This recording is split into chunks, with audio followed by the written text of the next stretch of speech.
Recording in progress.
Thank you, sir. How we doing, Mr. Merrick? We're ready.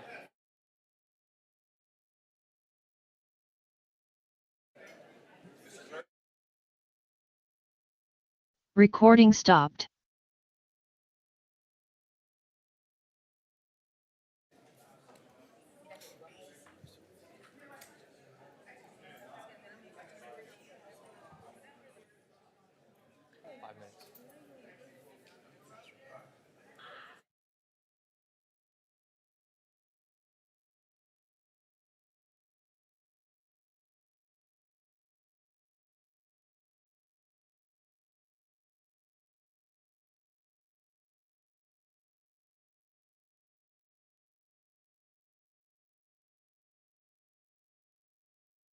Recording in progress.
Yes, sir.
Good morning.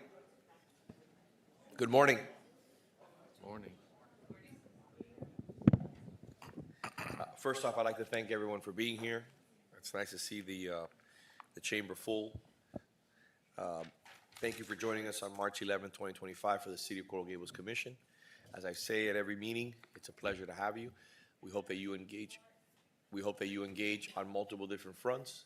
You can either engage on Zoom, you can call in, or you can be here in person. We'll have a public comment section, so we look forward to hearing from you, hearing your guidance and your input in regards to the City Beautiful.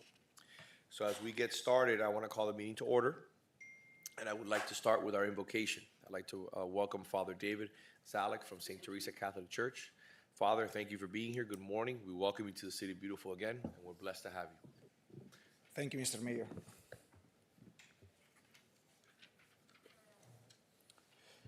Let us pray. God of heaven and earth, we thank you and we praise you for this new day that you give us. We praise you because you chose us, who were not a people, to be a people for your own. We invoke your blessing upon the mayor, the commissioners, and all the public servants of this city. May they have the meekness of David, the wisdom of Solomon, and the piety of Josiah, who loved the Lord with all his heart, soul, and strength. Send forth your Spirit, Lord, and renew the face of the earth. Through Christ our Lord. Amen. Amen.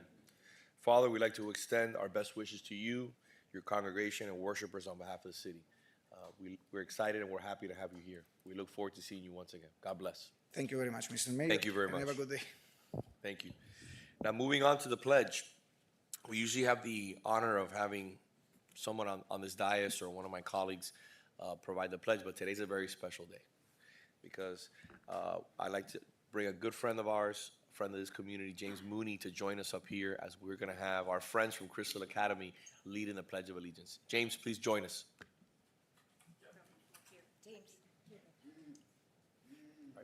If we may rise for the pledge. I pledge allegiance to the flag of the United States of America and to the republic for which it stands, one nation, under God, indivisible, with liberty and justice for all.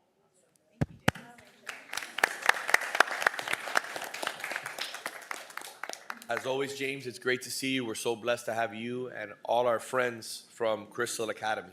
We're going to jump around a little bit today because I think it's appropriate. We're going to start off with Merrick Minute. Well, we'll do that right after. Let's do A3, the presentation and proclamation declaring April as Autism Acceptance Month in Coral Gables. But before we do that, I'd like to make sure that we acknowledge my colleague, Commissioner Ariel Fernandez is not here with us today. He's on Zoom, so we have to do some housekeeping issues with our clerk. Mr. Clerk, you want me to handle? Thank you, Mr. Mayor and Mr. Clerk. Yes, Commissioner Fernandez has advised that he is ill and unable to be here in person. We do have a quorum in the room, so the Commission can approve of Commissioner Fernandez's remote participation via Zoom. I'll move it. A second. All in favor? Aye. Thank you. Thank you very much. Raquel? Feel better. Good morning, Mayor. Good morning, Commissioners. Raquel Elejabarrieta, HR Director. So as all of you know, April is Autism Acceptance Month.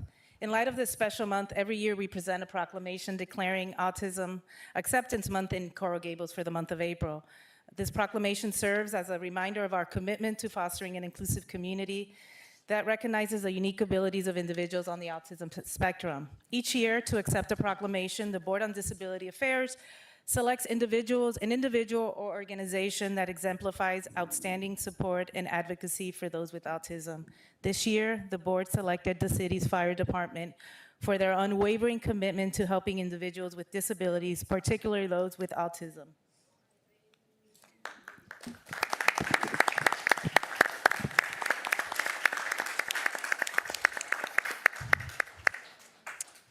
So the city's fire department has conducted comprehensive autism training for all personnel, ensuring that all of our firefighters and paramedics are equipped with the knowledge and skills to understand and treat all the patients with all their unique abilities. Additionally, the fire department has hosted numerous tours and demonstrations for children and adults with autism. They have created a welcoming environment where these individuals can engage in hands-on activities, learn about fire safety, and interact with first responders in a way that fosters confidence and understanding. Our fire department also regularly visits Crystal Academy, a school within the city for children with autism. They also design and wear T-shirts every month of April, showcasing the symbols of acceptance and understanding of individuals with autism. And every year, they also do Santa visits to residents of the city of Coral Gables with children that are neurodiverse. So I want to express our deepest gratitude to our awesome fire department for their outstanding contributions and commitment to individuals with autism. We really appreciate it. We really all do. And I believe Mary Palacios, who is chair of the Disability Affairs Board, would also like to say a few words. Thank you so much. Thank you. Thank you, commissioners. Thank you for being here today, and thank you for giving us the opportunity to thank the fire department one more time for everything that you do for your community and for our kids. This is 1 in 36. As a board member, I've served in the disability board for 6 years, first as a citizen and then appointed by Commissioner Keon back then. And it's been a privilege to see how we have evolved through the years and what this board has done with the support of our community and the support of you as commissioners. So I guess I thank you. Disability is a huge part of our world, as you know. Crystal Academy, on a personal level, has been here for 16 years serving the community, and we have served over 700 families. We have children of all abilities, and the church says autism doesn't mean can't. We have, and together with a new commissioner coming up, we hope that we can continue working together for more inclusive community, one that embraces employment and one that embraces housing for people of all abilities. I think that we can do it here in the Gables, and it's our hope that it can be done. So thank you so much, and thank you for actually bringing smiles every single holiday season for our children. You don't know the changes that you've made, because we get those emails after the fact, and you have actually awakened this amazing interest and love for for the fire department for trucks. I mean, we do use trucks, when we play, but it's not the same to actually be part of your world. So again, thank you for being part of our world.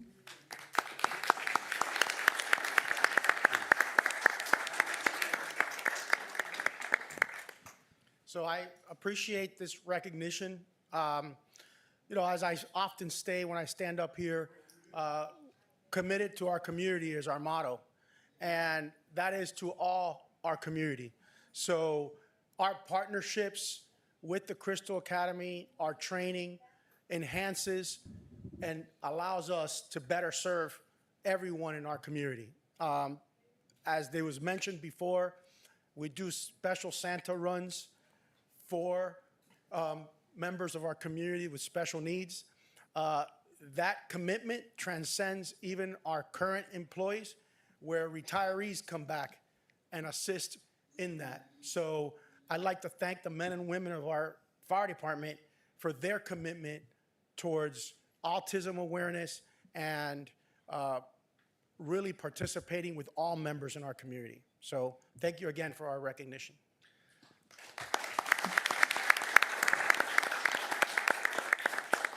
Thank you, Chief. And I'd like to reiterate Mary's comments in regards to what all the great work that the fire department does and the police department does with our friends here in the autism community, especially Crystal Academy. We're grateful for that. You spend a lot of time, a lot of resources, and you're committed. So it really shines a positive light on the city, and we're grateful for that. I'd like to read a proclamation onto the record. Whereas autism spectrum disorder is the result of a neurological disorder that can affect anyone, regardless of one's race, ethnicity, gender, or socioeconomic background, and whereas autism spectrum disorder affects 1 in 36 children in the United States, and whereas autism spectrum disorder is estimated to be the fastest growing developmental disability in the United States of America, according to the Centers of Disease Control, CDC, and Autism and Development Disability Monitoring, ADDM, and whereas early diagnosis and intervention, as well as ongoing support from family, doctors, therapists, and educators can positively impact persons living with autism spectrum disorder to achieve better outcomes, and whereas persons with autism spectrum disorder should have access to appropriate services throughout their lifetime so that they may achieve their greatest potential and lead happy and productive lives within their communities. And whereas much more can be done to better support individuals with autism as they look to obtain, maintain, and advance in employment, including collaborating among government agencies, businesses, and partner groups, providing individual and custom support, offering comprehensive training, and conducting better advocacy and outreach strategies. And whereas during the month of April, we strive to promote autism acceptance, inclusion, and self-determination for all, and assure that individuals with autism have an opportunity to achieve the highest possible quality of life. And whereas the City of Coral Gables is honored to take part in the annual observance of Autism Acceptance Month in the hope that it will lead to a better understanding, treatment, and support for autism, as well as advocate for employment opportunities for individuals with autism. Now, therefore, I've been Slago as Mayor of the City of Coral Gables, along with the members of our City Commission, to proclaim April 2025 as World Autism Acceptance Month in Coral Gables.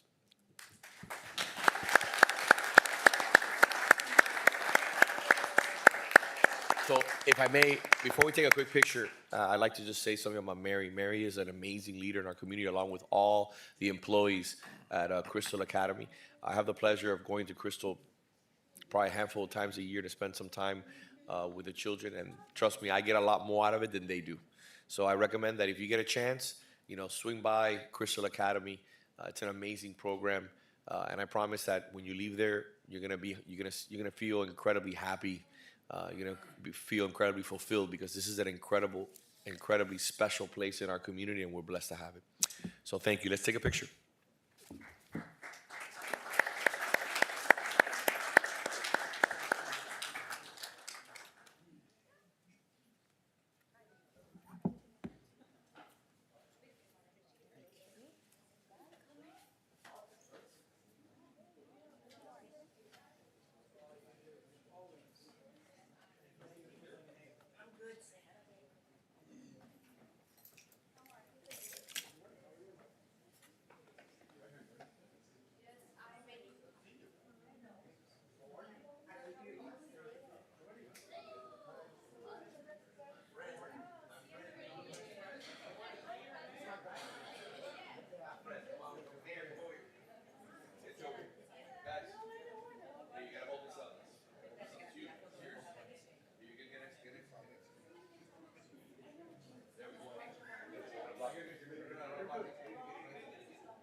I told you we'd be jumping around really quick today. Let's do H1, 'cause I think it's appropriate.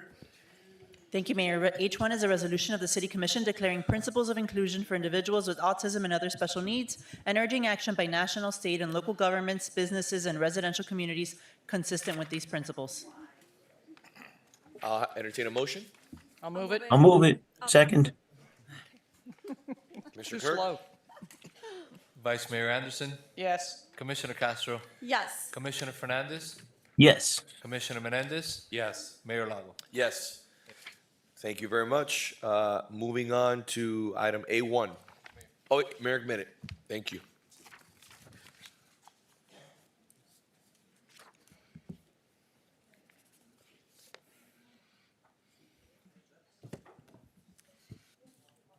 As we celebrate our centennial, the Merrick House Board of Governors brings to the Commission the Merrick Minute, little tidbits that add up to a remarkable story. I'm Joanne Marr, Chair of the Board, which includes Mary Beth Burke, Carmen Kaysen, Alexin Ehrenhoft, Margaret Groves, Genevieve Orr, and Bonnie Sipe. We're going to talk about Dedication Day at the University of Miami. It was a mite airish on February 4th, 1926, Dedication Day for the University of Miami. Coral Gables Mayor Edward Dammers and George Merrick stood side by side on a tall dignitary platform to address the crowd. Merrick had gifted 160 acres and $5 million toward a $15 million endowment to establish the Pan American University. Denman Fink's drawings, one of which you see here, staggered our imagination, according to Judge William Walsh, chairman of the Board of Regents. Regent Frank Schutz, founding publisher of the Miami Herald and the founder of what would become Schutz & Bowen, Miami's oldest law firm, was among the keynote speakers at the event. According to historian Arvamore Parks, when Merrick read the cornerstone inscription he had written about his father, his eyes filled with tears and his voice cracked. This building is dedicated to the memory of Solomon Greasley Merrick, 1858 to 1911, minister, scholar, pioneer, unselfish builder of material achievements, persevering founder of spiritual and intellectual foundations that underlie also this very stone. Thank you. Thank you. Thank you. Thank you very much.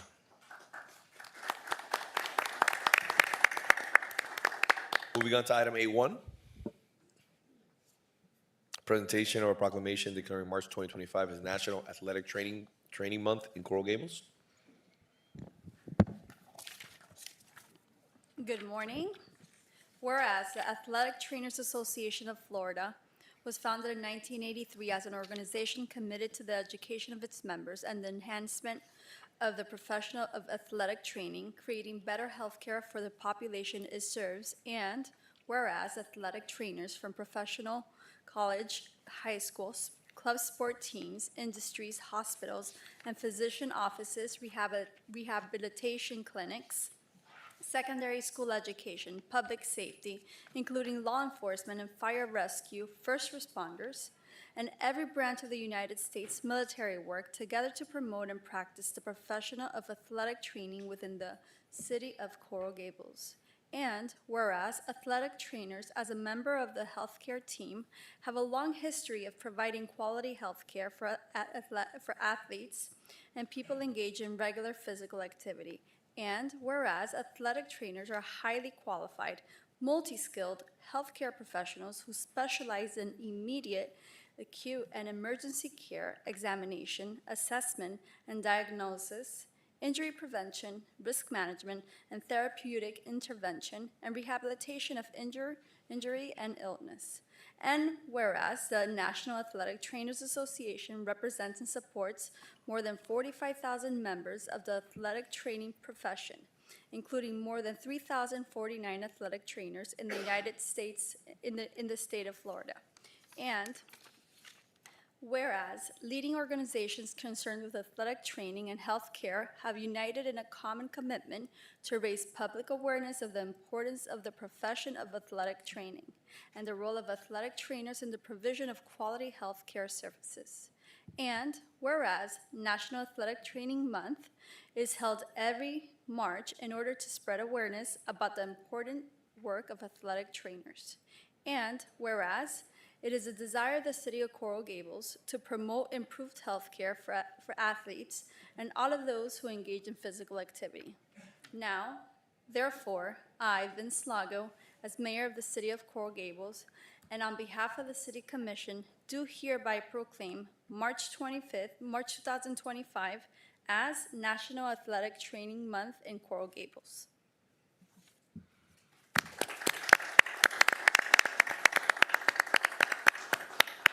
We have a speaker. Thank you, Mayor. Thank you, Morning, City sir. Commission. Would you mind standing up with me? I would like to recognize Alexia Clark, head athletic trainer at Coral Gables Senior High School, along with her principal, Mr. Balboa. I appreciate this. Thank you for the recognition for athletic training and National Athletic Trainers Month. We're the people behind the scenes, sort of, but we are graduate level educated healthcare providers providing services to patients of all kinds, from military athletes to secondary schools, professional sports, and even performing arts, et cetera. So I thank you for this recognition, and I appreciate this. Thank you. Thank you, sir. Thank you. Thank you.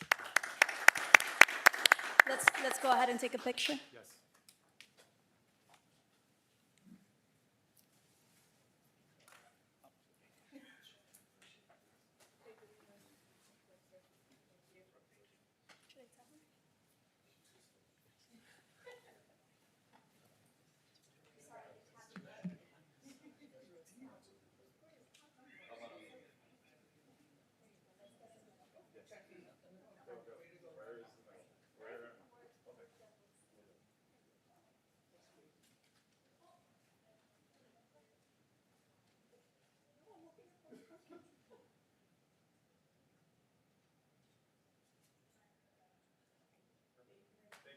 Thank you all. Thank you.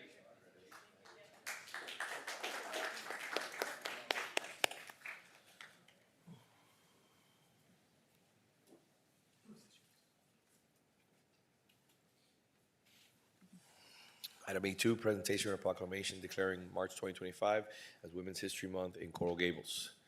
Madam Vice Mayor. Arbor Day and Earth Month. Oh, I have. Oh. Yeah, women history. I don't know, is anyone here to present? If not, I'll read. Whereas Lucille Nair made history in 1951 as the first woman elected to the Coral Gables City Commission, her 6 years of service on the dais, alongside her roles as a businesswoman, wife, and mother, exemplified a commitment to civic leadership and a pioneering spirit that inspired many. And whereas Sarah Anderson, a devoted advocate for preservation, played a vital role in safeguarding Coral Gables' historic charm, her efforts led to the designation of Coral Way as a historic roadway and the landmark status of the city's decorative White Way streetlights, ensuring these treasures endure for future generations. Now, therefore, I, Vince Lago, as Mayor of Coral Gables, along with the members of the City Commission, do proclaim March 2025 as Women's History Month in Coral Gables. Thank you. As we celebrate Women's History Month on our Centennial, let's honor the city's proud history of women's leadership and meaningful contributions from its earliest days. There have been some remarkable women who shaped Coral Gables through their leadership in governance, community building, cultural preservation, and advocacy. From the beginning, women were the heart of Coral Gables' creation. Althea Merrick, the mother of our city's founder, George Merrick, not only inspired his vision, but also designed their family home, now the Merrick House Museum, and co-founded the Coral Gables Women's Club in 2023. George's wife, Eunice Peacock Merrick, was his trusted partner in building the city. She organized civic projects and even chose many of our Spanish street names. In 1924, Eunice and several other women founded the Coral Gables Garden Club, ensuring that our city beautiful bloomed with lush gardens and a strong sense of community. It took a few decades, but women also took the helm in City Hall. In 1985, Dorothy Thompson broke the glass ceiling as Coral Gables' first female mayor. She revitalized the city and oversaw projects like restoring the historic Biltmore Hotel. Dorothy's leadership opened the door to others to serve. Commissioner Jeanette Slesnik brought her passion for our neighborhoods into City Hall, showing that Coral Gables truly thrives when women's voices are heard in government. Beyond City Hall, women have long been the backbone of Coral Gables community life and heritage. Our Coral Gables Women's Club members didn't just socialize, they opened our city's first public library and even ran a free dental clinic for children in the 1930s. That dedication to helping others laid the groundwork for the strong community we cherish today. We also celebrate trailblazers like historian Arbor Parks, who fought tirelessly to preserve our landmarks. We'd also like to thank Carelia Carbonell for her efforts in historic preservation. Lastly, let's thank all the wonderful women from our city staff who are here with us today. And today, in honor of Women's History Month, we would also like to recognize the Miami-Dade County Commission for Women for all they do to advocate for women and girls in our community. Their work in advancing equality, promoting opportunities, and ensuring the well-being of women aligns with the values we uphold here in Coral Gables. We are proud to acknowledge their efforts and present them with a proclamation in appreciation of their dedication to making Miami-Dade County a better place for all. Together, we will continue to honor the legacy of the women before us and support those shaping our future. Ladies, thank you. Thank you very much. Good morning, Mayor, Commissioners, and distinguished guests. My name is Dr. Rose Martin. I'm the Director of the Miami-Dade County Commission for Women. I stand here with our Chair, Michelle Abreu, and our Board Member, Chelsea Grinnell. On behalf of the Miami-Dade County Commission for Women, we are honored to accept this proclamation celebrating Women's History Month. As we gather here in the city of Coral Gables in 2025, it is especially meaningful to reflect on the contributions of women who have been instrumental in shaping this community over the past century. Mayor Lago, you gave wonderful remarks on many of the women that have shaped history that hail from Coral Gables. I'd like to speak on one such remarkable figure, Roxy Bolton, a pioneering feminist and civil rights activist who called Coral Gables home.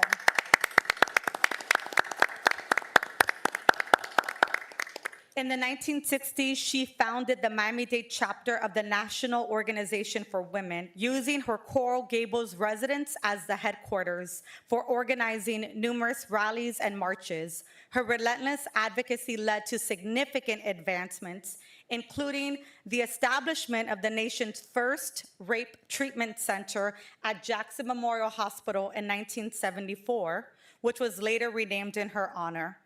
As we approach the Centennial celebration of Coral Gables, let us draw inspiration from trailblazers like Roxy Bolton.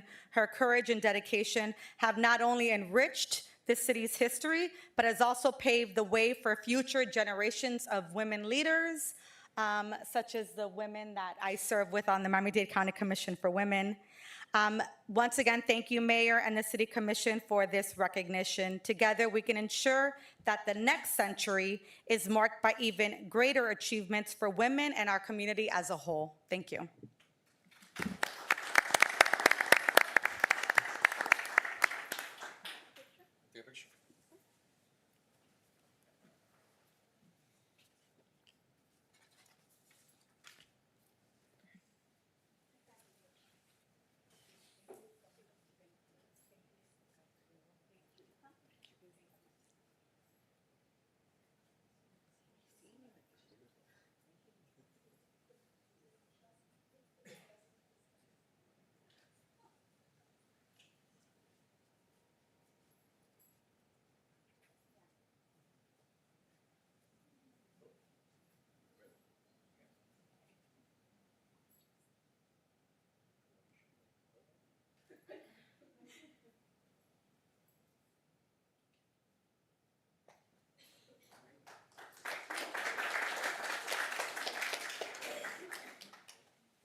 Moving on to item A4. Presentation of the Landscape Beautification Advisory Board's 2024 Residential Beautification Awards. Ms. Bell, it's always a pleasure to see you. Good morning, Mayor and Commissioners. We have a happy presentation today of the Landscape Beautification Advisory Board's annual awards. These are residential landscape awards. We have invited the recipients here. I hope that some of you are in the audience. So when I introduce the board members and we call out your name or your residence address, please come up and get your award that we've given you and just stand here until the end. Okay, so with me today, we have Anne, who's the current chair of the Landscape Beautification Advisory Board, and she's going to start with some remarks. Good morning, and thank you for having us here today. We're very excited to present these awards, which we do every year. Members of our board go scour the city for the most beautiful front yards facing the street. I'd like to start by reading the mission statement of our board, which we wrote last year. The Landscape Beautification Advisory Board's mission is to oversee and plan for the beautification of public green spaces within the city of Coral Gables. Every year, the board recognizes residential property owners for outstanding efforts in landscape aesthetics through the annual Beautification Awards. The award criteria focus on high aesthetics and sustainability of the exterior spaces of private homes and city sites. The LBAB strives to inspire others to enhance the quality of life through the streetscapes of every neighborhood. And now I'd like to introduce Liz Parnes, who is the former chair of the board and an active member of the board, and she will present the awards. Thank you. The awards are broken down by zones, and we have 6 zones that each of us represent. And with that, we have identified what we feel is the most likely winner for the award in that particular zone. Once we collect those homes, we then make sure that the homes have no code violations associated with the homes. And then once we go through our due diligence, then the homes are selected. And we then advise the homeowners of the award being won. So we do have, in Zone 1, we're recognizing 1400 South Greenway Drive. And we believe Juan Pareto is going to represent the owners. Is Juan here? Please come up and get your award.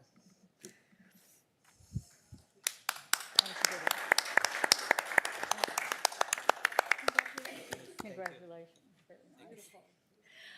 In Zone 2, it's 3201 Alhambra, and we're recognizing Griselle Ibarra, and we believe she has some family members joining us as well. Is Griselle here? Great. It's so nice to see the time and effort people make to make our city beautiful by making their homes and landscape beautiful. The next is Zone 3 and 4, and that is 342 Camilla Avenue. I don't believe that recipient is here, but as you can see, beautifully done, balance, and really is a lot of effort, as we all know, to keep our gardens beautiful. In Zone 5, we have, it's 500 Hardage Road, and Deborah Landscape Design is representing the owner.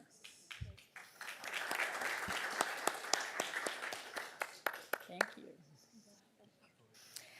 Zone 6A is 1 Casarina Concourse, and the recipient is not with us today, but certainly he and she will receive their plaque, and once again, we thank them. Our last zone is Zone 6B, and that is for 1011030 Paradello Street, and is represented by the owner, Mr. Andy Barat. Andy, please come forward. We sneak around with cameras taking these pictures, and we hope the police don't catch us. Thank you. Wait. Thank you very much.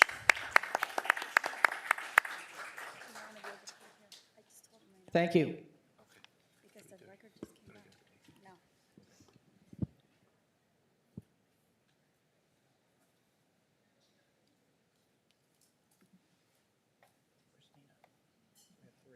What is happening? The next item we have is A5, the presentation of the Arbor Day Foundation's Tree City USA 40-year award.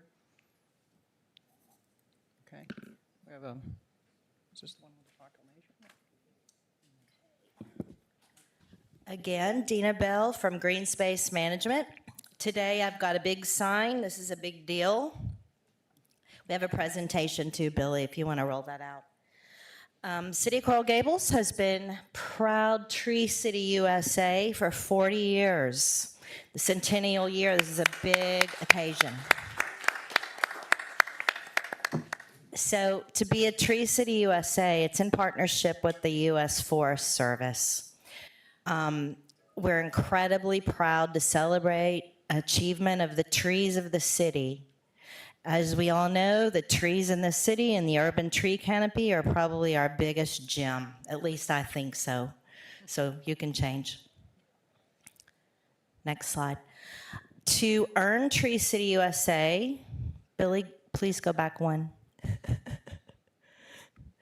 To earn Tree City USA certification, a community must meet 4 basic requirements. We have a tree or landscape board, which is the Landscape Beautification Advisory Board. We have a tree ordinance. We have a tree program where we're organizing to plant trees every year in succession. And we do an Arbor Day celebration every year on Arbor Day in April. Okay, next. Last year's 2024 Arbor Day celebration brought out many members of the community. The board and the Coral Gables Garden Club are all pictured here around the big baobab tree that we planted. Just more pictures. And I believe we'll follow with a proclamation in the next item. And you're correct, because we have A6 is our next item, presentation of the proclamation declaring April 25th as Arbor Day in Coral Gables. And that is one of mine to read. Thank you, Ms. Bell, for being here. Whereas Arbor Day was first observed in the planting of more than 1 million trees in Nebraska City, Nebraska on April 10th, 1872, an idea that was first proposed to the Nebraska Board of Architecture by J. Sterling Morton. This event later evolved into a holiday that is celebrated and sponsored annually since 1985 by the City of Coral Gables, in conjunction with the city's Landscape Beautification Advisory Board and the Coral Gables Garden Club, as a reminder of the significance of our city's trees. And whereas trees provide countless benefits to our community, including environmental, public health, social and economic benefits by improving our air quality, providing us with shade, enhancing our parks and public spaces, filtering and reducing stormwater runoff into our waterways, providing a natural habitat to our neighborhood and wildlife, while simultaneously increasing property values and enhancing the vitality of the city's business areas while beautifying our community and business areas alike. And whereas Coral Gables founder George Merrick recognized and emphasized the importance of the natural beauty of this tropical landscape and consequently hired landscape architect Frank Button, designer of Lincoln Park in Chicago, to design the grand vistas and tree-lined streets that still convey quality of centuries-old permanence. Whereas 2025 marks the centennial anniversary of the founding of the City of Coral Gables, as well as the 40th year as Tree City USA, accentuating the city's commitment and involvement in our citizenry, board members, and employees alike, in furtherance of conserving our city's picturesque landscape. Now, therefore, I, Vince Lago, as mayor of the Coral Gables, and along with the members of our city commission, do hereby proclaim April 25th, 2025 as Arbor Day in Coral Gables. So I hope that, this will mark our next 100 years of commitment to our tree canopy, which will further enhance the values of our homes and the natural beauty. Thank you. Thank you, Vice Mayor. Before I sit, I wanted to mention Arbor Day this year on April 25th is going to be located at Roadway and Red Road in the open field there, where we're going to do tree planting and a celebration just like we do every year. And also wanted to mention these signs. I have 2 of them. And with your permission, we'd like to locate them in 2 very prominent locations at the entrances of the city. And we were thinking, I have a slide. The first one can be right where we're going to have the Arbor Day celebration, which is Coralway and Red Road. So everyone, as you entering the city from the west, can see that. And then the second location is going to be Miracle Mile and Douglas, entering Miracle Mile from the east. So with your permission, we'd like to place those signs. Perfect. Would Okay. do you just need direction, or would you like us to move it? Or, I think direction is enough. correct, yeah? Direction, I think it's a beautiful idea because it's a heavily trafficked thoroughfare through our city and also demonstrates, rather a grand, like welcoming to the city as well, because I can't think of another location from the north or south that would display Coral Gables canopy better than Coral Way on both sides. Okay. Okay? Yes, it's good with me, beautiful. Okay, great. Thank you. Would you like to take a quick picture? Quick picture. Okay. Thank you. Let's do it.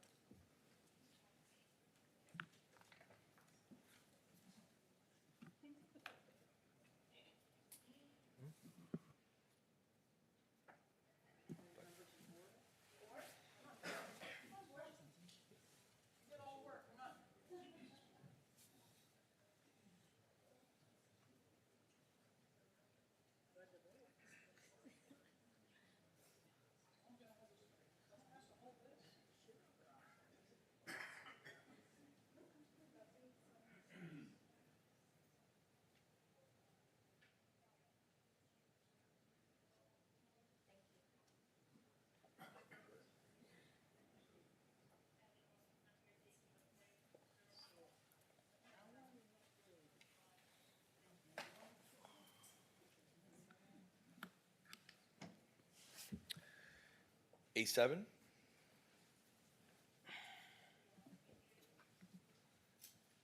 A7, proclamation on Earth Month. Good morning, Mayor, Vice Mayor, Commissioners. Matt Anderson, Assistant Director, Mobility and Sustainability. With me today, I have my team, Diego, Nicole, Jason, who's our intern, and then I also am joined today by our amazing board members from the Sustainability Advisory Board. We have Teddy Luthier from UM, who's our chair, Jasper Brock, who's Commissioner Menendez's appointee, and Annabella Smith from the Coral Gables Chamber. Excited for them to be here today and to join us. And real quick, before we go over the proclamation, I just want to let you guys know we're going to be extremely busy like we are every Earth Month. We have a number of events planned. I want to welcome the community, you all, and city administration to join us. We're going to be having a sustainability village at the farmers market, the last farmers market of the year, on March 29th. March 31st, we will be doing an invasive species removal at Pinewood Cemetery with the Pinewood Cemetery Board. April 7th will be our next downtown cleanup. April 12th, we will be at Baynanza in partnership with Miami-Dade County. April 19th, we will be plogging at Matheson again this year. April 22nd, which is actually Earth Day, will be at UM as part of their Earth Fair. We'll also be showing a screening of a movie at Coral Gables Cinema, Common Ground, at 6 p.m. April 26th, we'll have our recycling drive-through event in the City Hall parking lot, 9 to 12. And last but certainly not least, on April 30th, we will be joining the My Squad team from the Community Recreation Division and doing a sustainability presentation. So we will be extremely busy, and I think this proclamation fell perfectly on the agenda, right behind being Tree City USA for 40 years and Arbor Day, because all these initiatives are all really connected and really helping promote cleaner and more sustainable City Beautiful for current and future generations. So I just wanted to take the moment and thank you all for your continued support and helping push these initiatives forward and really having the city stand out, not only on a local level, a state level, but really a national level as well on you all's leadership on this, on sustainability and resiliency. So thank you. Well, thank you for being here, and I'll read the proclamation. Whereas Earth Day is celebrated annually in April to help increase awareness about the importance of the environment and conservation of our natural resources. And whereas we must continue to work to protect our environment and preserve our natural resources, and whereas all people, regardless of race, gender, or income have the right to a healthy environment. And whereas the city, through its sustainability management plan, has met goals of 20% reduction in energy, water, and greenhouse gas emissions in 2025. And whereas the city has significantly enhanced sustainability efforts, including the launch of 13 new dual-port level 2 charging stations at the 254 Minorca Avenue garage, right behind us, reducing facility energy and water consumption by over 16% per square foot since 2013, expanding the Keep Coral Gables Beautiful program, organizing over 217 events with 30,831 participants, implementing water quality initiatives for Biscayne Bay, and hosting 24 recycling drive-through events, diverting over 669 pounds of electronic household hazardous waste, paper, and clothing from potentially ending up in the landfills or the environment. Whereas through the KCGB program, which is Keep Coral Gables Beautiful program, a year-round battery recycling program was launched in July of 2021, which has recycled over 3,800 pounds of batteries. Whereas the Keep Coral Gables Beautiful program, a year-round plastic bag film recycling program, was launched in May of 2024, which is located in 3 city facilities and has recycled over 400 pounds of plastic. And whereas the City of Coral Gables hereby encourages its residents, businesses, and visitors to use Earth Month to think about environmental preservation and inspire everybody to take action to reduce their impact on the environment and create a more sustainable and resilient city beautiful for the current and future generations. Now, therefore, I, Vince Lago, as mayor of the City of Coral Gables, along with members of the City Commission, do hereby proclaim the entire month of April 2025 as Earth Month in Coral Gables. Thank you. Thank you. So, Take a photo?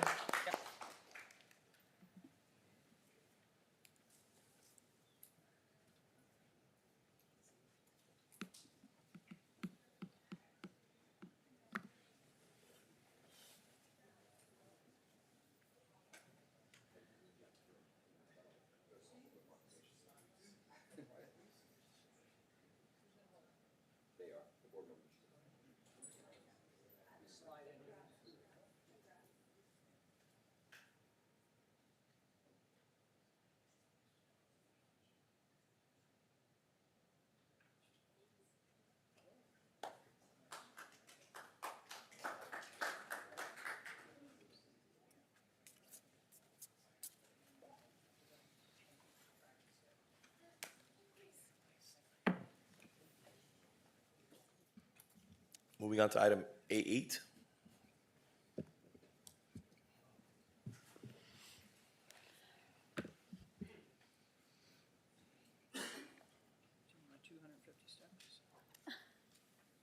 Good morning, Mayor and Good morning, ladies and Chief. How are gentlemen of you? the Commission.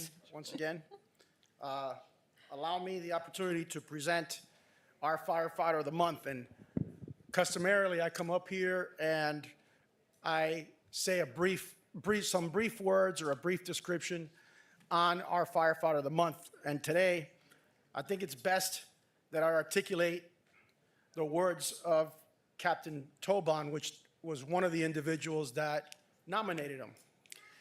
And he writes, I would like to nominate driver engineer Ryan Verdesia for Firefighter of the Month. Ryan consistently demonstrates outstanding attitude and work ethic, making him an invaluable member to our team. His commitment to excellence is evident in everything that he does, and he's always willing to lend a hand. In addition to this exceptional work, Ryan has shown great dedication to the well-being of our team members. He recently took the initiative to implement a fitness program, encouraging all members to stay active and prioritize their health.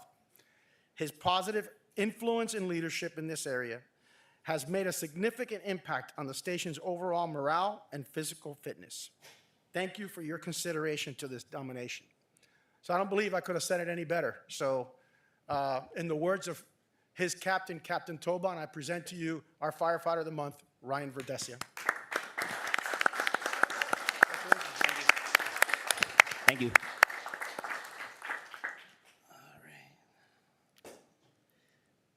Good morning. Morning. Good morning.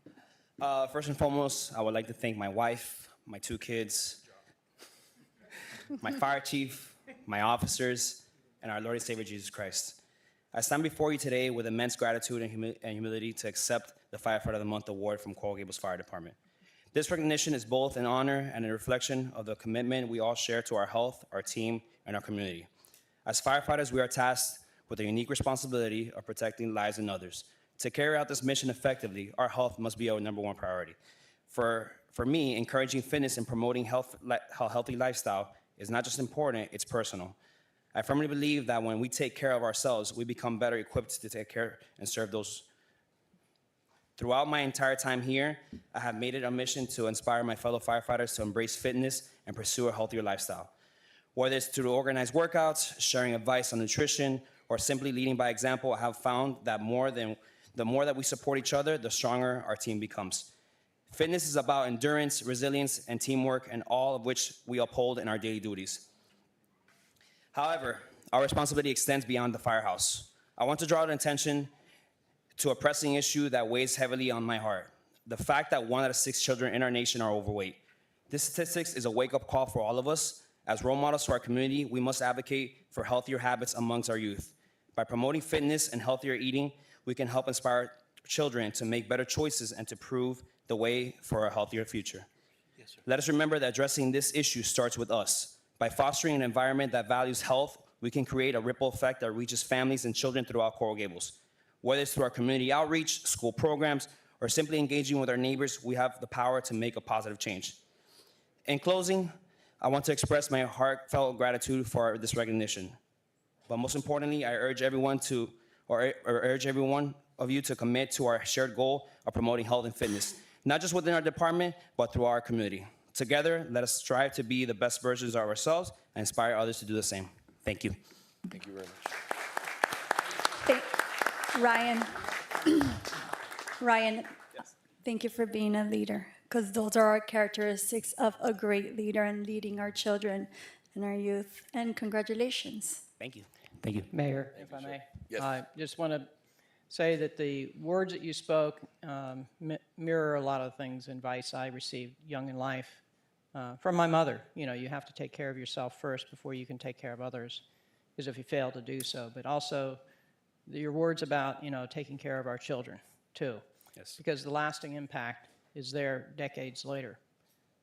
As many people know, my husband is not in great health, but if you look back in the history of certain ways that, he was either encouraged to eat one thing versus another, or the exercise routines, et cetera, the seeds are planted young, okay? Correct. In the way that we are exposed to certain elements or not exposed to certain elements. So I appreciate your efforts to try to lead by example and help teach others as well. So thank you. Thank you. Thank you, sir. Thank you.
Thank you. Moving on to item A9. Good morning, Mayor. Yes. Commissioners. Morning. I'd like to have Officer Peter Hernandez join me at the podium, please, along with my command staff and his unit.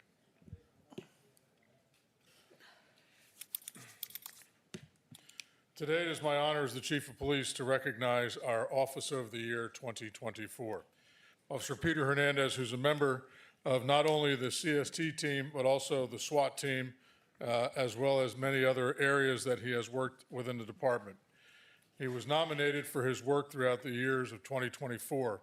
He was Officer of the Month in July of 2024, where he observed an individual in the middle of the night that had broken into several houses, several vehicles, as well as had paraphernalia and drugs on him at the time.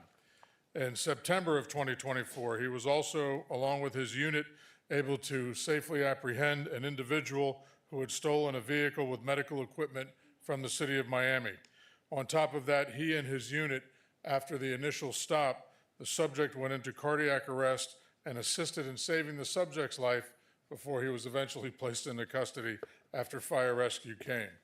He was the leader on that. And again, in November of 2024, at approximately 1 o'clock in the morning, he also observed an offender who was northbound and proceeded on Southwest 2nd Avenue.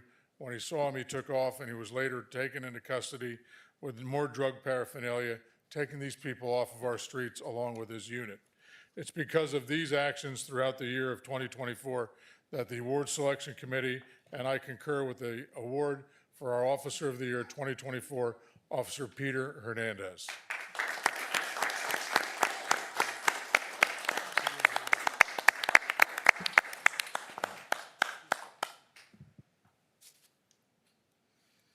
Good morning, sir.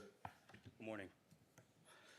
I just want to thank Mayor Lago, Vice Mayor Anderson, Commissioner Menendez, Commissioner Fernandez, and Commissioner Castro for taking the time to recognize members of our police department.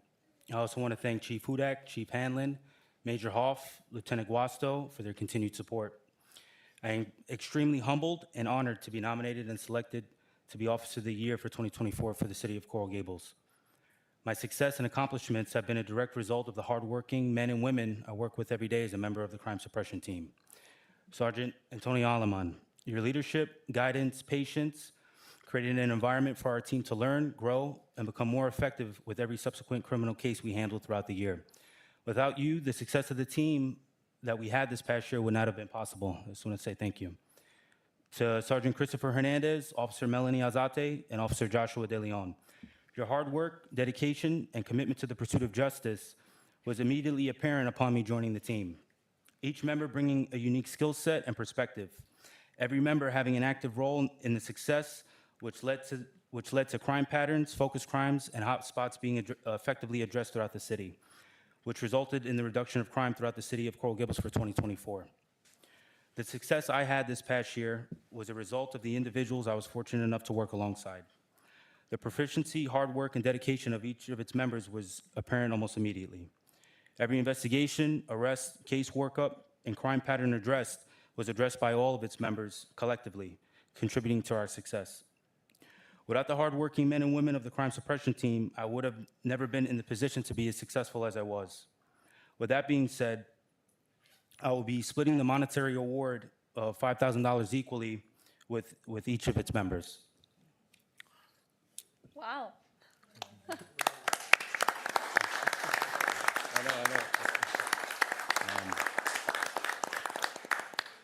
I also want to take the time to thank the detectives of our Criminal Investigation Division who supported our team from the beginning and continue to assist us with addressing crime patterns.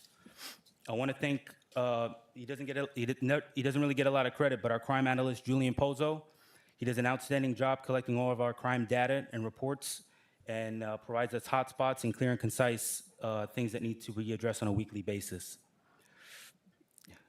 I also want to thank the detectives of the Miami-Dade Sheriff's Office Robbery Interdiction Detail and the City of Miami Police Department's Tactical Robbery Unit.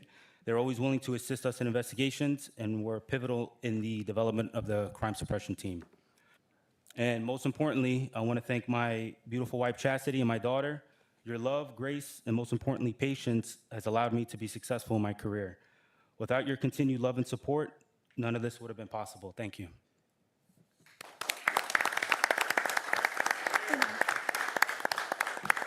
It speaks volumes what you just did with your colleagues. And there's no I in team at the end of the day. So congratulations, and you wowed me. Thank you. I appreciate it. Thank you for what all of you do every single day. It's, one of the hardest jobs in our city. Being a police officer, firefighters, no easy job either. It's because of you all that we feel safe every single day, when we go to sleep. So thank you. And during the day as well. Thank you. Thank you.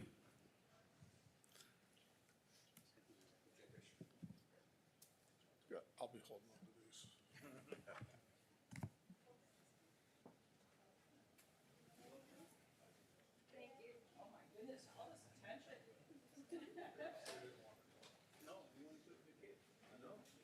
Well, his wife just heard it, so.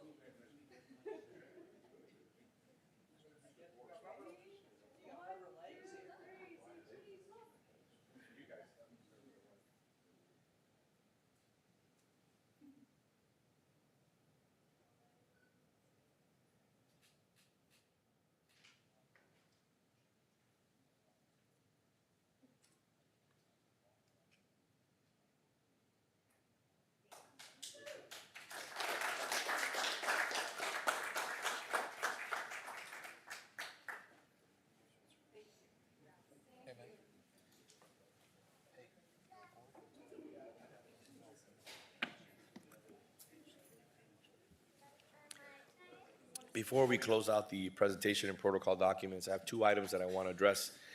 First off, I have a pocket item, and I apologize to my colleagues in the commission, but I think they'll understand. I tried to put this on the agenda before, but I ran up against the deadline. And it's in regards to Ramadan and honoring Ramadan. I know that some of us received emails from residents. I'd like to just read a quick proclamation onto the record.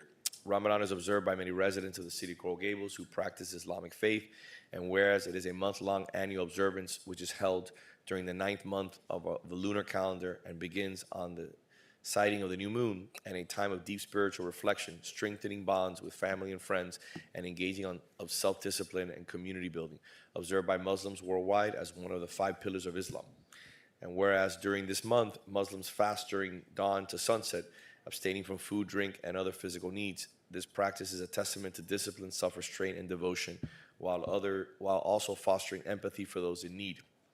And whereas across the world, Muslim communities observe Ramadan in unique ways, with customs and practices that reflect their heritage and local traditions.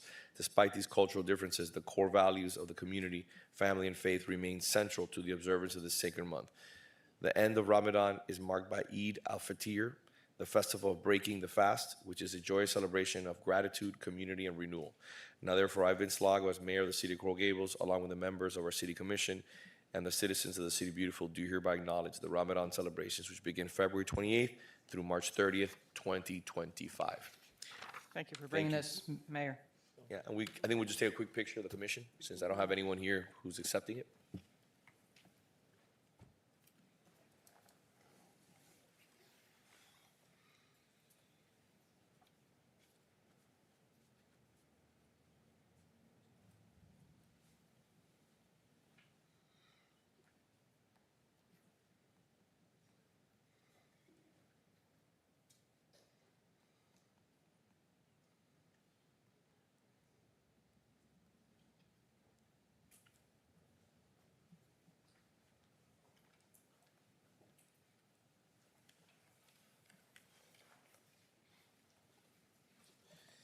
And the other item that I wanted to put on the agenda, but we ran out of time, we're going to deal with it with the Merrick Minute, was bringing up Joanne Meyer, who has an item that she'd just like to quickly read into the record.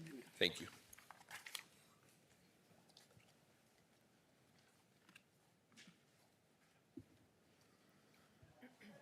Thank you, Mayor.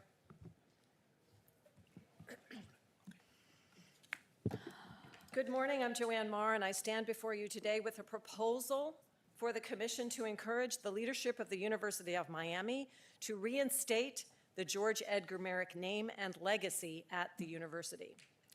Prior to 2020, if one visited the University of Miami website and clicked on the About tab, one would have found information about its founder, the man who students of his time hailed as the father of the university. Today, you will not find George Merrick's name on the website. Commission members are well aware of the events that have led to this, but for those listening who may be new to the area or are unaware of the story, I need to provide some context. It will become very clear as I describe this that context is important. In 2020, a small group of students went on the hunt and found a 1937 speech that George Merrick delivered to the Miami Realty Board entitled Planning the Greater Miami for Tomorrow. This is the transcription of that speech. This is the original from that time. From it, they lifted one phrase out of context and concluded that George Merrick was a racist. A petition was circulated. Despite the efforts of historians and interested parties to share the preponderance of evidence to refute the narrative of Merrick as a racist, much of which is found in the Merrick papers at the university's own Richter Library, the petition carried the day and ultimately resulted in the removal of the Merrick name from the university website and from a parking facility. A campus street and the Merrick building still bear the name because the building was named in the honor of George's father, Solomon, and the university did not have authorization to change the street name. We have Corellia Carbonell and members of the Historic Preservation Association of Coral Gables to thank for bringing this issue to the attention of the public and taking action to formalize recognition of our city's founder with the institution of the annual Founders Day on June 3rd, Merrick's birthday. Mayor Lago, Vice Mayor Anderson, and Commissioner Mendez, you were there at the very first Founders Day celebration, which took place at City Hall. The city made Founders Day official, and you all are to be commended for that. It is time for the Merrick name and legacy to be similarly celebrated at the Institution of Higher Learning just down the road. I believe that a message from you, the commission and city manager, to the university leadership can accomplish that. I have a draft of a letter with supporting sources that I would like to read to you. My hope is that it will be sent to the university with all of your signatures. This will be addressed to James Echeverria, President and Chief Executive Officer, Manuel Cadre, Chair of the Board of Trustees, Lori Silvers, Chair of the Centennial Honorary Committee for the University, Frances Marine Davis, Secretary of the Board of Trustees and Associate Vice President, Rudy Fernandez, Executive Vice President for University Operations and External Affairs, Jacqueline Menendez, Vice President of Communications, Raina Wright, Vice President, Government Affairs and Community Relations. The subject, reinstating George Edgar Merrick's name and legacy at the University of Miami. During our city's centennial year, we are recognizing and celebrating the visionary who, as the Miami Herald put it at the time of his death, demonstrated the poetic idealism, practical vision, and hardiness of character that surmounts adversity and recognizes no personal defeat. Yet the name of the man who donated the land on which the university prospers, supported the institution financially even when his own resources were stretched to the limit, and who considered this place of learning his greatest legacy is not found on your website. The following sentence appears in the History tab in the About section of the site today. The University of Miami was chartered in 1925 by a group of citizens who felt an institution of higher learning was needed for the development of their young and growing community.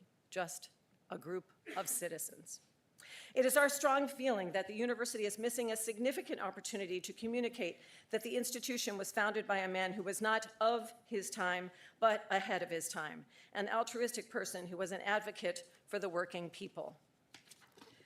The grandson and son of abolitionists, George Merrick was a person who stood up for the underdog in his writings, speech, and actions. He wrote stories of and built communities for the Black Bahamians with whom he had worked side by side as a youth. These were people with whom he developed friendships and for whom he had an abiding respect. In the foreword to his series of sketches entitled Men of the Magical Isles, Merrick wrote, "Very few realize today how much our Bay Country owes in its very foundation to the Bahamian Negroes." He used the word Bahamian rather than Bahamian. And another statement, when our true pioneers are fittingly monumented, there must surely be an inspiring one for the Black Bahamians. In addition, Merrick had immense respect for women and paid those in his employ the same salaries as men. Contained herewith is a suggested content for your website About section. These are excerpts from historian Arva Moore Park's book, George Merrick, Son of the South Wind. Existing verbiage that appears on the website is in black. Suggested copy is highlighted. I won't read all of the copy that is already on the website in the interest of time, but I will read what we are suggesting the university consider adding to their website. That Coral Gables founder George Merrick gifted 160 acres of land and $5 million toward a $15 million endowment. Denman Fink's renderings, which were in keeping with Merrick's Mediterranean revival aesthetic, staggered our imagination. When Merrick visited the campus in the early days, he addressed the student body and felt encouraged by what he saw as the enthusiastic response he received. A few days later, students named him the official father of the university and honored him with a dance at the country club. In his later years, Merrick remarked that he considered the university his greatest legacy. Due to the hurricane, the real estate bust, and the Great Depression, the Denman Fink, Phineas Paste, Paul Chalfin architectural plan for the campus was never realized. This is a sentence that would appear after what is already on the website. When Merrick learned that the university had not been able to pay faculty for 2 months and feared its first year would be its last, he arranged for the Coral Gables Corporation to pay for a fundraising event at the Biltmore. In 1928, huge debt and limited income also hampered the struggling UM. Each semester, both the Board of Regents and the public questioned whether the school should or would reopen. Despite overwhelming financial problems of his own, Merrick continued to view the university as one of his highest priorities. He was an unabashed supporter of President Bowman Ash and frequently helped convince him not to resign. Beginning in the fall of 1928, in contrast to his absences elsewhere, George attended every UM board meeting. In early 1929, the board completely reorganized to include more national members who promised large donations. George was particularly outspoken at the meeting and was one of the few founding members asked to remain.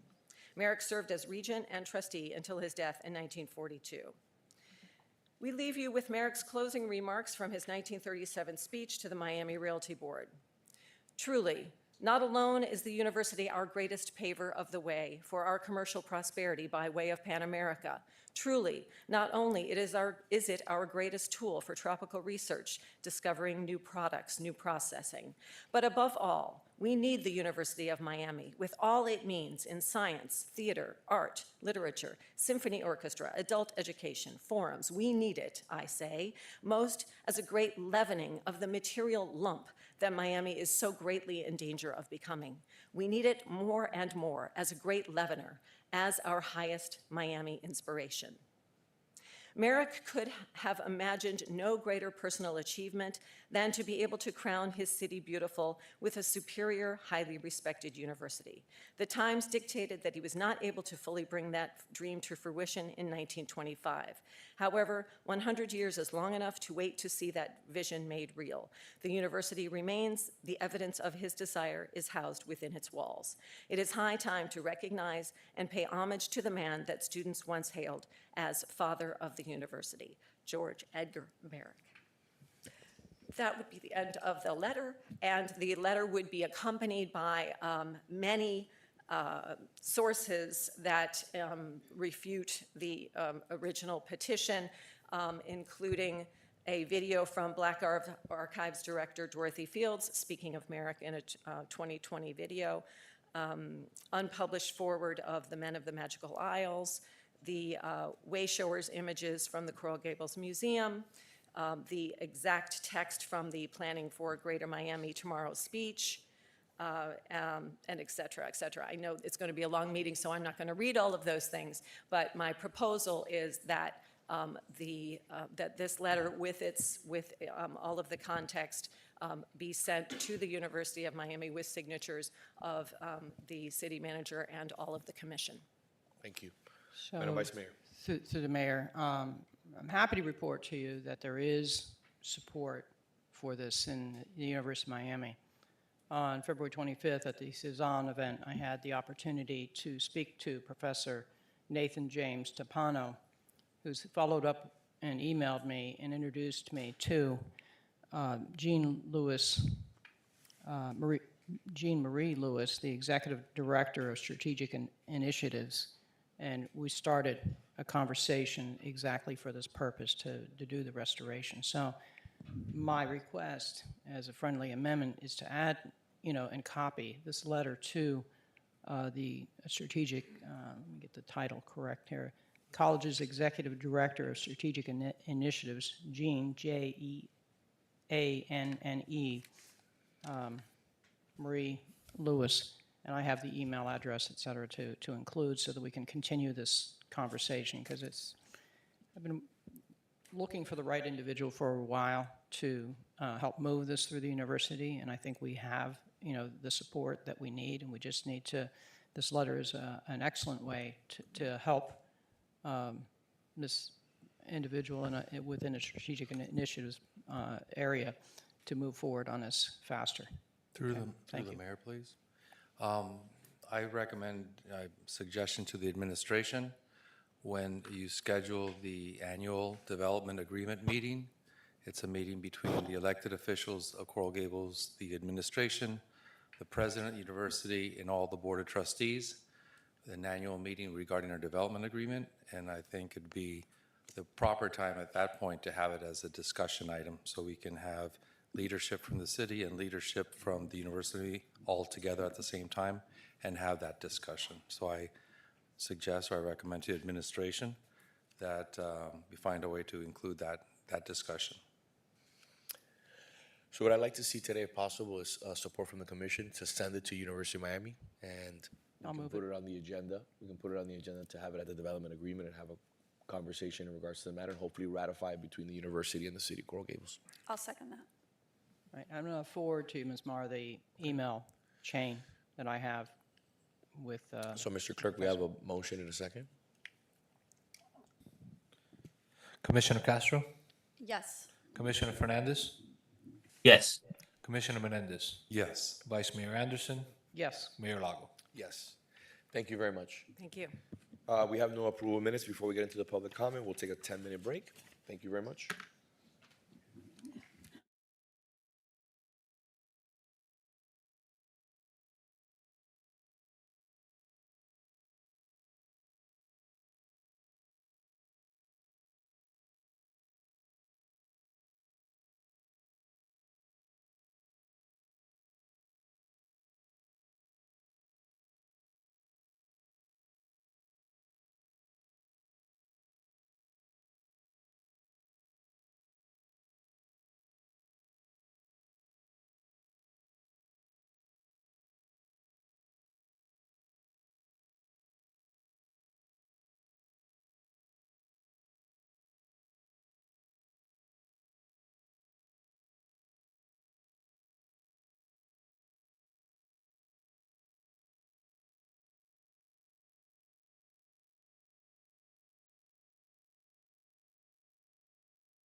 They're here. They're here. Madam Vice Mayor, Commissioner Castro.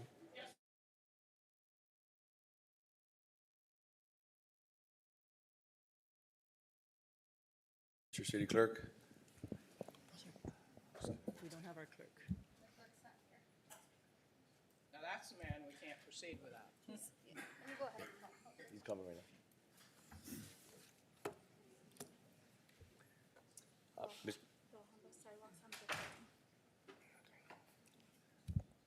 Mr. Manager, before we move on to public comment, I'd just like to have our chief and yourself address certain issues that we've received emails for in the last 24 hours. Sure, Mr. Mayor. Thank you. Mr. Chief, Mayor. good morning. Good morning, Mr. Mayor, Commissioners. As some of you have been notified, the police department, myself particularly, signed an agreement number 287.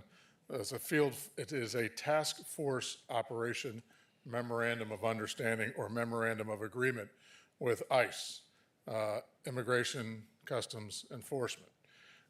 This is what we do on a regular basis.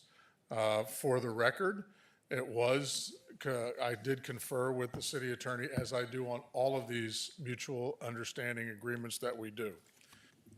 It is a responsibility of the police department and myself to continue to work with other entities throughout not only our state, but also our local government and our federal partners.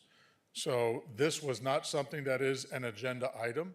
The only time we have brought these agreements to you all is if it has come from this body. The mayor's initiative on dealing with human trafficking and prostitution was something that came from the mayor's office that we worked and came back to this body. There are some local governments that require in their charter that their commission has to approve these. We do bring these from time to time if there is a fiscal impact to the city. So if there is an MOU that I want to enter into, there is that ability, they'll give us the ability to put it on your agenda to discuss it if you have issues. On this was a purely operational issue. I understand the concerns of a country. I understand the concerns of a state, and I am sworn, as every law enforcement officer is. I take an oath to the Constitution of the United States, to the Constitution of Florida, and to the ordinances. This is an operational agreement. I do not, nor does the police department have any say in who goes or who does not go if an immigration status is brought to our attention. However, the reason why we are here today, first, is, as you know, I am the legislative chair for the Florida Police Chiefs Association. Last week, I had a meeting with all of the other police chiefs on our association about where this was coming from, what the ramifications are, if any, and what I was going to do as the chief, but also what the Florida Chiefs of Police recommend. And going through this document, the agreement, and also working with Florida State Chapter 908, which governs all of us, yourselves included, on the federal immigration enforcement statutes coming from the state of Florida. This was an operational agreement that I signed with. Let me be clear. We are not ICE agents. We are not DEA agents. We are not Border Patrol agents. We are not HSI agents. However, we have agreements with all of those entities, and we have a select few employees that work on those task force. We are not a jail facility. As you know, if you haven't known, 67 county sheriffs have all signed on. The largest impact, if you will, is going to be the jailing, the housing of individuals. If you look specifically in 908, which I have to abide by, the state statute before the agreement, is it protects, and we were very happy about this when I say we, the Florida Police Chief, it protects witnesses and victims of violent crime. That was a big part for the police chiefs throughout the state, that we are not going to be checking people's immigration status because they are victims, and there are protections in that. This agreement does nothing more than give us training and the ability for reimbursable funds from the federal government through the state. It is a work in progress. As you all know, the governor and the legislature listened to both sides, us included, us being the police chiefs, about what this agreement means. It gives us the training that we have. It does not, under 908, commit us to any more resources than we can actually abide by or live with. In Section 908, and specifically why I'm comfortable with this and why I signed it, under 908.104, a law enforcement agency shall use best efforts to support the enforcement of federal immigration law. Best efforts. That does not mean that we are going to be going door to door. That does not mean, we are going to be going into schools. And to my knowledge, we are going to continue to uphold the constitutional oaths that we took as law enforcement. If a federal agency comes and asks for assistance, we are going to render assistance if it's within our ability to do so, because that's the oath that we took. There are specific enforcement efforts under 908 that adhere to both myself and all of you as sitting commissioners. That if we do not do certain things, if we do not do our best effort, there are certain things in enforcement that the governor, the state of Florida's Attorney General can wager against us as individuals, but also at the department as a whole, or the city as a whole, including a consent decree that can come down from a court of appropriate jurisdiction. I understand everyone's concern about what this is going to turn your police department into.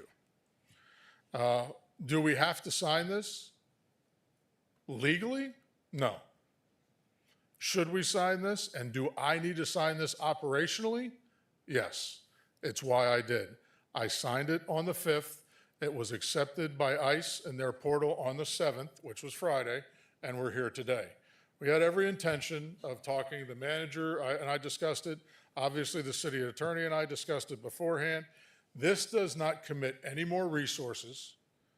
If we do have resources, the only way we can get reimbursement through the state is to be a member of the task force. So again, as the chief, if there are sources that we can go after or get reimbursed from, we have to be a part of it. We are part of Stone Garden. We have been for years. Our Marine Patrol has been out there for years. When staffing didn't permit us, because we were short, we pulled back from that agreement without losing any resources from the federal government. It's an operational necessity that allows us to do that. You are all aware, as the country is, that we've had smugglers hitting our shores, giving us the ability to enhance our investigative techniques by having 1 or 2 or 3 or more people trained by this MOU, which is what comes of it, is something that, as your chief, we need to have. We have detectives at airports. We have detectives that are out there right now working on federal areas of investigation that benefit us as a police department. You've heard me say this. Our criminal element doesn't necessarily live in Coral Gables, so we have to have those resources. We have to gather that intelligence. We're looking at this the same way. The fact that it protects anybody who is here legally or illegally, and they're a victim of a crime or reporting a crime, I'm very comfortable with that. More importantly, if it gives my detectives, your officers, the ability to make sure that somebody who prays victim on any of us in this city, and that person is here legally, illegally, we definitely make sure that we notify the appropriate people. This is the codification of not doing things from the hip, but making sure that we will notify and work with our federal partners. We have historically worked with our federal partners, and this is just an operational agreement. It does not mean that we are going to be knocking on doors, checking on people, checking on yardmen. If they commit a crime, anything like that, we will do the crime investigation, and that will be asked. There are estimated 700,000 civil detainer warrants that the federal government has put into our information systems. We have to have this agreement, and we have to have that training to address those. Not every officer will be able to. Similarly, not every officer is a breath test operator. We have certain officers, if we think somebody's intoxicated, we bring in an expert. This agreement allows me to select certain officers that will become experts in the process of identifying people that are not supposed to be here. That's all it does. It is not something that, as the police department, we are going to start traffic stopping people, looking at people, profiling people. And for the statements out there that we are going to start profiling, I will hold up my department, your department, up to any other department in this country that I have the faith in my officers that we do not profile people. We never have. We haven't had those complaints, and this agreement is not going to change that. The way we respect our citizens, our visitors, and also the subjects that we deal with is something that I'm extremely proud of. This agreement is not going to change that. I'm available for your questions. I know there's a lot of people that want to speak on that. But again, this is an ongoing, moving issue. I head to Tallahassee in my role as the Florida legislative chair on Monday. And we are going to continue to work because just the Florida organization, what the governor and legislator has passed, is still coming together. There is a council that we're going to meet with. There are several members of that council are my fellow chiefs, and we will continue to move on. But this does not mean, and has no intention, when I signed it, it's an operational necessity. It is not something that means we're going to start going door to door. Mr. Mayor. Thank you very much. Mr. Manager? Anything else to add? It's off. It's off. Will this effort of cooperation affect in any way your ability to provide police services to the city? No, this is not, even though we are in the recruiting process of our vacancies, again, because it is the best of our abilities to assist, will not impact our staffing levels at all. If there is, and this is kind of the reimbursable side of it, if there is overtime that needs to be spent and we have people to do it, we would obviously have to have this agreement in place, which we kind of have to get any kind of reimbursements. So it is not put onto our taxpayers. Specifically, I'm concerned about that. But no, sir, it will not affect our staffing because there is not a requirement that I have to commit so much resources or so many resources.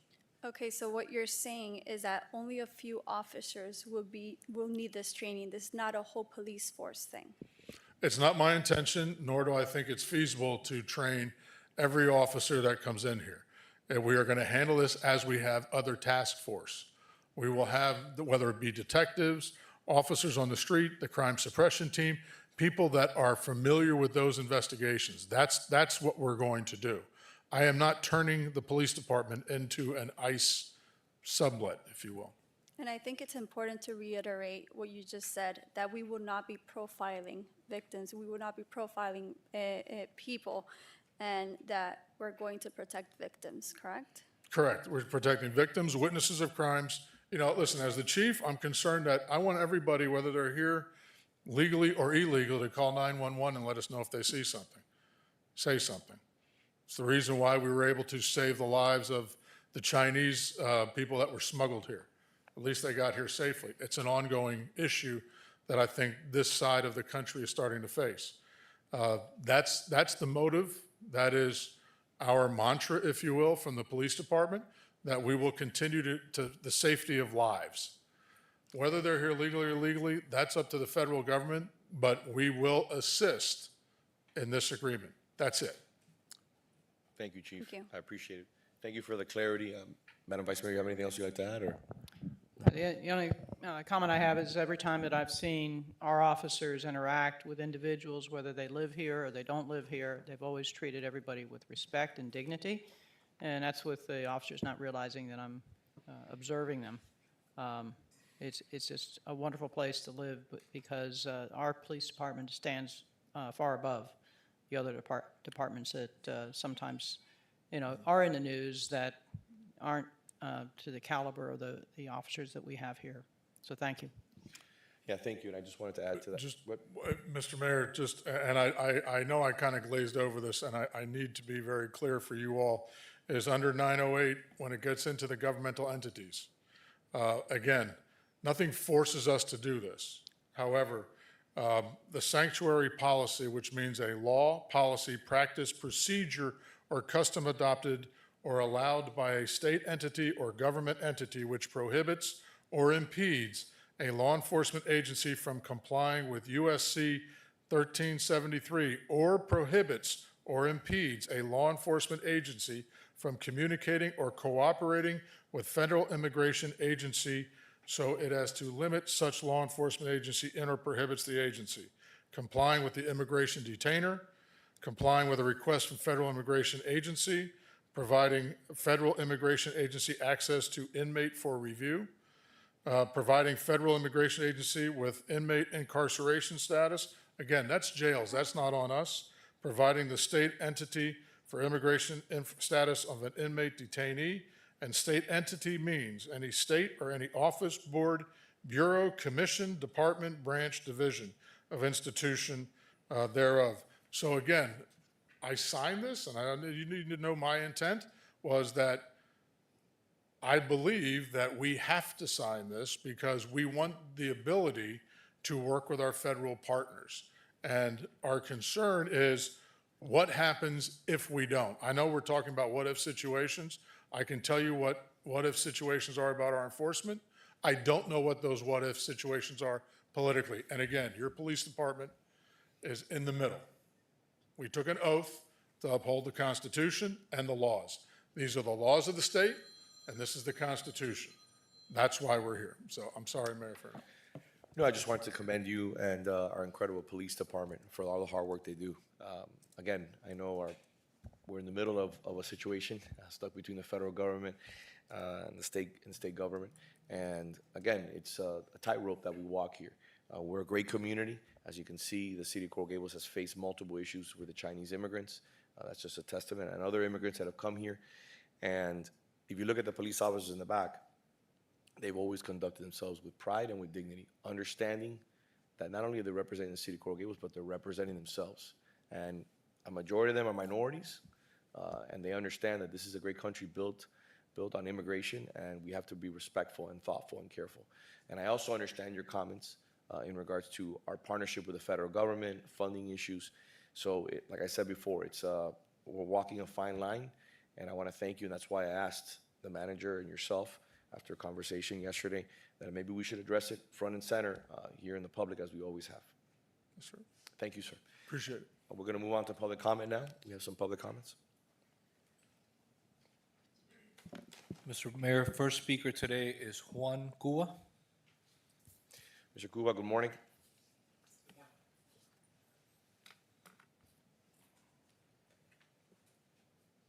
Thank you, sir. Good morning, Mayor and Commission.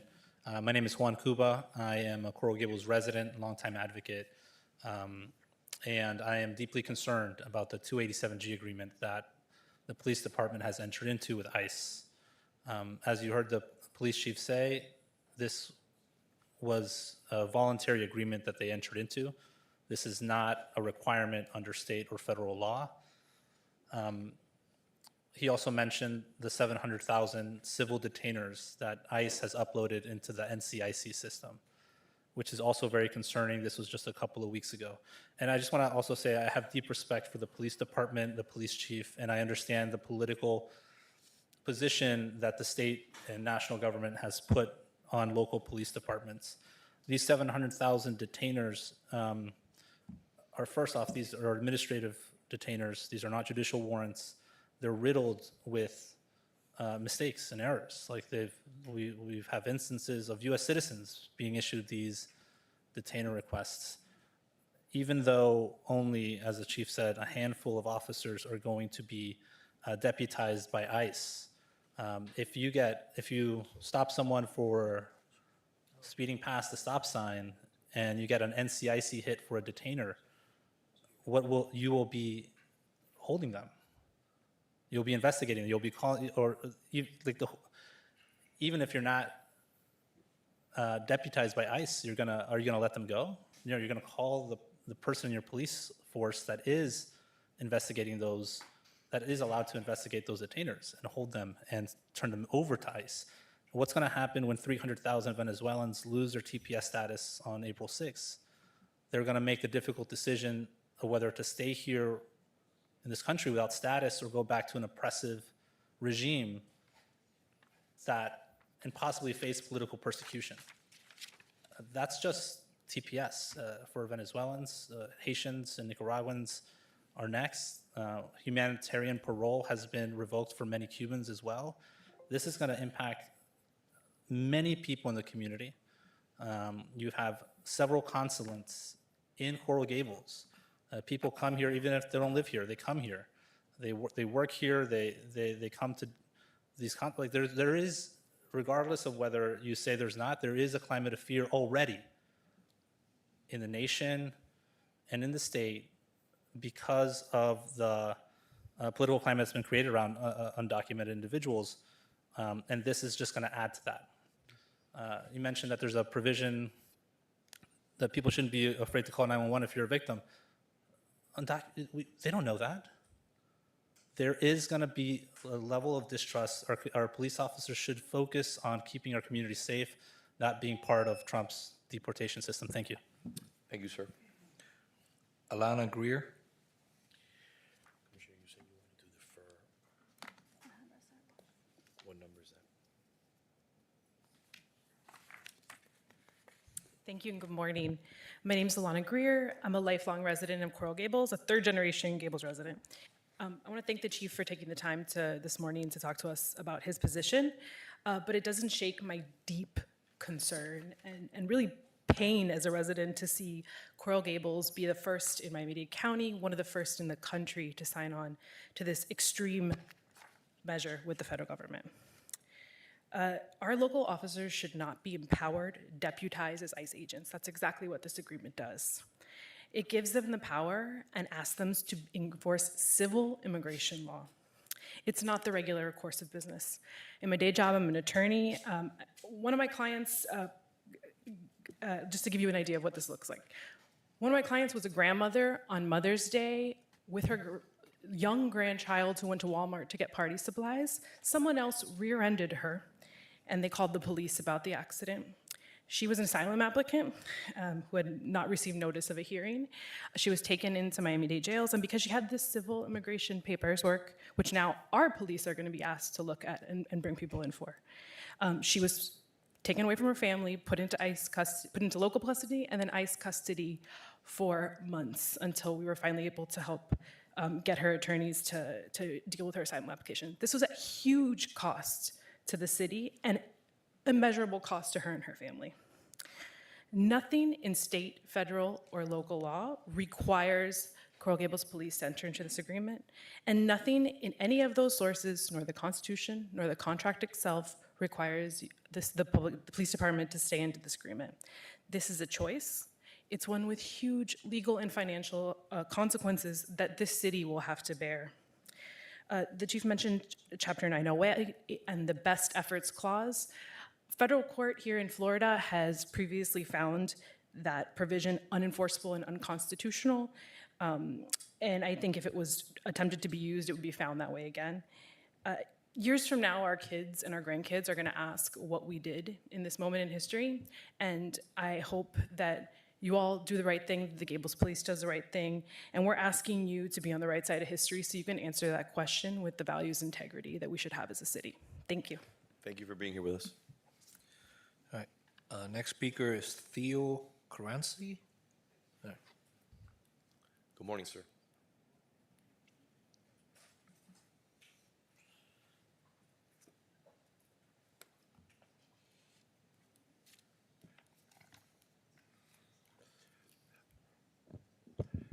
My name is Theo Karen Salas. I'm a retired librarian. Now I do volunteer work, disabled advocacy. I'm a district activist leader with the National Multiple Sclerosis Foundation.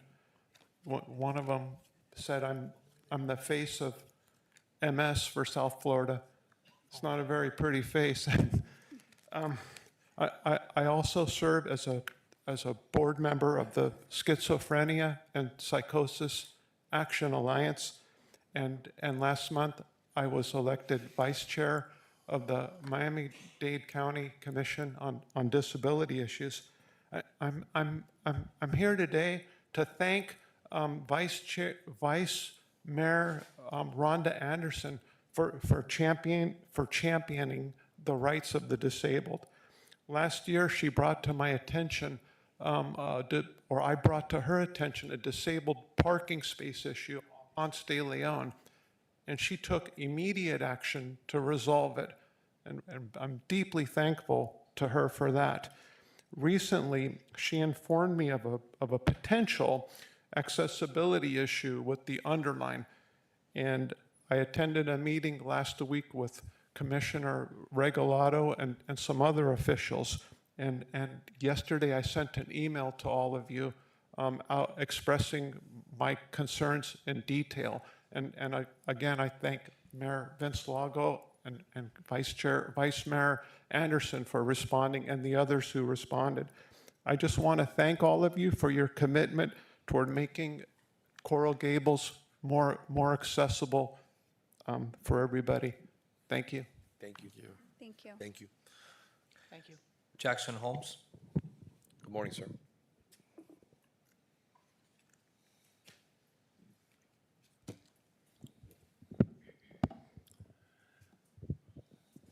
Greetings. Thank you all very much. You have my video and photos Yes, ready to sir. go? Okay, I'll give a preamble and then we'll get going. Juan Cuba just mentioned the Venezuelans who are in danger of being shipped back to Venezuela by Donald Trump. I think that's abnormal for Donald Trump. He's been the fighter against communism in Venezuela, against Maduro. The fact that right now Maria Corina Machado may be assassinated by Maduro and Donald Trump is doing nothing. I think he's got senile dementia. It could land on the Cubans' lap. Why is he deporting Cuban TPS? If Donald Trump, in his mental state, which I'll show you in a second, is making a deal with the communist dictator of Cuba, of Venezuela, is Cuba next? Will Donald Trump say to Miguel Diaz-Canel, you can stay in power, just take these deportees off my hands, take the Cubans back. We don't want any Latinos. Can you roll the first video?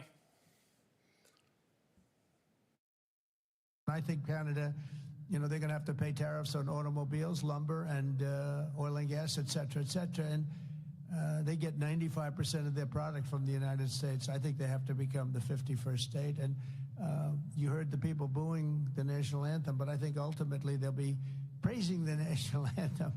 We'll have to work out some deal with it, because I do like the O Canada, right? It's a beautiful thing. I think we're going to have to keep it for the 51st state. I call him Governor Trudeau. I said, Governor Trudeau's doing a wonderful job. I think it's actually cost him his election, if you want to know the truth. Can you go to the second slide, please?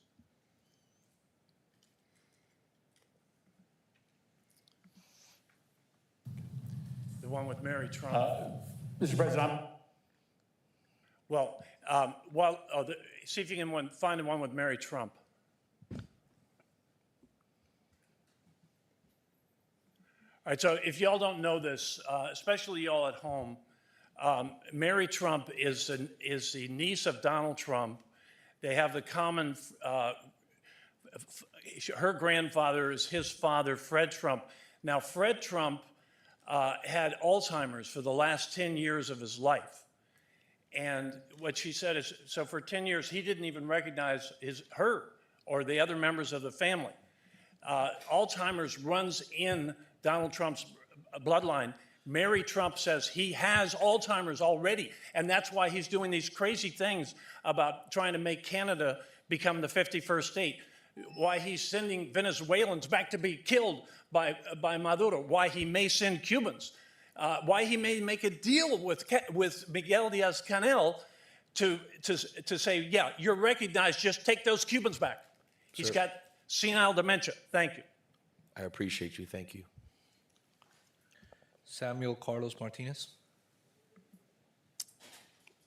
Good morning, sir. Good morning, Mayor, Vice Mayor, and Commissioners. My name is Samuel Martinez. I'm a retired FBI agent with an accounting degree. I'm here not to make a statement, but to ask some questions concerning the task force. How does aligning with ICE fit Coral Gables' statement of purpose? How does the current budget allocation impact the department's ability to address local crime effectively, and what challenges arise from diverting resources to assist federal agencies like ICE if ICE is not funding Coral Gables? What commission strategies are in place to secure additional funding if local law enforcement is expected to take on federal immigration enforcement responsibilities and is justified and fair to Coral Gables taxpayers? Could the police department outline the potential trade-offs between dedicating resources to federal immigration tasks versus investing in community-focused police initiatives? Given the nationwide challenges with police recruitment and retention, how would involving local officers in ICE cases affect staffing levels and response times to local emergencies? What steps are taken to address the strain on officers who may need to prioritize federal mandates over local policing duties? How does the department plan to balance its responsibilities with a limited workforce significantly when community expectations are increasing? If Coral Gables Police has requested additional officers, what are the implications of relocating workforce, vehicles, and technology to support ICE operations, and how might this affect routine law enforcement activities? Are there specific metrics or assessments used to determine whether involvement in federal immigration enforcement justifies the redirection of departmental resources? How does the department view the role of immigrant workers in supporting local businesses and the economy, particularly in sectors heavily reliant on their labor? Could enforcement of immigration policies lead to unintended consequences, such as labor shortages or disruption to local industries affecting Coral Gables businesses? How does the department navigate its role in preserving public safety without adversely affecting the local economic environment? Has the department evaluated the potential impact on community trust and cooperation if it becomes more involved in immigration enforcement? What measures are in place to ensure that immigrant communities feel safe reporting crimes and engaging with law enforcement? What crimes reports have been documented by police departments specific to immigrants? Two things, if you'd be so kind. Will you make that part of the public record? Yes. And also, our police chief will be outside. He can have a conversation with you, or a manager, through the manager's office, can have a conversation with you. Moving forward, we've always done this as part of the record. It's not because you're here, because you didn't do it. State your name, and also please put your address for the record. That's the protocol here in the city of Coral Gables, along with other municipalities. Okay? Thank you for being here. Okay, I'd also like to thank Peter Hernandez for being Officer of the Month. Thank you, sir. Appreciate you. Will you make that part of the record? Yes. Would you like to do that after you speak with our police chief? Because I don't know if you have more than one copy of that. I just have one copy. Okay, so hold on to it, and then after you're finished having your meeting, you can make it part of the record. Thank you. Thank you, sir. Maria Herrera. We'll come back to her. Raul Hernandez. Come back to Mr. Hernandez. Maite Haley. Good morning. Good morning, Maite Halley, 1245 Milan Avenue. I've never done that. I'm sorry about that. I come to you today in gratitude. I want to thank the current commission for the work they've done to respond to the community. It was a conversation about pickleball that started 2.5 years ago when some of you weren't even sitting on the commission at the time. And it started with our vice mayor, Rhonda Anderson, bringing it to me and making a phone call to me and saying, hey, have you looked at this area? And that, because she knew we were looking for pickleball courts. That's how it all got started. Over the 2.5 years, we've had numerous conversations about different localities. And I am so pleased with the place that we've gotten for our pickleball courts that are going to be there until we get our permanent 8 courts. And this is at the Biltmore Hotel. And here's a shot I took on, actually my husband took on Saturday afternoon. I mean, what more fabulous facility than that? So I have to thank our mayor. I have to thank our commissioners. These are the kinds of things that we can do when everybody's united. And we are so grateful. These 6 courts are going to take some pressure off. And while we look at the design firm that's looking at putting a full 8 courts somewhere, most likely at the Biltmore, because that's where you directed us to look. While we look at that, we'll be able to play on these 6 courts. And we're just beyond excited. So I want to thank City Manager Parhus, who was at one of our meetings before last year, Commissioner Menendez, Commissioner Fernandez, who's not here, Commissioner Castro, again, Vice Mayor Anderson, thank you so much for keeping this alive, and Mayor Lago, thank you for your leadership in this and you know, just really pushing for it. I want you to come play. You need to play pickleball with us. I think everybody else here who can has. So I want you guys to do that. The other thing I want to say is that your staff has been terrific. And I asked Fred, I know he has a lot of work to do today because he has a lot of items coming before you, but I asked him to come here because Fred, as Director of Parks and Recreations, Carolina, in her tenure as the assistant in that area, and I've congratulated her on already, but I want to put it on the record, and people like Susan Lainfiesta, Sarah Espino, Carlos Pichardo at the Youth Center, they have all been terrific. So I wanted to call them out by name and tell you, you guys have got terrific staff working for us. So we'll see you out on the courts. Thank you. So first off, thank you for being here. I appreciate it. All the credit goes to Fred and his wonderful team who have done an amazing job. It's a balancing act, so thank you to them. Also for your advocacy. And I also have some interesting news I've been working on with Meg Daly, and it's not ironed out yet, but I was speaking to the manager, and I mentioned to them at yesterday's agenda review meeting. So one of the things that we're working on is there's going to be 4 pickleball courts at the Underline. Right. And one of the things that I asked was that residents have first right of refusal, and we're trying to work out a way to see how it can possibly be done using existing technology and some of the legislation that's in place. So if that happens, it's not assured. I don't want to make people scared, but you know, in regards to the Underline, they have a lot on their plate. But if that happens, it's another 4 courts that again, maybe early mornings, maybe afternoons, maybe if something designated. All depends on the county contract. Whether we can be first come, first serve as a resident there. And I've already played pickleball. It's great. I enjoy it. It's a beautiful time. You just got to invite me and I'll be there. I'll be your partner, your doubles partner. We'll do it. So I just wanted to, through the mayor, add that we're still going to have the youth center courts. Yes, we are. It's good for some of us novices. So, thank you. Well, my hope is that those courts, and I don't know what Fred and his staff is looking for, but my hope is that that will be the place where we do our kids programs. We need to do kids programs in pickleball, and that's my hope. But it's all going to come together, right? And I'm very confident of that because of the way we've worked together. And again, I thank you, and that's all I came to say. Thank you, thank you. Thank you. Thank you. Philip Cardella.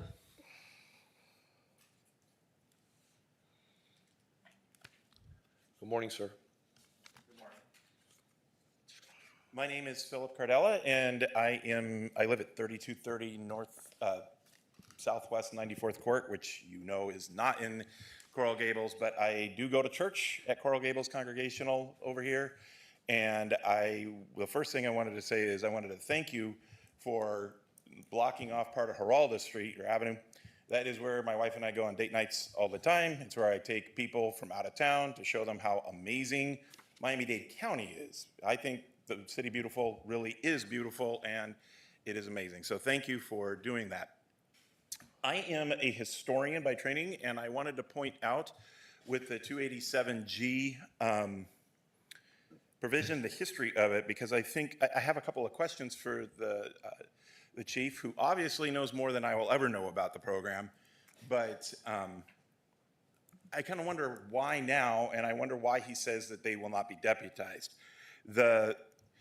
If you look at the ICE's website on the first sentence, I'm just going to read it from the ice.gov website on the 287G program. The Illegal Immigration Reform and Immigrant Responsibility Act of 1996 added Section 287G to the Immigration and Nationality Act, INA, authorizing U.S. Immigration and Customs Enforcement to delegate to state and local enforcement officers the authority to perform specified immigration officer functions under the agency's direction and oversight.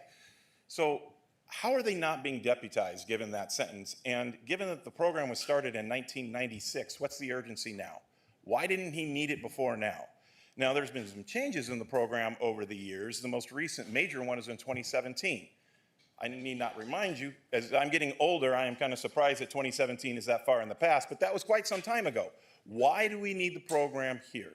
And again, this does impact me because I go to church here. My kid performs in a program on Saturdays, both here at my church and another church down the road here in Coral Gables. This is my community too. And honestly, I got priced out. That's why we don't live here. We would otherwise. But why now? Why am I going to be driving down the street and then knowing that the police department here could be influenced by ICE when they didn't need the 287G program for years? And as somebody has pointed out, I think almost half of the 287G signees from sheriff's departments and enforcement agencies, law enforcement agencies around the country are in Florida. Why here? Why now? What is it about Coral Gables that we need this program? Because I don't see it. And I don't see it for our county either. And I will be happy to talk to that commission too about that. So thank you for your time, and thank you again for Geraldo Street. It's really awesome. Thank you, sir. Noel Cleland. Good morning, sir. Good morning. My name's Noel Cleland. Live at 5990 Southwest 50th Street, and I'm glad to be here and thank the chief for offering his comments about this program. But it did raise a couple of questions for me that I wanted to bring up to you.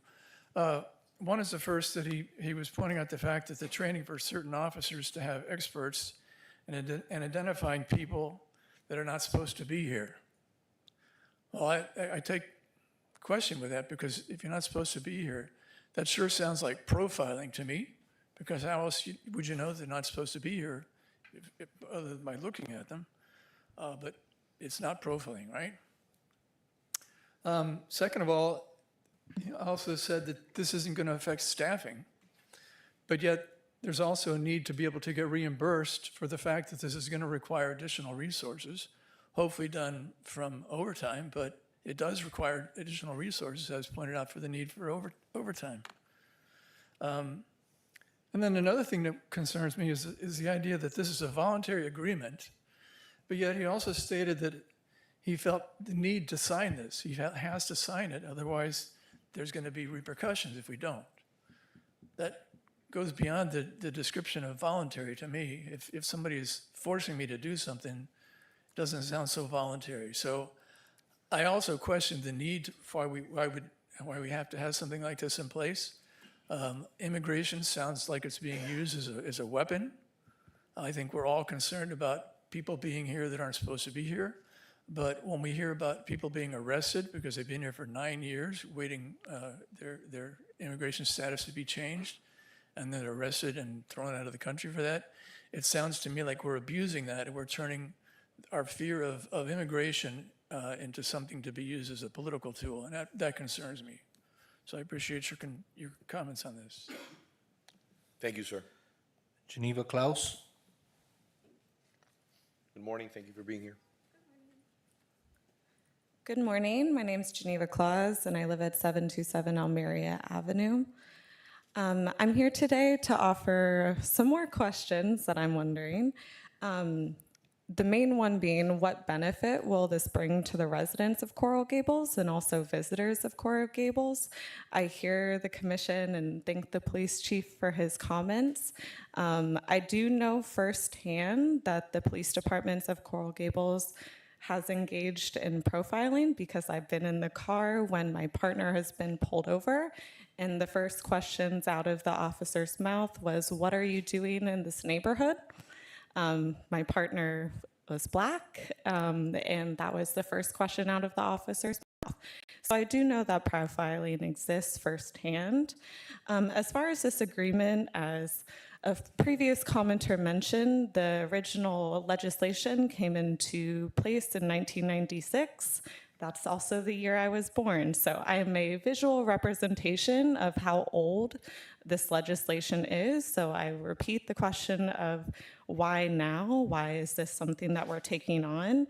It was also mentioned that the police chief said that this wouldn't change what they've already been doing. So why do we need to do it?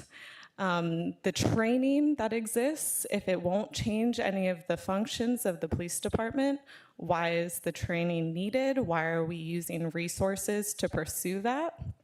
If it actually won't change any of the functions, I hear the police chief say that it won't actually, the plan isn't to deputize agents and it will only be a few agents in the force.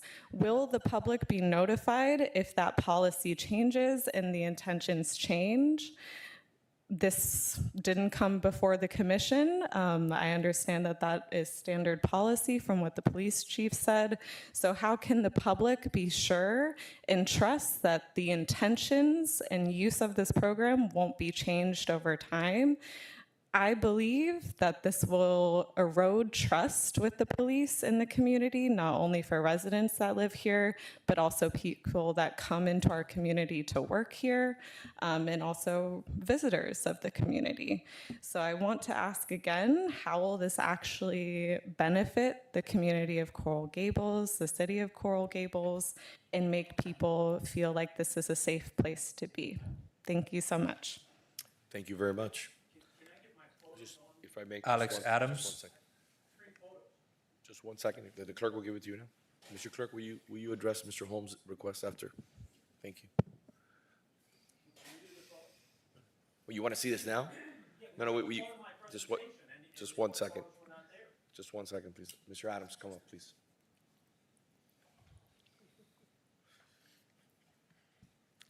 Thank you. I didn't realize I was coming on a controversial day. I'm here actually to bring some citizens' concerns to your attention. And I brought with me today what you guys might know. Want to play you a little lullaby here, calm the noise down a little bit. But unfortunately, this is not what we're hearing around our neighborhoods, what I call the fast and furious. There's a lot of people now. I had to call the police this weekend, coming into our neighborhoods, doing donuts in intersections, with the loud, mufflers, trying to speed up and down streets. And I find that they also congregate a lot of times near Phillips Park because you have the school in the parking lot there next door. Especially I've found that around Wednesdays and Sundays when we play soccer and all, around 8:15, they tend to come around. I don't know why that time, but it was even a Saturday afternoon. We had people on sidewalks, and people are out there almost getting into a fight with these people because they're doing donuts and intersections in the area. There's been a lot of attempt by the city to put, improved pedestrian areas there, having the improved sidewalks, But it seems like the improved conditions of the street have made it a favorite place because it's new pavement for them to kind of do these activities. And it's causing major disruption to the neighborhoods. I think it's a noise ordinance issue, it's a speeding issue, it's a disruptive issue, it's a unlawful activities issue. So I don't know if there could be some sort of, we're talking about task force here today, something in the neighborhoods on this item. The other thing that I want to bring to your attention is, I don't know if the city hires them or what, but we have tow trucks that run around the city all times, every day, and every hour they come by as if, something, they have to be muscular. And so we get just roving the neighborhoods with these loud tow trucks even. So I don't know if those are our contracts or what, but, just like going up and down a boulevard is disruptive, this has become something that has been very disruptive in the neighborhoods. So I'd like to see what you guys can help us out with that. Thank you very much. Thank you. So through the mayor, while this, I'd like to ask the city manager, we have some areas that we're going to be asking our county commissioners to consider. I'm just going to call it youth areas for more intense opportunity to provide traffic calming. Obviously, we have an enforcement issue, but I'd like this area around Phillips Park, we have a lot of children in the area, to add that to the list of areas that we need to request relief in from the county and giving us more opportunity for traffic calming in the area. Can I make one? Of course. Just, we'll be very quick. Yes, sir. Being that I saw that it is Earth Day coming on in April and all, one thing to look at and to check into, I did see that the ambassadors that go up and down Miracle Mile, they're not recycling. So they have one trash can, and they literally take the recycling and the trash into one can. So I'm not a fan of contracts. I've seen a degradation of public spaces, but we need accountability on these folks. The other one I would say is US 1 medians. Look horrible now. We used to be the poster child of great looking stuff. And, it's just become terrible. So accountability. Thank you. Mr. Manager, will you look into and advise back to the commission in regards to the teams that we have on Miracle Mile cleaning up and making sure they're recycling? It's important. And also a little bit of a better understanding of what's happening with the medians on US 1 with the county and what is our scope and what is the county scope. Sure will, Mayor. Thank you. Thank you for bringing that up to our attention. Mr. Mayor, would you like me to put up Mr. Holmes' photo or move on to the next speaker? Okay, let's do it at the end. We'll do it at the end. Let's have everyone and then we'll come back. Thank you. Ms. Maria Cruz?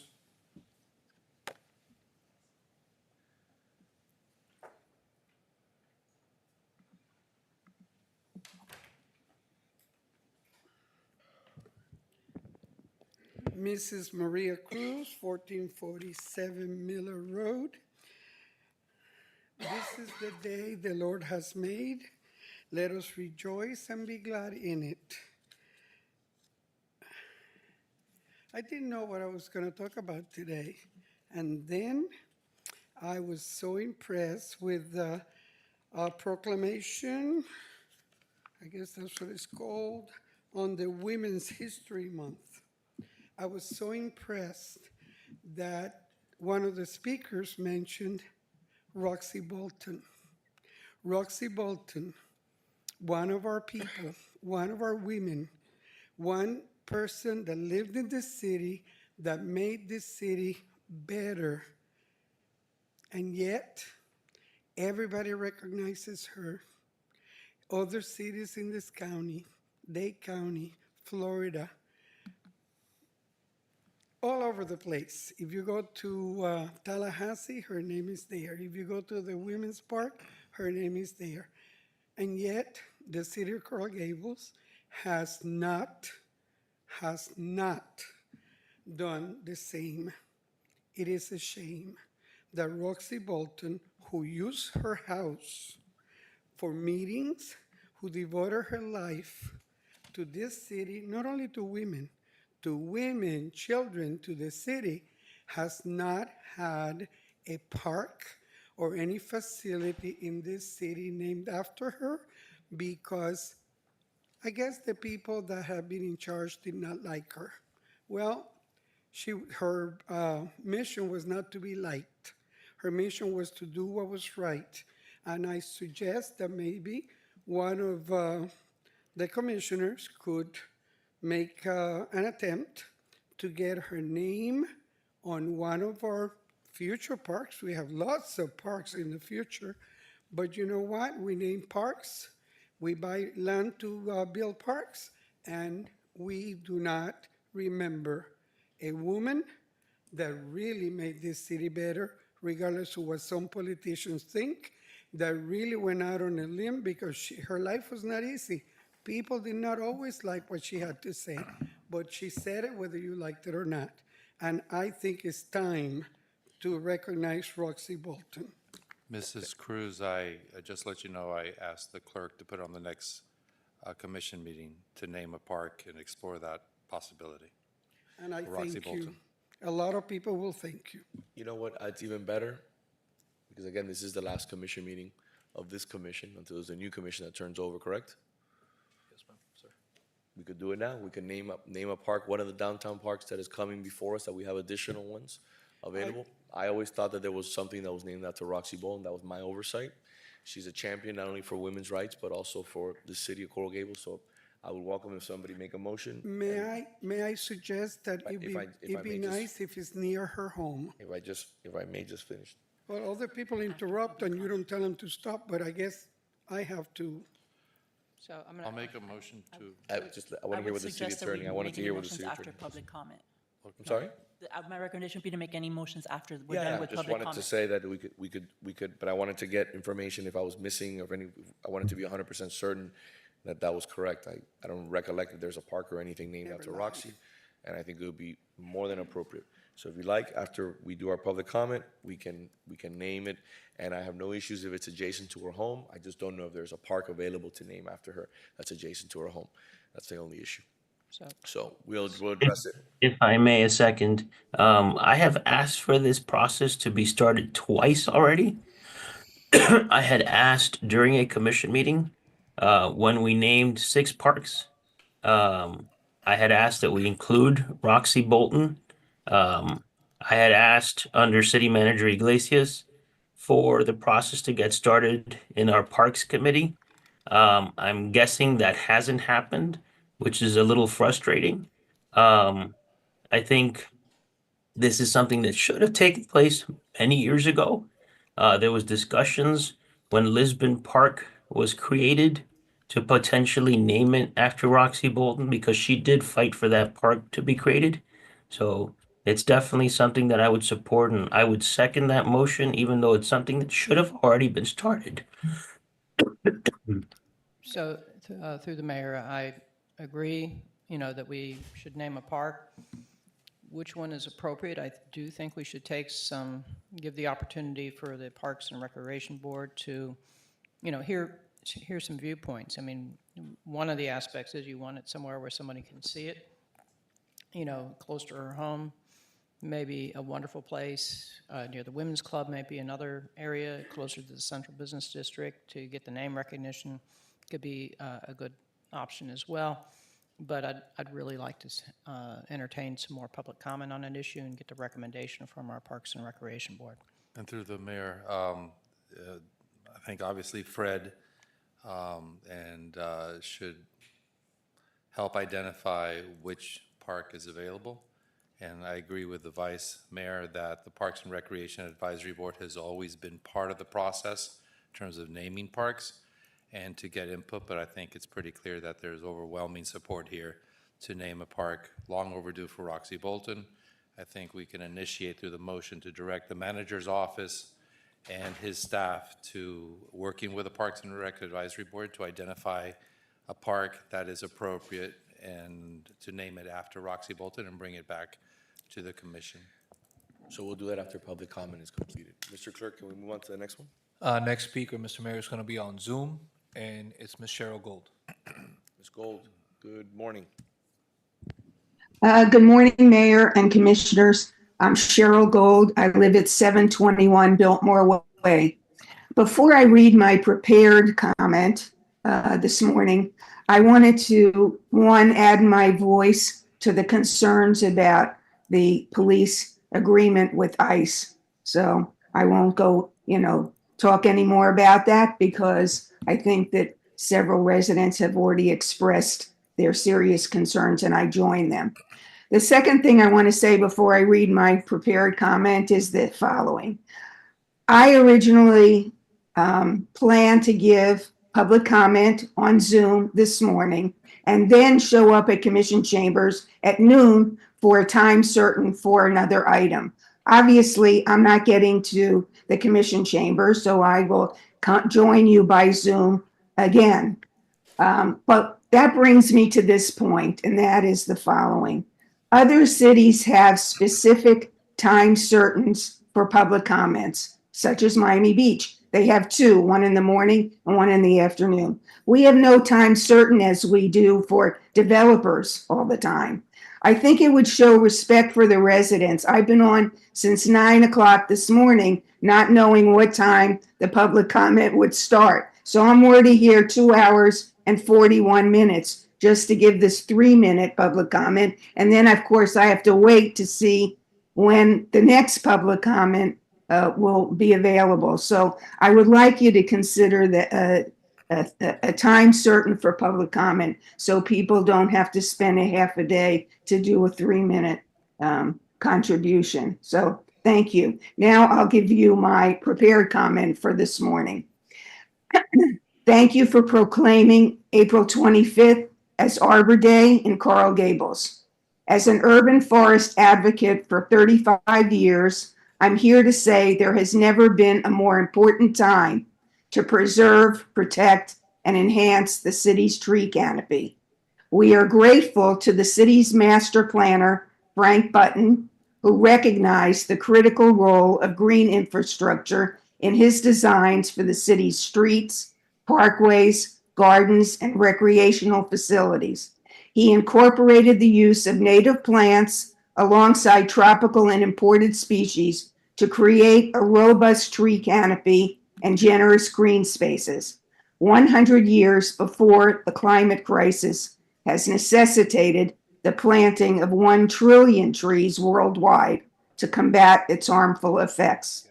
Unfortunately, in recent years, the city of Coral Gables has rested on its laurels and failed to modernize its management of the urban forest.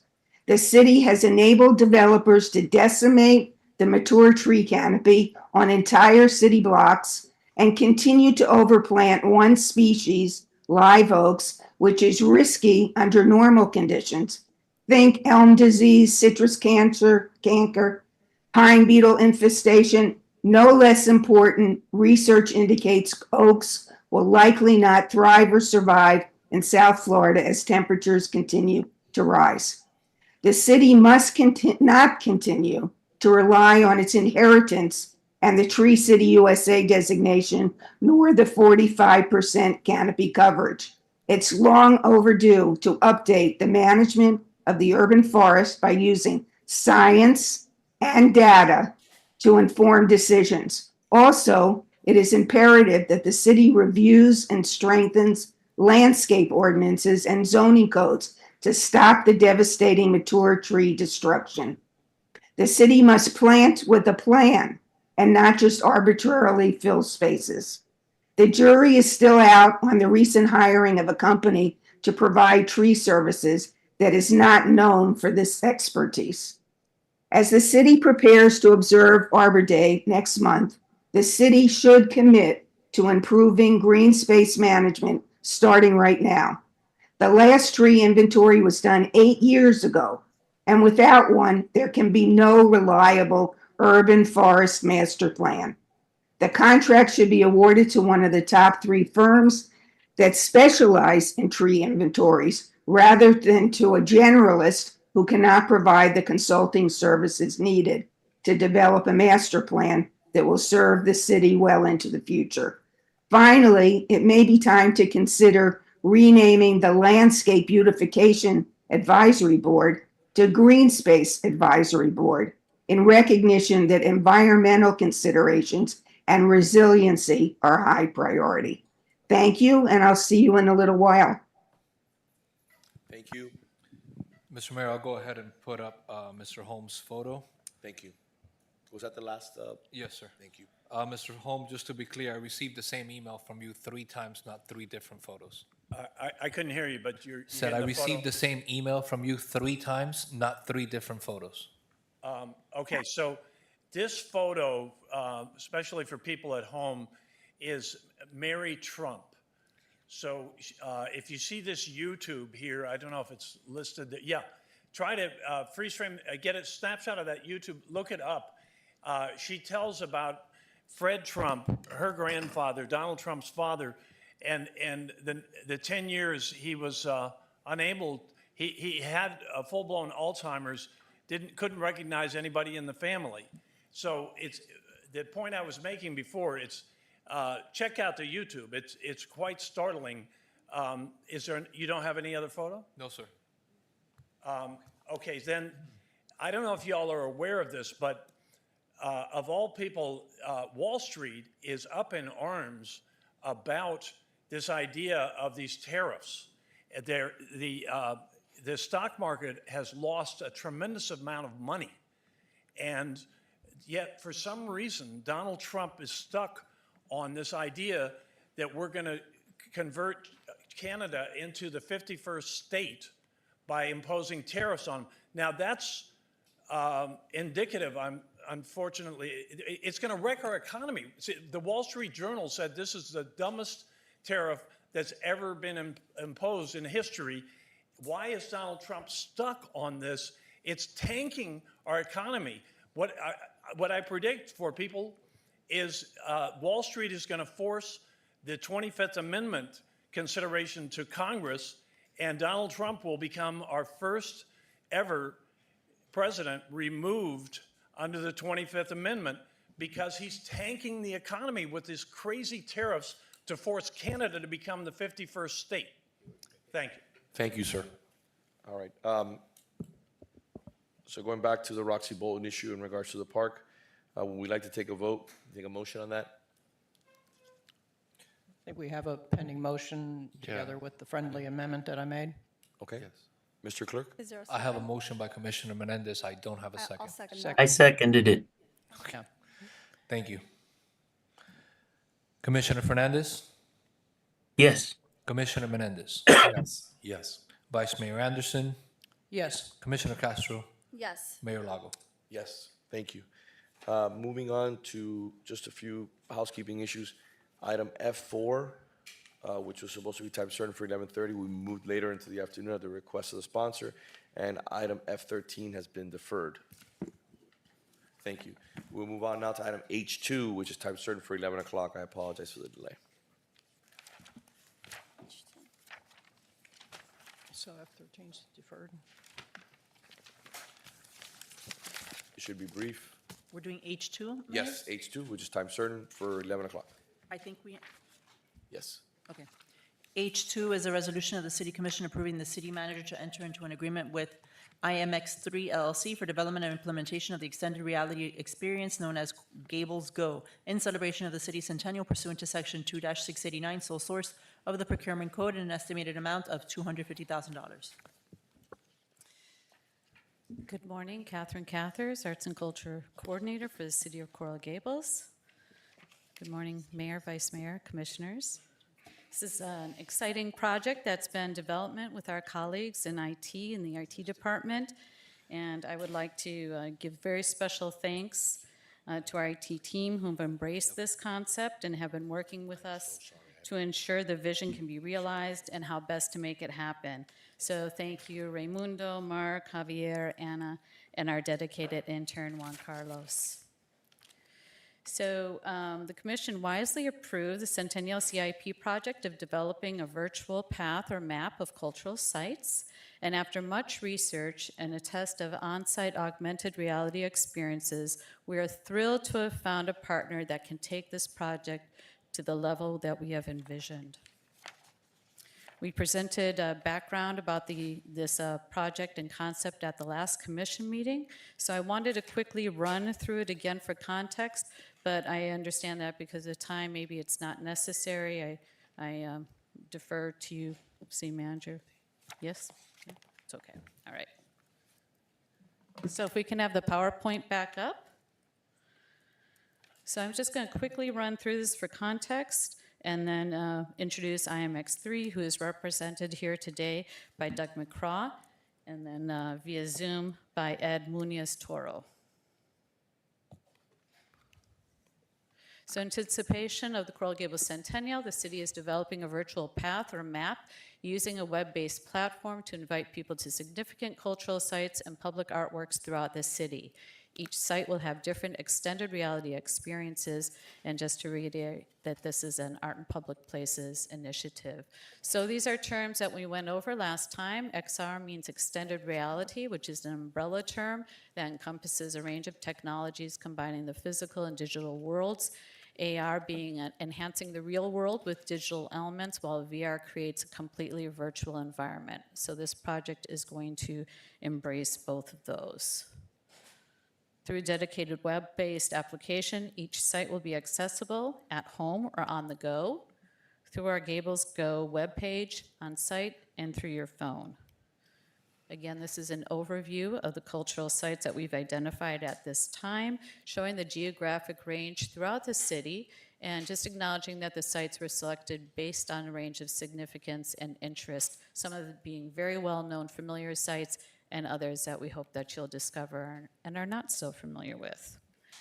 Each site includes a selection of experiences that may include images, text, sound, holograms, interactive information sharing and gathering, and music. So now I'd like to bring up IMX3. This is just a little bit of background and some of the experiences that they've coming to this project with. Doug McCraw, again, is the co-founder of IMX3 and a leader in arts advocacy, development, and innovation. Ed will give a brief presentation of the quality and experiences we can expect from his team. So I'm just going to turn it over to Doug. Do you want to say a few words before Ed comes up? Well, I will just introduce myself. This project actually began as an outgrowth of Fat Village in Fort Lauderdale. We had decided when we went under construction in our project with Heinz Corporation to take Fat Village into the metaverse, which turned into quite a project and quite an exciting business and company. I'm going to now introduce you to Ed Munoz-Toro, who is one of the technical geniuses behind our project. And Ed, are you ready to go? Yes. Hello, everyone. Thank you for having me. I appreciate the opportunity. I want to double check that you can hear me okay. Yes. Oh, perfect. Thank you. So yes, we are very excited to be partnering with the City of Coral Gables Cultural Arts Department. I am the Chief Technology Officer for IMX3. And we are here to present a groundbreaking project that transforms Coral Gables cultural sites and public art into an immersive educational experience using virtual reality and augmented reality technologies. And I want to emphasize that this is accessible from most internet-connected devices that have web browsers, such as computers, mobile phones, and VR headsets. The users and visitors do not need to use any specialized hardware or expensive equipment. We developed the platform with maximum accessibility. And in order to help contextualize the commissioners and the public, I would like to share a project that we just released last year for Broward's Public Art Division. which is a similar project than the one that we're planning to do for the city of Coral Gables. So I will be sharing my screen and one second. Excellent. And please let me know if you guys can see my display.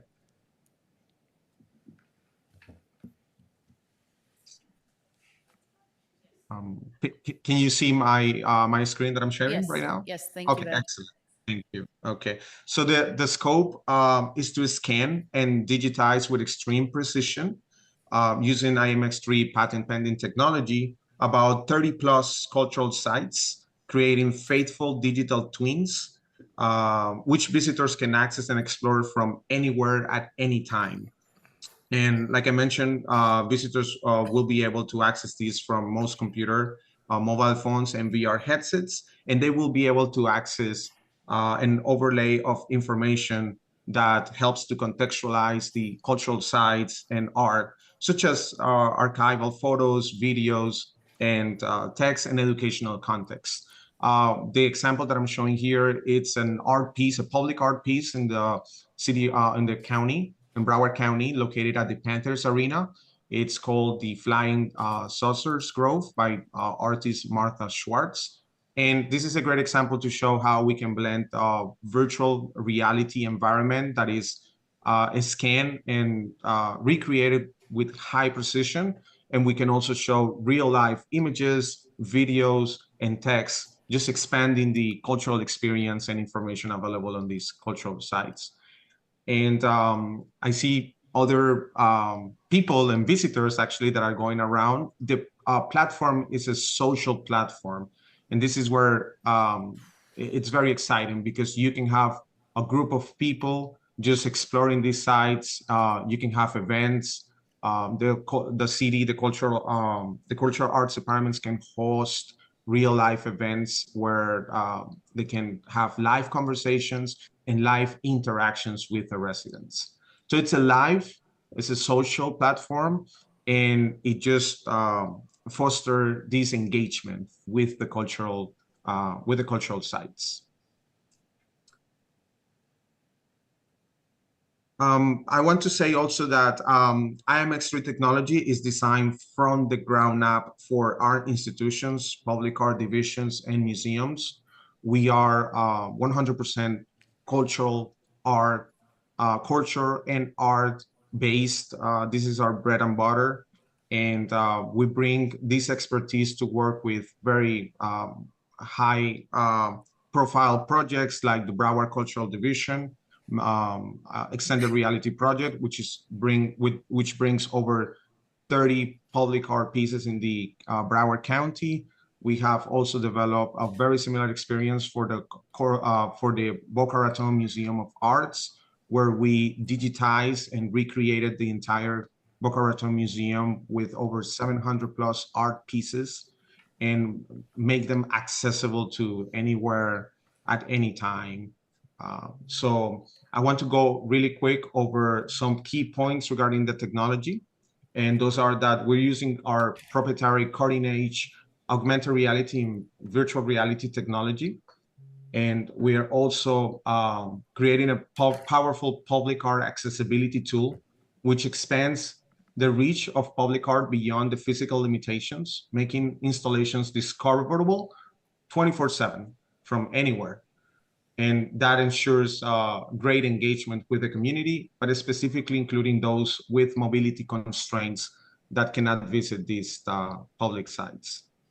And our augmented reality will allow visitors in person to the actual cultural locations to access interactive and educational content through augmented reality using their mobile phones.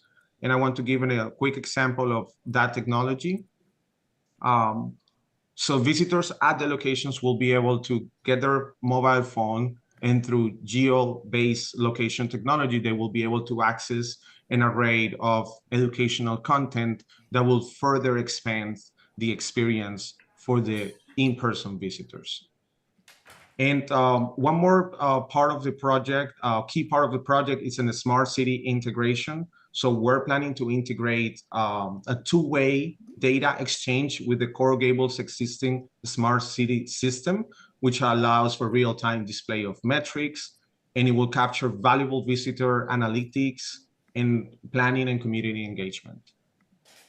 And I believe that's everything that I have to share with you. So if you have any questions, I will be more than happy to answer those. Thank you very much. Very interesting. Does anyone have any further comments, or I'll entertain a motion? I'll move it.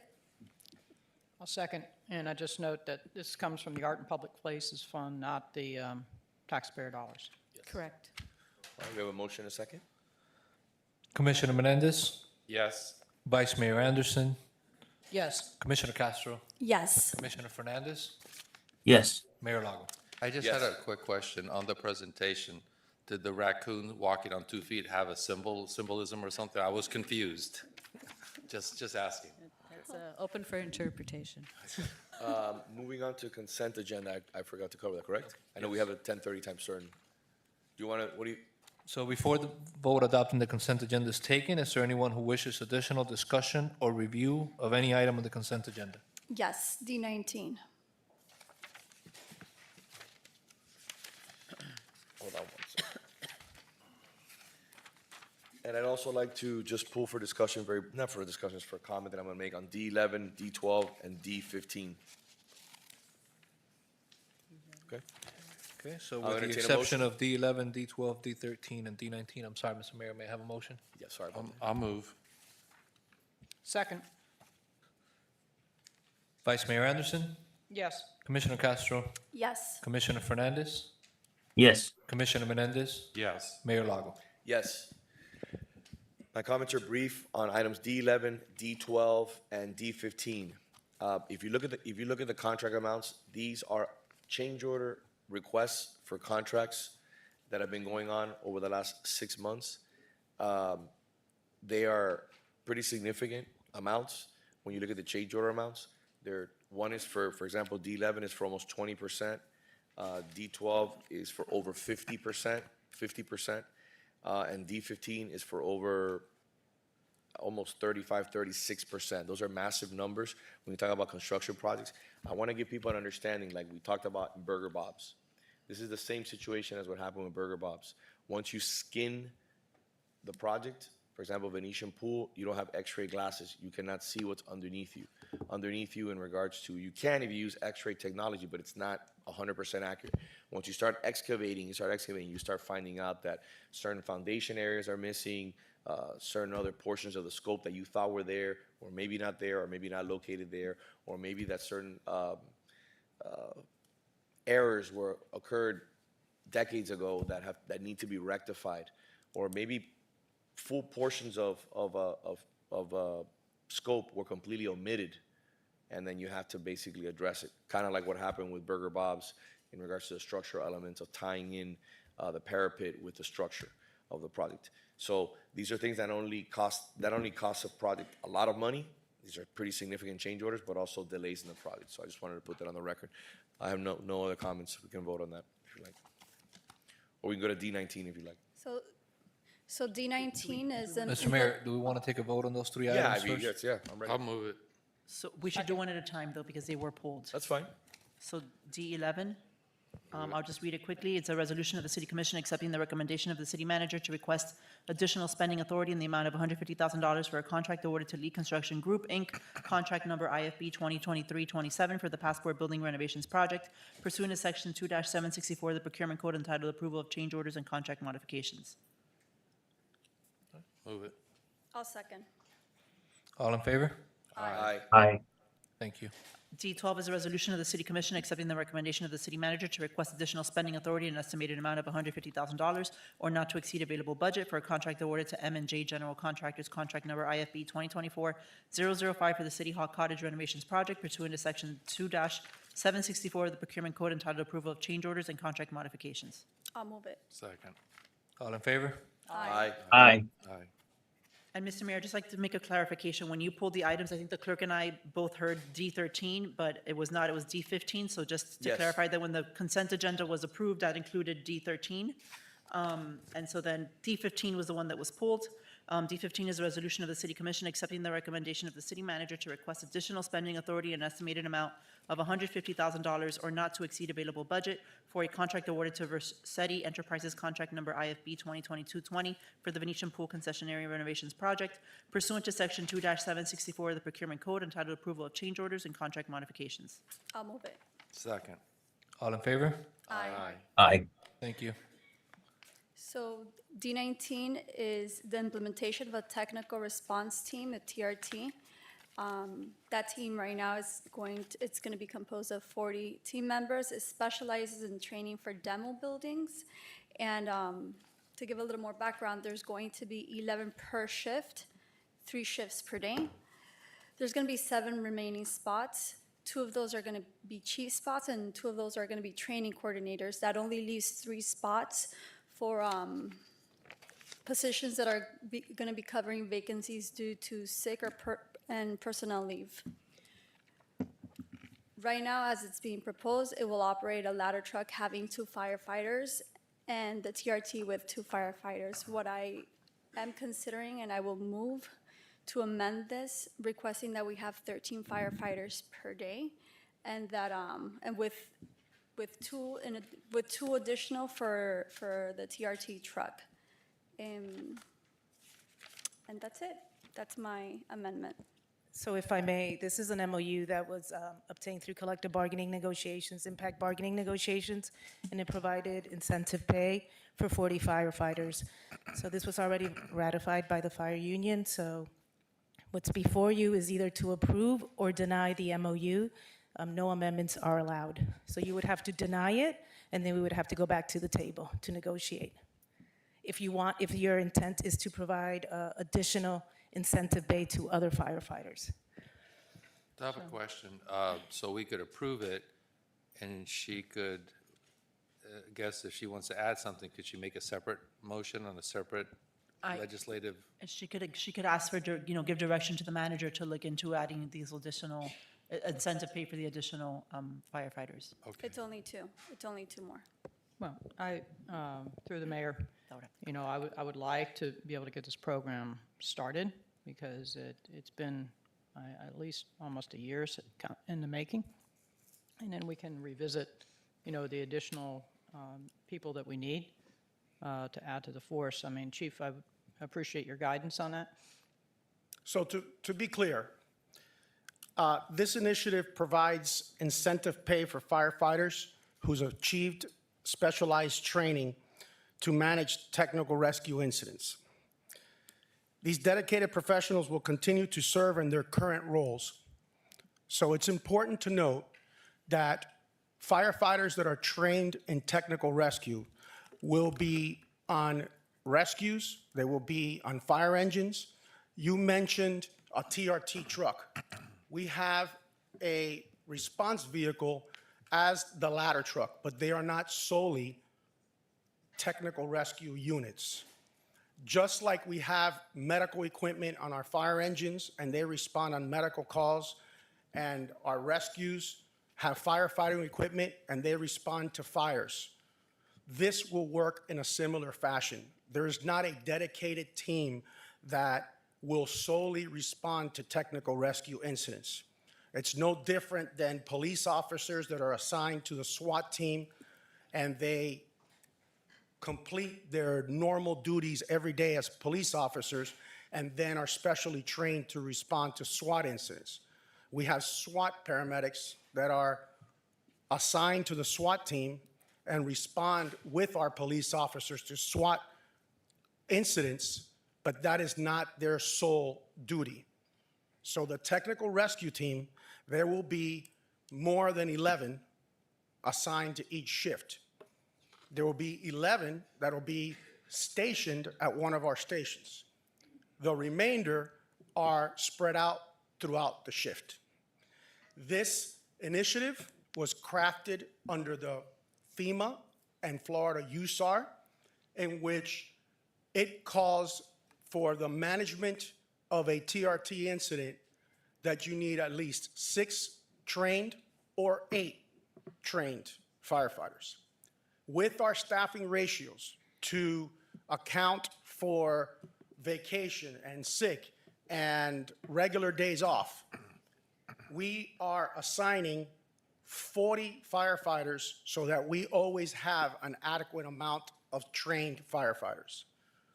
But these specially trained individuals will continue to provide the services that they provide every day. This is just an enhancement to our service level.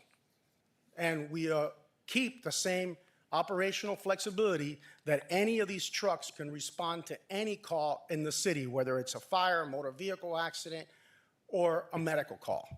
So I just want to make sure that we're clear that this is not a dedicated group that will solely respond to technical incidents. Okay. Well, that being said, I would move to approve this, but in the next commission meeting, I will move also to bring it back for the 2 additional. So normally, we follow staffing considerations are usually presented in a deliberate and thoughtful process that allows me to provide where the staffing needs are and address the identified needs in the community. And that process is followed through the manager's office with staff and making sure that we align the budgetary necessities for additional staffing. So to better understand, I would like to meet with you and see how you envision these 2 additional firefighters. And if that's per day, then adding our staffing ratios to account for days off, it would signify hiring 8 additional positions. Well, hold on, 8, how is 8? Because there's 3 different shifts. It's shift A, shift B, shift C. Correct. So if we're adding 2 firefighters per day, there is a staffing ratio of 4 for every position that we add. And that staffing ratio is in place to account for a firefighter being in that position and accounting for days off and vacations and additional training. So we have that identified staffing ratio is 4. So for every position that we have or that we add, we have to apply that staffing ratio. So as a fire chief, I fully recognize the value of additional staffing and the positive impacts that it brings to a community.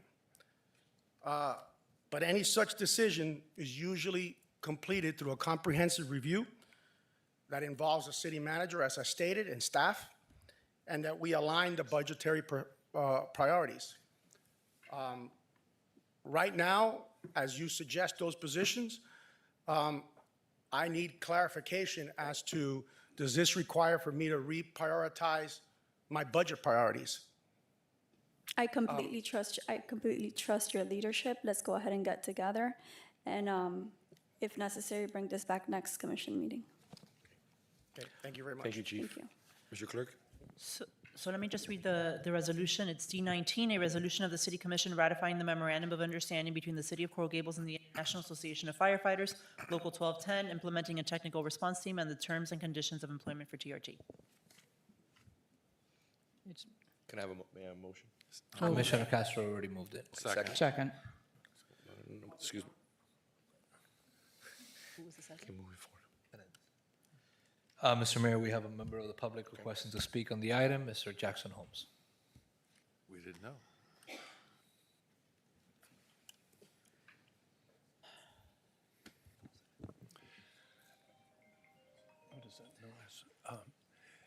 Thank you. Appreciate you letting me speak on this item. I have not fully researched what the TRT means, but because it does involve staffing of our firefighters, I feel compelled to speak out. no taxpayer, including myself, wants to spend more money than we have to. Unfortunately, I believe that to prevent a literal towering inferno in the city of Coral Gables, we got to hire a bunch more firefighters. We're not up to the code. I don't know, the International Association of Firefighters is a very respected organization, but if there's any doubt here at all, I think we need to hire maybe 9 additional firefighters. Thank you. Thank you very much, sir. That's it, Mr. Mayor. All right, we have a motion and a second. Vice Mayor Anderson, Yes. Commissioner Castro, Yes. Commissioner Fernandez, Yes. Commissioner Menendez, Yes. Mayor Lago. Yes. I apologize, I skipped item G1, which is time certain.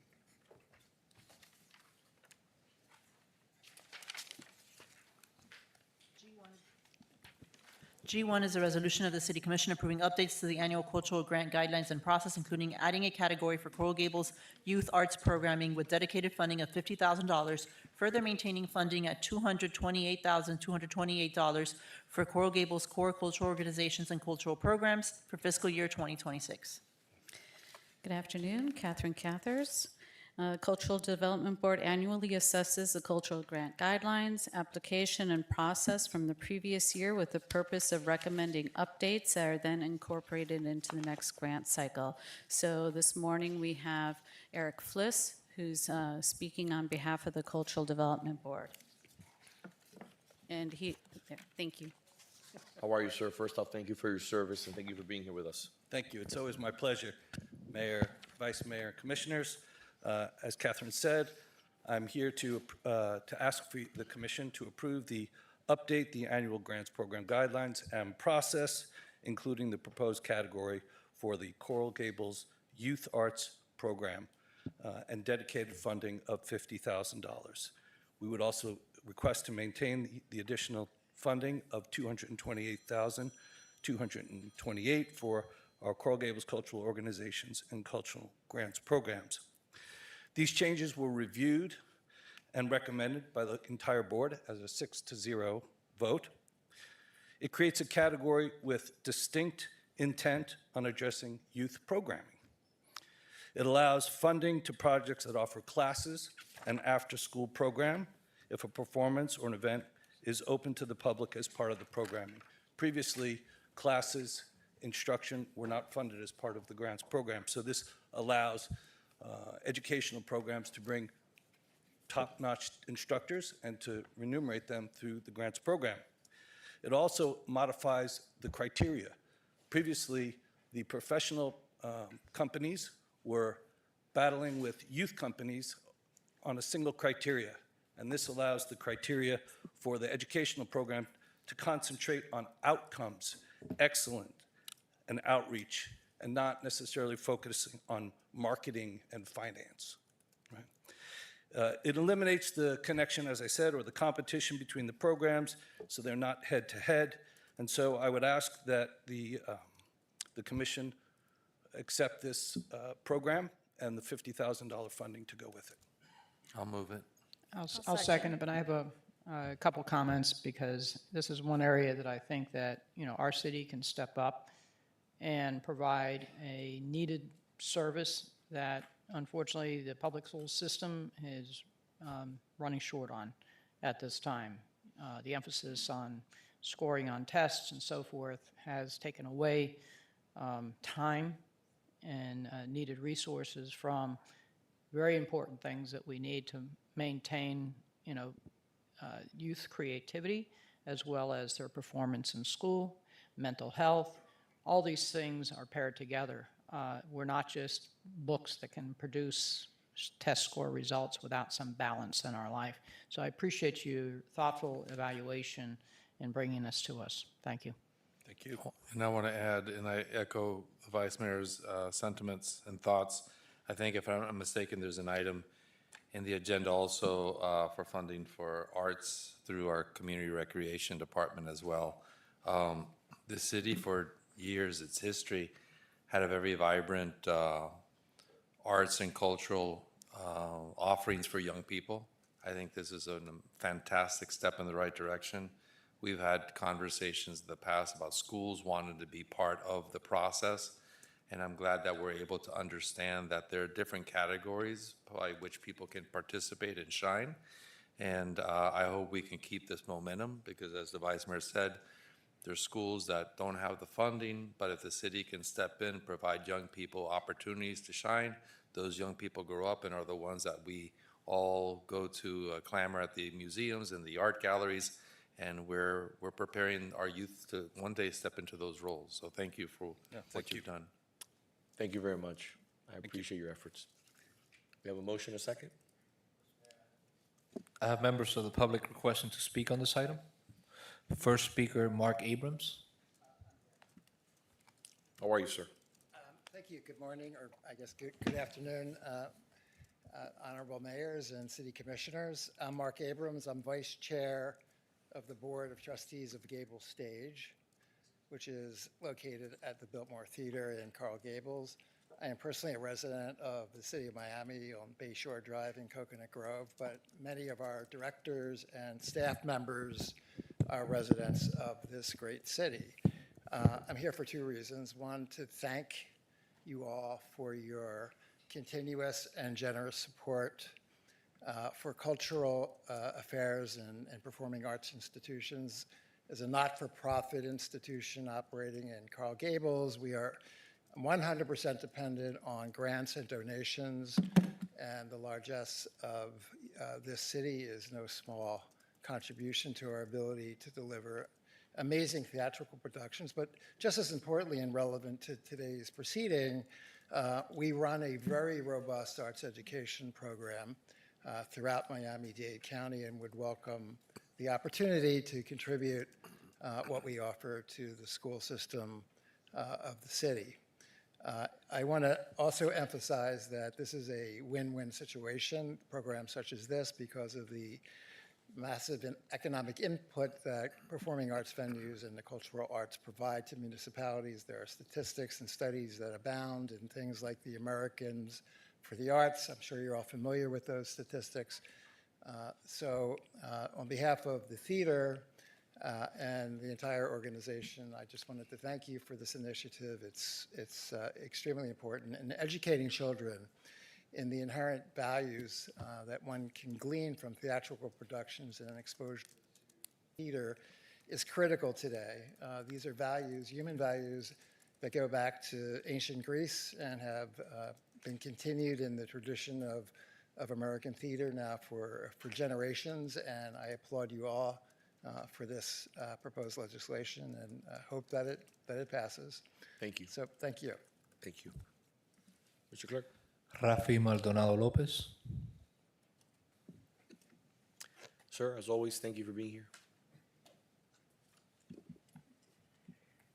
Hi there. My name is Rafi Maldonado Lopez, and a lot of you know me as your neighbor next door.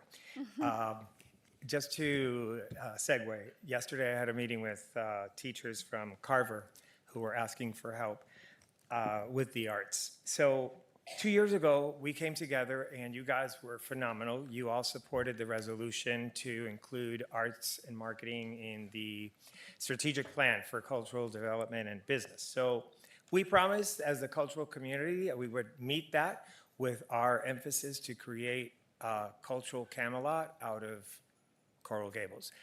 Yesterday, I was having a conversation with one of the program managers at the county, who is the person who supports our programs.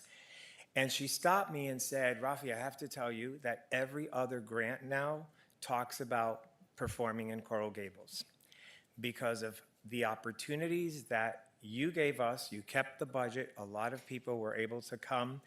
And on top of that, we've secured for Coral Gables things that are really impressive. The Cleveland Orchestra has a commitment now to perform in Coral Gables. New World Symphony started last year with the joining the holiday concert that you guys started with the tree lighting, and over 700 people. The Vice Mayor was there. It's been extraordinary. We did last year about 77 shows. We calculated 80% of our attendees, and just in parking fees alone, we contributed over $150,000 to the city, which is more than half of the entire cultural budget. So that's one organization. So on behalf of all the cultural organizations, I think somebody said a little while ago, you know, what is it doing for our city? So that investment that you made has multiplied incredibly. So next year, we're up for about 100 shows. And segueing into youth opportunities, we just had the South Florida Youth Symphony perform on Sunday. All of you guys who are parents, who have raised any sort of child, who have taught, I was a teacher for 20 years. The people categorize performance or youth art, and they think it all ends up with another sticker on the refrigerator or another little show for grandma thing. Let me tell you, arts education for kids is critical as you develop a contributing adult. One, it is their first introduction to nonlinear learning, their first introduction to multidisciplinary learning. Kinetic energy means when a person starts in a dance class and they get comfortable in their body, they become confident, they become socially engaged, they get motivated. So as we're building a new contributing citizen, the arts is where it starts. I'm stressed out by that timer, but I promised that it would be short. Thank you guys very much. Thank you very much. Thank you. Mrs. Maria Cruz?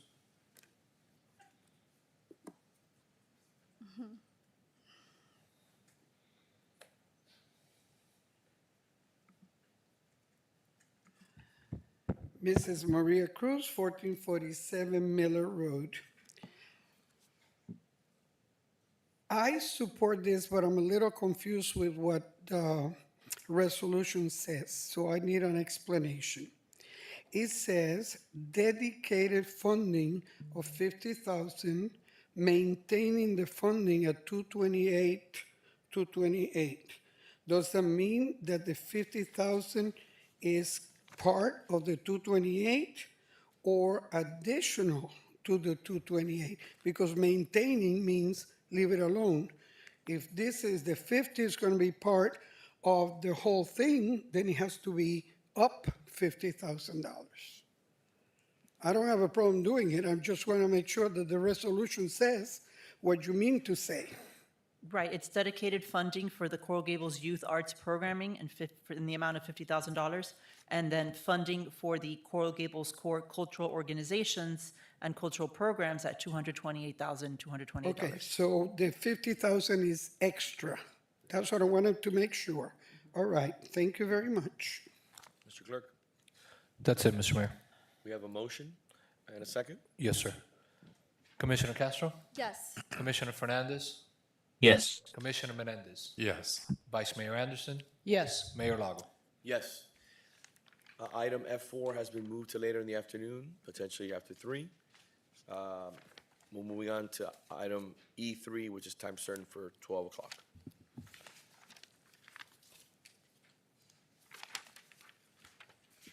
E3 is a resolution of the City Commission approving the tree relocation and mitigation plan for the townhouse development project referred to as The George on the property legally described as lots 29 through 41, Block 10, Coral Gables Biltmore section, Coral Gables, Florida. I want to put something on the record that I did send an email. Last night, I received an update, pretty late last night, I received an update of the new plan. I have received a lot of emails regarding this item. And in that email, I stated that there wasn't sufficient time for resident input. For that reason, I won't be able to support it right now until the residents know a little more about it, but I would love to hear, maybe let them hear what the proposal is. Mayor. Good afternoon, Mayor and Commissioners. Mario Garcia Serra with offices at 600 Brickell Avenue. I'm here this afternoon representing the George LLC, the owner and developer of the George Townhome Project in the 700 block of Valencia Avenue. I'm joined today by Maria de la Guardia, our project architect, who will be joining me in the presentation, Jeff Shamansky, our project tree arborist, Alirio and Diego Torrealba with MG Developer, my clients, and also Ariel Gutierrez with MG Developer. The George is a 13-unit townhome project and the latest project of MG Developer. MG has a long track record of very high-quality projects which are very in keeping with the fabric of the Coral Gables neighborhoods in which they built. The George was especially well received by its neighbors because it is a project which is restrained and does not maximize its zoning. Under its current existing zoning, where 13 stories are permitted today, the George is proposed at 3 stories. Under its current zoning, where 50 units are allowed to be developed, 13 units are proposed. And where a 2.0 FAR is allowed, this project is at an FAR of 1.5. When you approved this project last year, you asked us to dedicate special attention to the issue of tree relocation and mitigation. We have worked tirelessly on that issue over the last 5 months. There have been a lot of challenges in this work, which Maria will describe to you, and we literally have not stopped working on this initiative and working with your staff to come to a good solution. Consistent with your tree regulations, we have a plan that includes extensive relocation of trees. 6 trees in total will be relocated, and over $200,000 will be paid in mitigation so as to further enhance the city's overall tree canopy. Mayor and Commissioners, this strikes the right balance and allows this very important project to move forward. With that said, I'll ask Maria to come forward and make the presentation. Thank you. Good afternoon. Good afternoon, Mayor, Vice Mayor, and Commissioners. Before we get to the trees, I'm going to do a quick review of some of our other contributions to the City of Coral Gables streetscape.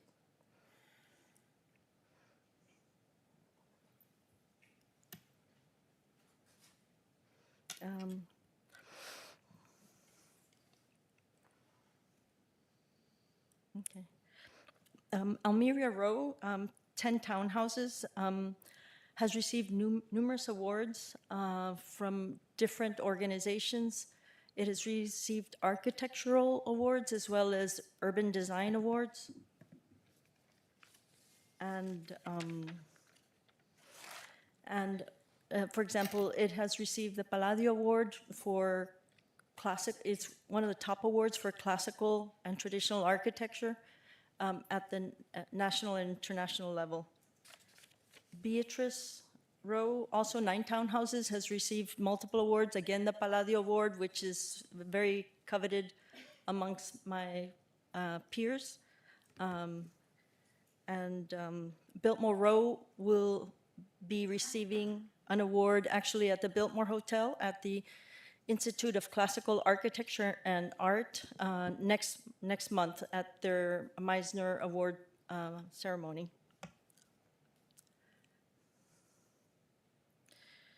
In all of these projects, a lot of care has gone into creating a very human pedestrian scale. And so the experience that the person has as they walk through is highly considered. And so part of this is always the streetscape, the trees and the texture and the fabric and the lighting and the vegetation and the planting. All this is woven together, and not just woven together, but crafted to create a very particular experience. And it is one of, we have received a lot of positive feedback from neighbors regarding that. So next slide. These are just a few of the publications that have published on the townhouse project, and these are both academic journals as well as trade journals, and so it's received, they have received recognition on many levels. Next. And so you all remember Village of Coral Gables, which is well underway. It's under construction and it's coming together very nicely. We're super excited. And this was an example of where we could have built 57 units, yet in conversations with MG, it was decided that the right number for this site was not 57, but 48. So we reduced density because it was the right thing to do at this site. And I bring this up because it's the same mindset that we have taken into the George, the same thinking. On multiple projects, MG has worked closely with the city to relocate large specimens. Here, we were able to relocate an 80-foot mahogany that was at the Althea Row site to the right-of-way in front of Biltmore Row. And so here you have the 80-foot mahogany. The photo on the right, it's actually doing a lot better than in that photo. It has now sort of settled into its new site and is much, much fuller than the photo on the right. But we were able to do it because the tree was moved just within the site. We weren't trying to take it down the street. There were some power lines that were minor, and the site and FPL was willing to drop the power lines to get the tree across, and so the conditions were such that we were able to move the trees, this tree, the mahogany tree. Here we have the strangler fig at Biltmore Park. Again, it was relocated from the site within the site, and it's recovering. It's recovering from the move. Here we have the sausage tree, which was slated for removal, and upon the vice mayor's request, MG voluntarily moved the tree. So this tree was going to be removed, and it was relocated across Lejeune Road, a much smaller tree than the trees that we're dealing with at the George. The challenge with the trees at the George is just their sheer size. They're so large that it reduces our options. So this brings us to the George. So here we have the George in 3 stories and 42 feet, ready to complete the last puzzle of the Biltmore Park. I'm sorry, Biltmore Plaza. Next, okay, I think we can go to the next one. Again, next slide. Again, the George pays very special attention to the pedestrian realm and to the street, and the relationship of the street trees to that first floor base, the rusticated base with a lot of architecture, the arcade that marches sort of down the street, these handcrafted light fixtures which have become sort of our trademark, the warm lighting. It's just a very, pleasant experience that we hope to create. It's even a little Parisian. So I wanted to focus on this drawing. So let's look at the elevation first. So we start with Beatrice Row on the left-hand side. There's a blue outline, if you can point it with the cursor. So that blue outline is the height and width of the George, of the entire project. We can see David Williams behind, and we can see 701 Valencia. It's a bit washed out in this, to the right. And so what we did to understand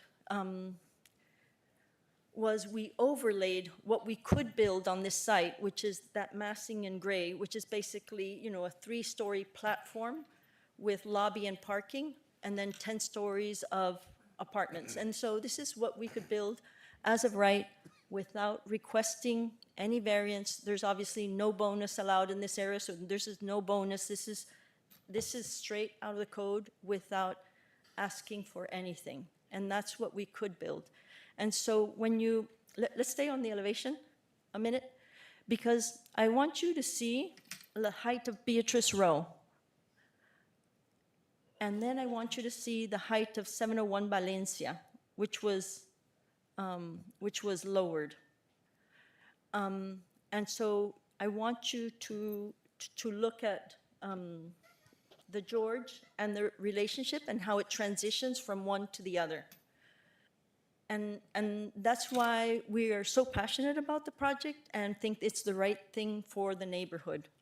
And then what could happen if we were not to build this project? We could have the big tower per zoning. So if we go back to the chart, Mario mentioned this, but I just want to repeat it. So there's the 50 units allowed, and we're proposing 13 There's a 2 FAR, we're proposing 1.51. There's a 150-foot maximum, we're proposing 42, so less than a third. 13 stories maximum, we're proposing 3, less than a quarter. We're required 26 parking spaces, and we're proposing 52. So we're sort of absorbing all our parking requirements within our project. And so this is, I think, this is one of the reasons why the immediate neighbors are so excited about the project and are happy, and what I've heard is this is the best thing that could have happened to us.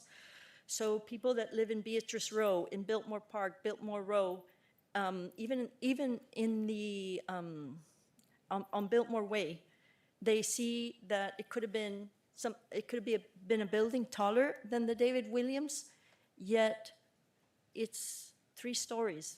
And so, so that brings us to the trees.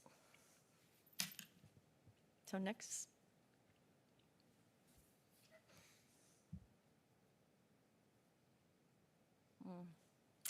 I'm sorry that the image is so washed out. But, basically we have 6 oaks, and we tried very hard to relocate these oaks. Our initial thought was to do exactly what we had done over at Biltmore Row, which was to take the oak to the right-of-way, and through the use of silva cells, create area for the root system. But as soon as we started to explore further, we discovered that we had a water main running exactly where we wanted to place the oaks. So we would have had to place, this water main is so big and it serves so many residences that it was not possible to relocate. So then we started to look for sites off-site, look for other sites and a route to it.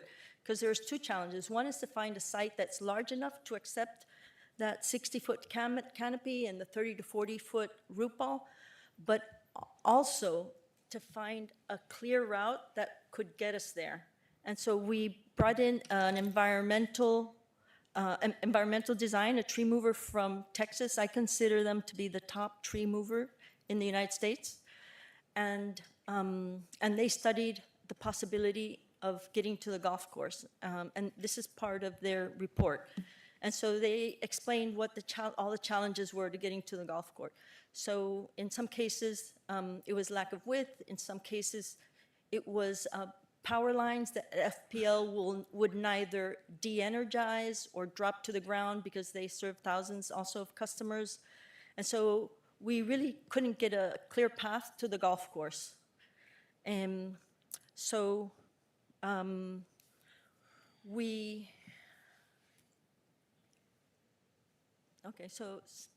we would have had to cut landscape to get the trees through. We couldn't get through the 2 piers on either side of, I think it's South Greenway.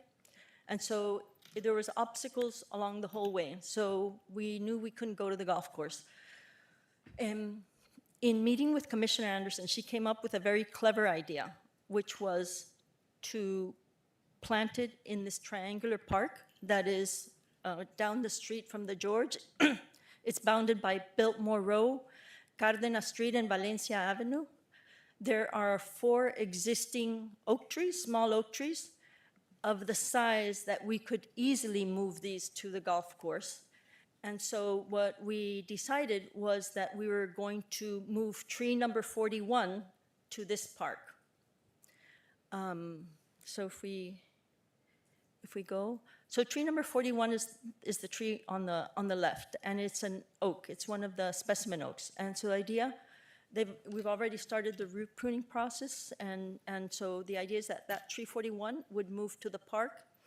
And then there's also another tree 45, which is a gumbo limbo, which is smaller and can easily be transported to the golf course or anywhere the city chooses. And so this is tree 41 now that we can see it, that all the vegetation around was removed. And that would go in that park where you see 1, 2, 3, 4. So it would go sort of in the center of that triangular park, and those 4 trees would move to the golf course. So that's sort of our relocation proposal. In terms of the rest of the trees of the property, there's an existing oak that we planted actually when we built Beatrice Row. It's on the northeast, southwest corner of the property. And then we're proposing 6 new 20 to 22-foot oaks as the street trees, keeping 8 parking spaces. The 22-foot oaks are larger than the requirement, the city requirement, which is 16. And then, as well as this, we're proposing 50 trees on the property. And these are to happen throughout the property. As a balance to the mitigation, we would pay $215,000 to the tree fund, and we would like to earmark that money for Biltmore Way. We understand that, you know, the city's considering improvements on Biltmore Way, and we would like that to be, that to go to Biltmore Way. And so, next, so the George would complete sort of the last piece of the puzzle of Biltmore Square. And there you see all projects by MG and De La Guardia Victoria Architects. And I believe that Mario has some closing remarks. Thank you. Thank you. Thank you, Maria. And to sort of summarize Maria's presentation, as you saw, some of the most beautiful tree-lined streets in Coral Gables that have recently been developed have been developed by MG. So MG embraces the fabric of the city of Coral Gables and its neighborhoods. It realizes how important it is to have considerable tree coverage and tree canopy and lush landscaping, and that's what they're doing in the George, just like they've done in every other project. They've also walked the walk. You saw those pictures of them moving very large trees as part of their other projects, and they do it because it's the right thing to do, and they're also doing it as part of this project. After considerable back and forth, tremendous amount of effort, we've come to the conclusion that 2 of those trees can be moved. Another 4 can be moved to accommodate 1 of those. So in total, 6 trees ultimately that will be relocated somewhere. There will be some trees that still need to be removed on the site, but we are talking about a situation here where we've done everything we can considering the limitations. You saw it. There's power lines. There's other buildings and trees in the way of potentially relocating these trees. There's factors such as the fact that the David William parking garage goes under Biltmore Way for about half the width of the right-of-way, so then limits how much of that right-of-way we could use but to potentially move a tree of this size. And lastly, you have to consider what's being done on site. The oaks that are being installed on site, the exceptional landscaping that's being put on site also and in the right-of-way, 50 trees being planted on the property itself too. As you can see, this has not been an easy process, but this final product is a good one. At the start of today's City Commission meeting, there was a lot of discussion regarding tree canopy and the city's recognition as a Tree City USA for the last 40 years. The secret to Coral Gables' success on trees is that it has been able to strike a balance between development and trees. There has been plenty of development in Coral Gables over the years, but an effort has been made to make sure that development results in increased public tree canopy. That is what is happening here. A beautiful development is also bringing increased tree canopy in public areas. This plan balances my client's development rights while still ensuring that the city of Coral Gables will remain a Tree City USA. I know there's been a lot of adjustments to the plan in the last few weeks and even dating up to yesterday, but all these plans are being done. All these revisions are being done in response to city staff comments, to comments from the public, to try to address objections and make this a better plan. This is an excellent project. This is a project that has been embraced by the neighborhood. It is far better than the alternative of a 13-story building at this location, and we need to move forward. We need to move forward with this project, and this is a key issue. So I would ask, and I know there's some hesitation on your part, Commissioner Castro, but I would ask for the conversation to to continue, to be able to allow this great project to move forward. It really is going to be a quintessential Coral Gables project. Thank you. Through the mayor. Madam Vice Mayor? It's been 13 months since I had my first meeting with the developer, and the architecture was beautiful. It's outstanding architecture. The step down to the residential area is exactly what we want to see. But it's been a long journey. And it speaks to the need to have this conversation before we approve a project. We shouldn't, as of yesterday, roughly midday, the plan was much different. And I was a no vote. But I think I should share with my colleagues the experience that we've had, not only going through the site and decisions that had to be made on trying to find appropriate locations for the trees.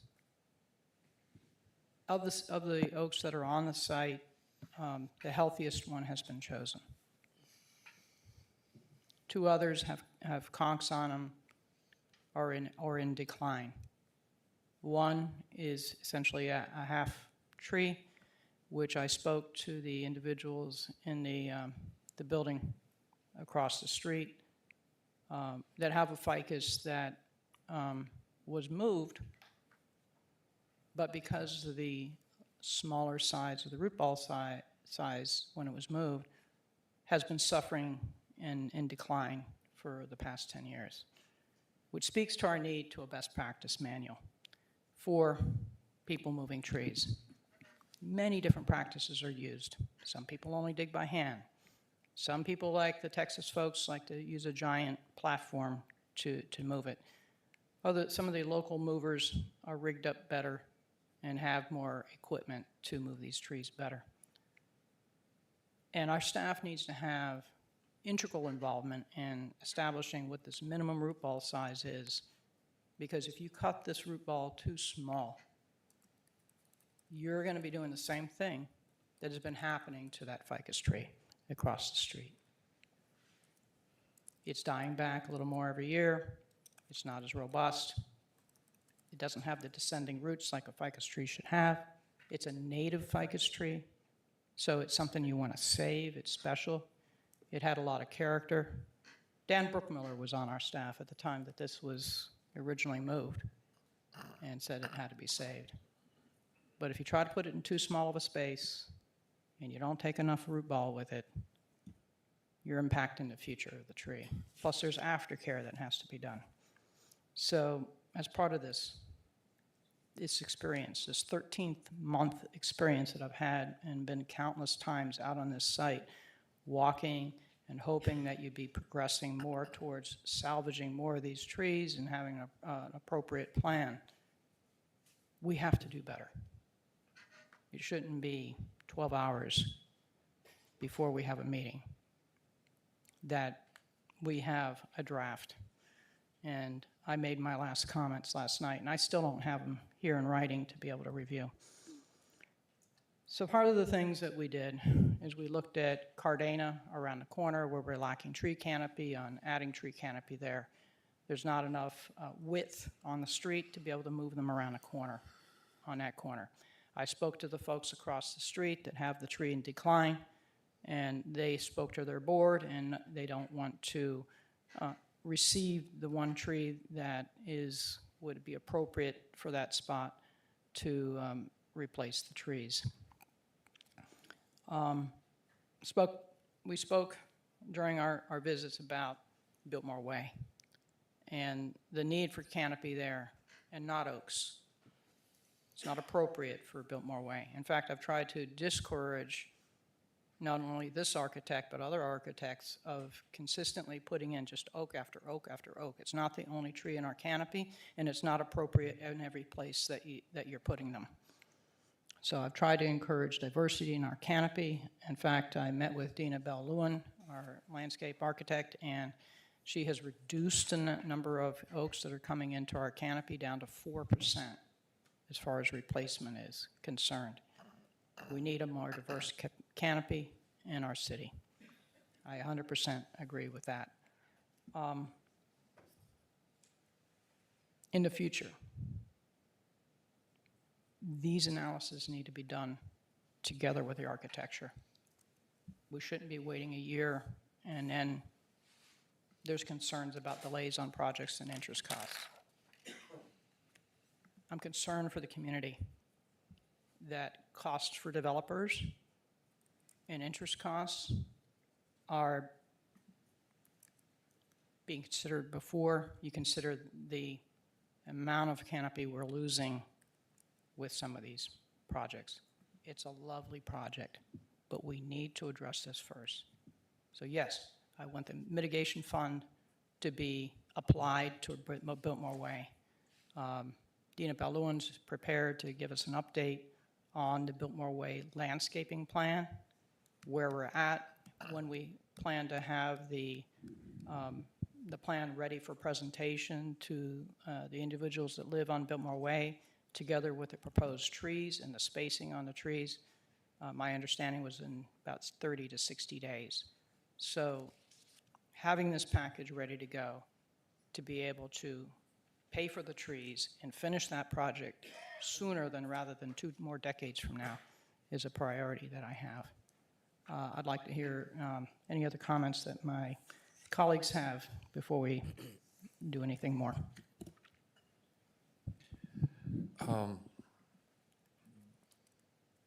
Architecturally, the project, we all agree, it's, I think it's tastefully done, it's very well done. The only comments that I've received have been basically regarding the tree canopy. No comments have addressed the project itself, what is proposed. I think it's fits perfectly with the area, but I echo the concerns of some of my colleagues, is that I had agenda review yesterday at 12 p.m. and during the agenda review they told me there'd be some changes, but by the time I finished I had not received the changes. And the fact that we've received so many communications from residents concerned about the plan, I think obviously this, what you presented today, is a big step in the right direction. But since we, we represent the residents, especially the folks in that area, I too feel strongly that we need to give them an opportunity to process what you presented. And I encourage you to be able to communicate with them. I think it's a step in the right direction, but I want to hear back from the residents. But the project in and of itself is, I think it's a beautiful project, but let's give the residents an opportunity. Okay, I think the architecture is great, and I applaud and I'm thankful to the developer and the team for all the considerations they've had for the community and you continue to have. However, the timeline does not allow sufficient time for resident input, and that's my biggest concern. I'm not going to opinionate on whether it's a perfect plan, it's not a perfect plan. That right now is out of the question. I think you're headed the right direction, but I need to give residents time to absorb this, time to say, we love it, and that's really what I want to hear, that they're happy with it. But giving it to me at 8 or 9 p.m. last night and not having anybody be able to review this is not, it's not fair to the community, whether it's a great plan or not. So that being said, I would like to move to defer this item. I'll second. If I may, just one second. I have some comments as well, Mr. Mayor, once you're done. No, go ahead. Well, thank you. I've had concerns since the presentation was given to me on the initial plan about 3.5, 4 weeks ago. And the first thing I said was, I want you to coordinate with the leaders in the area who have had concerns about this project. And the fact is, that was completely ignored until I brought it up when I saw this item was placed on the agenda. And I asked, have the residents been consulted? The answer was no. The presentation was 18 minutes long. 14 of those minutes was talking about the architecture of the project, which is completely irrelevant to what we're discussing here today. The biggest concern that residents continue to have in this community is that there's backroom deals being worked with developers, and developers are not going forward with what they're committing to do. And this is just another example. We received a commitment that these trees were going to be moved. If that wasn't possible, then this should have never been offered. And I agree with the vice mayor. We need to have these things vetted way before we approve a site plan for a project that now has 6 trees that are supposed to be saved, and 4 of them are basically going to be chopped down according to this plan. And coming here and saying, oh, you're going to be relocating 6 trees is really not what's happening. You're relocating 2 trees, and then you're moving 4 trees in order to make room for one of them to a different location. You need to look at this holistically and figure out a solution that actually works. In my opinion, this isn't it. I agree with Commissioner Castro and Commissioner Menendez. There has to be more input from the community. And I was going to make a motion to defer, and I had told the developer that I was going to move in this direction. And I'd be happy to support that today. You know, we were supposed to have gotten this plan when we originally got the agenda. I also had my agenda review meeting with staff yesterday. They weren't even aware that changes were coming when I met with them yesterday morning. I mean, everything has been done at the last minute. What is the rush to get this done now? I mean, there's other commission meetings coming up. Our next commission meeting is May 20th. You have plenty of time to meet with the community, get their input, try to figure it out. But over the last 72 hours, we have received tons of emails from residents who are concerned about this plan. And I agree with each one of those concerns. I cannot support this project the way it is. Mr. Mayor. Garcia, Sarah, just a few questions. I'd like to understand a little bit more of the process. When the commitment was made in regards to the 6 trees, the relocation, did we already have an arborist report detailing the health of the trees, the ones that are being considered to be no longer relocatable? We had some initial findings. Just remind me, because I don't have it in front. We had some initial findings, but not, the level of thoroughness that has happened since then has been considerable. There's been several reports done by tree movers, arborists, and so forth. I think it's important to point out exactly what the condition of approval said, too. The applicant shall coordinate with Public Works on the feasibility of the relocation of the 6 mature oak trees and 2 additional mature trees. The applicant shall prepare a tree relocation plan, or in the event that 1 or more trees cannot be relocated, mitigation measures shall be proposed which improve tree canopy in the neighborhood surrounding the project site. The tree relocation and mitigation plan shall be reviewed and approved by the City Commission prior to permit issuance for vertical construction. The applicant shall also be responsible for canopy mitigation payments for any loss of tree canopy. All collected tree canopy mitigation funds shall be allocated towards providing new shade trees on Valencia, Biltmore Court, Cardena, and Biltmore Way. It's exactly what we have done and what we are proposing today. So you beat me to the punch. Okay, I reviewed that last night. And again, it leaves open-ended the 6 trees. I would like for you to relocate all 6 trees. I would love for those to be in areas in the city, as I have before, that are in need. For example, our golf course, where there's currently a tree that is being called for, and Ms. Bell will tell you, that is being called for me to cut down, because in the last storm, one of the limbs fell, and we found that there was an area of the tree that's rotted. I asked the manager and the DCM and Dina Bell to get a second arborist report. Correct, Mr. Manager? Because I do not want that majestic, beautiful, massive tree to be cut down on the golf course. So right now, if you drive by on Greenway, you'll see that it has a perimeter around it so no one can get near the tree. Trying to see. But if we get that second arborist report, it's going to pain me to have to side with the manager and staff and say, you know, the tree needs to be cut down. I bring that up because we're moving in the direction of cutting it down. We've slowed it down for the last month to see if we get this additional arborist report to see if it's even salvageable. And I shared, and the manager will tell you, do not show the next arborist the previous arborist report. I want it to be a fresh review. Why am I bringing that up? Because after I read that, the fact that we as a commission, as a city, agreed to review the process with you and see which ones are salvageable as a result of existing conditions, power lines. I saw ourselves in a position where we would have to negotiate one day, no matter what, before the final approval. So my question is more towards Ms. Bell. When you look at the work that's been done over the last few months with the applicant in reference to these trees, remember, I want to save them all, just like I'm trying to save that tree on the golf course. After reviewing these documents, after reviewing the Arbor's reports, with your expertise, what trees are salvageable in regards to the condition of the trees and which trees are not? I want to understand from a professional, what is your opinion of this matter? Because the commission as a whole wants to save all trees. That's a 5-0. We're ready to go. We can move them, we'll move them. What is your opinion in regards to these trees? What can be salvaged and what cannot be salvaged as per your review? Okay. So the team has been working closely with us for months. We've done 4 site inspections of the trees with the tree experts in the city. They themselves have obtained, I believe, 3 arborist reports from outside. I concur with the findings that the 4 that are not being relocated have issues, like the vice mayor mentioned.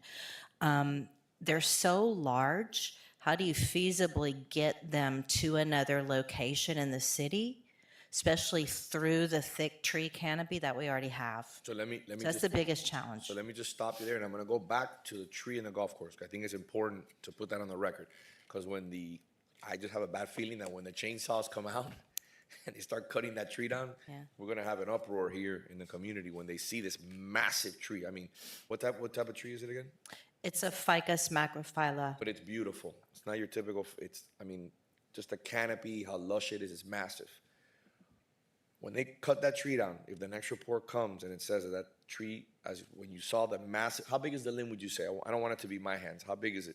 Oh, I don't have the report with me, but this is an 80-foot tall tree and 80-foot spread. I mean, probably the limb that fell has got to be something like this. You can see it if you drive by the golf course on Granada. Mm-hmm. What I'm afraid is the uproar that comes when obviously we try to put it out there as much as possible, we find out what's going on. There's going to be conflicting reports, but I got to go based off what you recommend. Okay, at the end of the day, I can't go off what the developer tells me. So if you're telling me that 4 out of the 6 trees, when we started 13 months ago, are salvageable and can be moved, and you believe that's appropriate, I gotta follow. I want to save them all, so do my colleagues. But at the end of the day, what is realistic? What can we really do here? What is the options that you recommend? Well, it's a very tough You're the decision. same way. You want to save every tree. You want to save every tree. I want to save every tree too. Okay. But we've got, I believe the developer presented a good option today for you to consider. It's a compromise. Logistically, all the trees, I personally have not been able to find locations for them to move all the trees because of physical defects with the trees. One is very codominant, meaning it branches very low to the ground. The minute it's going to be picked up, it probably split in half. Another of the trees is a half of a tree. It's already not in the best condition. The other 2 would have to be pruned back so much that it's going to probably decrease their survivability, right? So the team did pick the best tree that could be relocated to move to the triangle. Now, it's a tough decision. We're gonna have to study, the benefit of the project over saving all the trees. Can all the trees be saved in an ideal world if you had a site close by that was easy to truck them to? Yes, but the problem is there's not a site close by that they can truck them to. They have to move down the road standing up in a vertical position. They can't be laid down, they're that large. So here we are. So I wanted to put on the record because I think it's important, and as we're talking about, we've had 13 months. I understand we've had 13 months. You just saw the extent of the work that's been put forth, not only by the developer, but also by staff in an effort to find some sort of common ground. They need to move forward. They're ready to start construction on the project, and we want to save the trees. So I think that we need to negotiate, and the further we push it out, to May, it only delays the project even further. We need to find an answer here in this commission. So I don't know if you want to take a break, if you want to have conversations with staff to get an understanding, a little bit of understanding of what the wiggle room is, what is the location and where we can move forward as a city. My colleagues want to do that. I welcome it. It wouldn't be the first time that we've done that. We've done that before. So we can hopefully find some common ground and move forward. Yeah, so as for me, my consideration is not the plan they presented, it's the amount of time we're giving residents to review this. So I'm not saying the plan is bad at all. I'm just saying this is not sufficient time for resident review. That's all. So, through the mayor, I'm just going to make one suggestion, because I do want to save as many trees as possible. That's not in doubt. I know that. Trust me. Everybody's the same way. Well, listen, I would chain myself. I know you would. But the point is, at a certain point, like it's the tree of the golf course. That's why I use that as an example. If Dina tells me you got to cut that tree down, we got to cut the tree down. I don't want to. No, and That's it why it pains me to take any tree out, even invasive trees. It's sad to see them go because we lose the canopy, but we need to replant. But there is something that we can allow to happen in the interim, and that is we know that tree number 41 is a good viable tree.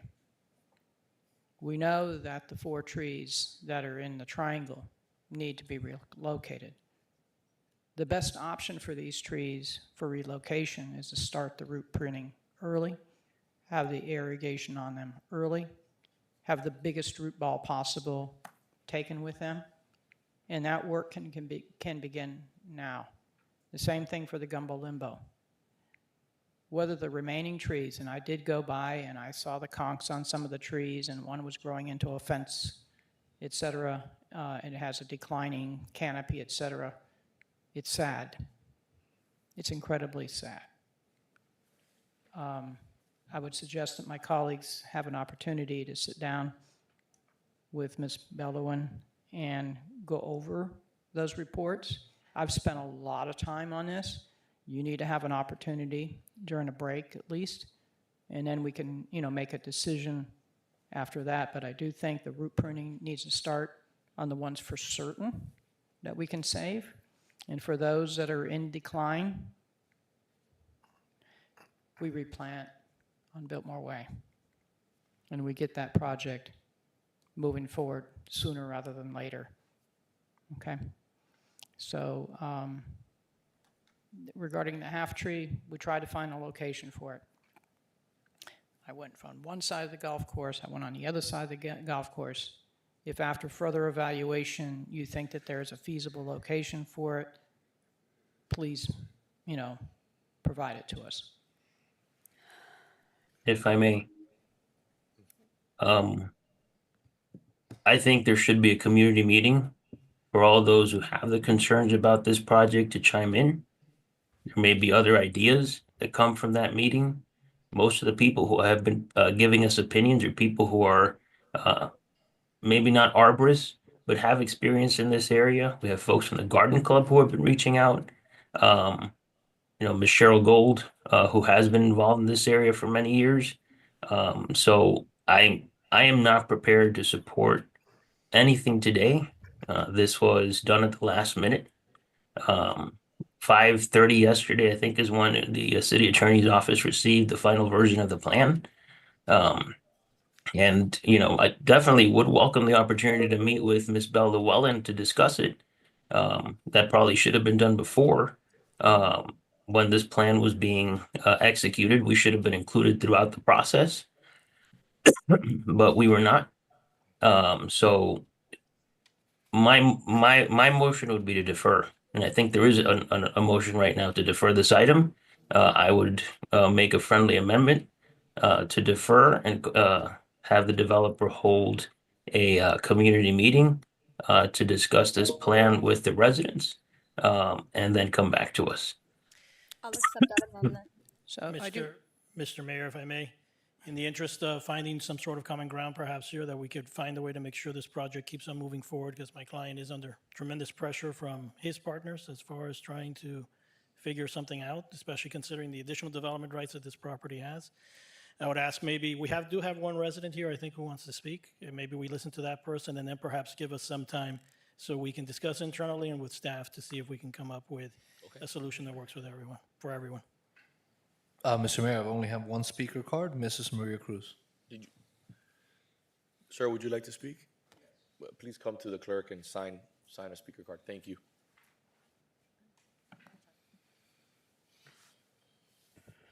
Mrs. Maria Cruz, 1447 Miller Road.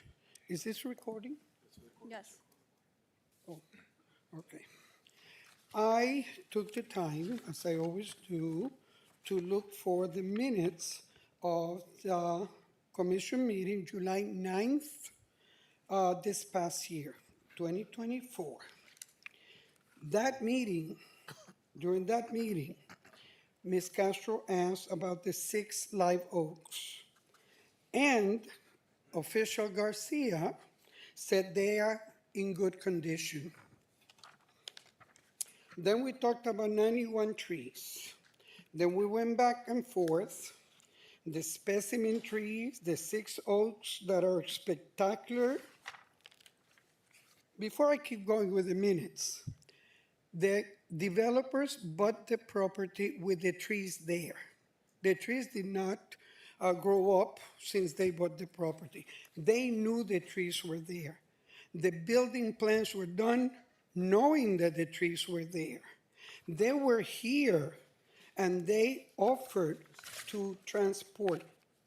The obstacles that we talk about today were there. Florida Power and Light has been here longer than 13 months, certainly. At that time, on page 11,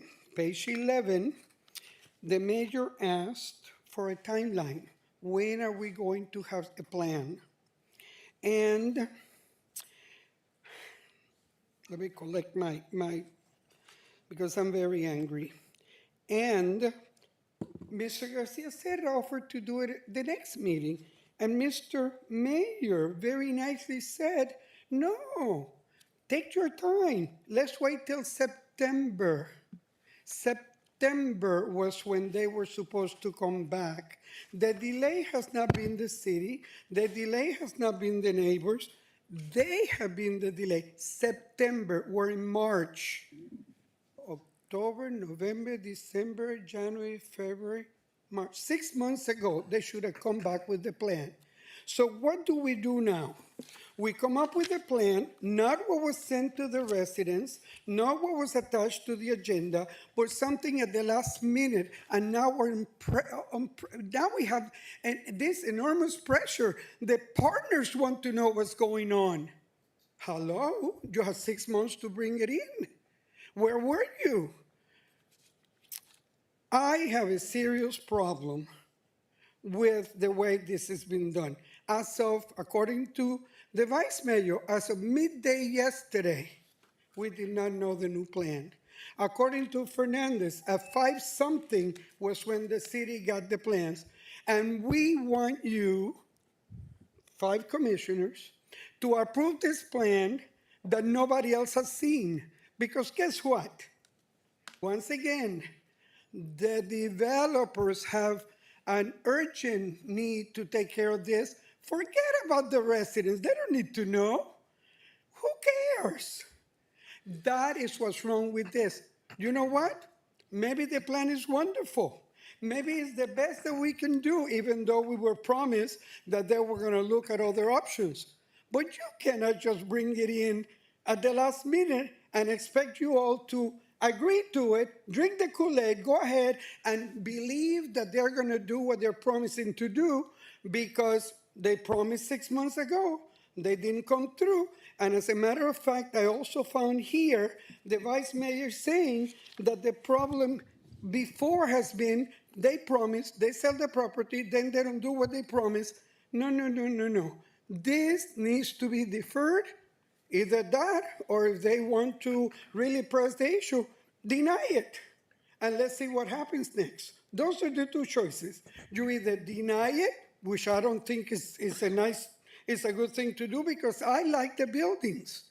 But the trees are important, and the neighbors need to know what's going on. And bringing in the plan last night is absolutely, it's insulting to the residents. Thank you. City Clerk? Robert Gutlow.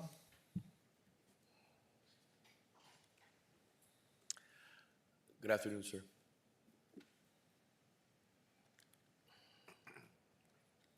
Hello. Didn't are you, sir? necessarily have a speech plan. Thank you. Hopefully you can hear me. Yes. I didn't necessarily have a speech plan for today, but I am a resident. I live at Beatrice Row. I've been there since the beginning when Beatrice was built. I happen to be the president of the HOA. I'm familiar with the project. And full disclosure, I am the current mortgage holder of the property. Been living in Coral Gables pretty much my entire life. I'm intimately familiar with the projects that have been built from Lejeune all the way to Anderson. I was personally involved at 444 Valencia. I was the construction lender on Villa Valencia. I was involved at Biltmore Row, Biltmore Park, Beatrice Row, and now the George. I know that there were certain trees that needed to be relocated, like yourselves. I'm obviously very interested in seeing all trees preserved. I walk the neighborhood every single night. If anyone drives around from 5:30 to 7 o'clock, you may have seen me outside with a pair of picker-uppers and a garbage bag, cleaning the entire block almost every evening, which is one of my biggest pet peeves. And as a result of that, we obviously care very deeply as to what's going to be built on this site. As Maria de la Guardia pointed out, the high density that this project is allowed to be built is of concern to us as residents. As it is right now, the parking is certainly an issue. We were very happy to see the down zoning and the lower amount of units that would be built on this particular site. I know that the plan for the new construction included a series of bump outs that were going to be on the Valencia side that would include new, I believe, oak trees in order to help the canopy in that particular area as a mitigation against removing certain trees that are currently on the site. We would certainly like to see that happen, see it move forward. Again, as it is, parking is a big issue. I just recently had a truck stolen because it was parked out on the Biltmore Row side in between the alleyway and the lobby of the what's the name of the project that's next to me? The Biltmore Hotel. And again, to ultimately see the risk of something much larger being built here would certainly be a concern to us. Anyway, I appreciate it. We support the project, and I certainly support the plan that I've seen for the additional oaks that would be put into the bump outs. Thank you. Luis Arrevalo.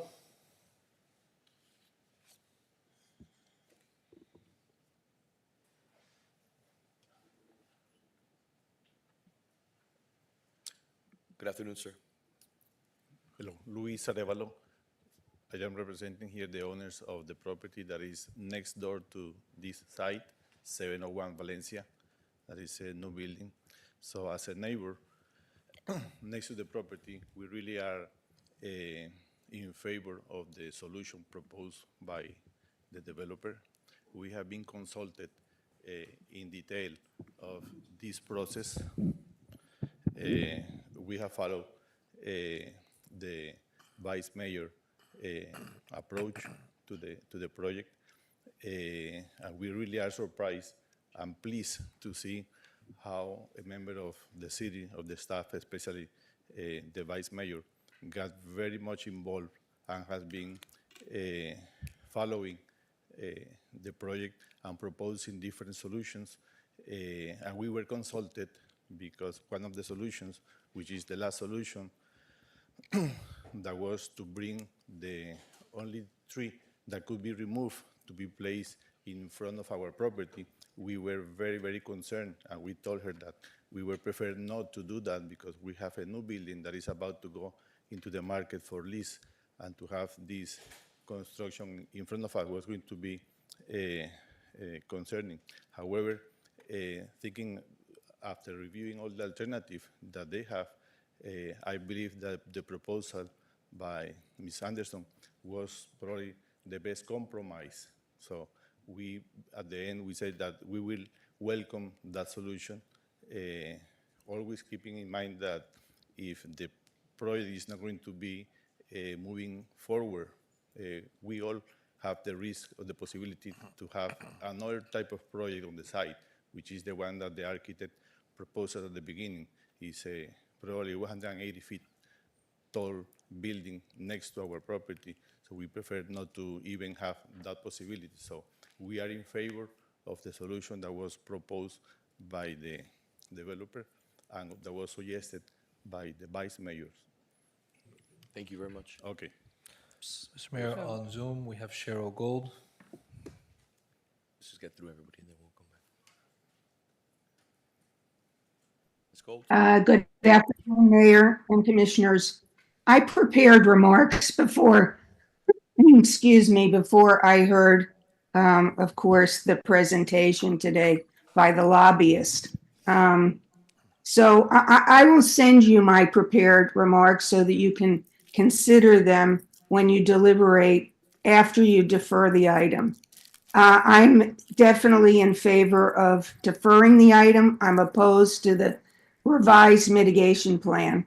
But what I'd like to point out, first of all, I'd like to address Mayor Lago. I know you say you want to save all trees, but I want to remind you that about 4 years ago, I led a walkthrough through the neighborhood during the upzoning controversy, and I pointed out to you, Commissioner Anderson and Forrest, what would happen to this the tree canopy if that property had gotten developed. And you turned to me and said, well, okay, then you give me the solution. And I said, it ought to be a park. We don't have a park in our neighborhood. And the condo dwellers deserve a park every bit as much as the single family homeowners do who have their own yards. Well, that never happened. You promised you were going to talk to the developer at the time that owned it prior to MG, but nothing was ever said after that about a park. So now we have a situation that's really untenable. I agree that the 4 trees are not relocatable for all different kinds of reasons. They would be fine if they were staying where they were, but to have to move them, it's not doable.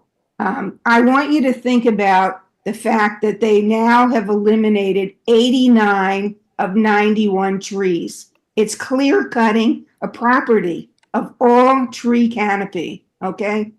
And the loss of 6 or 7 parking spaces to do the bump outs, because unlike all the other projects that were shown to you, this project doesn't have a swale in front of it. So you don't have large trees that are already existing in a swale, and you don't have a swale to just move the trees out to, okay? So it's not like Beatrice Row and all these other projects. This project has a different challenge. It's a very narrow street and it has no swale. Okay.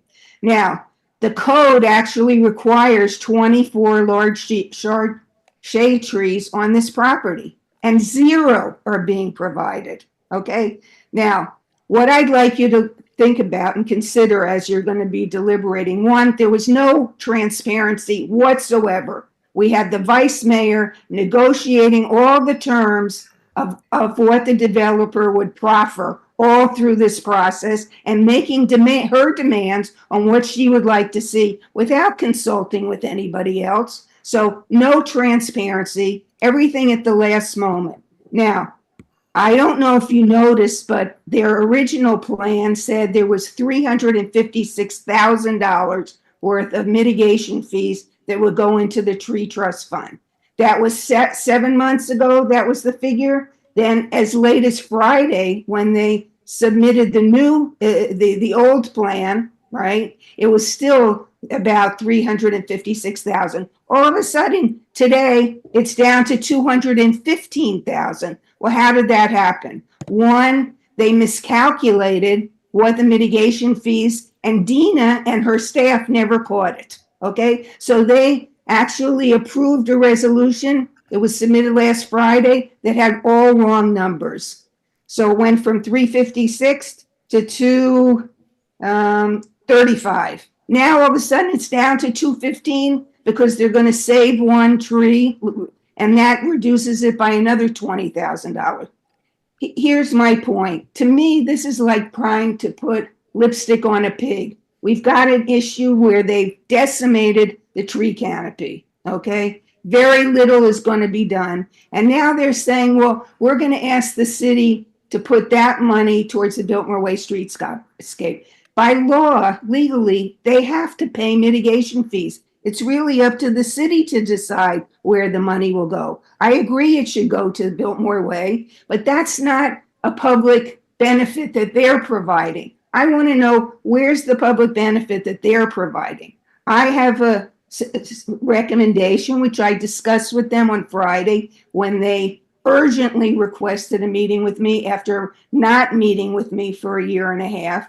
So I'll be happy to share that with you in writing so you can see what I'm talking about. But I believe, according to the records, that we have $500,000 sitting in the tree succession fund that hasn't been spent, right? So if you take that, you take mitigation fees, maybe some impact fees that can come back from the county that could go towards this, and then the developer actually contributing more because of this public benefit and because they've renamed our neighborhood without anybody asking if we wanted to be renamed. I think there are some negotiations and some compromises that can be made. We can't get the trees back unless the city wants to buy the property from them for a park. That's not happening. So it's not a good situation, and I pleaded with you not to approve this project for this reason. But everybody went ahead and said, oh, it's okay, and the loss of the parking is okay, and the loss of the trees are okay, because the architecture is beautiful. No one debates the fact that the design is exceptional. The architect is exceptional. But that doesn't make up for the fact that what the end result is by the loss of the canopy and the parking spaces is not good for the neighborhood, and it's not good for the environment. So I'm pleading with you not to approve this today and to defer it. Thank you. Thank you. Just in reference to Ms. Gold made a comment about a meeting that we had. She's correct. When I had the conversation with her, I said, what do you recommend that we do? Just buy it and make it a park. I had a conversation with the owner, then owner of the property, and then the owner told me that the price was probably north of $10 million to buy the park. We don't have that amount of money in our park fund. So at the end of the day, it was not an option. I would have loved to have purchased this piece of property. If you see, there's one property that we'll be discussing today that we're asking the commission to consider buying it. And there's another one that I put one on the agenda. I don't know, they put my name on it, and the commissioner to my left also has a conversation piece on a property. The issue is you need the money to buy these properties. So in the fund is, again, a few $1 million. It's not $10 million to buy these properties. You gotta find the money where to buy it. Another piece of property that we discussed, I presented it to the manager and to the DCM. They've been having conversations, is a beautiful piece of property in the Gables. That's in the residential neighborhood adjacent to an existing park. That the manager's having conversations to see if that's within we have enough funds to buy the property, but at the end of the day, it comes down to the amount of money that we have, and we're able to put together to buy these properties. You just can't buy properties for $10 million if you don't have the funds in place. You gotta get the money from somewhere. I would have loved to have had this property in our parks master plan. Yes, ma'am. Okay, so with that, I need to put some stuff on the record. And, like other folks that have gone through painful experiences before this commission, I hope you've learned some lessons here. This was not a negotiation. This was an effort to save as many trees as possible. Before Christmas, what was available as far as healthy trees to be moved was the tree that was kind of like a half moon. You have the tree up front, number 41, and you have the gumbo limbo. There's another large tree there, but it's got a 10-inch branch that would have to be cut, which is roughly 50% of the tree. There's not a tenable location to move it. And this certainly is an advocacy to approve this plan right now, but I think you need to understand the history of what's gone on. I was out visiting my grandchildren between December 17th and January 3rd. And after I got back on January 3rd, a member of the team wanted to meet with me with a plan. That plan required removal of every single tree so that they could put in little oaks on various plans. My answer was no. I was approached again between January 3rd and now, trying to press me to support a complete removal of trees, except for the gumbo limbo, on that site. My answer consistently was no. And these were not gentle conversations. They actually got heated. As of last Friday, when I had a 1-hour meeting, and I walked out at 4 o'clock because I wasn't making any successful impression upon anybody that you had to, in this community, if you wanted to develop in our community, preserve as much tree canopy as humanly possible, or humanly possibly, I left. And I left it in the hands of our team to continue to have the discussion, because my participation in that meeting certainly wasn't moving the ball forward. Our team felt that they had reached a resolution. And then I received additional emails from the owner of the firm indicating that whatever progress that was perceived to have been made by our team was not. They wanted to move forward again with the removal of the trees. Yes, it was yesterday around midday that it became clear to the developer that this community will not support this type of approach. If we go back to Gables Village, I had a walk around there. There was promises to save 3 trees. When the first one went down, I called him up. I said, "What? You said you were going to save this." And so yes, 2 trees were finally saved, but this type of intervention should not have to occur. In my work, in my world, my word is my word, and I'm not going to go back on my word on something.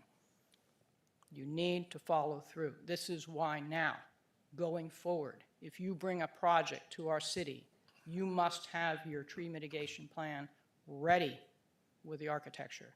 Have your examination done beforehand. No excuses. We cannot have another 12, 13-month process where we go back and forth and arm wrestle and have this difficult situation. It's difficult on the community. It's difficult on you. Like I said on Friday, as much as this is delaying your project, I do not have any empathy. It's your choice. You made the choice. But I do think we need to start with the trees that we unquestionably can move, where there's no debate. Let's get them root pruned. Let's get them root pruned properly. Let's get them root pruned with the guidance of our staff, with the proper root ball size, with the proper irrigation, with the proper mitigation upkeep measures afterwards to make sure that they have the highest probability of survival, rather than allow it without following best practices on how to move these trees. That's, my suggestion here. So, Madam Vice Mayor, we have a motion and a second. Do we have any other public comment? We're done? No, sir. Mr. Mayor, if I may. Wait, okay. Yeah, we have a motion for deferral and a second with an amendment, correct? Correct. Yes, sir, please. Well, this is too good of a project to make any rash decisions, so I would ask if we be given some time on our side to discuss internally, discuss with staff, and see if we can come up with a solution that gives you guys the time you need, and at the same time addresses keeping this project alive and moving I forward. don't have a problem giving them after we come back from lunch, but we have a 2 PM time certain for the Waterway Advisory Board. That's, you know, a pretty significant item. We have people from the county here. And if I may, just to add something, I know we're going to move forward one way or the other. What was being proposed about a community meeting, I asked that if that's part of the agreement or the arrangement going forward, that it be sunshined in case elected officials that are available can go. I think there'd be a lot more progress if maybe not all of us, but a good number of the commission is there, so they can hear directly from the residents. Also, all the emails that we've received, those individuals should be directly invited to the community meeting, because obviously they reached out with a strong interest in being part of the process. So those are my suggestions if we do a community meeting. And I accept them as part of my motion. So is, Now, I have a question, Mr. Mayor, though. What is it exactly we're waiting until after lunch to discuss? There's not going to be a community meeting between now and taking a vote. So I don't think we're in a position right now to vote on this plan as is or on any plan that comes before us. I think this needs to go back to the community. And I don't think today, I'm definitely not ready to take a vote to move forward with any proposal that comes before us, because we've done this before. We had a vote. We were expecting for the 6 trees to be saved, and here we are, nothing's happened. So I think we're just beating a dead horse at this point. Commissioner, the intent is very simple. We can offer this gentleman 30 minutes to get he requested a simple, for us to give him some time he wants to discuss something with his client. I don't have any issue deferring it. I'm more than willing. Let's not have short memories here. We just look up Lee Lincoln, look up the project in North Gables where we bought a park because it was a massive oak tree that we saved, the Sherman's Oak. Those are initiatives that I brought here. So I'm all in favor of saving all 6 trees. I would love nothing more. But if the gentleman is asking me for a few minutes to sit down with his client and come back, I don't have an issue with it. But if you want to move forward with the deferral, I'll vote in favor of the deferral. I'm fine with, perhaps, if your plan is to take a break regardless and come back at 2, I'm fine with allowing them to speak, but on the record, I will be voting for deferral. All right? Yeah, I mean, so will I. I just want them to continue with the proper root pruning method and at least get the plan moving, but not approve the plan itself. Okay. So we will be back at 2:15, and we'll take this up first, Okay. and then we'll move on immediately, 2 minutes, and then we immediately go on to item 2-1. Thank you. Recording stopped.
Recording in progress.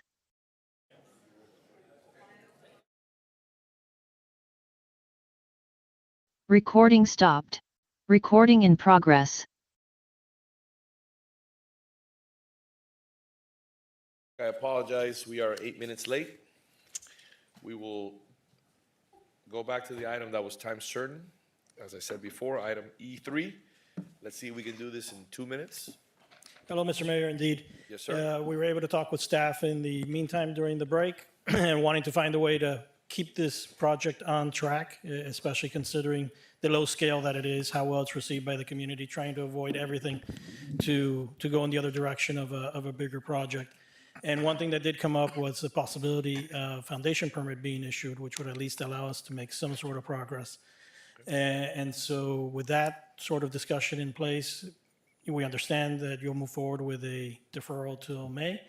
And in the meantime, allow us a sufficient time to hopefully make progress and get that foundation permit issued, make progress on the master permit, reach out to the neighborhood, and ultimately come back here in May for approval of a plan for tree relocation and I don't want to mitigation. speak for the whole commission, but having been here for 12 years, we've done that before. We've allowed somebody to move forward, obviously with some caveats in place.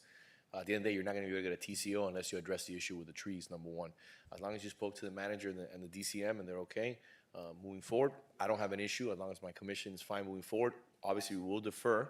We will have a community meeting, again, along with all the additional points that the commission put forward. My only request is, do you have an idea of when you're going to start finalizing the root pruning to meet the vice mayor's request, which is the commission's request? Do you have an idea? That's already started. Okay, perfect. We've already. All right, perfect. And then when do you, if there's an expedited, not expedited, but if you're allowed to start a foundation permit, which is perfectly normal, it's nothing out of the norm, when would you expect to start that? Work or the issuance of the permit? Work. When will you expect to start that? It's going to be limited what work we can do, considering that the trees are still staying in their place, but we would figure 2-month process, maybe? Yep, April, perhaps? Okay, all right.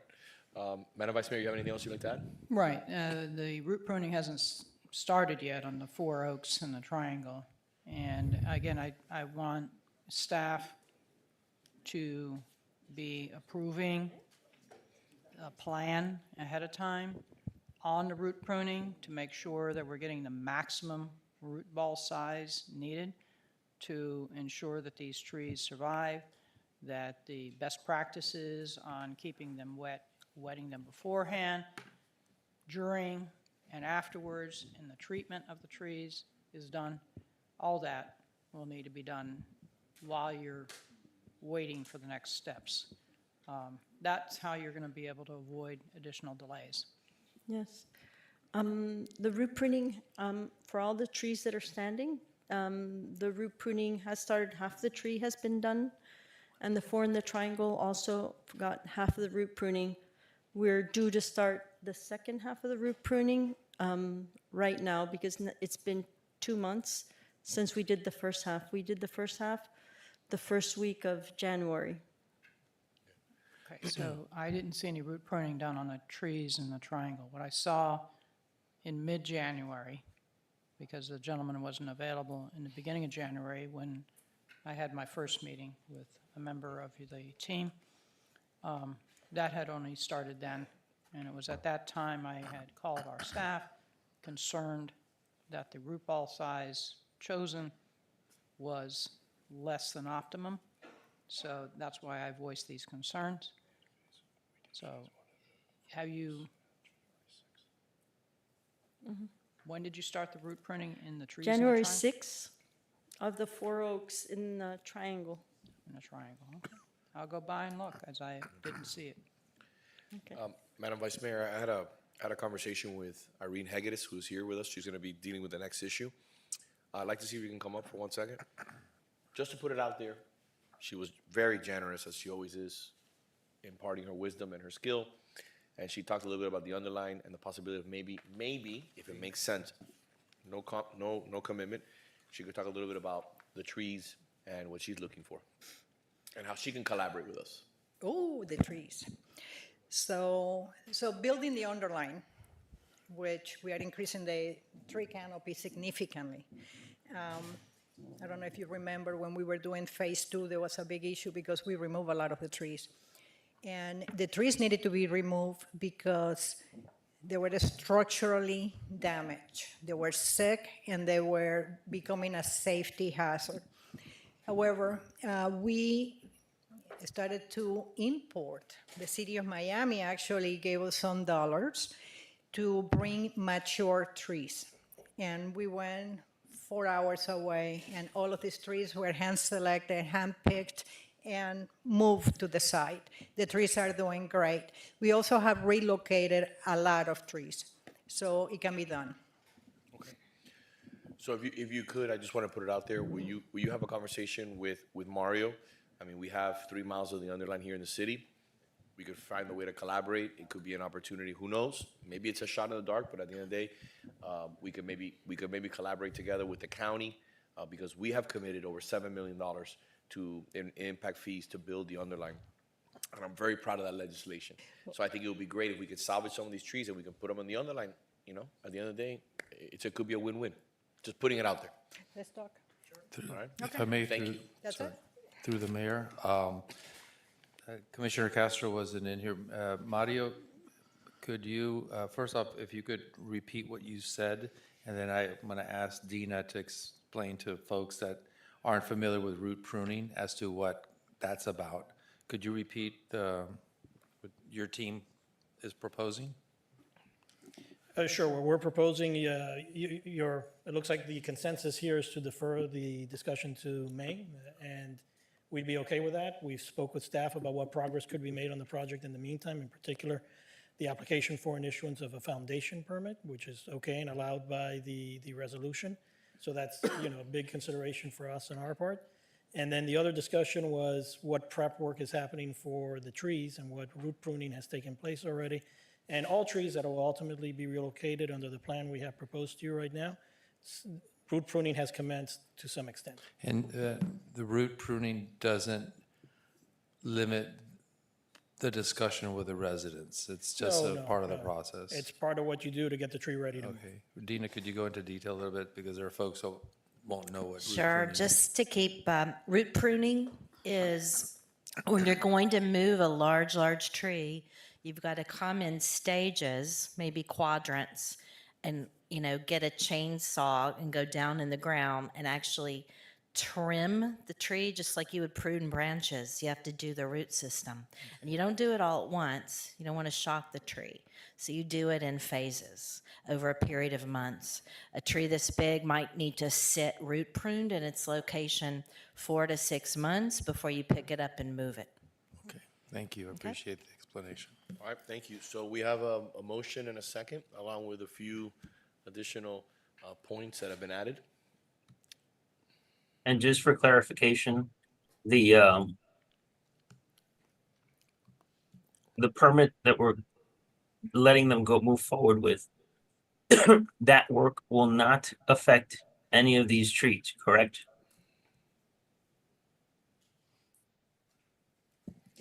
We can't do any work that will affect the trees as far as where they are right now until you approve a plan. And as far as the root pruning goes, are you going to be root pruning all 6 of the trees or just the 2 that you intend right now to move? The idea is right now to continue with the root pruning of the 2 on site that are proposed for relocation and the 4 that are within the traffic triangular median that are also proposed for relocation. But with the possibility of finding this new location with the underline, it would delay your process if we are able to find a solution with the underline. So wouldn't it make sense for you to start the root pruning process on those trees as well? Potentially, but I think we first have the discussion with the underline. Okay. All right, Mr. Clerk. Commissioner Fernandez? Yes. Commissioner Menendez? Yes. Vice Mayor Anderson? Yes. Commissioner Castro? Yes. Mayor Lago? Yes. Thank you very much.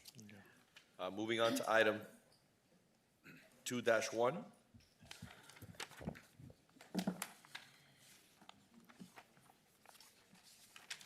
Mayor, this is an item from the Waterway Advisory Board. I believe there's somebody here to present. Neighbor, how are you, sir? Good to see you. My name is Doug Yoder. I'm chairman of the Waterways Advisory Board. I live at 4800 Alhambra Circle, and I'm here to present the resolution that was unanimously adopted by the Waterways Advisory Board at the meeting of March 5th, and of which I believe you all have copies. This relates to the proposed pedestrian bridge crossing the Coral Gables Waterway as part of the underline project.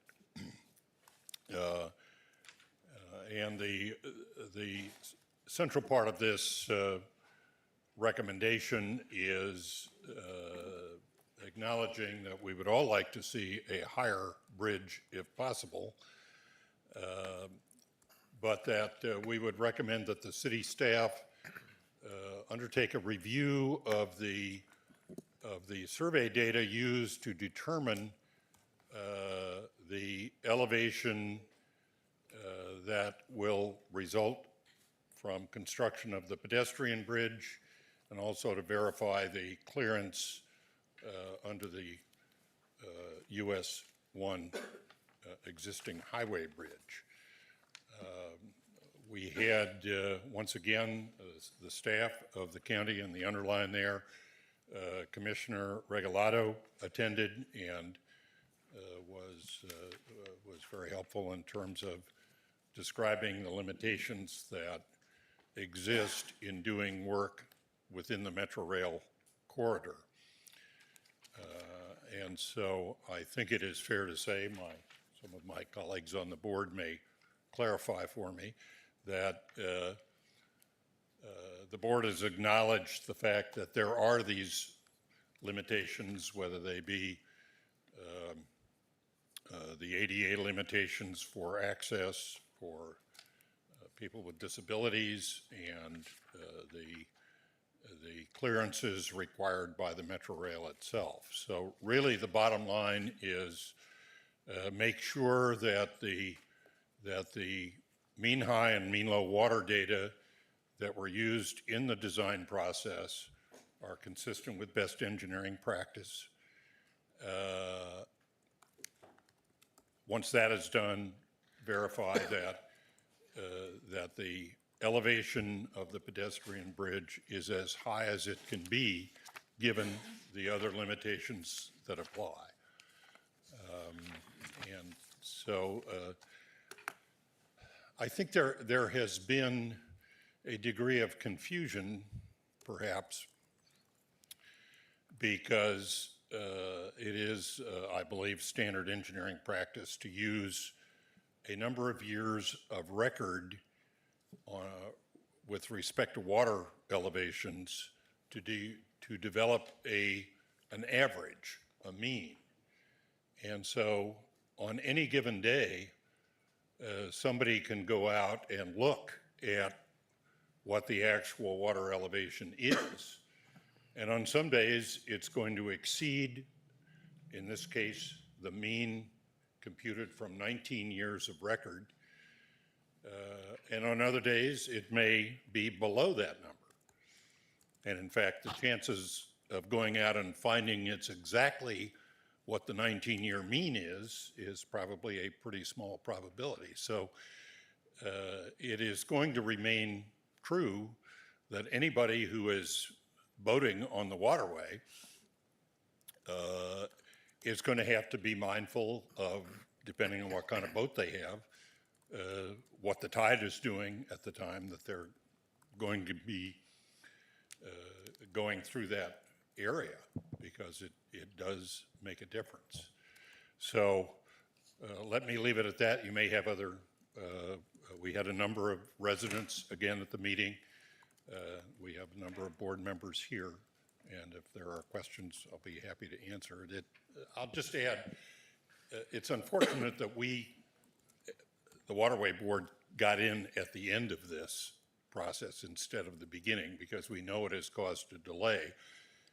And there has been consequential redesign, particularly to limit the prospects for fishing from the pedestrian bridge, which was the other issue that the board had. Our intention is to come back to you all, perhaps with some recommendations citywide for improving understanding of residents about why it is not a good idea for people to fish from bridges. And secondarily, to maybe see if there are some ways administratively that our board and other advisory boards become aware of projects like this kind of in the beginning instead of in the end. So we're going to look at those things. Thank you, sir. Mr. Clerk, Yes, Mr. Mayor. who else do we have in public comment? So we have speakers today. First speaker is Roberta Newey. Ms. Neway, good afternoon.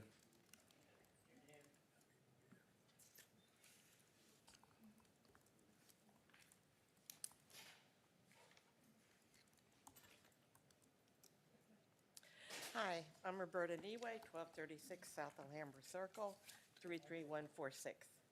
I'm one of the more than 100,000 Can you put the microphone? Okay, Microphone. sorry. Yeah. I'm one of the more than the 100,000 people living within a half mile of the underline.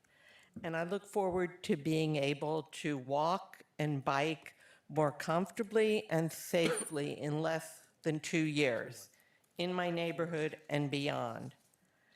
As I hope you all know, bike safety and bike lanes ranked in the top 3 areas needing improvement in the most recent Coral Gables Community Foundation Needs Assessment. Obviously, I'm not the only person eagerly awaiting the underline. I commend the Miami-Dade County Department of Transportation and Public Works for having addressed all concerns of the Waterway Advisory Board. This bridge, the proposed bridge, is higher than the other bridges that currently exist in this area and will continue to exist for decades and decades and decades. Furthermore, in no way will this bridge impact the health, safety, maintenance, or sustainability of our waterways. The underline has been designed for all of us, for those with money and for those without, for children learning to ride a bike and for seniors who may ride slowly or ride an adult tricycle. It has been designed for people who are avid walkers and for those with mobility issues. People will use this linear park not only for recreation, but also for commuting for daily life, and maybe most importantly, for becoming more a part of their communities. We'll all benefit from this safe, comfortable, and convenient path through our city. It will and is helping Miami-Dade become stronger and more resilient. I hope all of you understand and believe in the beauty and the promise of the underline. Please vote no on this needless resolution and let the underline move forward. Thank you for your time. Thank you very much. You're I'd ask for the representative from Commissioner Regalado's office to please join us. And before he does that, as he's walking up, I'd like to also thank her on behalf of the city of Coral Gables for being so proactive, along with the entire team from Miami-Dade County. Thank you so much for being here. Every phone call, every email, every site visit, every late night phone call in regards to this issue. If it wasn't Commissioner Regalado, it was Tony Escara, or it was your entire team, Irene. Thank you so much. Always answering the call, trying to find a resolution, trying to meet halfway. So I appreciate that. Send our best to the commissioner and thank her. Thank you very much for those kind words. Anthony Escara, 111 Northwest 1st Street. On behalf of Commissioner Regalado, she would like to apologize for not being able to be here today. Unfortunately, we have committee meetings while you have your board meeting. But she did send me to let you know that we have been working to address the concerns of the community. We took off the fishing pier. We brought up the bridge from the originally stated height. It is going to be higher than the bridge that it is next to. For the foreseeable future, there is no plan to change the bridge that it's next to, and we don't know even if the slope that would be required to raise it could be accomplished by FDOT if it was changed, right? That is not to be antagonistic.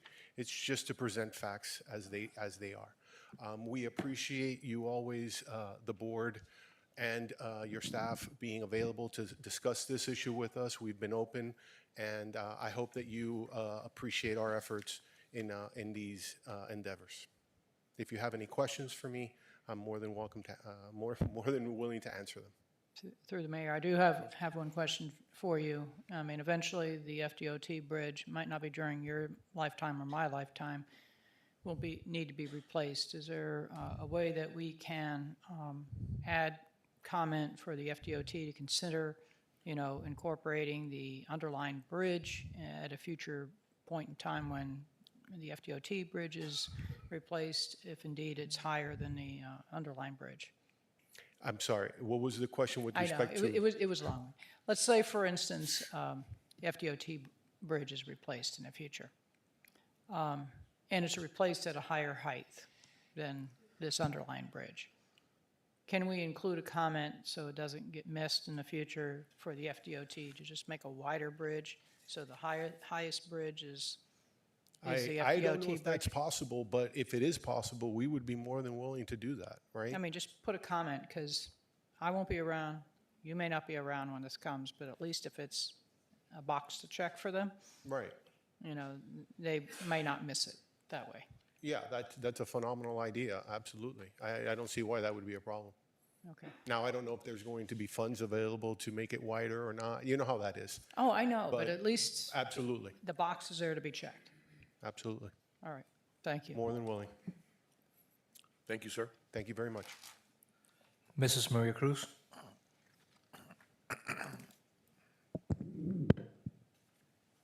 We'll come back to her. Manny Portuondo? Good afternoon, sir.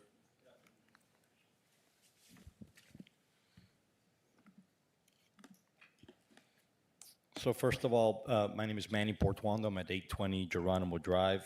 I want to thank Mayor, Vice Mayor, all the commissioners for their dedicated time to this issue. I know I've been pestering you, and you've taken time out of your busy day to speak to me. And the 616 Waterway homeowners and boaters that are concerned about this issue. By the way, Commissioner Anderson, Vice Mayor Anderson, I do think that's a good idea. It's a good safeguard, sort of like an insurance policy, what you suggest. And I thought that was very smart. Thank you for that. Again, at issue is a low bridge or another low bridge over the Coral Gables Waterway, and the impact that will have for future generations. We're not just talking about something that's removable. It's going to be there like all of these other low bridges for 50, 60, 70, 80 years. Who knows? And to assert that will never be changed, I think would be a little bit arrogant, because no one really knows when those bridges are going to be changed from the perspective of climate change. We have sea level rise. Anyone who navigates the waterway will know that when the king tide comes, it's not like it used to be 10 years ago. You can't get out of the waterway. You can't pass under the US 1 bridge. No one wants to oppose the underline. I know that we may give that impression because we're putting an obstacle to the continuation of the underline, but I for sure I'm not opposed to the underline. I think it's a wonderful project. I'm big into green spaces. I know every neighbor that I've spoken to, and I have taken the time to speak to my 600 supporters. The vast majority of them would like to see an underline happen, and hopefully on time and so forth. But we are concerned because we do live on the Coral Gables Waterway. We are boaters, we are kayakers, we are paddle boarders, and we want to ensure, not just for us, but for future generations, a safe and navigable waterway. And, even though And I do appreciate the underline and Miami-Dade and Raquel Regalado, who spoke the other day, and also Anthony and her had made some time for me to speak as well with them directly. And I do appreciate that they're trying to do their best. I just don't think they're doing as best as they can. And as best as they can is really taking a look at all of the different design options and pathways that may exist currently and determining what is the safest way for bikers, pedestrians, and those folks with handicaps to cross over the Coral Gables Waterway. I think if they were to look at their design intent and look at options on that design intent, they would find additional options that would allow for a higher bridge. And one of those options being there already exists an ADA compliant path that's the safest path, the closest path for hundreds of walkers, joggers, and folks today. There are also lift options that can be considered for the bridge, just like a crossover bridge over US 1 has lift options.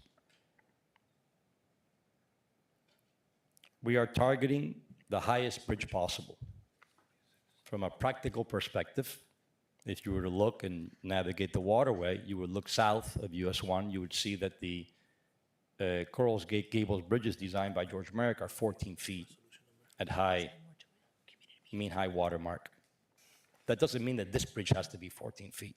Maybe there are obstacles, maybe there are challenges that don't allow us to get to 14 feet, but that should be a target. Does it land at 12, at 12 and a half, at 13? 11?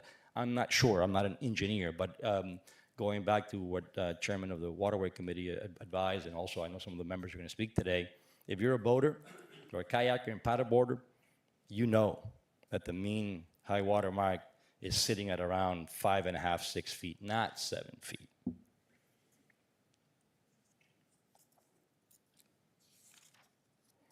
So I urge you, this is a matter of a lot of importance to people that actually live in the waterway, that use the waterway. This is a big decision that has impact for 50, 60, 70, 80 years. Please consider those that live underneath the line, not just those that are above the line. Thank you much for your time. Thank you. Juan Galan Jr. Good afternoon, sir. Didn't think I was going to be here because usually a morning meeting, but I'm glad it's in the afternoon. I sent our attorney an email that certified that at the last meeting of the Waterway Advisory Board, both when I brought up the issue of safety with regards to mixing cyclists and pedestrians, the Metro-Dade County Commissioner Regalado, Mr. Eulis, Keckley from the underline, they both said not to worry, that the city's indemnified because the Metro-Dade County is responsible, as is the underline that has a liability policy.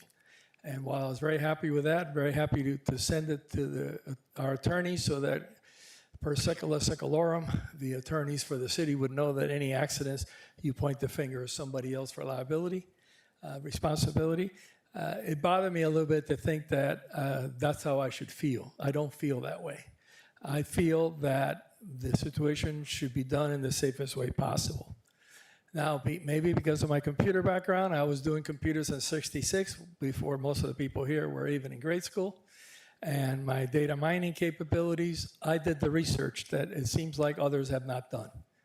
The European Traffic Safety Council, as you know, because I've shared it with you, definitely recommends independent cycling pathways, no mixing with anybody else. I happen to have sent an email to the US DOT. I didn't really expect an answer, but lo and behold, the lady who is in charge of bicycle and pedestrian safety for the United States Department of Transportation under the Federal Highway Administration sent me an email, which I've shared with you, that says the US doesn't have similar rules to Europe, but when practical, you should keep them separate. And what bothers me the most is that we, many times, suggested to the underline that the Ponce de Leon sidewalk, which we measured to be 7 foot wide, with a proper guardrail and with speed bumps by the bridge, so you make sure that the cars going by were slower, could easily be used, would be a lot cheaper for the underline to do that than to build a bridge for pedestrians and cyclists. And frankly, up until the very last minute of the last meeting, they have been denying that as an appropriate path. But at the last meeting, one of the senior people from the county said, well, you know, if they're not comfortable going into the bridge because they're cyclists and pedestrians, they can just use the sidewalk in Ponce de Leon. So if that's the case, that's what the underline should do. And I do not believe, and I'm sorry to say this, but I do not believe that proper research was done. And everybody will tell you, and if you've been to Europe, you know it, cyclists and pedestrians and wheelchairs get kept separate. Okay, so I don't understand that. And the last item I would say to you as commissioners is use your boards wisely. It was absolute chance that we learned about it. And as you well know, not only should the Waterway Advisory Board be involved with the underlying project, but I'm hoping that the Landscaping Advisory Board has been involved. I'm also hoping that the Parks and Recreation Board has been involved, because guess what? I'm not an arborist, but I drove from 95 down to Dixie, and when I look at the shrubbery on the right side, which is the new underline, I'm not sure that it fits here or it doesn't. I'm not an expert, but somebody who is should look at it and make sure that the underline is compatible with what we want in Coral Gables. Thank you very much. Francisco Tobias Marin.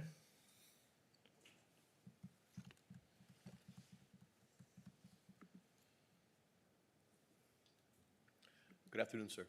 Good afternoon. Thank you, Mr. Major, commissioners, for letting me voice my opinion as a resident and an owner of a house in the Waterway today. I only moved to this town in 2020, so I'm not an expert on all its history, but the Waterway and the architectural standards of Coral Gables are the hallmarks of this city and the reason why we moved here. I also ride a bicycle. I ride my bicycle to work in Brickell every day. So I love both the Waterway and the underride. I would really love it to be finished. That being said, I'm also an engineer, and I know that when we build for 50 to 80 years. So I don't think the argument is how long it's going to take for Route 1 bridge that was built way too low to have to be changed. Because that's not how we construct. We construct for 50 years, 100 years out. And we need to construct well. So all I ask is I think we need to continue to respect, as we do all around Coral Gables, the architectural standards of Coral Gables. And in bridges, the Merrick Bridge is built 14 feet above the mean high tide. That's the architectural standard, and that's what is used in France, in England, in most places where they really value their waterways. The waterway of Coral Gables is incredibly valuable. So, three main reasons that I ask to really try to stick to the 14 feet above the mean high tide. Maintain safe and navigable waterway. I don't think is safe today with that bridge in Route 1 especially. Allow for a larger fire and police boats to access north of Route 1. God forbid, if we ever have a tragedy, fires or things that are happening in California, we're going to want to be able to go in with the fire boats inside the bridge north of Route 1. And today you can't. And lastly, make safer bridges in the face of rising sea levels. As we said before, we're designing 50 years out, sea levels are rising, conditions are changing, so let's do it properly. That's all from me. I know it's been a long day for you and for you all. It's very similar to what the other people said here. Thank you. That's all. Thank you, sir.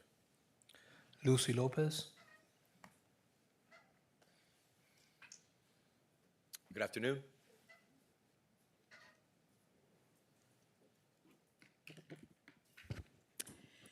Good afternoon. My name is Lucy Lopez, owner at 5005 Orduña Drive. I'm a proud and longtime resident of Coral Gables, and I wanted to start by saying thank you to our mayor, our vice mayor, and the commission for being receptive to our concerns, along with Commissioner Regalado and their team. We purchased our property in 2021, and it's been a lifelong dream of ours to own a home on the Coral Gables Waterway.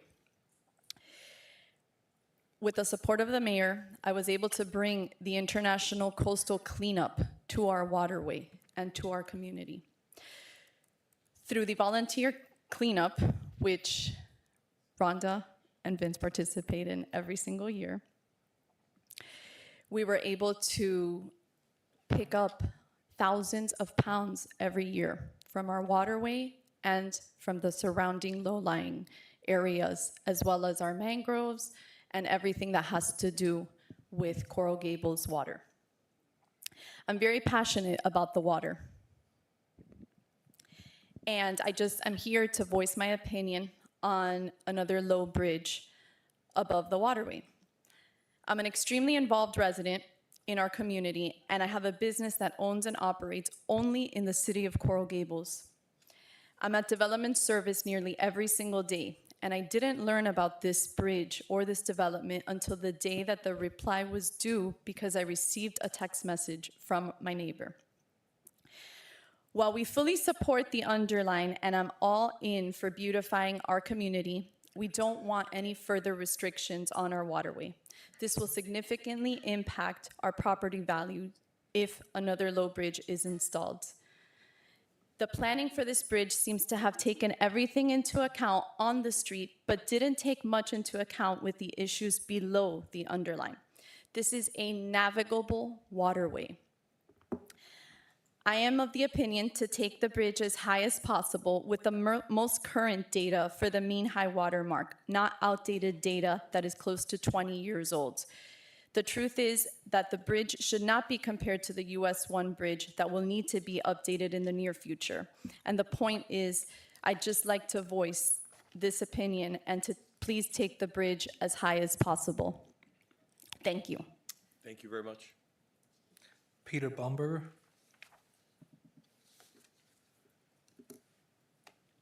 Good afternoon, sir. Good afternoon, Mayor, Vice Mayor, Commissioners. Peter Baumberger, 545 Villabella Avenue. I too would like to thank you all and the underlined representatives and the Miami-Dade County representatives for hearing us all out and talking this all out. On Monday morning, I sent you all a history of the underline's response to the complaints about another low bridge. And I really want to recap what's happened here because I think it's important. Let's start with the initial plans and the bridge dimensions on the U.S. Coast Guard website. Again, we learned about the bridge dimensions when the Coast Guard provided the public notice issued during Christmas week. That takes you to the website where you have the original plans. The original plans call for a bridge that is 3.3 feet higher than the US 1 bridge, okay? A bridge, again, 70 years old, that was built too low even for its time. That's what led to all the public outcry. There was a petition. The Waterfront Board had meetings. Many of us reached out to you all. Many of us reached out to the underline. What was the underline's response? Well, I sent you all an email from Ms. Hegedus, who has been great with communication. Anytime I call her, she answers. She's been wonderful. And she sent me an email that says, the underline forwarded me your email, and I would like to provide some answers. She goes on to say, during the last 2 weeks, we have determined that we can elevate the bridge by an additional 0.73 feet, or 0.73, which is just over half foot. Once we add the additional 0.73, the lowest member of the new bridge will be 4 feet higher than the US 1 bridge. Okay. Not quite high enough, but progress, progress. Then we attended a city commission meeting in February. We were told they're working on getting the bridge higher, working on some calculations, working on progress, that we're gonna have a webinar and talk about where things are gonna end. A proposed PowerPoint was circulated, dated February the 5th, and on page 11, it again mentioned 4 feet high, and I thought, well, okay, that's what they were talking about in January. Anyway, we go to the webinar. What happens at the webinar? The bridge height gets reduced by like a half foot. We attend the webinar and we're told it's now going to be 3.7 feet high. That's only 4 inches higher than the original plan. So all this public outcry, all this analysis and discussion and webinars, and we go up 4 inches? Come on. And to make matters worse, at the webinar, there was discussion that at 3.7 feet higher than US 1, the clearance at mean low tide or mean high tide will be 11 feet. How's that possible? That's based upon a false assumption that the clearance is 7.5 feet at mean high tide. It is not close to that. I sent you all a photograph of the measuring stick that's been at US 1 forever. It shows the high water mark at just under 5.5 feet. So the representation that the bridge will have 11-foot clearance is wrong. That's further evidence of a rushed process. Again, we're talking about a permanent structure. Keep in mind that construction is not a perfect art. So if you say 3.7 feet, what's it really going to be? I'm in the middle of a construction project right now, and I know that firsthand. So we need to make sure that this bridge is as high as it possibly can be. I want to echo the comments, but I want to say this. I think at 5 feet, that's only 1.5 feet. It's less than 1.5 feet. That's where you get the 11-foot clearance, because I think it's more like 5.5, maybe 6. At a king tide, it's less than 5. But we're talking about the mean high tide, okay? I believe that we aren't really that far away from satisfying most folks here. And if it can't go up any higher than the 4 inches that it's been increased, then let's take a look at some other designs. This is too important to mess up. It's a permanent structure. Let's get this right. Thank you all. Thank you. Mrs. Maria Cruz. Mr. Clerk? Mr. Clerk? Do you have anyone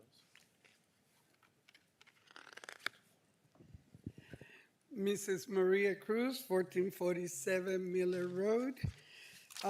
Once again, we're here to rush something.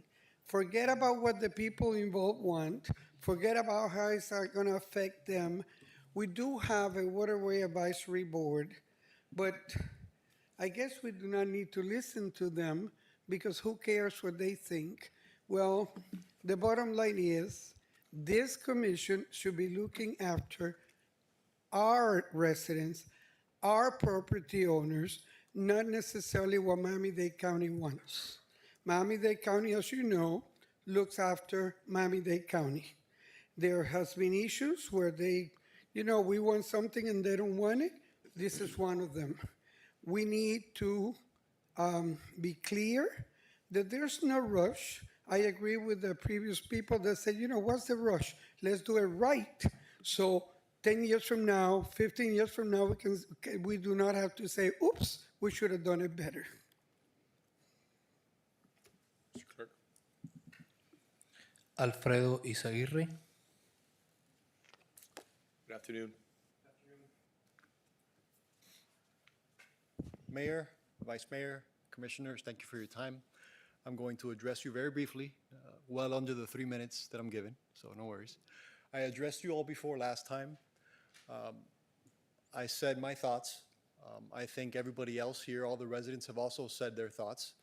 I think you've heard scientific evidence, engineering evidence, and I'm not here to say any of that or discuss any of that. I don't have any of that. It's time for you all to make a decision now. You've heard all the arguments. You've heard the residents asking. You've heard the underline say, it's higher than the US 1 bridge. That's all they come with. It's your time now to decide if you're going to put the underline's feet to the fire and protect the residents of Coral Gables, everyone north of the Waterway, as well as south of the Waterway. As Mr. Portuondo said, he has 600 signatures. That's also of individuals south of the US 1 bridge. Why? Because they are concerned and don't want this to happen on their side of the waterway. I ask you, don't rush to judgment and protect the citizens and the residents of Coral Gables. Thank you. Thank Levy Meyer.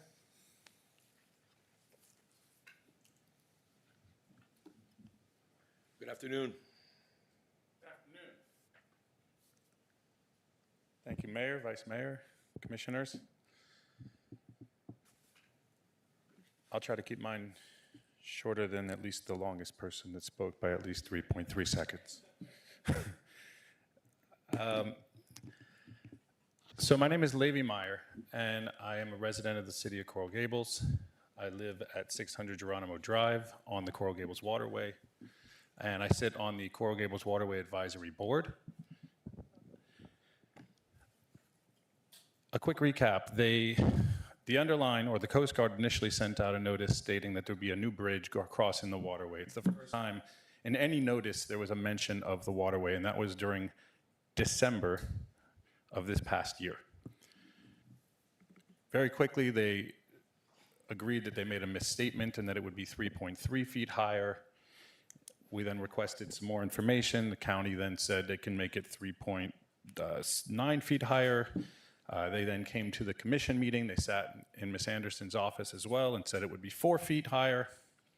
They then came to this same room 1 month ago today with a lot of unclarity and said, we're working on the bridge. We're going to make it higher. We have some changes. We'll present those in a town hall meeting. In the town hall meeting, somehow they went from 4 feet to 3.7 feet, but at least did the justice of getting rid of the fishing pier. The data that they quoted, as you've heard, goes back 19, almost 20 years, when we're seeing a rapid elevation in sea level rise. We should be looking back maybe 19 months, not 19 years to irrelevant data. They're quoting 11.1 feet using this data, which anybody with a paddleboard, and if you don't have one, you're welcome to come to my house and I will take you out on a paddleboard during high tide, will know that it's not 7.5 foot clearance at US 1. US 1 was built too low. If you look at a flood zone map, it sits in a flood zone. If anybody would like to see photos of what happens in storm surge in the city of Coral Gables on the waterway during a major hurricane, you will know that US 1 will indefinitely be underwater. And while it may not happen in the next 5 years, US 1 is going to end up being raised. I like the Vice Mayor's suggestion that we should tie this underlying bridge to any future renovations of the US 1 bridge.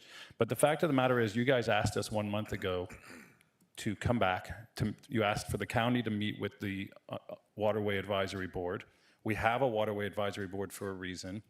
The Waterway Advisory Board unanimously said, we feel like we're hitting a roadblock with the county in which they're saying this is the best that they can do, but I am unaware of any independent study that the city has done with reference to the clearance and waterway navigability to verify their information, to look at alternative bridge designs as have been proposed by Mr. Portuanto or Mr. Galan.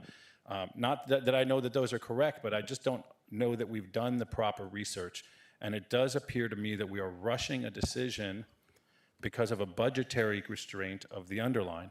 And that is not really the concern of the citizens of this city, nor does it mirror the vision of Merrick when they were selling the city of Coral Gables with the slogan, Miami's Riviera, 40 feet of water frontage.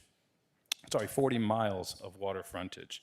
So, again, I come to you and say that as a member of the board, as a resident, most specifically, that this is not just a bunch of rich boaters. This affects everybody. This affects our children.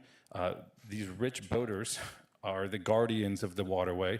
They're the guardians of Merrick's vision for the city of Coral Gables, and that you need to listen to the advisory board that you guys, that the city has appointed.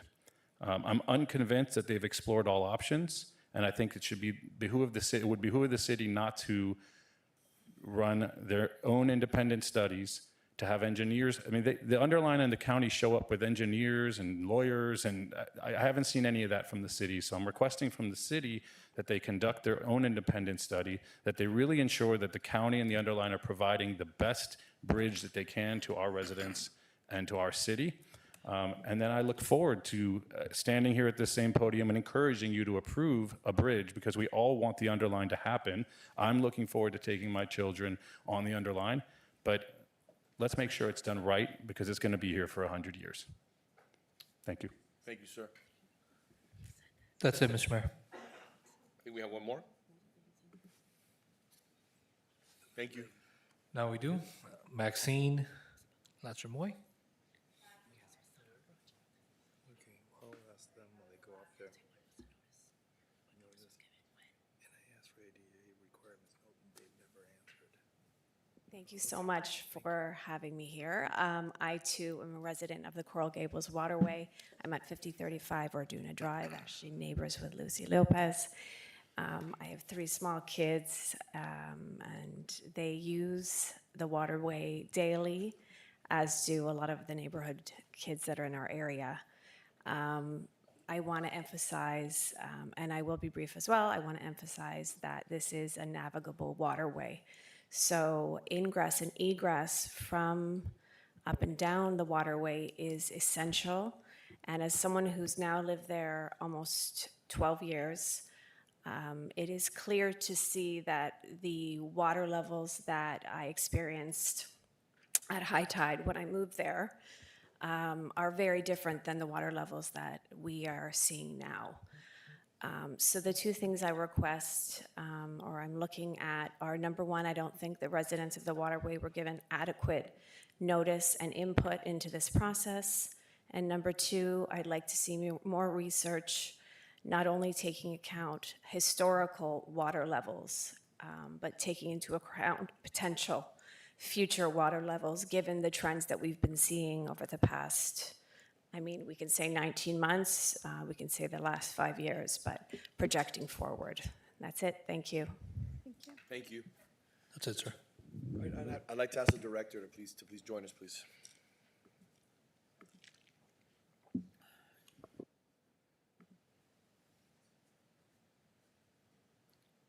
Good afternoon, Euless Cleckley, CEO of Friends of the Underline, former Director and CEO of the Department of Transportation and Public Works for Miami-Dade County.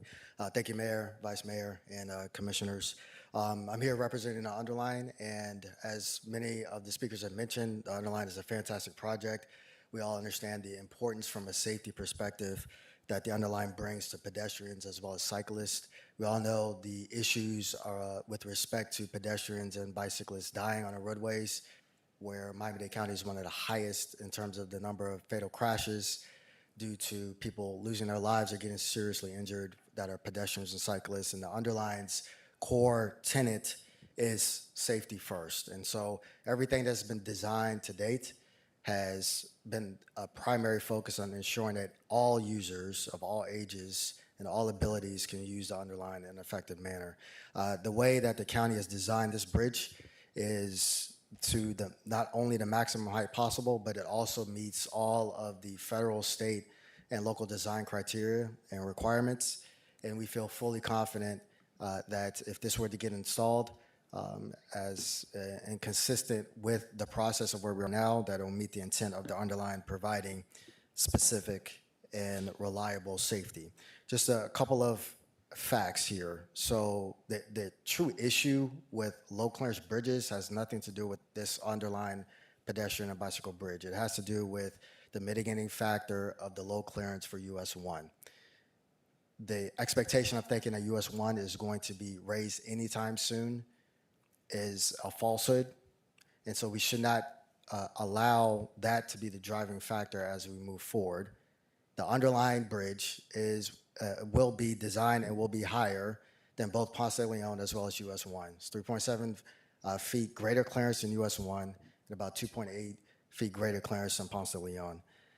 The team has truly taken into consideration the design specifications around having safe, navigable, shared bike and pedestrian access across our waterway, and it's been designed to that specification. More importantly, if we're talking about raising the specific bridge, there's a significant concern with respect to ADA. This bridge has been designed at 5% slope, which is the maximum as it relates to ADA requirements. And if this were to be actually designed to the 14 feet level that has been contemplated or mentioned before, the slope that we're talking about is between 7 to 8%, which is extremely dangerous, not only for pedestrians, not only for individuals that are wheelchair bound, but also for cyclists as well. And it's just something that is infeasible to design something at that level. So with all that consideration and facts, we believe and we appreciate the county's efforts to really take into consideration and make design changes. The original design, of course, included a water balcony, not a fishing pier, a water balcony, which was intended to allow people to actually have a view of the waterway. As a result of all the feedback, that design ended up changing, and that amenity has gone away.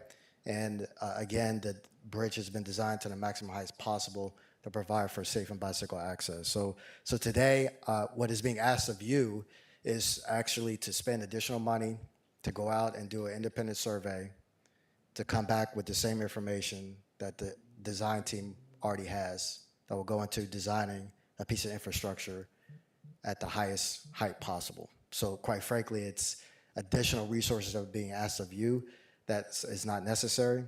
And again, we have some of the best engineers that the county has procured to be able to move forward in an effective manner to deliver this bridge in concert with the community needs and the desire of the underlying to make sure that we have safe bicycle and pedestrian infrastructure. So I'll stop there. If there are any specific questions, I'm here to answer those, but thank you for the time and I appreciate it. Thank you, my friend. I do have a few questions for you.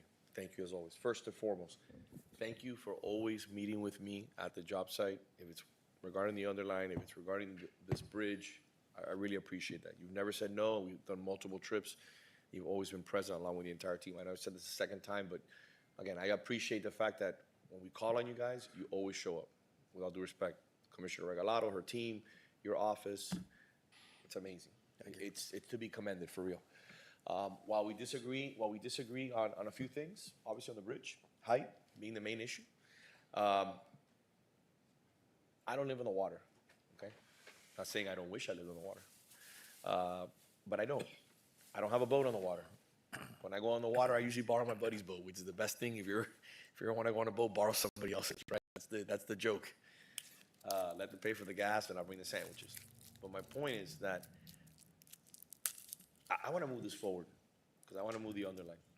I started working on the underline with Meg almost 10 years ago, and I've seen the progress that other municipalities have had up and down US 1. When I mean, Miami, and now you have obviously the area of South Miami's, moving forward by Dayland. You said area moving.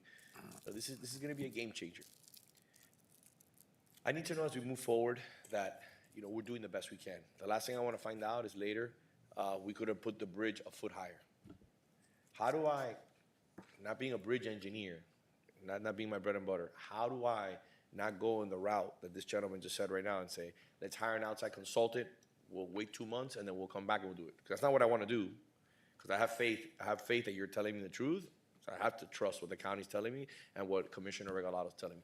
But I need to understand, how do we build the confidence in the people who are here that when we leave this room, they say, listen, we did the best that we could. We raised it by X amount of feet or inches, and we got to something that, again, doesn't make everybody happy, but at least build some sort of consensus so we can move forward. Just give me some guidance. Sure. So hopefully people see the willingness not only the underline has, but also the county and the county staff has, to include Commissioner Regalado, to ensure that we're sharing information. We definitely understand as a part of the process with the Coast Guard that the distribution of the notice was, I would say, not the best time, and it was inaccurate, and they've attested to that. Again, the process will take shape in moving forward in the following ways. One, there will be an additional comment period as the application for the bridge permit will be resubmitted to the Coast Guard. So there's another opportunity to provide public comment and essentially review.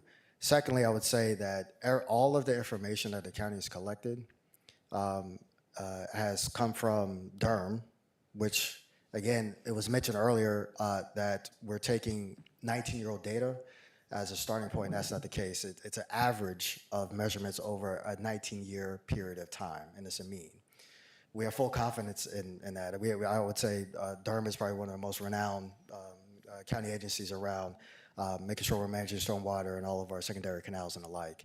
I think the last piece is that we have committed to ensure as we move forward with the finalizing the design as well as construction, that we will consistently provide updates and construction updates to the Waterway Board and to the community to make sure that we're living up to the design requirements that we've stated in public meetings. So, I'm sorry, I didn't want to interrupt you. No, so I think those three aspects, hopefully we can get confidence, is that we definitely understand the nature of the process where notice wasn't was something that was a little bit ambiguous. However, what we're saying is that we are here. We have always been considered partners with the city of Coral Gables and all the municipalities on the corridor, and we will continue to share information as we move forward with finalizing design and implementing the bridge. Okay, so what you're telling us, is that this is the highest it could be. That's it. This is the highest it can be that makes it ADA compatible, which is a key component of this. If we raise this bridge, you are now all of a sudden create an unsafe and impassable crossing for people that are wheelchair bound, our ADA population. You're also creating a significant safety issue with respect to bicyclists once you go beyond that 5% slope. So and that goes directly against the whole mission and vision of the underline, which is to actually create infrastructure that's safe for bicycle and pedestrians. So yes, it is. We have designed this to the maximum height possible. Madam Vice Mayor? Yeah, I mean, there's no answer that's going to solve all the problems here today. If there was more space between the Waterway and Riviera Drive, we would have, more options to make the bridge higher, make the slope longer. And that's why I brought in the FDOT bridge as, something that needs to be addressed as far as bringing the comments to them that, we need a better accessibility for not only for boaters, but for individuals with disabilities, because it's not just individuals in wheelchairs. It's also individuals that use walkers, that have difficulty walking every single day, and the steeper you make that slope. And, I know I experienced that with my husband and with my sister and with other folks, that it's difficult in a parking garage that has a sloped surface to be able to get to the elevator. So you try to, let them off on the flat surface so that they don't have to deal with steep grades. So there is no easy answer here. But there is the balance between two different situations where you're getting this bridge as high as possible. We're still not solving the problem with the FDOT bridge, because it's still going to serve as an impediment. Even if we make this 14 feet tall, the FDOT bridge is still going to be the major impediment underneath, getting underneath this waterway. And yes, it is low. I mean, I've been down there in a kayak, and you would practically reach up and touch the bridge. Why was it built that low? I can only imagine it was a matter of dollars and cents and not thinking about the navigability of the water in the future. That's what I think it was about. A lot of things were built that way 40, 50, 60 years ago. It was only after the ADA was enacted in the early 1990s, 1991, 1992, as part of the Civil Rights Act, that things and visions started to change in the country, one area at a time.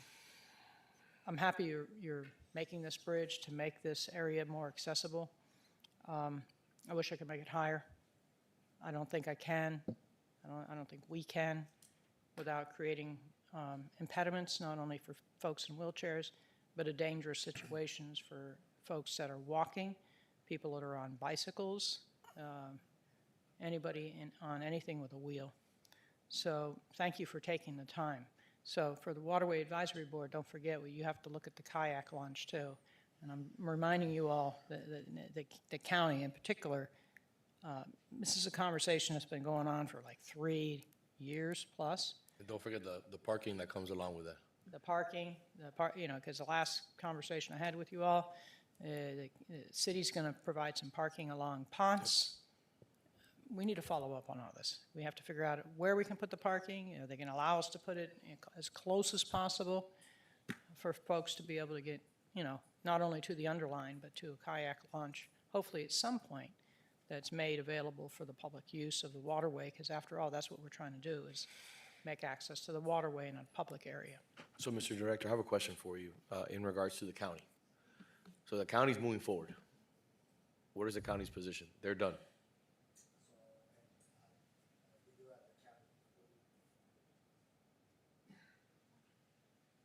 No, touch it again.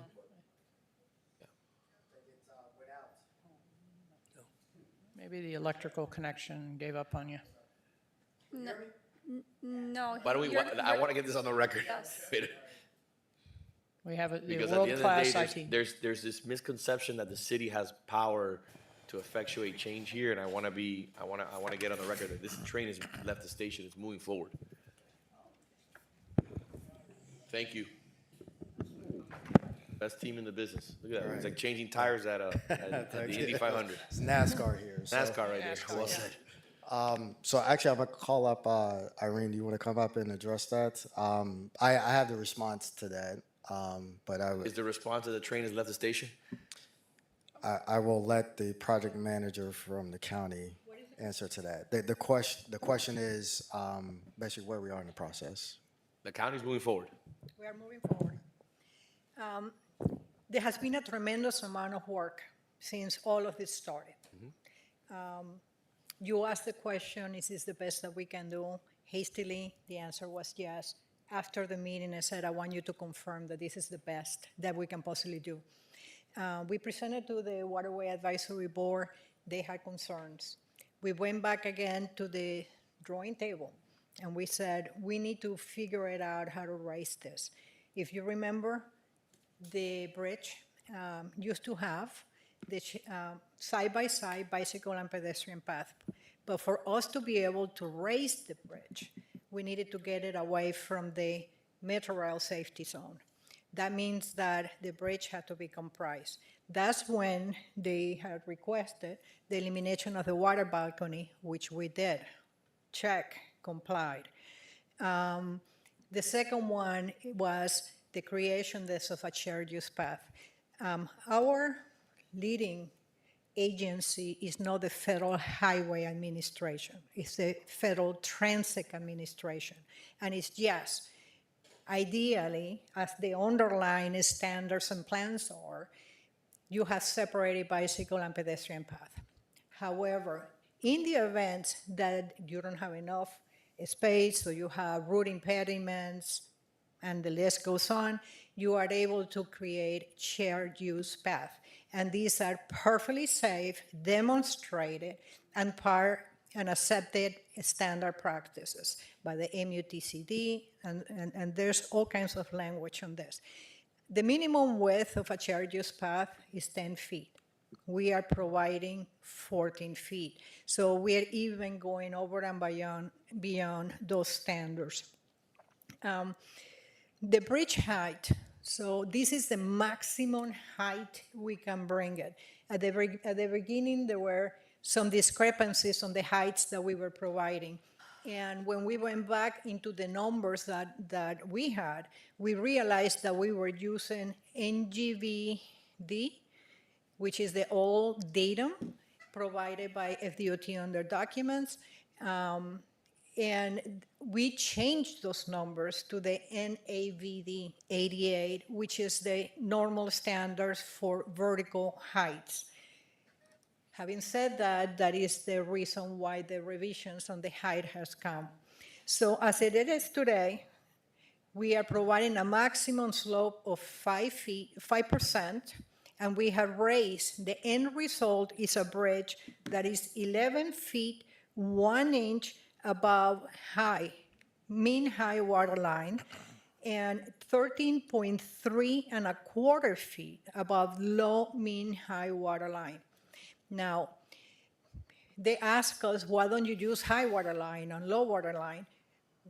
That is not the standard practice for any surveying and elevation data. And it is not all data, it's just the average, like Ulis have said, is the average of the high or low tides measured on a lunar cycle over a period of 18.6 years. So as the tides and sea level rises, those average changes, and then the mean will change, correct? So yes, long answer to your question, is this the best we can do? Yes. What are we in the process? We resubmitted to the U.S. Coast Guard. In fact, we looked at what it will cost to bring it to an arbitrary 14 feet above mean high water line, knowing that your controlling structures will not change. Either the city of Coral Gables doesn't have any plans to replace Ponce de Leon, and FDOT doesn't have any plans to replace DOT. So for the sake of the argument, we looked at 14 feet above mean high water line. That will create a 7.28 slope. In fact, when asked our engineers whether they will sign and seal those drawings, the answer was absolutely not.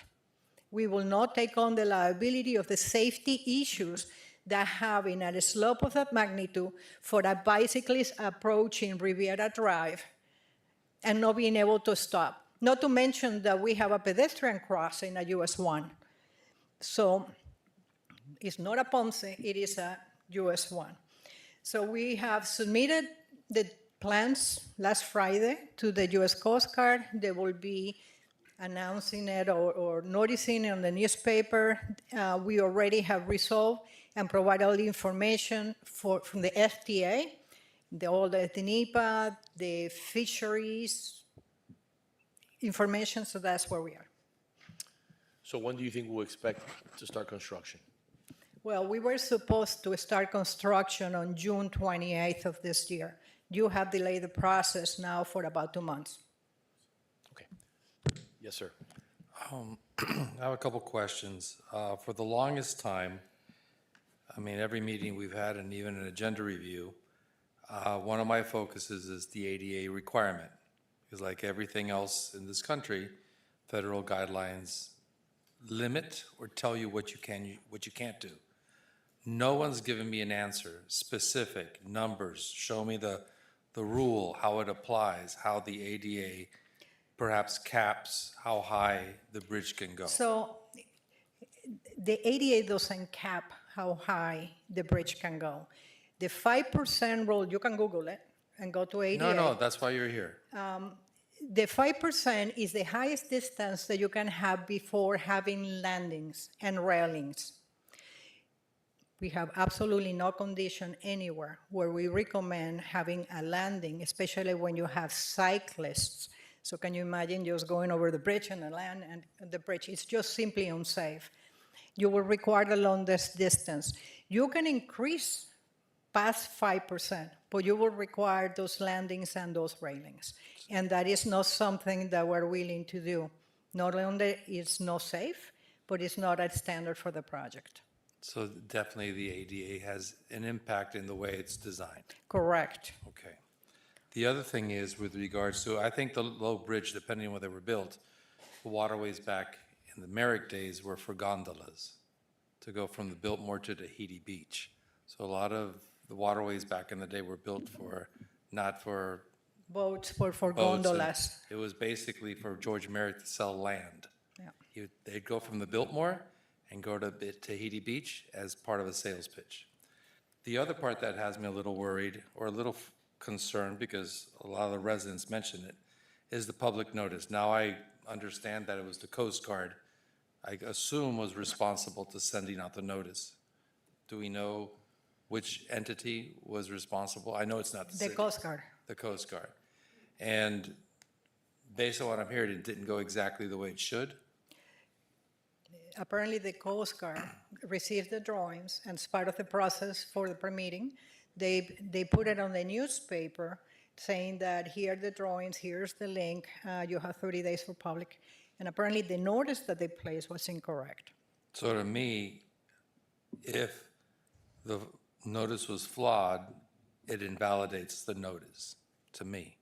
So, Well, there's now a new notice that is going to be published because we had to resubmit the plans. yeah, but look how far down the road we've come since the initial notice was sent out. That's, I mean, again, we start, the first step is flawed. And then we have a room full of residents who are concerned and frustrated because they came late to the party. So it's unfortunately, that first step has led to a lot of the frustration we have here. That's correct. But I would like to remind too that we had 8 public meetings. It has been placed in the newspaper, 3 different newspapers, a month in advance of the public meetings. It has been on every website. Representatives from the city had shown up to all of those 8 public meetings.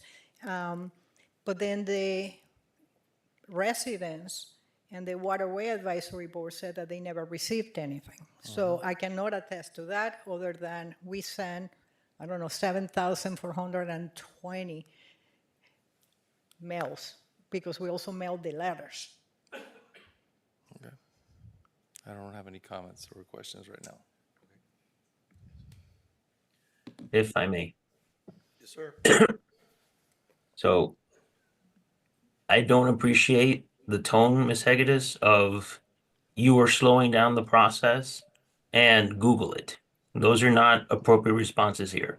I think we're all trying to find a solution, but we are all upset at the fact that the one most important factor here should have been the residents near the waterway, and they were completely ignored in this process. I myself haven't gotten the clear answers, like Commissioner Menendez was saying. I still don't know what the maximum height could have been, potentially could be, if we have a different entrance to the bridge, if we angle the on-ramp, the ramp to the bridge. There's other potential things that, as far as I know, have not been considered. I haven't heard from your team to this point what options have been considered that could alleviate the concern that our residents have. And like these residents, our family has property near the water, not in Coral Gables. But I'll tell you, over the last 5 years, we have definitely seen the impacts of the rising tide in our property, where 5 years ago, we never saw water on our property. And every time that we have a king tide, we have flooding on our property today. So the numbers that you're giving us, this 11.1, 13.34 feet at mean low tide, mean high tide, if that's at today's levels, what are those numbers showing you for 10 years down the road? So, Commissioner Menendez, so this is Jules Klecker from the Underline. So just to answer one of your questions with respect to how the county looked at alternative design, and they did. This is something that was brought up in a previous Waterway Advisory Board meeting. And they, one of the suggestions was to push all of the bicycle and pedestrian traffic on the Ponce de Leon. As one of the speakers had mentioned, the width of Ponce de Leon being approximately 7 feet in width, and which is much narrower and creates another safety issue when you have commingling of bicyclists and pedestrians and individuals and with ADA. Secondly, also there was an idea of splitting the traffic between pedestrians as well as cyclists, and create a increased height of the bridge and only dedicated towards cyclists, while the pedestrians move to another path, and that was considered as well. And again, getting it to a number that's been articulated before as a desired number of 14 feet worth of clearance. That's where Ms. Hegedus made mention of the fact of the safety issues around the slope being 7.2%. And again, the slope really is relative to the approaches to the bridge. So that's an unsafe slope for cyclists as well, and again, creating an unsafe conditions for users. So that has been a part of what was analyzed as a part of this design process, and that's why the team has come back and settled in on this this shared use path as being the best approach, and again, design it to the height at its maximum height that's still ADA compliant with 5% slopes to the approaches. All this information was presented in detail at the virtual session that Commissioner Regalado hosted. And we were happy to share, and I'm sure the county team is happy to share those details as well to ensure that all the specific measurements are clearly understood. So one of the conversations that I had, As I told Mr. Escada about that webinar, I wasn't even informed until the day before. I got emails from residents and from members of the Waterway Advisory Board who had not received notice until 48 hours before. This is something we had been talking about for several weeks. There should have been more notice. And I think this is where the problems lie. You know, if we're not working with the community, if we're just doing things last minute and just tossing it out there to tick the box, we're not doing our jobs.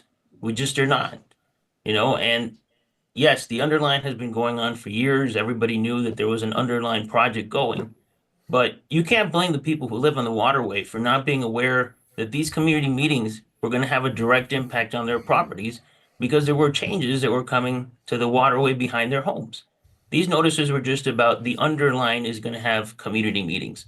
And as I told Mr. Eulis before, I wasn't aware what the final plan was until he sent it to me after that last commission meeting. Those were never shared. The website doesn't really show what the actual plans are for the underline. The information is not available. You know, this lack of transparency is what causes these issues in our community. yes, sir.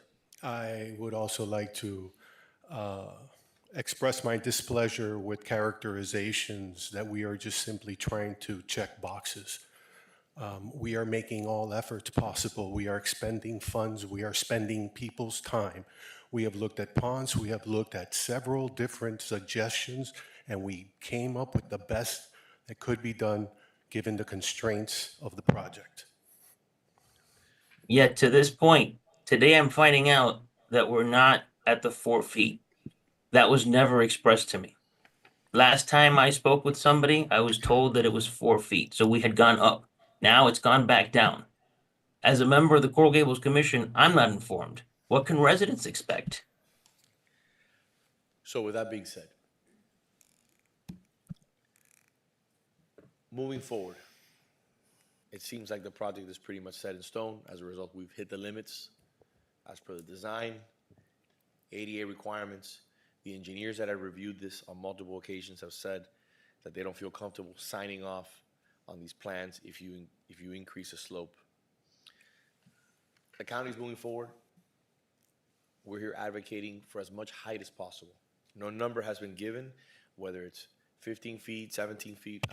Again, no number, actual number has been codified and said this is what we're looking for. They just want it, the city as a whole would like to see it as significant, as tall as possible, you know, the spread, the amount. So at the end of the day, it's pretty much out of our hands. Like I said before, the train has left the station. Can you tell me, so we can put this in the records, I want to make sure, for the last 2 months that we've been working on this together, the city and the county and the residents, more importantly, how much has the changes been that we have increased the heights by? Increased. I want to make sure. Yeah. So Irene, you might, the question is how much is the increase from the different iterations? And I think she explained it before, the difference in what was calculated, calculated in terms of the measurements. Yes. That came up with the discrepancy, so I'll let her give her in detail. Thank you. And the reason why I'm doing that is because we've gone back and forth so much with so many different numbers. I want to give that final number. I think it's important. Sadly, when we realized that we're using the wrong datum on measuring, we were started, when you put those at the same level, we were just 4 inches above the lowest member, US 1. Now we're at 3.7. Now that all of the measurements have been recalculated and at the same height. Okay. All right. Does the commission have anything else they'd like to add? Okay. Thank you for the presentation. Thank you very much, obviously, to the county, to Commissioner Regalado's office. Thank you to the residents for being here. I appreciate your.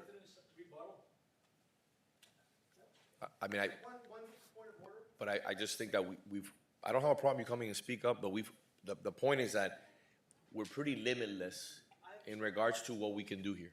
Mayor, I understand. And I would love nothing more than at this moment to have the necessary funds to be able to do all the bridges, address them, raise them up, raise US 1, and give you what you want, because I think it's appropriate. Mayor, I understand. Then why have we had all of these commission meetings? Why have they come here and talked about it and talked about it?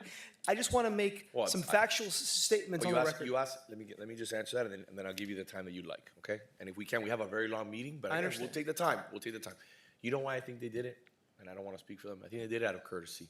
Courtesy to the city, courtesy to the residents, and say, we're going to take a 2-month break, and we're going to let this process, go on, do it as transparent as we possibly can, move forward, have conversations with the residents, and try to build some trust on this project. Because I think the last thing the underline wants, after building trust for 10 years, because it's been a very, very complicated project, $100 million project, I think what they're looking for is to not tarnish the incredible reputation they have if they ram something through.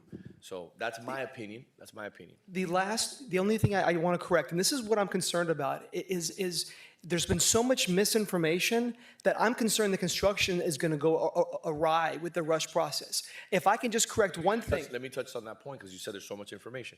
That's why I went at the end, I said, let's get the numbers stated adequately here, so there isn't that we made a mistake and here's the real numbers. Mayor? Yes. The plans online, last page of the plans, left side, it shows a difference between the two structures. The difference is 3.3 feet. That's on the current plans. We've had all of these discussions, and they initially said, as Commissioner Fernandez noted, well, we can now go to 4 with a 2% slope. Then they dropped it down after the webinar, during the webinar, to a 5% slope, which is more of a slope, but now the height's 3.7. So just to correct the record, from the plans I read online that are still there, last page, left side, it says 3.3 feet, they've gone up 4 inches. That's fact number 1. So they've increased it with all this discussion, 4 inches. Fact number 2 is the 11.1 feet is based upon a mean high tide of 7.5 feet, and anybody who's been at that bridge knows that is not true. So what concerns me is that that with all this misinformation that I'm hearing from my own knowledge, how are they going to get this right? Again, that's the reason why I'm mentioning that I want to put everything on the record when we close this out to see what was the actual heights. I think it's important. We can go back and forth all day on this issue. We've had multiple meetings. It's out of our hands. There's only so much that we can do. Here, I'll do it. I'll show you. Mr. Director, let's make the bridge 20 feet. No, I'm just saying, let's make it 18 feet. No, let's make it 17. Let's make it 16. Can you do it for me? Yes. No, can you do it for me? Yes or no? Without affecting US 1, without affecting all the issues that we're having. Can we do it? No, you can't. And without affecting ADA, without affecting these issues. Tell me, I would love to give you what you want. Right, we can't, because another limiting factor is obviously the Metro Rail. The obstruction zone with Metro Rail. So all these constraints, again, the county has done a yeoman's job trying to take all of the comments back from what has been articulated at the Waterway Board and everything else. So I think, again, as I've stated before, to ensure that the community is confident that what is being built is going to be accurate with respect to the design, we will work with the county and ensure that we are updating and doing construction updates as design gets finalized and as we move forward with installing the bridge. That's the commitment collectively, and not speaking out of turn here, but I think the county is in agreement with that, and for the underline, we'll make sure that we'll facilitate that sharing of information as well. Thank you. But If I may, Mayor. We can't do this like this. We can't. One minute, I ask. We can't. I have We can't. 616 petition supporters that have I signed the understand that, but petition. I wanna give you what you- 1 minute to rebuttal. You Any- had the underlying anybody. rebuttal at least 5 times. Any- Just please, anybody. 1 minute, But I mean, Mayor. we can't do this like this. You know that this in the county and the city. I move to allow Mr. Portuondo to speak. I'll second. Thank you. So, as all this sort of back and forth debate has been happening, I just imagine in my head where the mayor was and commissioners were 40, 50 years ago when the US 1 bridge was being built. And I could imagine sort of the same rushed process, no real acknowledgement of the facts or errors in numbers that they've now acknowledged. I didn't even know this until today. It's a rush process. And to think that the county's best engineers cannot come up with a bridge design. They can, curve the bridge. They've in the last meeting, they talk about safety of bikers. They put ballards already in the front of the bridge to slow down the bicycles so they don't take great speeds getting into US 1. So there are things that they can do. They've decided not to consider them. Maybe it's a financial impact. Maybe it's a timeline impact that they have in terms of funds. And I understand that. But to say that there aren't alternative bridge designs that are engineers and can assign, I mean, that's just baloney. And, okay, that's all I have to say. And please don't rush the decision. This decision impacts us for the next 50, 60, 80 years. Perfect. I like. There's a resolution in front of you. If I may, just 1 second. You may. I'm gonna do it much easier for you. You ready? Yeah. I make the motion to accept the resolution. Next. Anybody gonna second it? I'll second it. Let's take a vote. So Mayor, now the vice mayor is the chair now. No, but let's take a vote.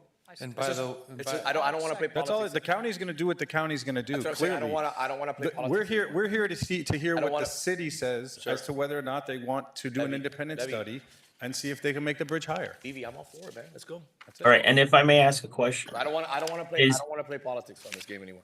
It's just I'm all But for Mr. it. Mayor, I'm all for it. Mr. Mayor, saying that this is politics is just, know. listen to the residents. They're trying to talk to us. Trust me, I am. And they have very valid concerns. I am with the No, residents. there's no 110%. politics here.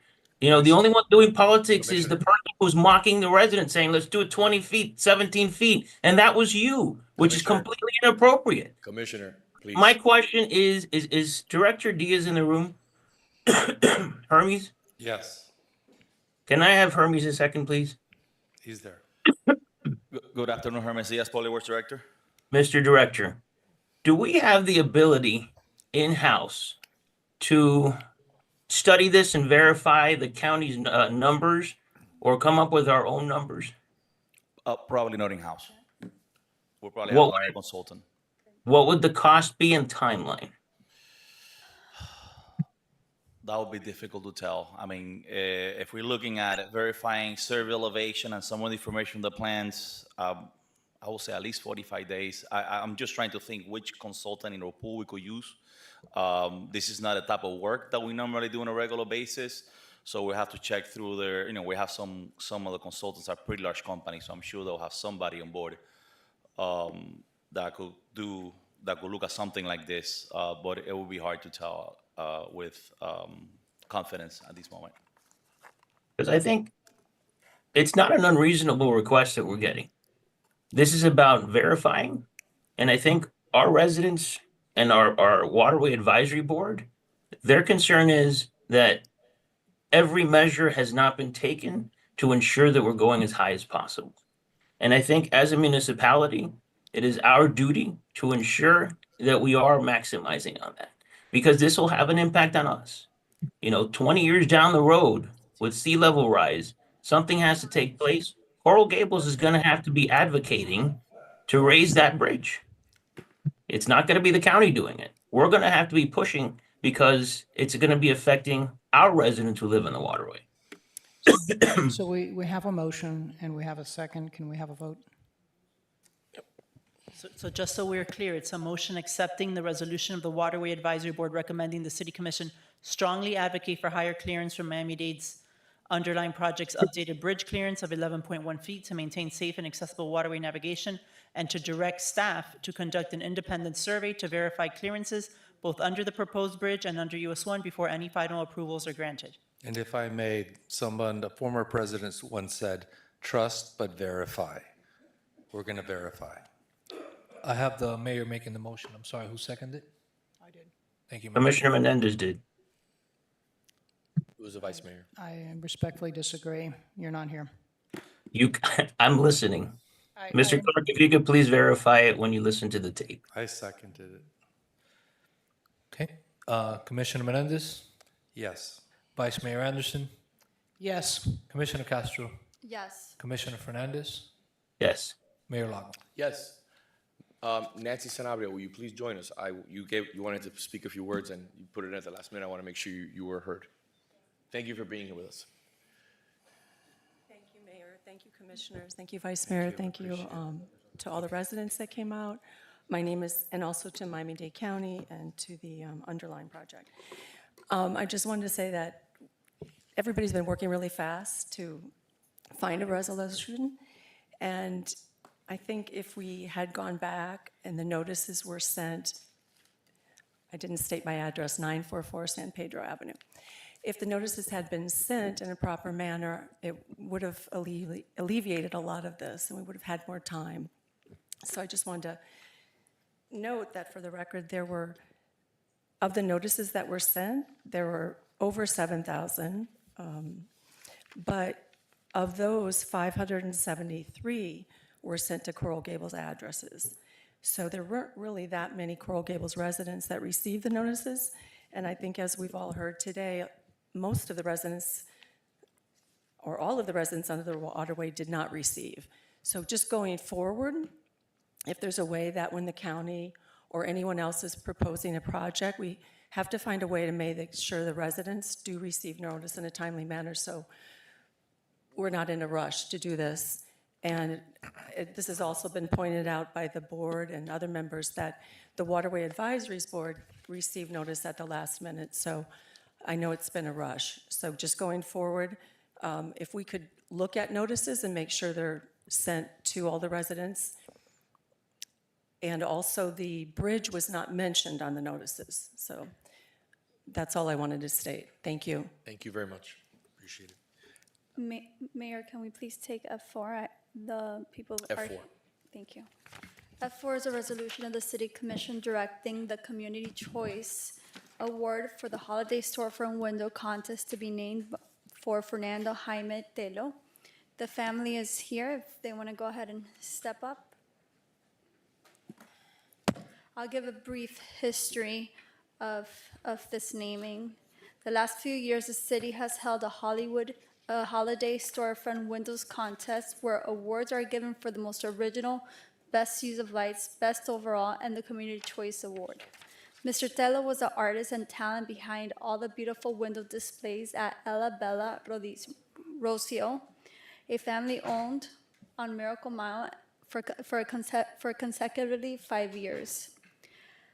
Mr. Tello passed away unexpectedly earlier this year at the age of 36, leaving behind 2 young sons, Ryan Nicholas, Lucas Gabriel, his sister Ella, brother Christian, mother Rocio, and father Fernando. The proposed resolution recognizes his dedication, talent, and holiday spirit by naming the Community Choice Award in his honor. I have his family here. He did pass away on Valentine's Day. His sister Ella did reach out to me, and I think this would be a great honor to do under his name. And for the past 5 years, you guys have been the winners for the holiday window, and it was inspired by your brother. So if you want to say a couple words. Yes, Melissa, I want to thank you so much for this honor. I know that everyone here is really worried about the bridges and voting and who sides with what. In the context of life, it's so unimportant. I lost my son 3 weeks ago. And I came here and it was just overwhelming. And I know everyone, it's important, but really focus on what's important in life. I want to thank you because my son was a bright star. Thank you for that honor, because he will always be Christmas and the spirit of Christmas in Miracle Mile. Thank you. Thank you, Melissa, and thank you, Mayor, for allowing this for my brother. Talk a little closer to the microphone. I'm sorry, Ella. No, I wanted to thank you and the mayor for, my brother would stay till 5 in the morning, making sure all the Christmas lights or every decoration for every holiday. We even got the Beautification Award, thank you, and it was all, because of him and his efforts, and we're very, very honored to receive this in his name. We are honored to have him to have this award under his name. Thank you. We're so sorry for your loss. Thank you, Thank you Mayor. for being with us. Thank you. Okay, so I'll go ahead and I'll move this. I'll second it. And very sorry for your loss, and thank you for being here, and sorry you had to experience what you did today.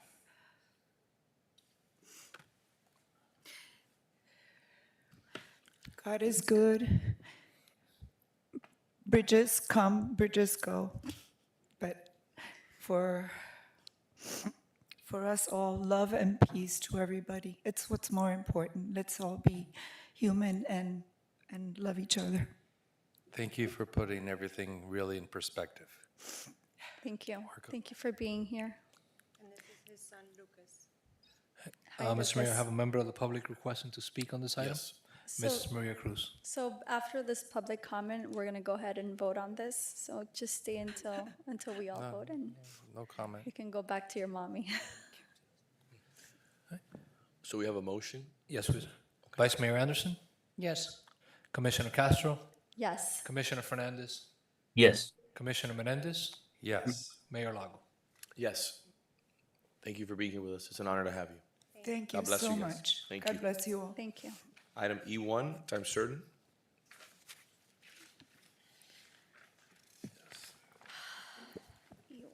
E1 is an ordinance of the City Commission granting approval of a site plan amendment pursuant to Zoning Code Article 14, Process Section 14-203, Conditional Uses for a country club originally approved by ordinance number 2016-34, as amended by ordinance 2022-10, located within a special use district for the property commonly referred to as the Riviera Country Club, and legally described as portions of Tract 1 and 5, Riviera Country Club, a portion of Miami Biltmore Golf Course of Riviera, Section Part 4, and lots 10 to 14, Block 112, Country Club, Section Part 5, Coral Gables, Florida. All of the conditions of approval contained in Ordinance 2016-34 shall remain in effect, providing for an effective date.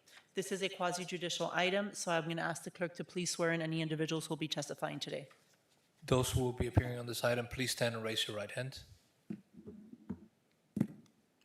Do you swear or affirm that the testimony you'll provide today will be the truth and nothing but the truth? I do. Thank you.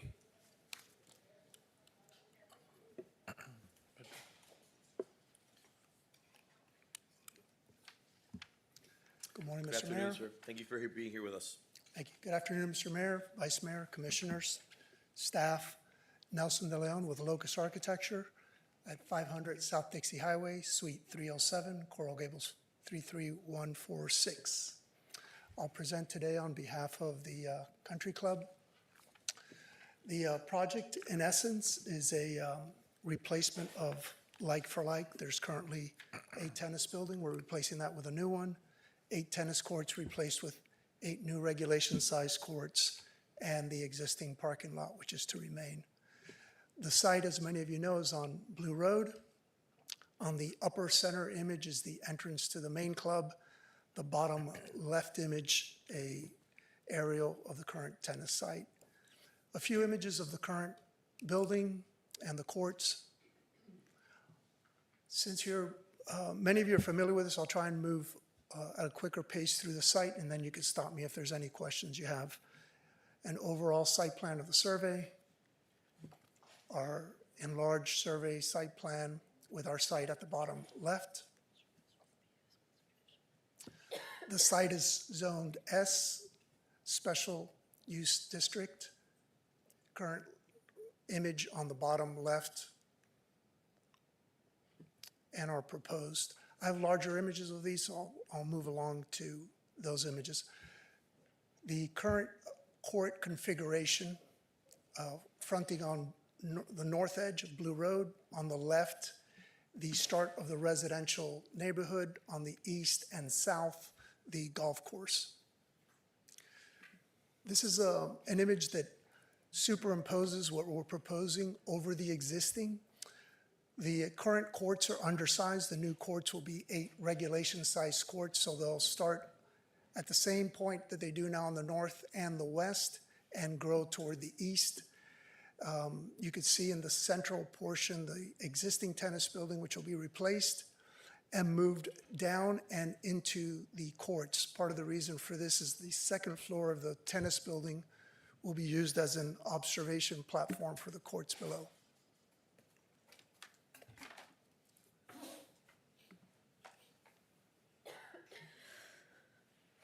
The project, which went through DRC and P&Z, we do have elements that are common to public use, although this is completely private use, but we do have requirements for bench seating, for bicycle seating. Again, the club is private, so this is not areas that are used by the public. Accessibility drawing, fire safety drawing. The current parking lot will be reconfigured, added additional landscaped areas, additional trees, additional greens, and in general beautifying the current lot.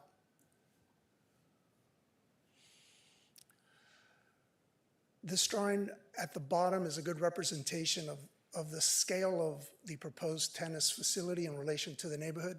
On the bottom right is the first home at the start of the residential neighborhood, which is on our western edge.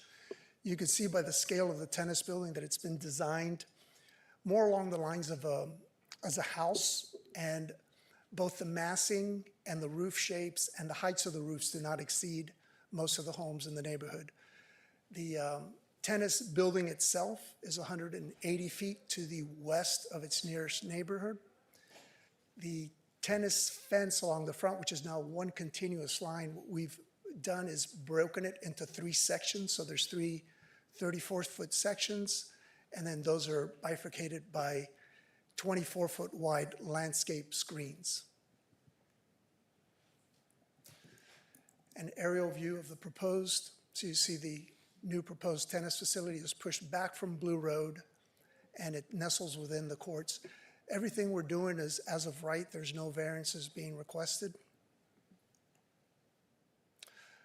The tennis building itself is using all of the materials of the main club, the roof tiles, the stonework, the windows, the shutters.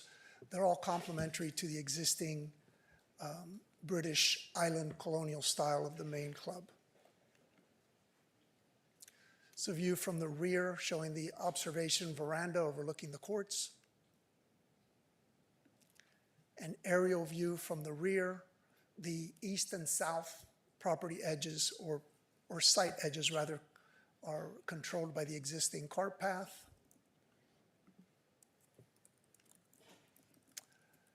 The landscape architect we're working with is the same landscape architect who has done all the landscaping for the club itself. So they performed a site condition study. They photographed all the trees, all the palms that are going to be reused or relocated within the site, and come up with a new landscape site plan. Again, adding additional landscape to the parking lot area and bringing some of that landscape actually within the tennis facility itself, creating a courtyard between the tennis building's west edge and the courts to the west of that.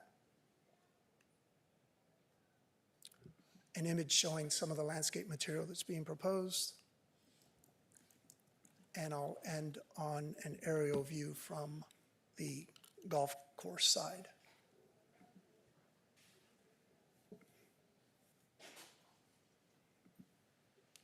Thank you, sir. I try to be brief. I know You're you've had great, a long and I day, so appreciate I that. wanted to, We got a long day ahead of us still. since you've all seen this We got a long property day over ahead the of us. years. Madam Director? I was going to stay there. Jennifer Garcia, Planning and Zoning Director. If I could have my PowerPoint, please. I will also be brief once I have that up.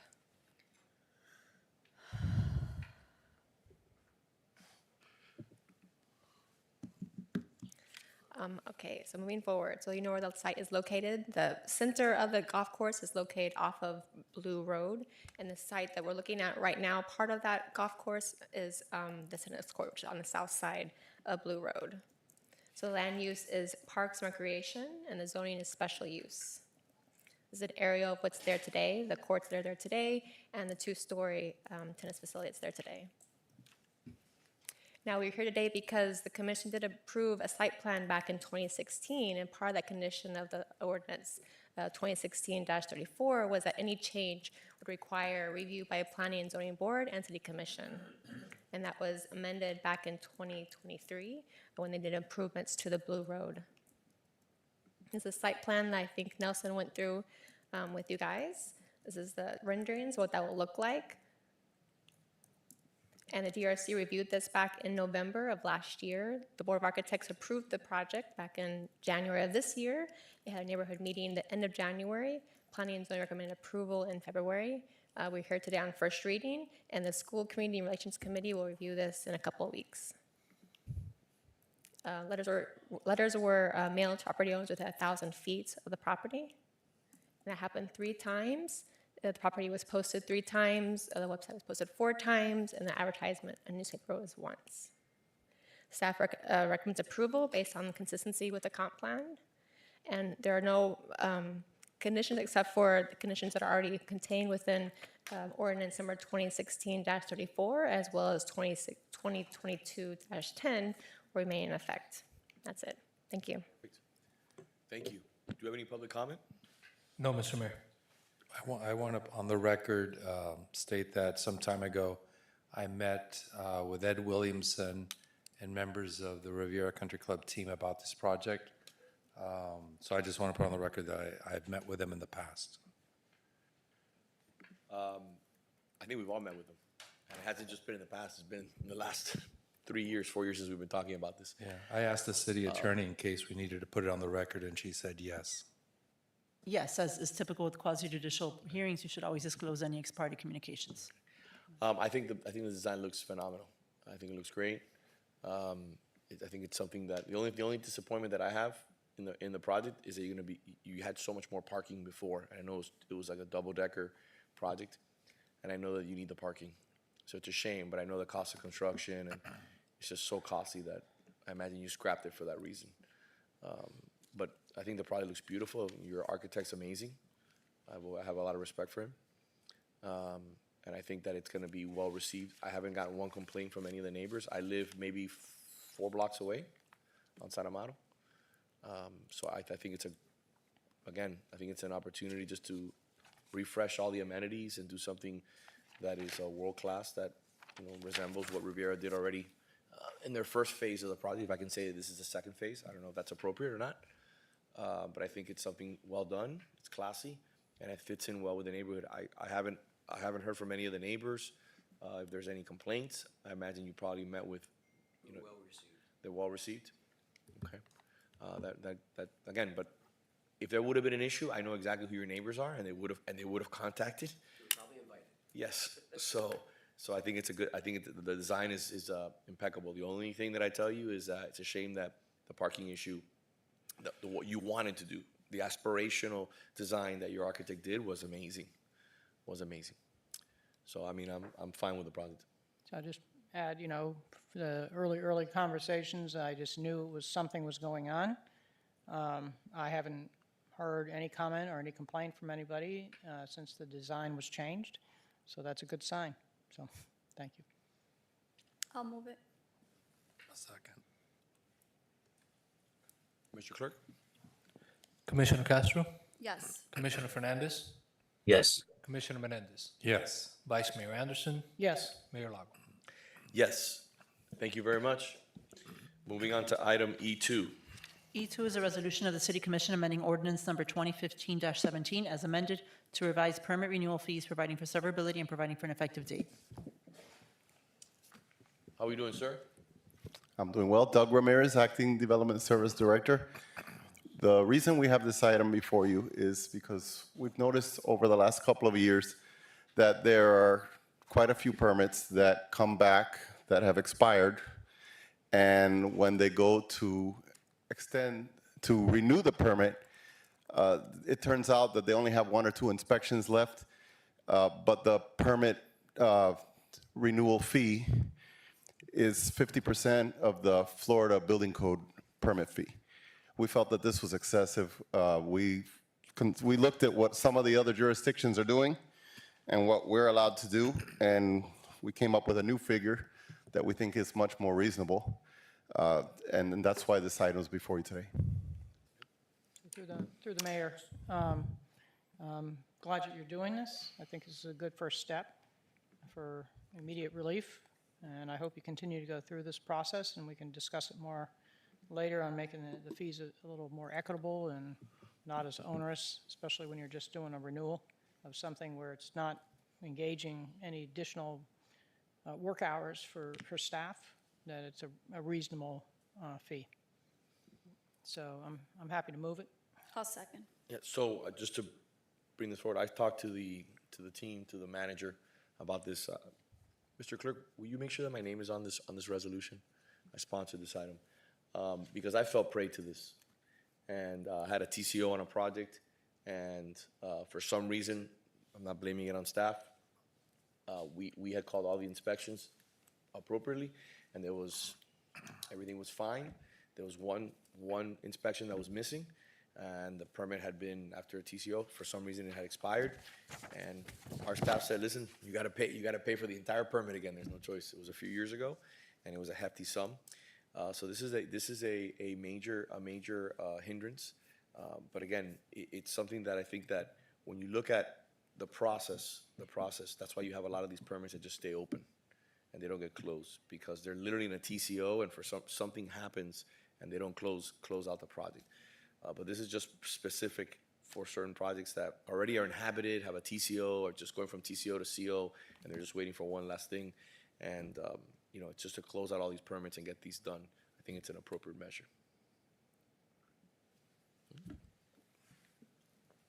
Anything else? That's all, sir. Okay. Great job. Thank you. Commissioner Fernandez? Yes. Commissioner Menendez? Yes. Vice Mayor Anderson? Yes. Commissioner Castro? Yes. Mayor Lago? Yes. Thank you, sir. Moving on to, I'm gonna address the manager items because I think they're pretty simple.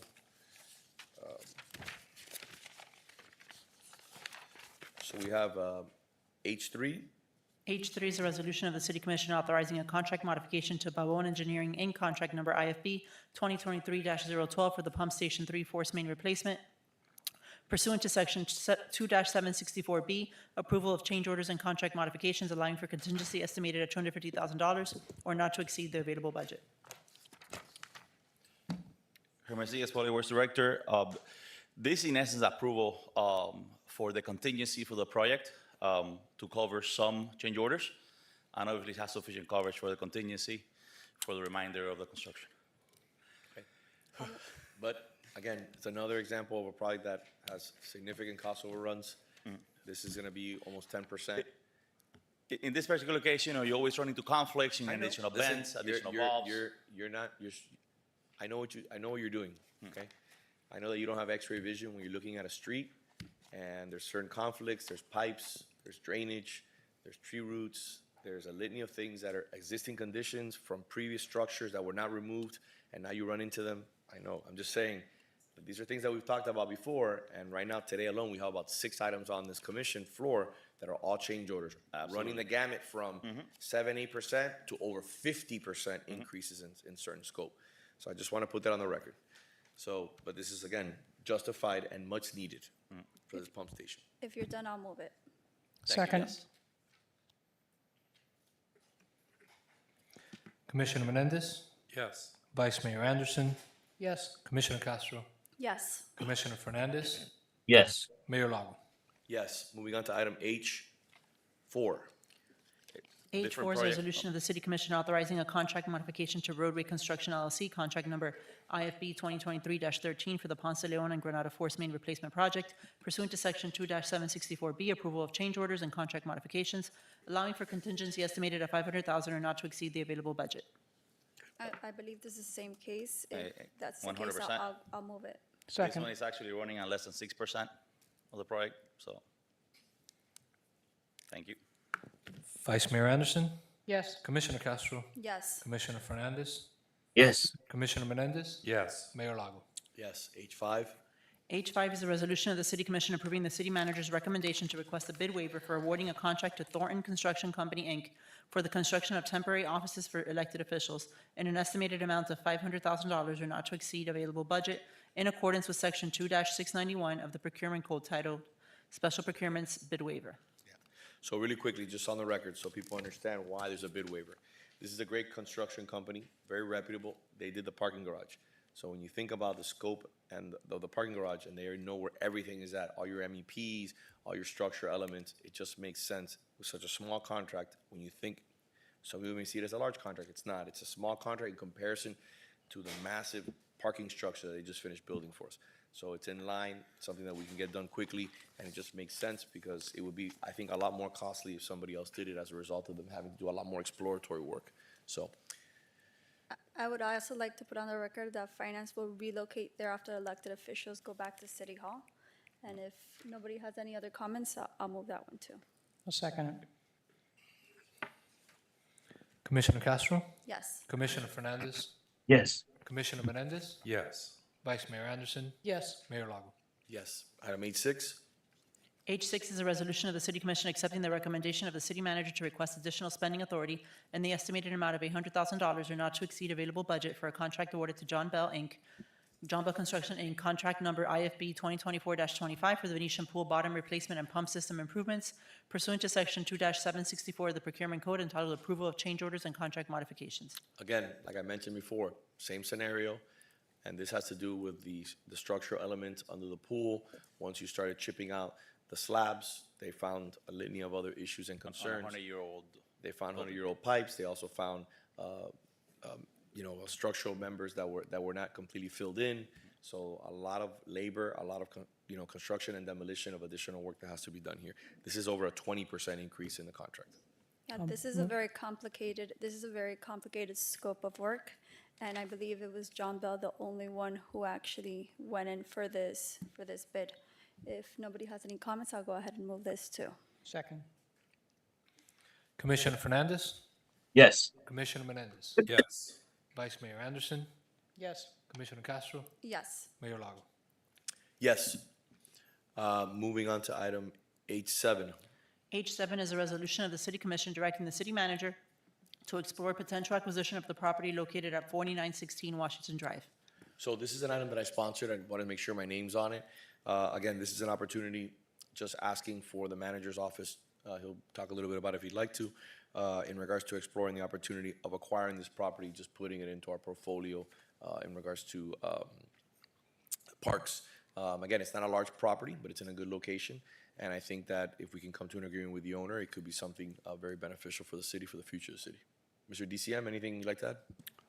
No, sir. I think you've covered everything. It's I think, a great pursuit for us to look at closer. So thank you. And if I may add, I asked my colleagues, please, to have a conversation with the manager, please, over the next week. Do not allow it to leave past Friday, since I couldn't get it on the commission agenda for this agenda. And maybe the manager will have a conversation with the city attorney before we adjourn. I'd like to talk about the other property that we sent you. And if you haven't, I can't speak to my colleagues, but if you could, maybe when we take a 5-minute break, you have that conversation with them individually so that we can start moving forward also, because that property is amazing.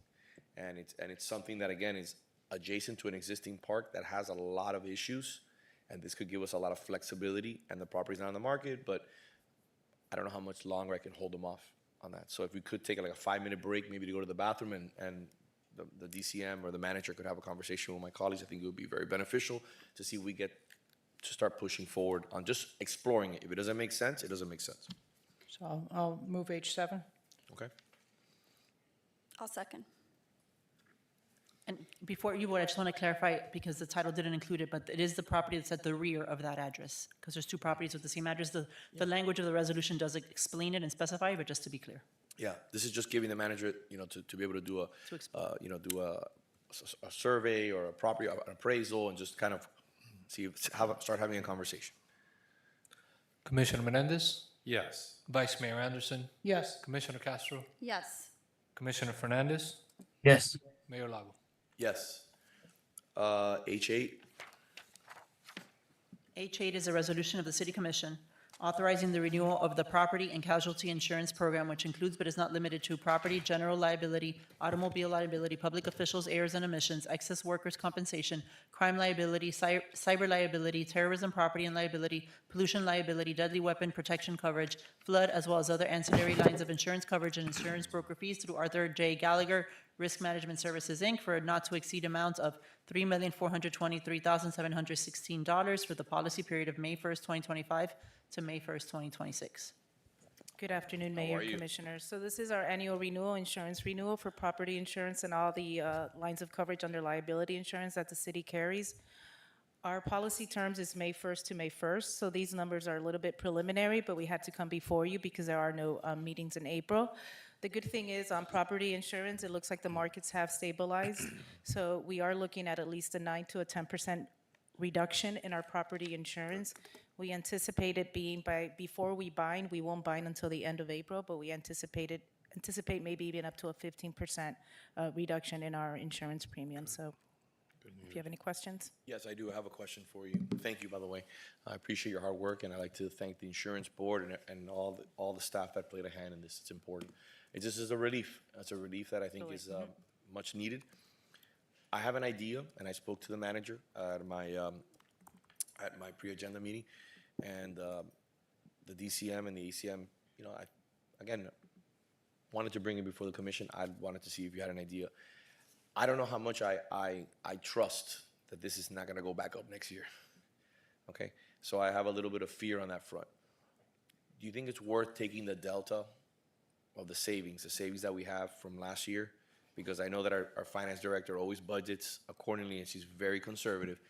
But do you think it's worth maybe taking that delta and just socking it away into an account that's kind of like a piggy bank, just in case we already have that money, you know, we already have it budgeted? Why not just say that line item, say if for, you know, it won't hurt us as much if it goes back up or if it exceeds it. Do you think it's worth doing that, or you think that, I don't know, just give me your opinion on it.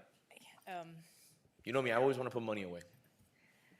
So the insured markets have stabilized the last 2 years, right? So last year too, we did see a decline in our property insurance. We're seeing another decline in this year's property insurance. There's been increased competition, more capacity, and no hurricanes, right? So if we have a good hurricane year, it should be the same next year. Luckily, the fires on the West Coast did not affect the property insurance markets because they're taken from buckets, right? You have the buckets for you know, windstorm insurance and fire insurance. So, I mean, I would defer to finance if there's a need to. Diana, I don't know. I mean, we're forecasting. Just always thinking for a rainy day. Right, exactly. Good afternoon, Diana Gomez, Finance Director. So yes, we could, in budget prep, we can in fact set aside some of those funds to say that, okay, the recurring cost, because insurance is a recurring cost, so if we want to budget for the larger amount, understanding that in the current year and the upcoming year, we're only going to spend a portion of that, the balance of it can be used in that 1 year as for one-time items. Yeah. But yet with the recurring nature of that could be still built into the budget so that it'll be available without having to take such a hit in the subsequent year. It doesn't mean not using the funds in the current years. It means don't use it for a recurring need. Don't reallocate it to another recurring need, reallocate it to a one-time need. And that can be done as part of the budget process. So we can look at that as we're developing the budget, and as we see what the needs are, we can try to figure that out. Okay. Yeah. All right, just wanted to bring it up. Anything else? Do we have any speaker cards? No, sir. I'll move it. I'll Flip a coin. It doesn't I'll matter, second. whichever one you want to pick. Claire. Let me know so somebody seconds it. Okay. I'll second it. Okay. There you go. Vice Mayor Anderson, Yes. Commissioner Castro, Yes. Commissioner Fernandez, Yes. Commissioner Menendez, Yes. Mayor Lago. Yes. Moving on to H9. Good afternoon. Good afternoon, Diana Gomez, Finance Director. There's a presentation. It's a quick presentation. Just want to give a quick update on the credit card processing fees and where we are with that. So there is a presentation. I don't know if it's up or not. Okay. So just I'm going to, the next slide, I'm going to go through the quick history. So the city historically has been absorbing the merchant processing fees for all credit cards and bank debit payments. Over the past couple of years, customers who have opted to pay for transactions with credit cards, that has significantly increased. The credit card processing fees has gone to about, for the past year, it was about $2.2 million. And so clearly it's becoming unsustainable for the city to continue to absorb those fees. Next slide, please. I don't know who controls.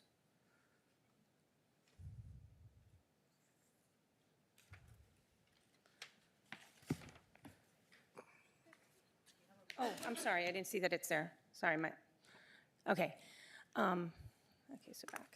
So at the direction of the City Commission, staff has started working with the different processors, payment processors that we have in order to figure out a way to pass those fees to the consumer. And so we've been negotiating with each of them in order to get the best possible rates for our customers. And there was also the direction to have the a free online payment option for people who pay with e-checks. And so not all of the services allow for that, but the ones that do, we will continue to absorb that. So what I wanted to go through is kind of just high level of all the different processors and the fees that we've been able to negotiate with them. So the first one that I'm going to go through is one of the payment processors, City-based, which is our Infor system credit card payments. They're for things like rents and lot clearings, waste bills, special pickups, false alarms, and any other miscellaneous invoice. Our payment processor is going to charge 2.4% to the consumer. The city will receive 100% of its bill.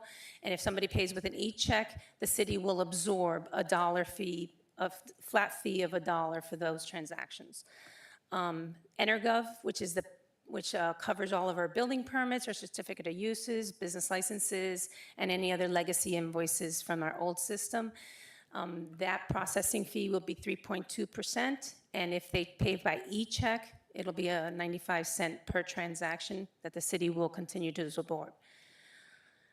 For RecTrack, which is all of our parks systems, all of our community reclamation fees, that fee is going to be 2.99%. Again, if they pay by e-check online, it'll be $1 flat fee that the city will continue to absorb. On-street parking processing fees, pay by phone and pay stations, those are going to be a 25-cent flat fee added to each transaction. There is no e-check option available. This is, they either pay by credit card on pay by phone or at cash at the pay stations. Permit parking process fees, those would be, for residential permits, it'll be $1.05 per transaction, and for the monthly permits, it'll be $3.15 per transaction. That is the fee that the processors are going to charge in order to pass along those credit card fees. In the parking garages, the current equipment does not allow for adding the fee on, and so until we upgrade the equipment, we cannot pass the fees, the credit card processing fees to the consumer for parking garages. The exception is the Menorca garage because they accept pay by phone. So then that one will be. And so as we go ahead and start upgrading the equipment in the other garages, we will then switch over and the processing fee would mirror the on-street parking fee of the 25-cent per transaction.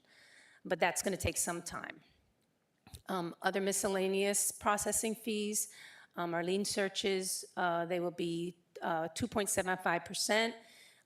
For notice of commencement, it'll be a 3.7%. Electronic check fees is not an option currently, so that's not offered based on the systems that currently exist, but they can always make payments by cash or check with any of our cashiers. And then we're still evaluating Le Parc Cafe.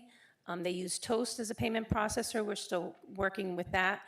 And the lobbyist registration, it's an in-house system, so we're working with that to figure out what the fees are going to be on those. So the timeline, we've been working with our processors, and we anticipate to go live with all of them pretty much in the month of April. Starting in April, there will be progressively, not every single contract is going to be ready to go on April 1st, but we will be adding the processing fees at that point. We have a flyer that was developed that we're going to post all around the city cashier locations. We're going to notify it in the next e-news or next couple of e-newses and post it on our website, as well as when they actually go into the payment transaction pages, they'll see that, a fee is being charged. And so we'll make sure to advertise it and let people know that that's happening. That's a copy of the flyer. It's a simple flyer, just says that, we're going to be adding these payment transaction fees, and we'll post this in all the payment locations beginning pretty much immediately. And that's the presentation. I don't know if you have any questions, but I just wanted to give an update that that's where we are with it, and we're moving towards doing that. So through the mayor, I do have a couple of questions. Yes. On the transaction fees for the parking, I got two questions. You know, you typically do it on your phone, and then if you're at a location, sometimes it'll text you that your time is running out. Is that another separate transaction fee if you extend your Yes. time? I believe that that would be a separate transaction fee, yes. Even if you're just extending the time, not Yep. re-upping? That's currently the way that every time that you added, every time you do the transaction, I understand that they charge you the transaction fee. Okay, so the notice has to, be real clear to folks, so they can make the decision whether to just purchase more time to begin with versus doing extensions of time where, it could be, if you do 4 extensions, you're going up to another $1.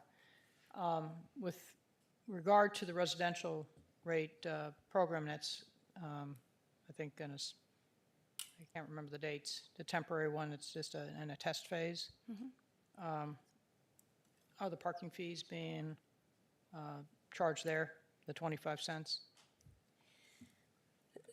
I'm sorry, so The pilot program? Right, so the residential? pilot program is, and believe that there's going to be a presentation on the pilot program on this agenda.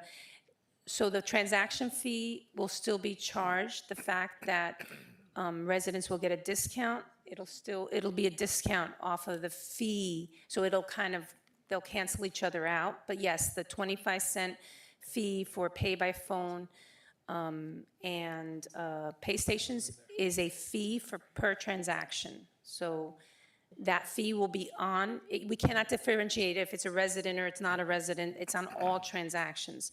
The reduction based on registration for residents will come into play, and it may offset some of that. Okay. Nothing's easy, is it? Unfortunately. Okay. Thank you. You're welcome, thank you. Moving on to H10. Fernando? I'm sorry, Mr. Mayor. Yes, sir. I did have a member of the public requesting to speak on I the did last not. item. Okay, please. Mrs. Maria Cruz.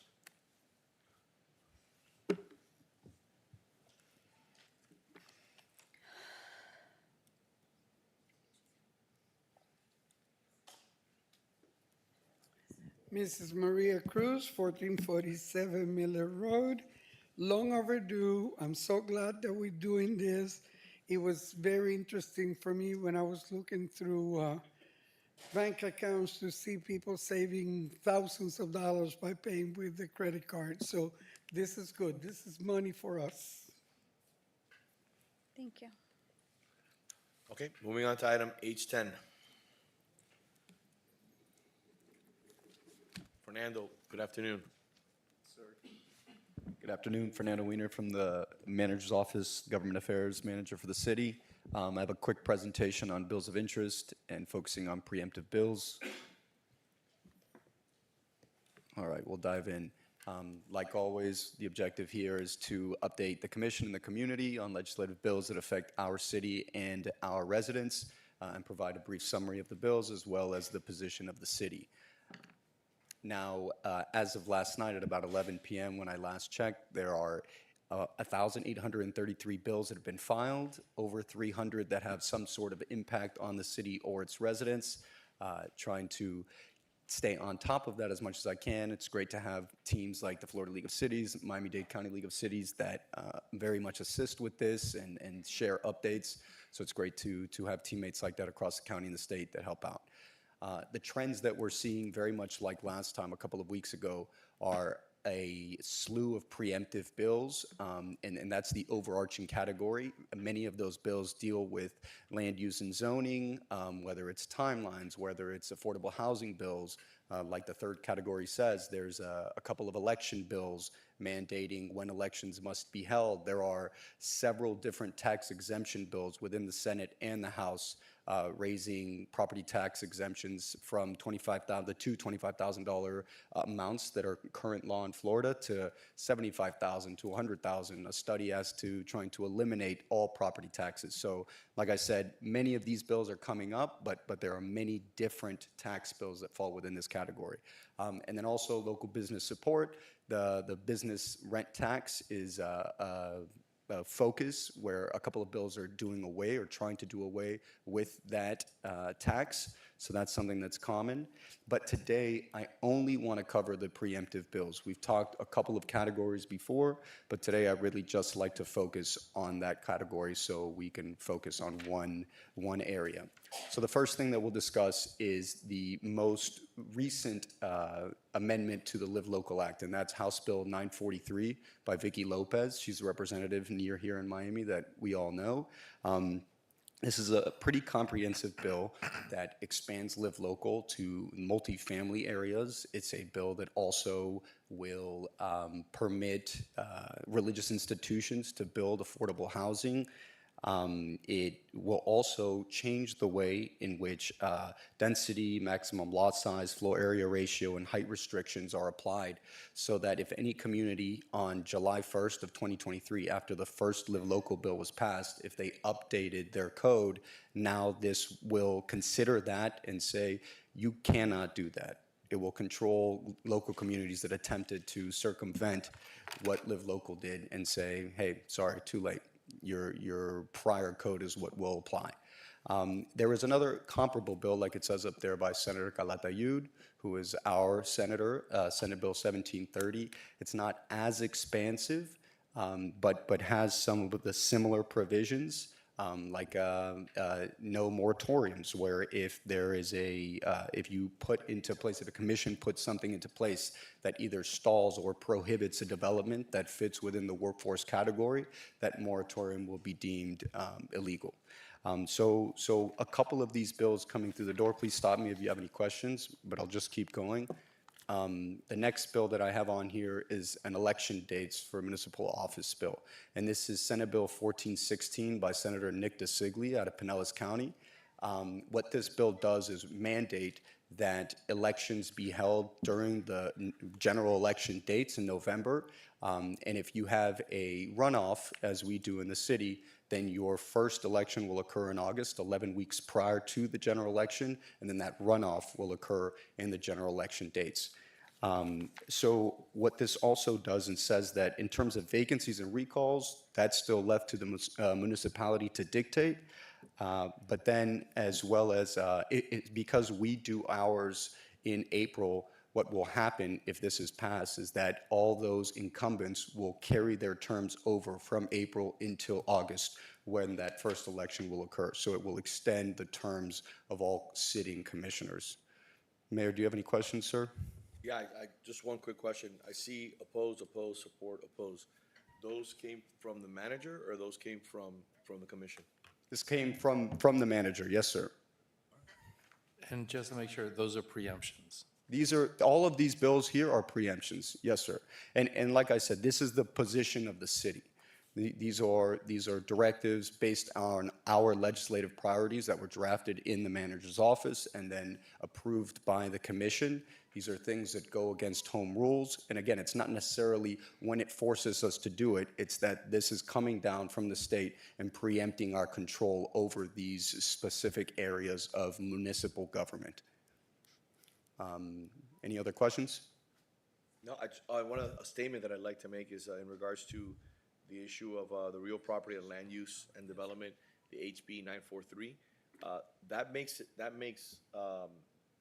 the bill even stronger than last year, correct? Yes, sir. It's not watering down the bill. No, sir. Because I had a conversation with some residents in the Waterway that I was visiting them. The other day I was walking door to door, and we had a long conversation and met with them. And they were under the false impression that that bill was being watered down, and actually was not being watered down. It's actually been strengthened, right, which again hurts the city. It's a bill that we obviously oppose, but it's only getting stronger.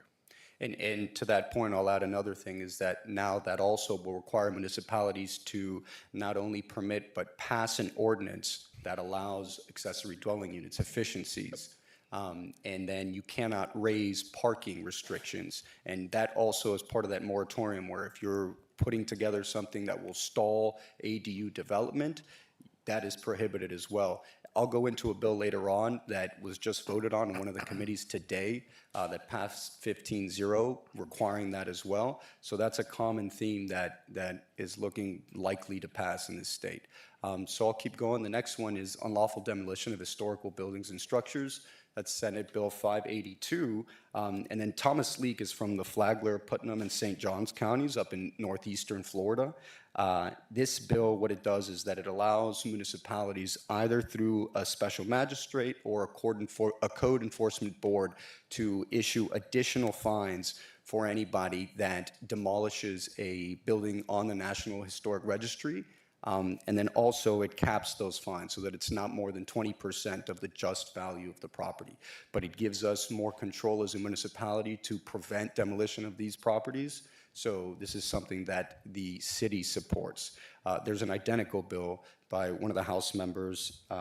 His name is Sam Greco, and he is also from the Flagler and St. John's area.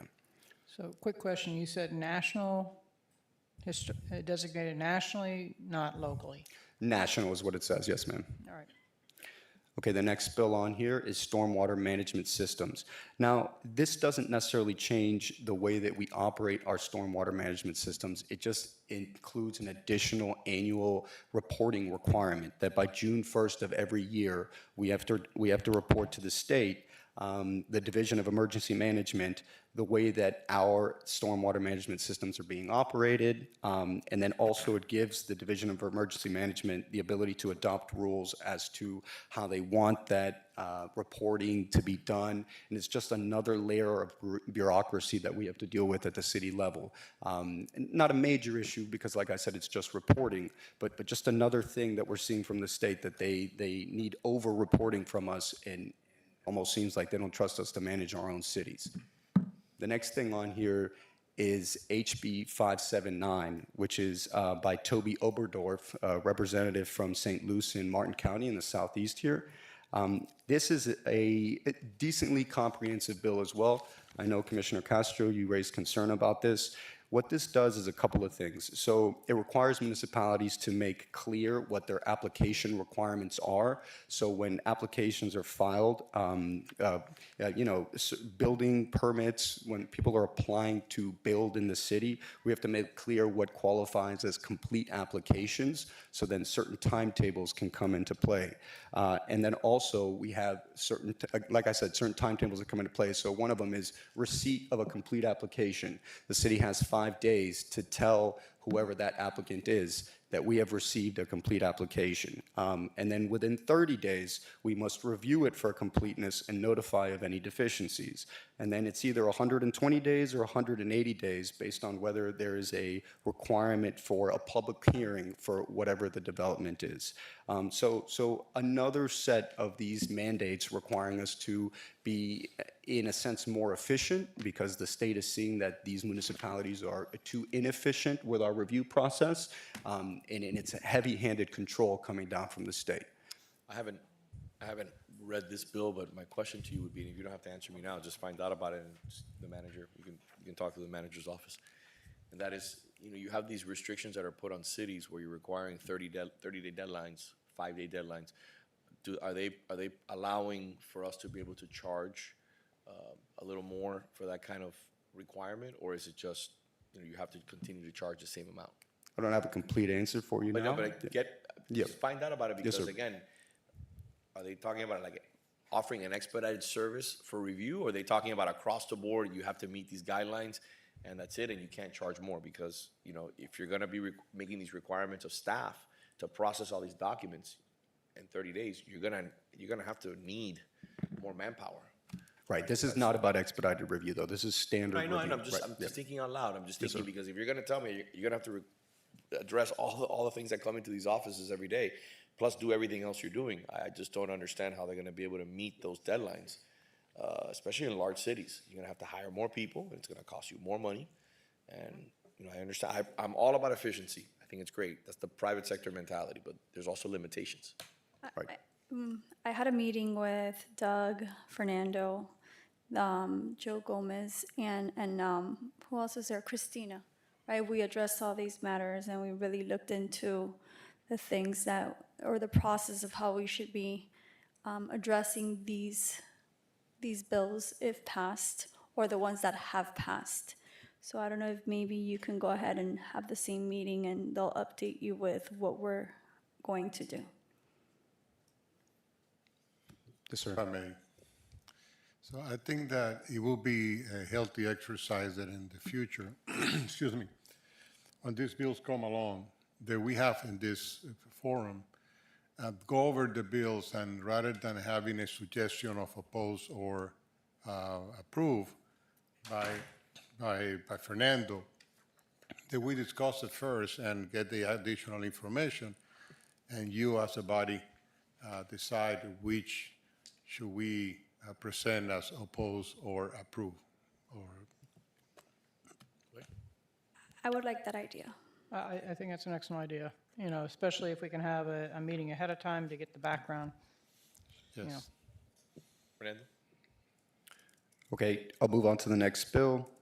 That has a very similar bill, the House bill I just described, the development permits and orders. It's a Senate bill. And the reason, so let me backtrack for a second. The reason I mention whether there are similar or identical bills to the bills I'm mentioning is because, as we've seen in years past, if there is a matching bill from the other house, the other chamber of the legislature, it's more likely to succeed. There's groupthink, there's some collaboration across the board, and it just is a topic that has greater support rather than individual bills that were filed individually. Like the election bill that I mentioned earlier, that bill does not have a matching bill on the House side. So we'll see. Go ahead, sir. And there are a series of committees they have to go through, and sometimes they get stalled in committees, if I'm not mistaken.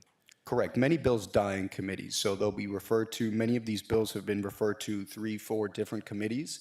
Obviously, they're not heard at the same time. They're scheduled throughout, and many bills will die prior to even reaching either the Senate or the House floors. Some won't even receive a vote from the Senate and House floors.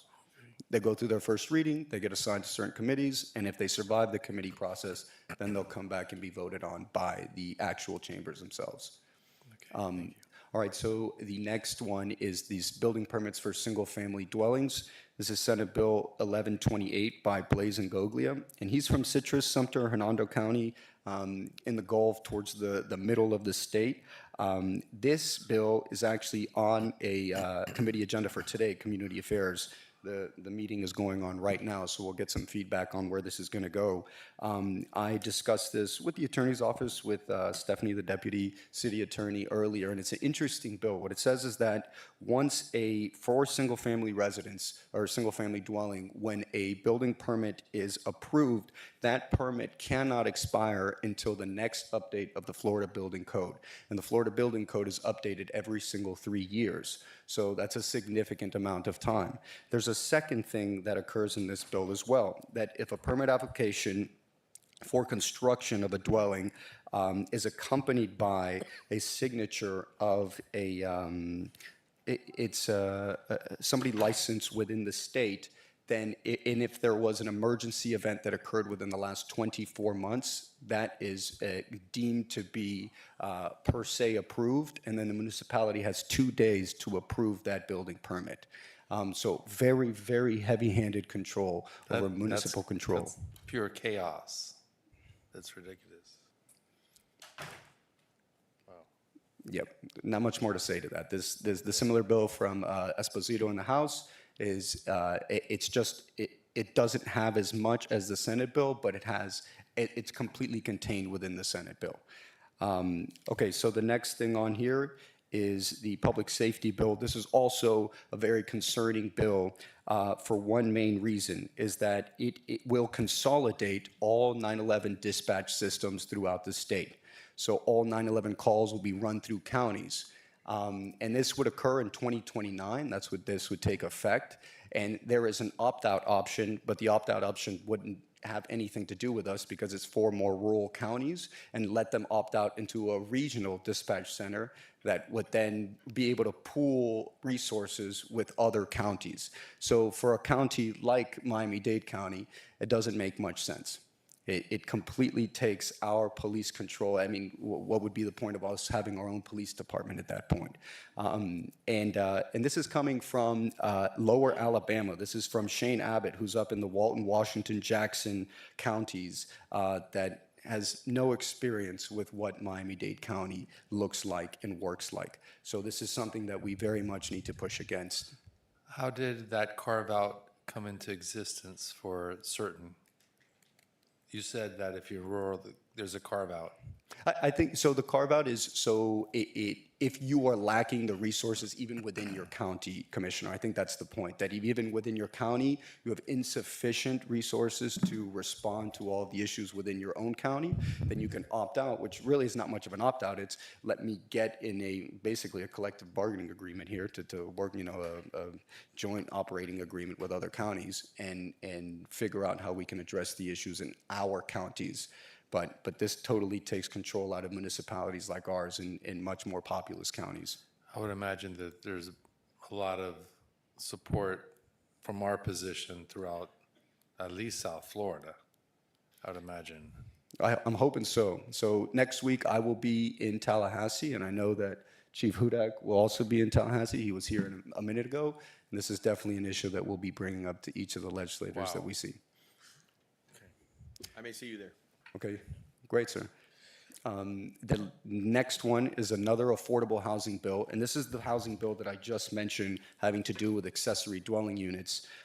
This housing bill went through the Committee on Transportation, Tourism, and Economic Development in the Senate and was just approved 15-0. And what this bill does is that it requires all counties and municipalities to adopt ordinances permitting accessory dwelling units in single-family residential zones. Of course, the goal of this bill is to increase the amount of affordable housing in communities. And what it also does is that it disallows communities from imposing additional parking requirements beyond the existing standards. Like you see, it has a comparable bill in the House. It passed with flying colors through the Senate's committee. Let's see what happens when it gets to the general body, unless there's another committee assignment, another bill that we'll be going and voicing our opinion on in Tallahassee next week. The last bill that I have on here is a House joint resolution between the House and the Senate, which just means that it would be an amendment to the state's constitution. And what that would require is a 3/5 vote from each of the houses, and then would go to the voters to vote on whether they agree that this should be a constitutional change. And so what this would do is that it would change up the succession of the office of the governor, and what it's doing is getting rid of the lieutenant governor's office. It's going to get rid of it, and then there will be a government efficiency officer within the governor's cabinet. And that person's role would be to report on fraud, waste, and abuse, and aiming to improve governmental operations in counties and municipalities. So we would have a DOJ member come down to counties and municipalities and double check our efficiencies.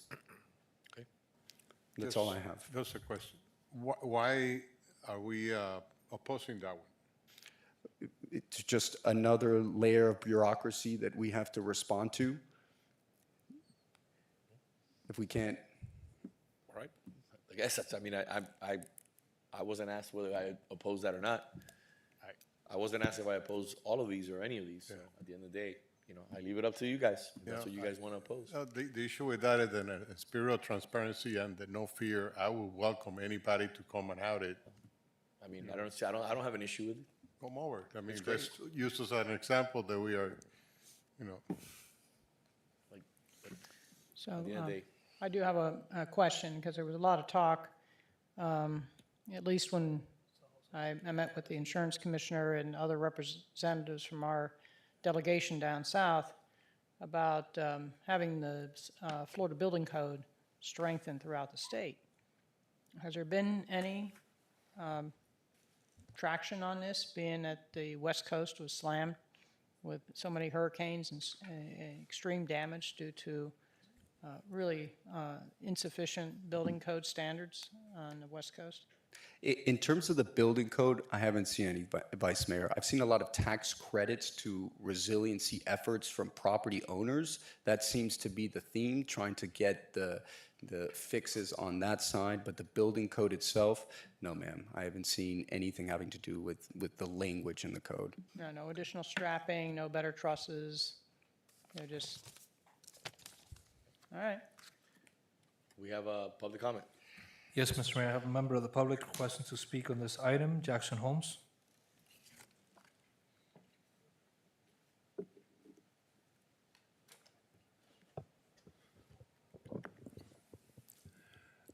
Greetings. Thank you for letting me speak.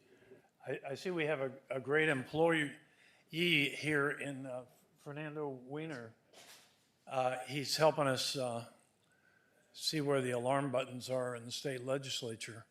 For me, the alarm button is the idea of keeping us from having a standalone election as we've had for as long as I can remember, and trying to force that into the general elections. One of the signs of your excellence is that you've shown us that it's not in both houses, if you will. It's not in both the House and the Senate, which means its probability is less. But it certainly is of great concern to me, so I hope you'll be able to keep us informed. Thank you. Thank you. That's it, Mr. Mayor. Thank you, Fernando. I appreciate your efforts. Thank you. Moving on to item. If I may, Mr. Mayor, just wanted to piggyback on your comments and the manager's comments. I don't think the city should take a stance on that last bill. I don't think it affects us directly. And I think we should be an open book when it comes to our city's finances. So I don't think that we should have any official stance on that bill. So moving on to item L1, I1, I apologize, city attorney items. Thank you, Mr. Mayor. I-1 is a resolution of the City Commission formally accepting the 2025 update to the sea level rise white paper and authorizing future amendments to the paper. So Mayor and Commissioners, as you know, in 2016, the City Commission formally adopted the white paper on sea level rise titled Legal Considerations Surrounding Adaptation to the Threat of Sea Level Rise, which was prepared by the City Attorney's Office with the assistance of Special Counsel Abby Corbett from Stearns Weaver. In 2023, the City Commission directed my office to update the white paper. The update has now been completed thanks to the exceptional work by Ms. Corbett, who's been working with staff, particularly Matt Anderson, to account for the numerous changes in best practices in climate change, adaptation measures, the measures taken by the city, updates to relevant scientific projections of sea level rise in South Florida, and to update the relevant law. Again, I would like to thank Abby Corbett and our own Matt Anderson for all of their work on this paper, which has been cited and shared by numerous nonprofit organizations and government agencies, and we anticipate that this updated paper will continue to be well received. Perfect. And I know Matt is here if you have any questions for him as well. I only have one question. I just want to confirm from our budget department that we're continuing to put $4 million a year away for sea level rise, and that are we still the only city in the state that does that? And if not, just a cool anecdote. No. I think so. So we do continue to put that money aside. Those are fees that we receive and dedicated to sea level rise. We're at about $26 million. I don't know if we're the only city who has established that. I believe we still are, yes. So I ask you if you can, please. So we've been doing it for over 5 years now, over 6. I ask you to please highlight that. Highlight that on our website so that when people talk about resiliency, I haven't seen it. I'll be honest with you. If you do it already, you probably do it already at the end of the day. You do everything at the end of the day. But I'm just saying that's something that I would love to see highlighted because we're tightening our belt. And for example, when the bridge discussion was talking about sea level rise, you know, we do a lot. We do a lot for sustainability. We do a lot for advocacy in regards to the environment. And just the fact that we put away $26 million in the last 6 years, you know, is a testament to the effort that we're doing across the board. So Mayor, I can assure you in every presentation that I give that is highlighted and that the credit is to you all in the city administration for that forward thinking to be able to set aside money now for future impacts because no other city I see is doing that. Usually you're going out to bond to be able to do those. And Coral Gables is thinking that far ahead to be able to say, let's set aside money now for future commissions to be able to access when it's needed, and also getting ahead of the grant market and what it might be 20, 30 years from now, and having those funds set aside to be able to use as matching funds, or, being able to go out and fund that, ourselves, or however we need to do it, because it will be very competitive, because everyone is going to be being impacted by those same impacts. That's why we had that conversation 6 or 7 years ago when we talked about it.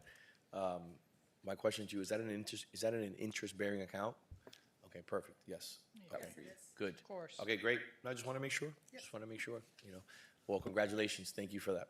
I appreciate it. So we do need a motion approving or accepting the update. I'll move it. Second. Commissioner Castro? Yes. Commissioner Fernandez? Yes. Commissioner Menendez? Yes. Vice Mayor Anderson? Yes. Mayor Longo? Yes, before we move on to city commission items, I'd like to take a 10-minute break to use the bathroom, and I'd like for my colleagues to have a conversation with the manager and the DCM, without breaking the sunshine, obviously, because I can't speak to them, about the property that I mentioned and why it's so important, time sensitive, and if we want to move forward, we move forward. If not, it's okay. But this property has not come before the market in 100 years, because it's still vacant.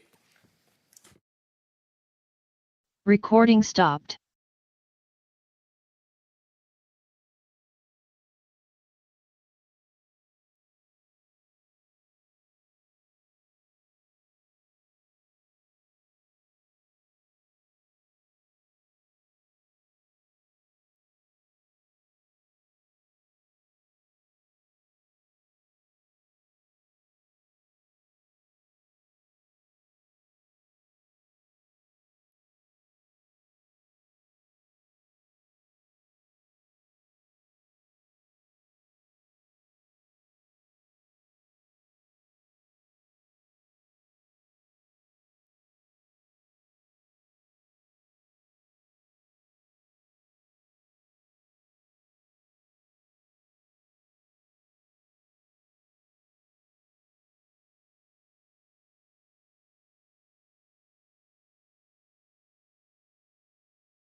Recording in progress.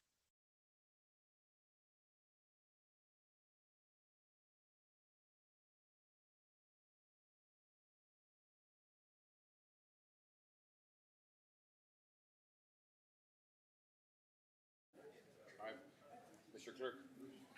Ready? Yes, sir. All right, just want to, the manager has to speak with Commissioner Castro, just for 1 second.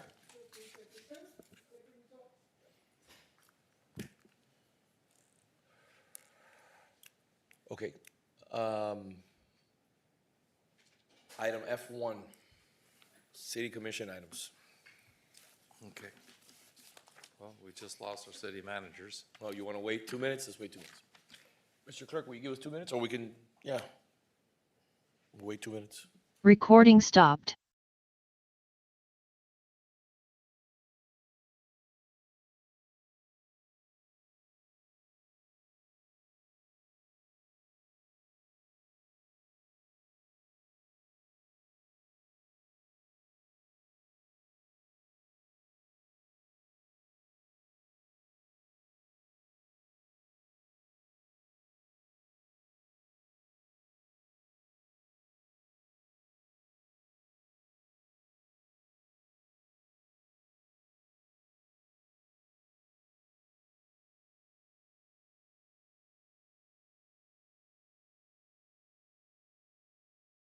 Ready? Recording in progress. Okay, very quickly, before we start with F1, I just wanted the manager to give a synopsis really quick. I don't want to give the property address, but that we spoke to the commission and everybody's fine moving forward to analyze the possibility of just entertaining if that makes sense for the city, that property.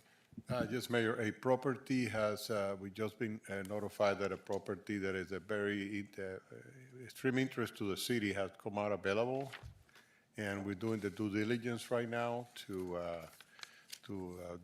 find out more about the property value, et cetera, et cetera.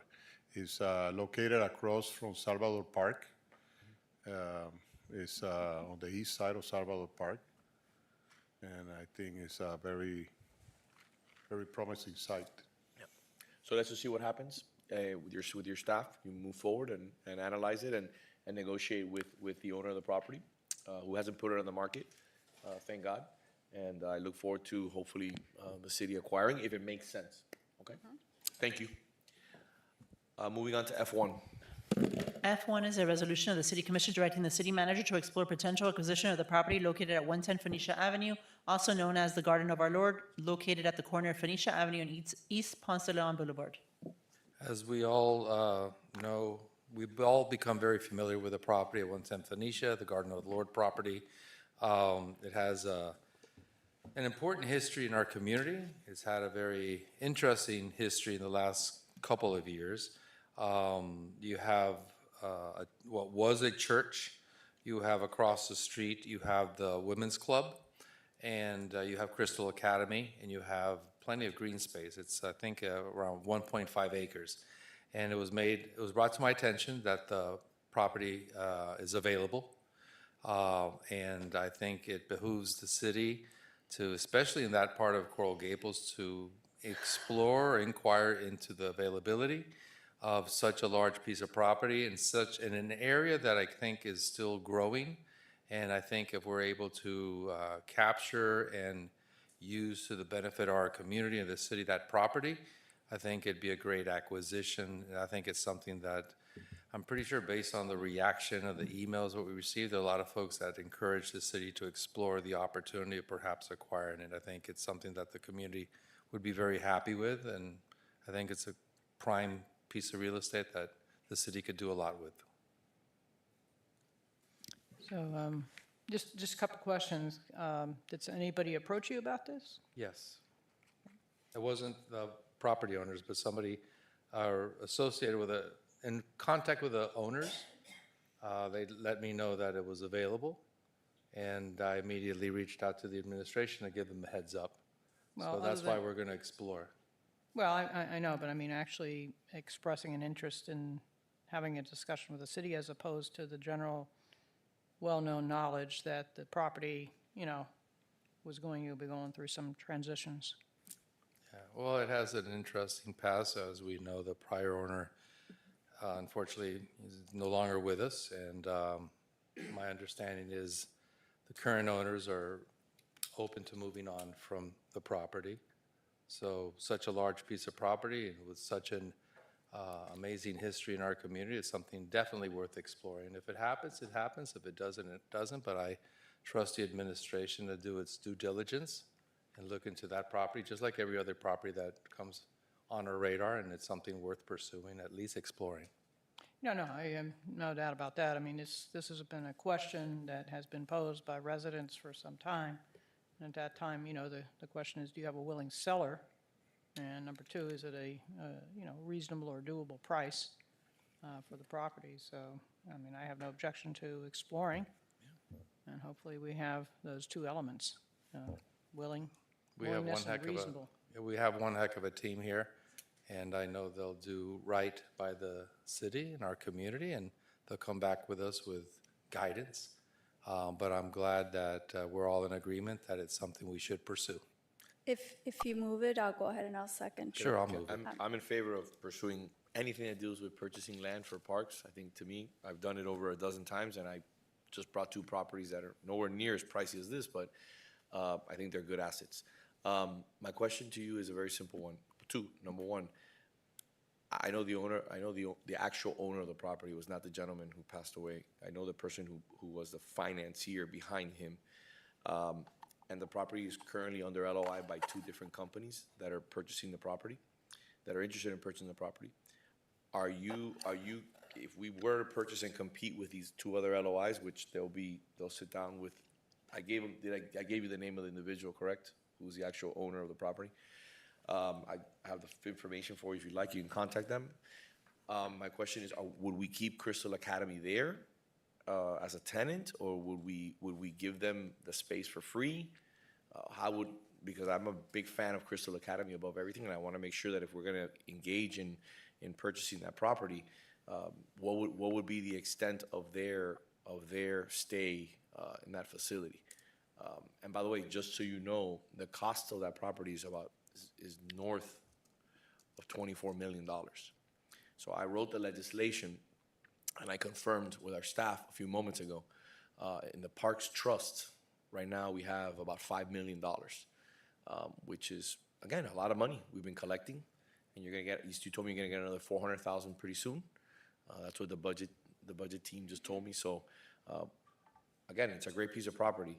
Are we making it into a park, or are we leaving Crystal Academy there in perpetuity as a renter on the property?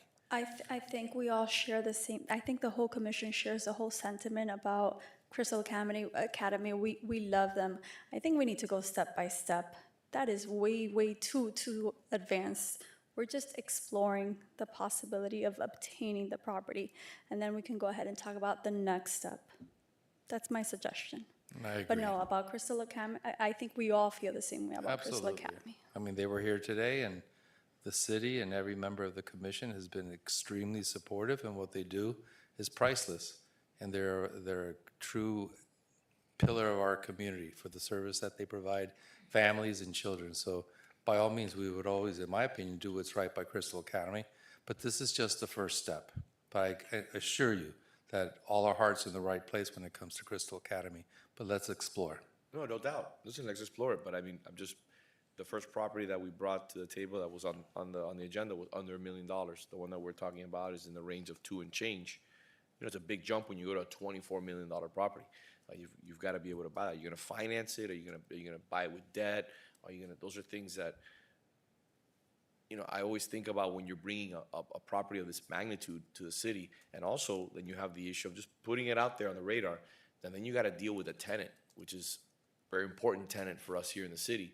Are you going to charge them rent? Are you not going to charge them rent? Are they going to be the only users of that facility? Because they pretty much encompass the entire facility right now. So those are just questions to ask as you explore and you see things, just like I mentioned before about the piece of property that we talked about right now. What do you do in that property? Do you do pickleball? Do you do parking? Do you do a dog park? Do you do more tennis courts? Do you do another children's playground? Those are all things that we will explore. But the difference between that property and this property is that property is vacant. No one depends on that property, and Crystal Academy depends on that property. My understanding is that the people who are vying to buy that property have made the same commitment to keep Crystal Academy there at no cost in regards to their rent and build them a facility. Again, if it gets approved, but just putting it out there, we're having a conversation about the property. I'm always willing to explore any opportunity. It's a cost and a lift, and then you have the complexities of obviously having the school there, which is critically important to us. Those are great questions, but I don't think we're in the business to compete with developers at this point. The first step here is to see if we can even afford it, and then we'll continue conversations, obviously, with keeping Crystal Academy at our top of our mind. And if you could I bring think it, anytime that we can preserve a historic asset like the Garden of Our Lord from the hands of developers who are just trying to make money off of our city, we probably should. And we should probably try to find a way to do it. I think that, they're all valid questions. The same questions that I have on the property that was brought up earlier. We have a park right there. So how does this property compensate the park? It's got residents adjacent to it, so you can't do pickleball there. But I think it's a commitment that I made to the residents 2 years ago to work on preserving the Garden of Our Lord. We're able to purchase this property as a city would be able to do it. Having Crystal Academy there, I think it's an added bonus to us as a municipality because they're an integral part to this community. So I commend Commissioner Menendez for putting this on the agenda and for trying to work towards a resolution on this issue. yeah, Perfect. Mr. Mayor, I have members of the public requesting to speak on this item. First speaker, Mrs. Maria Cruz.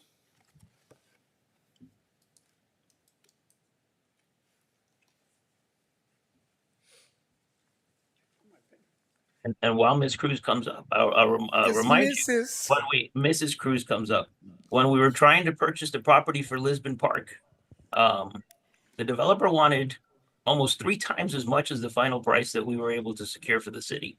But we were able to make that work. You actually were able to make that work, Mr. Mayor. You, Commissioner Keon, and Commissioner Casada led the efforts on that issue. So I think if we work together as a city, there's nothing that can stop us. So if I may, I want to just respond to you. Again, most of these lots that we bring for purchase are residential lots. They don't have the high density and intensity and the zoning that these lots have. And number two, when we've done it in the downtown, it's always been the developer giving us a property for free, like you've seen happen about 6 times already in our downtown. So I'm all for exploring everything. I'm just telling you, no one's going to give us property at the $24 million property when there's already multiple offers over $20 million. So just, being realistic, and this is what happens, and I know you want to put things out there, but the facts are the facts. This is a business transaction. I would love for them to say, you know what, I feel great. I want to give the property for $5 million. That's what we have in the bank account. Perfect. I'll take it in a heartbeat. Give it to me. I'll take the property for $5 million. But I haven't seen that happen yet. And, your Lisbon Park was nowhere in comparison to the price of this park. It was not, but you can also say that there is no height on that property. That property is zoned special use. They would need to get a commission that's going to not uphold the zoning code and go in favor of overdevelopment to change that property. So the value is just not there. There is development rights on that property. You can build something. They may interpret something else that they want to do on that property. That's their right to do. And at the end of the day, this is a free market. You can sell a property for whatever you like. Just like the property that we're talking about here next to Salvador Park, it may not work out. They may say they want too much money. They may say, I want something that it's not worth. At the end of the day, when you do an appraisal and you see it, I'm just saying, it's not only the money, it's also the issue of the tenant, because if you're going to build a green space or you're going to do something, you have a tenant that's there that we want to, obviously, all the commission wants to make sure that we take care of. So, again, apples and oranges. Madam, Ms. Cruz. It's Mrs. Cruz, by the way. Mrs. Maria Cruz, 1447 Miller Road. As I stand here, it's hard to understand how we can discuss a property that we may not be able to acquire, but we're interested, but we don't want the people to know till the commissioners find out separately because it's a sunshine issue. But then this this, and nobody argued the point. Let's examine, let's see how it could be done. Nobody asked questions. Everybody went along with, let's see what happens. Let's see if we can afford it. Maybe we'll be able to do it. Maybe not. No problem. But of course, now we get to one that people are clamoring for, that, oh, but you know what, they're developers, they may want it, and they have rights. And forget about our code, our code, I mean, it's limited what they can do there, but no, we always have to put a, what's the word, a negative aspect to anything that somebody else would like to do. Let me tell you, I believe in miracles. I know that whatever we want to do, we can do. And you know what? There's plenty of people in this city that you may be surprised that will pour forth whatever we need to buy that property, because that property means a lot to a lot of people. So let's start with a positive thing. Yes, let's figure out whether we can do it, and then let's put out something to the people that can very well afford to help us do it. And you know what? The rent or no rent, we'll decide later, because you know what? We're not deciding anything specific about the other property, so why should we decide about this one? You know what? You have a lot of people that will be very happy that this is being discussed and that there's a possibility that we may be able to do it. And let's stop the negativity, because you know what? If we want to do it, we can do it. I'm sure that we will be able to do it. Thank you. Next speaker, I'm not sure she's here, but Kelly Child. Jackson Holmes.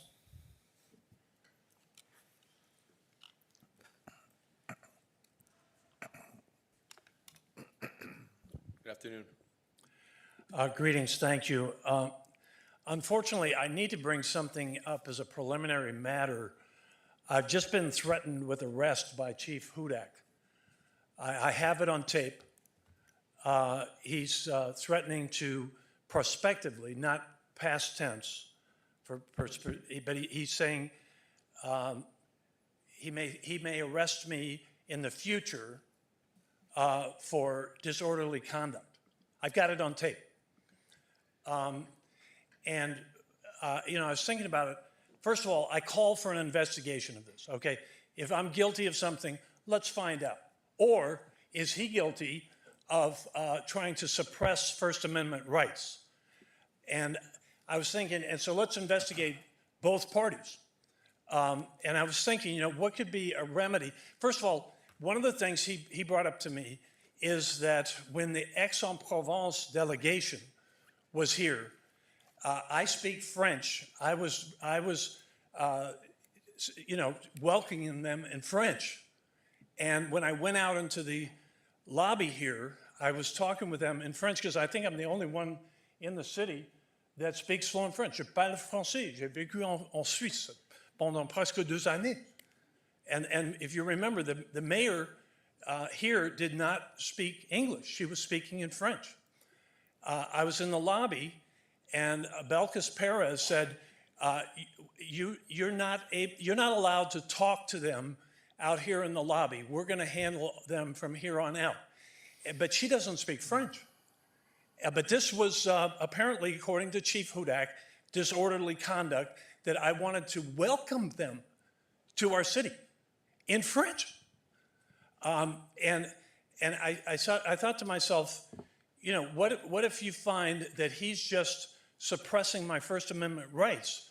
What would be the appropriate remedy?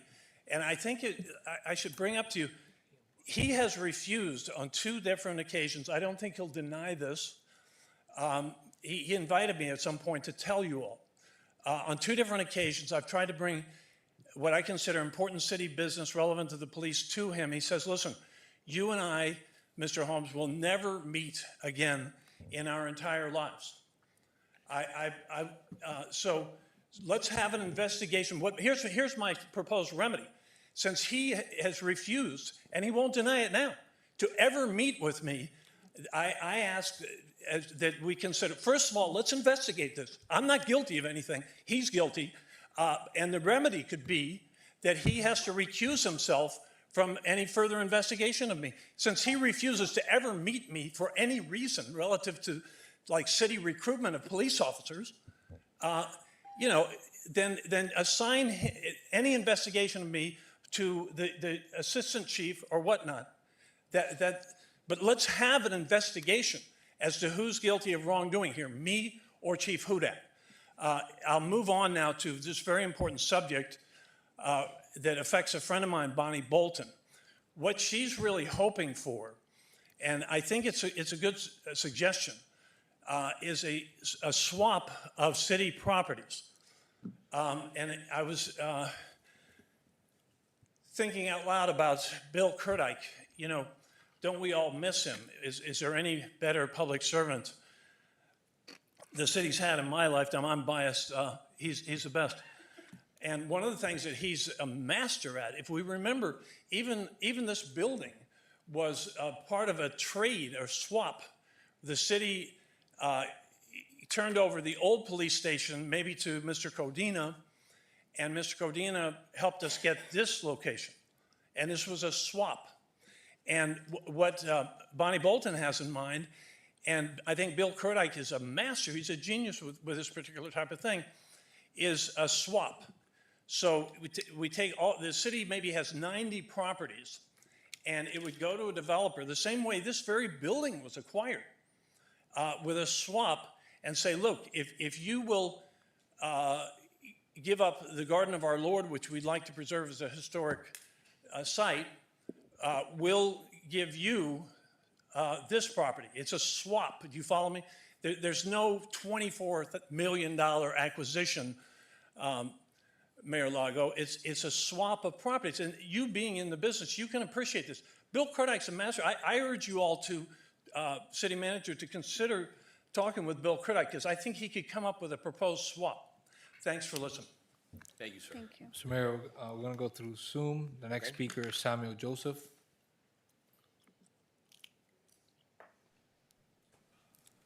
Mr. Joseph. Good afternoon, Good to hear. Commission. I want to say, Sam Joseph, by the way, 1248 Mariana Avenue. I just wanted to get on and to thank the mayor and the commission for looking at these land acquisitions, specifically the one across the street from Salvador Park. And I know there are other properties around the city that are right now for sale and available near our schools that would really take the pressure off of some of the deals that we've made in terms of sharing space with our schools and our parks. I really hope that this goes through. I know I've spoken with the mayor and also with our former asset manager, Zeta, about other open properties that are actually on the market right now across from our schools and adjacent parks that we could use as overflow. So thank you very much, and good luck. I hope we can make this happen, whether it's through a land swap or purchasing them outright. Thank you. Next speaker is Carelia Carbonell.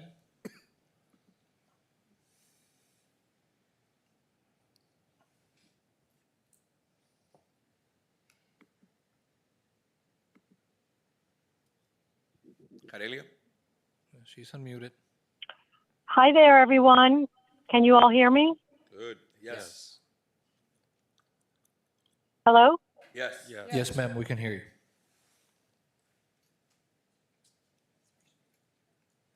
Yes, we can hear you.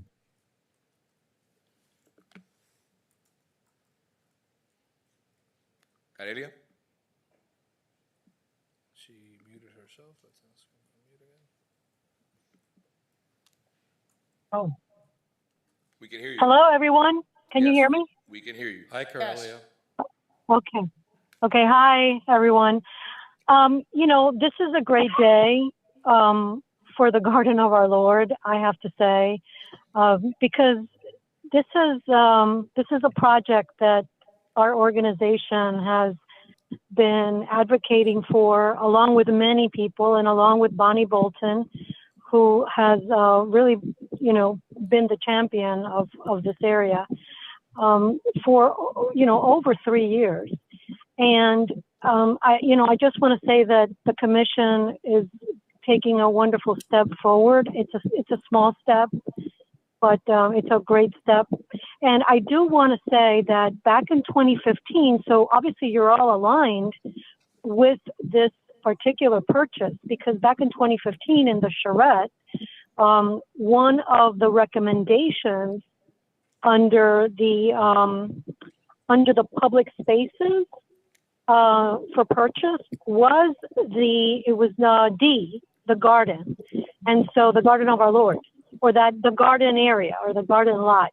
So 7 years ago, this was an option that the city could have taken. And as far as the money goes, there's always room for negotiation.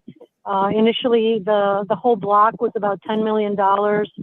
Nothing's really has happened there. The zoning issue is an issue to build. So I think overall there's room to negotiate. But I do want to thank you in advance for taking that step, everyone. And this would be a wonderful acquisition. So thank you again. Bye. Thank you. That's it, Mr. Mayor. Thank you. I'd like to, before we, I guess, vote, read into the record an email. I forwarded it earlier to the city clerk, and I think it's an important email regarding this property. It says, Dear Commissioner Menendez, thank you for taking the time to discuss the possibility of the city acquiring the property where Crystal Academy is located. Your consideration of this initiative means so much to our students and families, as it would allow our children to continue thriving in the city they love and need to reach their full potential. If the city can afford to move forward or engage the necessary collaborators to make this possible, it would be a tremendous investment in our children's future and our community's inclusive values. We appreciate your support. Best regards, Maria Mary Palacio, founder, president, Crystal Academy, Coral Gables. I just wanted to include that in the record. Make the motion. Thank you. Make the That motion. answers I'll make the motion. Second. Answered my questions.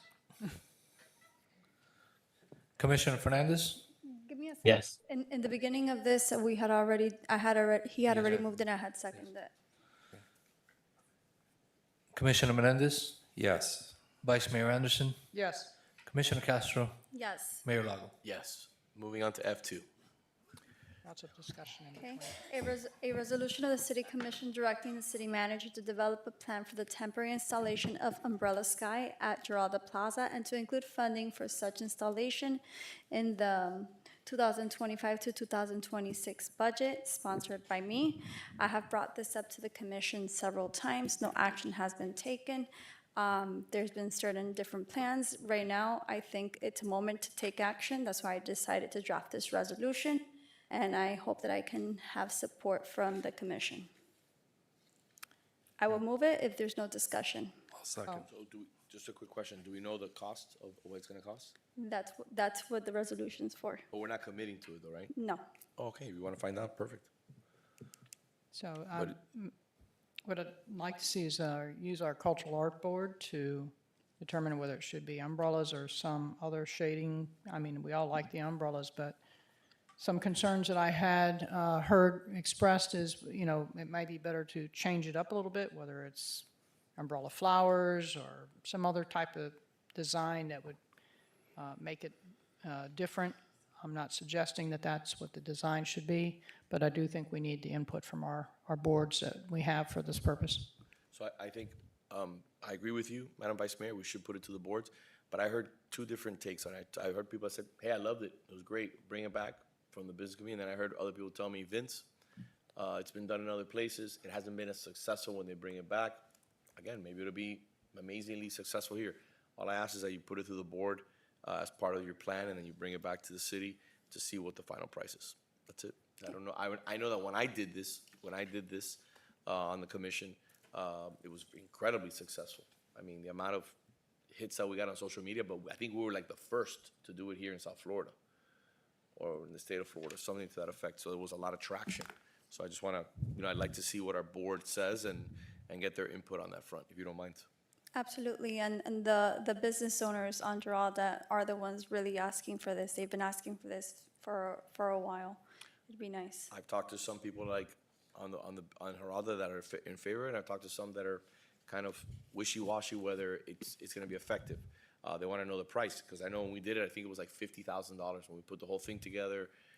We had to put a whole system together to hold the umbrellas up and to be code and the trusses and all that stuff. You remember that. And I don't know what the prices would be to do it now. I don't know if it's going to be a lot more money. I imagine everything's gone up, so just kind of get an idea.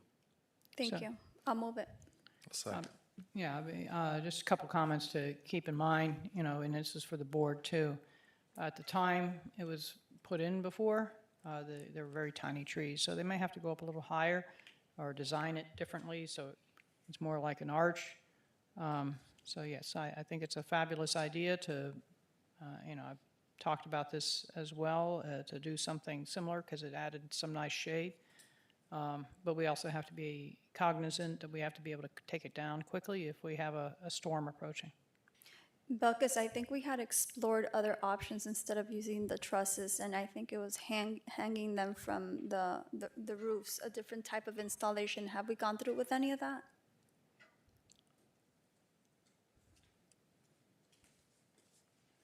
Hi, Belkis Perez, Economic Development Director. We had an engineer come out and see if it is possible to put it from side to side. Unfortunately, not every building facade is the same and they don't belong to the city, so there's a lot of indemnification that needs to happen. So the best way of moving forward is to put trusses. Perfect, thank you. Did you take a motion? Yeah, we did. We have a motion and a second, Mr. Mayor. I have a member of the public requesting to speak on the item, Mrs. Maria Cruz.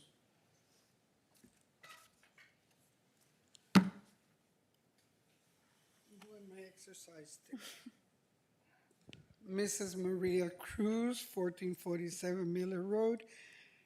This is, when this was done, it was fabulous.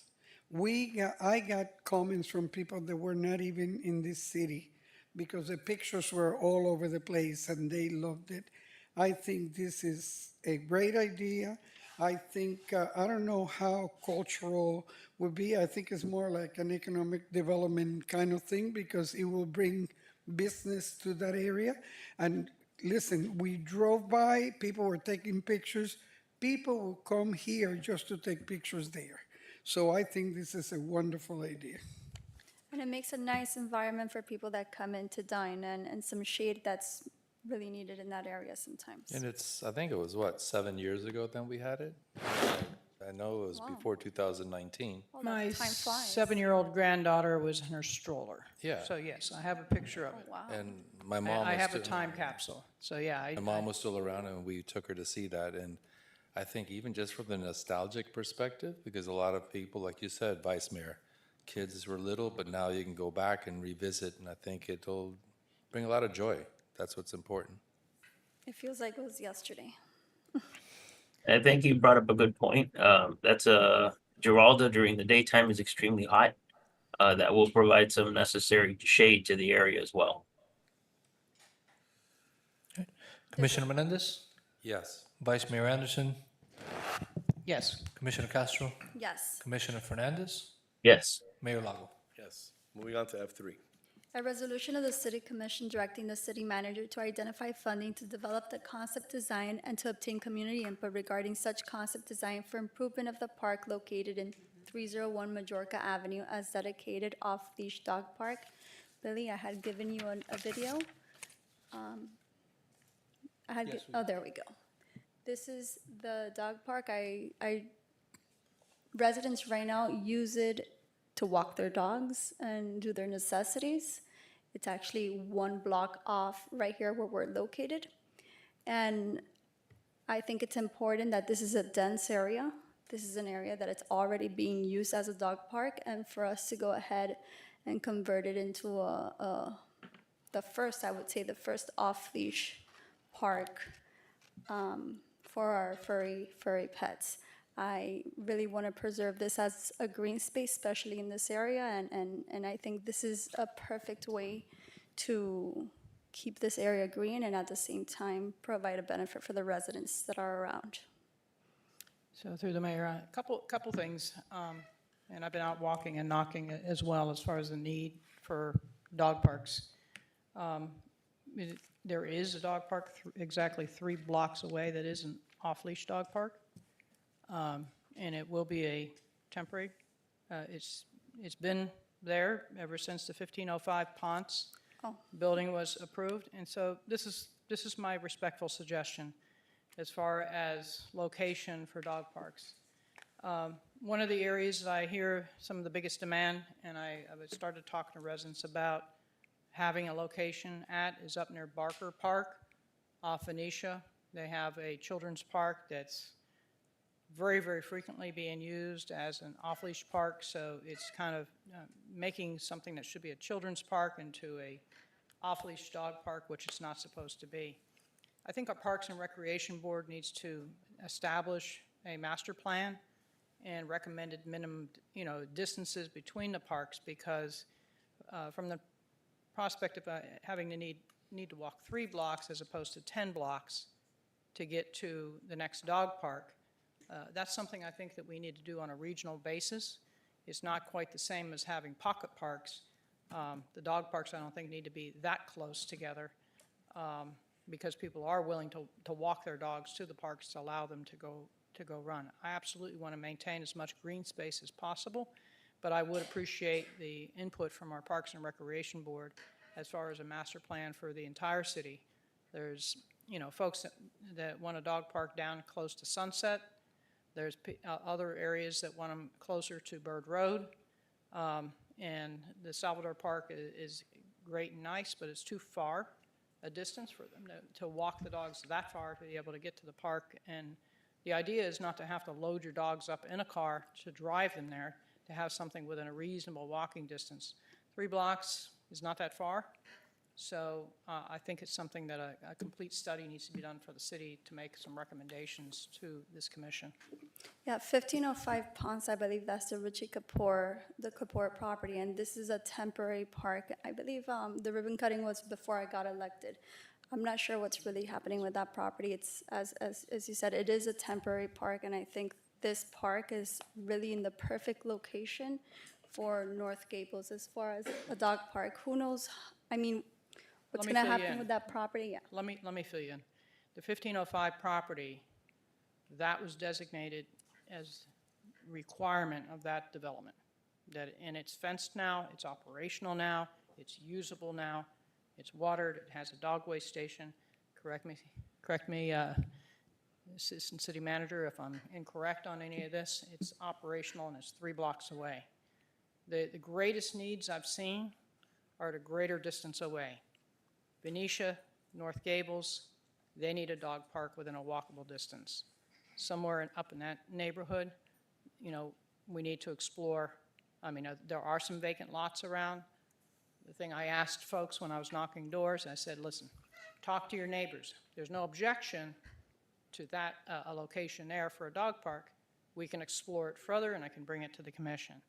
There's other areas that are closer to Bird Road that it becomes just a little too far to be able to go to Salvador Dog Park to be able to take the dog there. And then there's the areas south between Bird Road and US 1. And then you have the sector that's below US 1 in there that we don't have any at all. So we need to kind of sprinkle them around so more people have access to off-leash dog parks in our city. Thank you for your comments, Vice Mayor. I agree with you. I think we need to keep on exploring after we do this one to see where else we can go ahead and put dog parks. This area in particular is city property. It's not something we have to purchase, so it's a great opportunity. And besides that, my plans for this dog park are a little different from the temporary dog park that we have. We're really going to go all out. It's gonna be a real off-leash dog park. Maybe Carolina, you want to give a little explanation of what that really means? So I'm going to stop you for a moment and remind you, because you weren't here. Salvador Dog Park went through the Parks and Recreation Board. It absolutely did. To skip that process, I think, is depriving the opportunity for members of our community to be able to provide comments on where the best locations would be for us to have an established dog park as opposed to another type of necessity for that area. So that's why we have the boards. We just had a lengthy meeting today about the Waterway Advisory Board being circumvented on a bridge. I don't suggest that you should do that here today. Involve the board early on. I knocked the doors before I even allowed that Salvador Dog Park to be proposed, because I wanted to make sure that the neighbors were not going to have a problem with it before putting it through the system.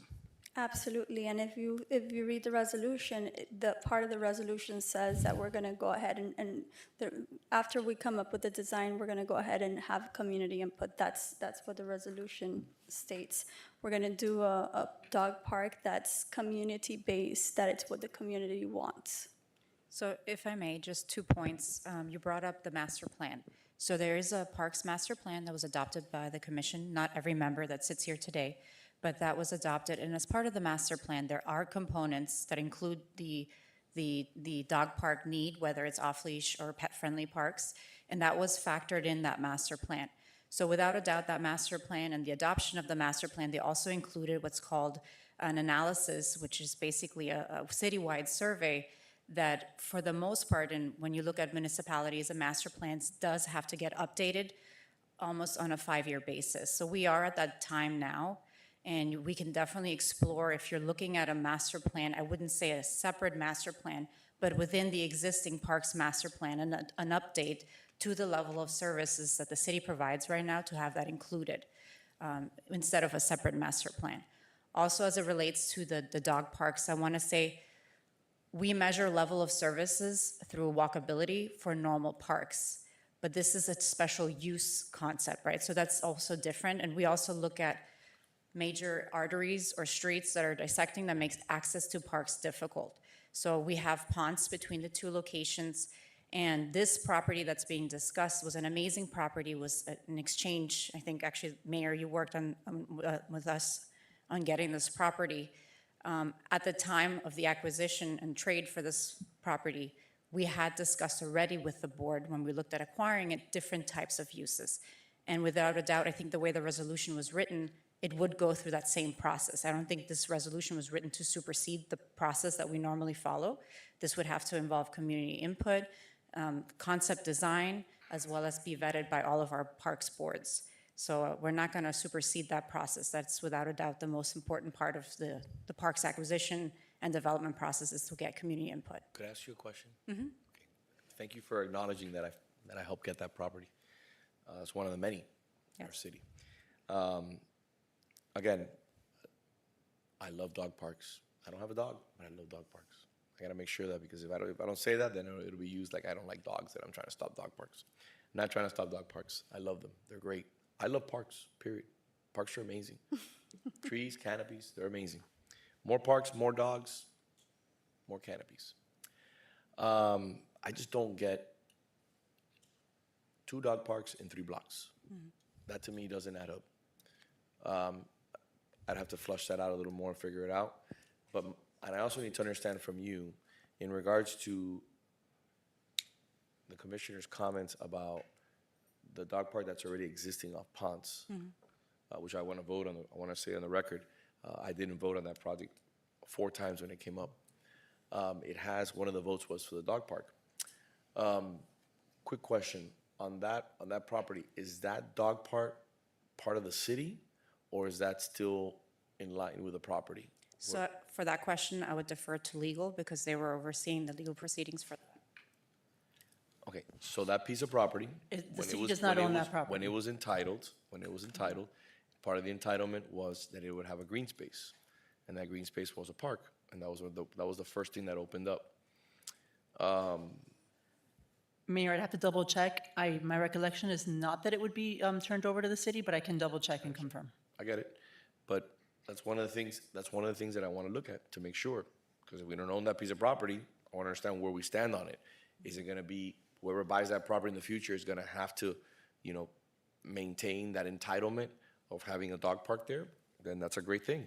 And we should also, hopefully, in the future, when that property does trade hands or whatever happens to that property, that we put a caveat in the contract that, like we've done with all the other ones in downtown, that the city owns the piece of land.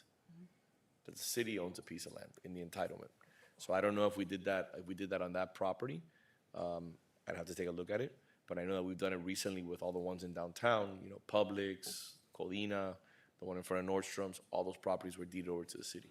So I just don't know about putting 2 dog parks within 3 blocks. I think make one a dog park, make the other one a green space. You know, I don't think we need 2 dog parks. I don't think the other dog park is 3 blocks away. I also just want to set the record, just because it was asked in the beginning. We do already have one dedicated off-leash park, which is adjacent to Salvador Park.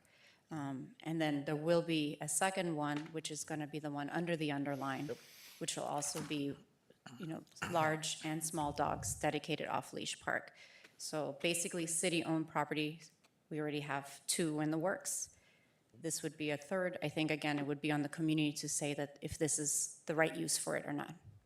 Again, is it, how far is it? They said 3 blocks. Am I incorrect? 5 blocks, 6 blocks? This is on the other side of Ponce. This is right here. Madam This is- ACM? It's a block away. Again, on a parks perspective, we don't necessarily look for blocks in this case. It's you're going to be crossing Ponce de Leon.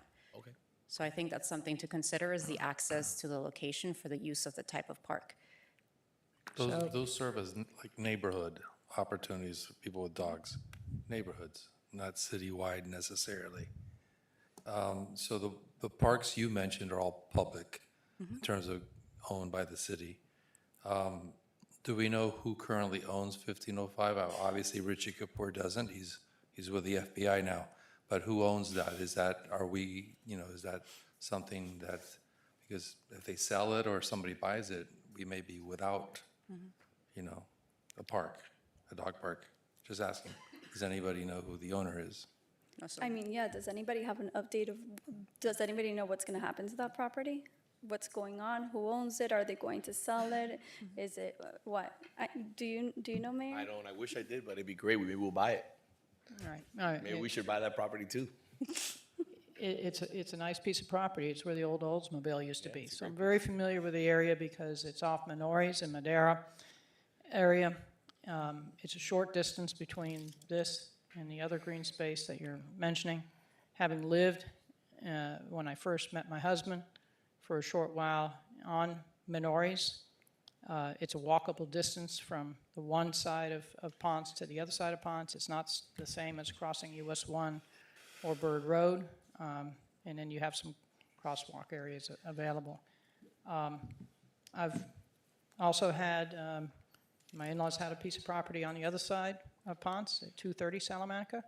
So, I know the walkability of the area, so it's not that far apart. I just think that we're forgetting other areas of our city that are in greater need of having an off-leash dog park. And Mayor, I know you weren't there for the vote, but yes, it's a requirement for that project. Let's say if somebody buys it to, develop that same project and build it, like somebody, designed the Villa Valencia, but somebody else bought it and did the actual development, that those conditions of approval were the same as far as the developer having to maintain that as an off-leash dog park as part of the project approval process and as part of the permitting process that they would have to do.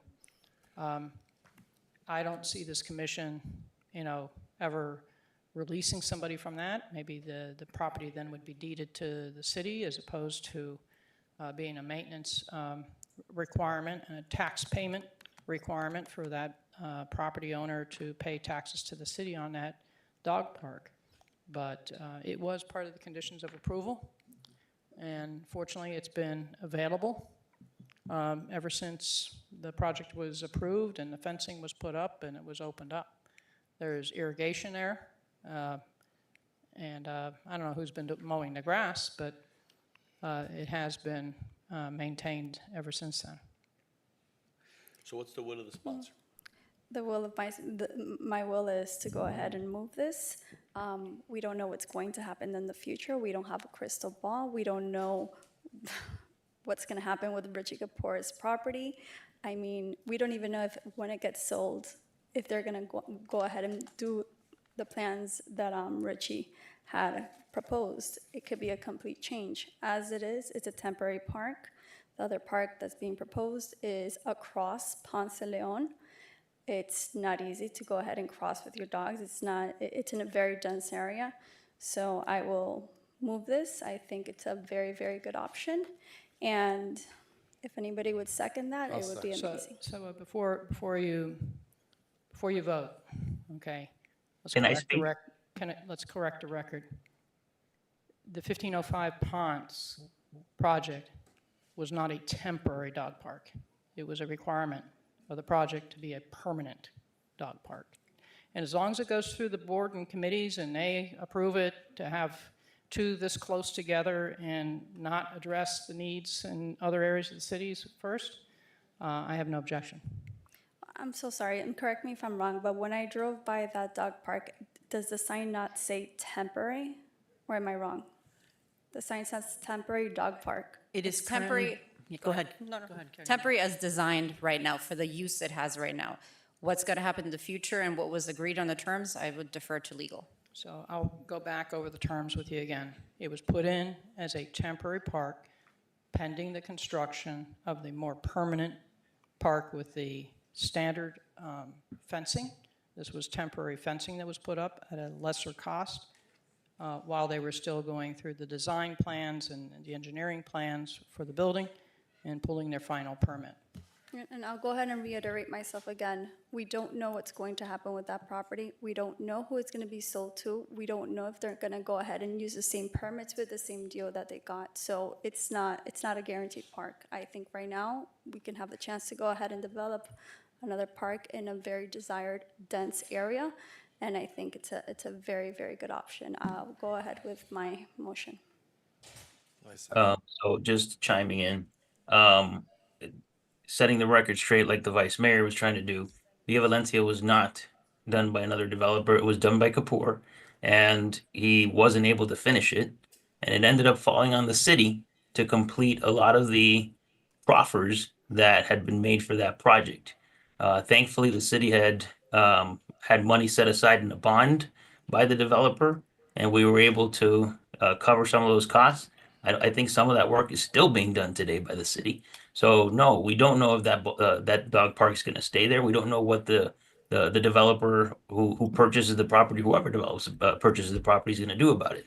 All I know is that Salvador Park was a lengthy process to get to the process of construction and then what it is today. So there is a possibility that over the next months, possibly year and a half, that dog park will go away and this one will become the dog park that the city has. And I think, yes, we should explore other places where dog parks are necessary. I think what the assistant city manager was saying is something we should contemplate, whether we should amend our parks master plan and figure out what the needs are today and what neighborhoods the needs are in today. Because it's great that we purchase properties, but maybe sometimes purchasing a property across the street from a current park isn't the best use of money either. So let me enlighten you about what the process was for Villa Valencia. It was not originally a Rishi Kapoor project. It was designed and approved as a project from another developer. It was purchased by the company that is, commonly being referred to here as a Rishi Kapoor property. The original project was lot line to lot line. I live within 2-3 blocks of that area. I was one of the 2 members of the neighborhood association that fought the original project, that demanded that there be a green space there. I went and saw the original commission members. Before the Planning and Zoning Board, the original project was killed because we didn't want an entire block of cement. We didn't want a project that was that dense. So no, it was not Mr. Kapoor's project to begin with.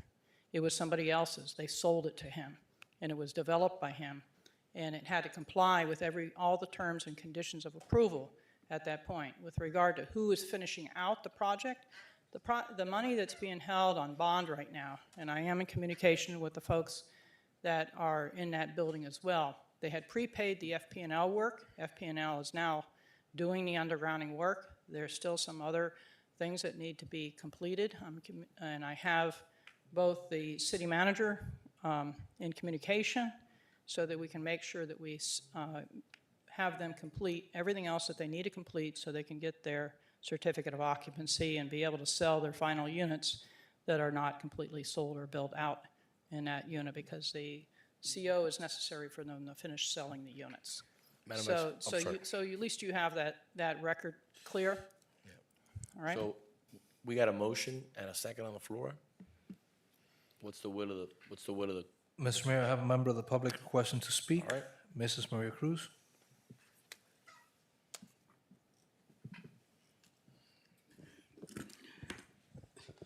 Mrs. Maria Cruz, 1447 Miller Road.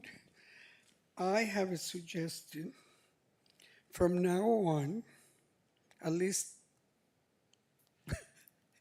for the near future, when anything is proposed, let's keep anonymous the proposer so there's no arguments, because this is becoming really unbelievable. I signed up to speak for this because I have friends that live around there. And yes, Ponce is not US 1, but Ponce is a big street to cross, and there's no lights to cross at every corner. So this is a great idea to see if we can make it happen. Let me explain, I do not walk dogs, I do not have a dog, I have an attack cat in my house. If I don't feed him and somebody tries to break into my house, and this is so people know, if you try to break into my house and I haven't fed the cat, he will kill your legs because he wants his food. So if anybody's trying to scare me, don't come when I'm not there. All right, so going back to this dog park, I have several friends that have close relatives or pediatricians, and they maintain that dog parks should not be near children's parks because there are illnesses that, dogs do their necessities on the grass, and whatever is there, the grass doesn't keep it in a place. It moves around, and there are things that kids can pick up. So this is only for dogs. The city owns the place, so that is out of the way already. So, and this comment about, city owns property and we don't sell it. Well, what's the name of the property that we sold across from Havana Harris that's still unused, unbuilt, the parking lot that we were gonna have all the electrical, all the outlets for the electric vehicles. That was one of the caveats. And nothing happened with it. It's sitting there. The city sold it because this city is known for breaking covenants, changing things. When the city says there's a covenant, the covenant is as good as the people that signed it. Next commission can say, oh, we don't want to follow that because some developer wants to buy it in this case, and we will do that. So not selling city property is a very touchy subject in this city. So this, according to the people that I know around there, will be a real asset. And the fact that it's only for dogs and that it's off leash and that they can walk to it and not have to cross ponds is wonderful. And I'm sure that some of you that are walking and knocking on doors, maybe you can ask people, because when I heard was that they wanted it. Thank you. That's it, Mr. Mayor. All right, so we got a motion and a second. Vice Mayor Anderson. Yes. Commissioner Castro, Yes. Commissioner Fernandez, Yes. Commissioner Menendez, Yes. Mayor Lago. Yes. Moving on to F5. A resolution of the City Commission directing the city manager to plan and produce an employee picnic in 2025 and to plan for annual employee picnics each year thereafter. This is after I persuaded the city manager to create the morale committee. This is something that they have been speaking about, I think, almost every meeting. And it's something that's very important to the city. This was something that we used to do years back to help with morale and obviously to go ahead and make the city bond better, the city employees. And I think we could definitely work on the morale in the whole city, Coral Gables, with our employees. So this is something I think we're already working on. I would love to see if maybe this can happen in Matheson Hammocks, maybe explore that idea, and then if nobody has any questions, I'll move it. I'll second it. Great idea. I don't know if they have enough space at Matheson Hammock, but staff can weigh in on that. That's excellent. Thank you. Mr. Mayor, I have a member of the public requesting to speak, Mrs. Maria Cruz. Commissioner Castro, That goes good. Yes. Commissioner Fernandez, Yes. Okay. Commissioner Menendez, Yes. Vice Mayor Anderson, Yes. Mayor Lago. Yes. Moving on to F6. An update on the details of a residential parking rate pilot program to collect relevant data to determine the long-term feasibility of establishing a reduced resident parking rate. Thank you so much, Monica. I'm very excited for this. Good afternoon. Monica Beltran, Parking and Mobility Services Director. Good afternoon, Mayor, Vice Mayor, Commissioners. So I'm happy to be here and give you an update on this. So very quickly, I do have a quick presentation, but it's a 25% discount. It would be effective April 1st through July 6th. The residents currently registered for a parking permit zone do not need to reapply. That's about 3,400 folks. And I'd like to say at this point that we will register them because we already have their documentation. We will communicate with them.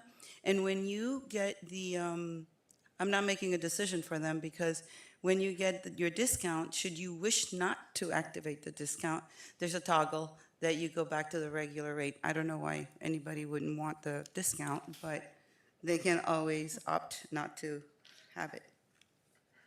So the first step, you need to register to use Pay by Phone, and that's an app. So you just pick up your app, and most people have an app for payment, mobile payment, so that you don't have to go back and forth to your car. Then you need to register as a resident. And what we have done is, with the help of our great IT team, is that we went on our website under parking, frequently asked questions, and it says, how do I register for the discount? And it gives you instructions there. But I would urge anybody who would rather do it in person to come to our offices, and we'll be more than happy to do that for them. And how do you prove residency? You need to have a Florida driver's license and a vehicle registration because you're going to register your vehicle. And then any form of Coral Gables residency proof, which would include a deed or a lease, voter registration card with a local address, a utility bill, mail from financial institutions, or an insurance card with Coral Gables address. And that insurance card is very important because there are children who may not have a local address but are on their parents' insurance because maybe they're away at college, et cetera. But when they come here, they want to enjoy the discount. And here's an example or a snapshot of how to register. Parking, frequently asked questions. First, how do I register for the residential reduced? And I have to say, not my favorite presentation because this was Plan B. We do have an upgrade scheduled for, or rather a new permit system coming on board, and they weren't quite ready. But the service is already available. And what we have here is a snapshot of one person that I registered yesterday, and you will see where it has that little person in the bottom, it says there's a 25% residential discount, so it's noted right there. So anytime, once you register, if you want to verify that you have it, it'll note it there. And it worked. We did it yesterday, and it worked. So here's the most important part, I think, of this, is that we're working on technology improvements in the parking department. Thanks to budget and finance and IT and everybody that's helping with our initiatives. So we have a new enforcement system, and that system is based primarily in license plate recognition, and we're continuing to develop that. We have, and I'm sorry, it says new permit registration system, but it's a parking permit registration system in which it'll be totally automated, and it will help in ways that does not serve today. And payment option improvements. I want to bring an idea forward now, and actually, we've been investigating the possibility of bringing a second app to the city, and that would be the Park Mobile app. And there is a piggyback opportunity that has already been vetted through procurement. The beauty of this is that currently we have a 27-cent transaction fee that everybody pays to use the mobile app.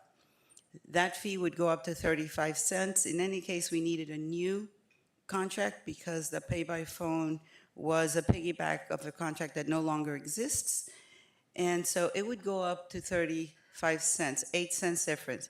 The difference is that all fees would be waived for residents, so that while visitors will pay 8 cents more, there will be no transaction fees for our residents.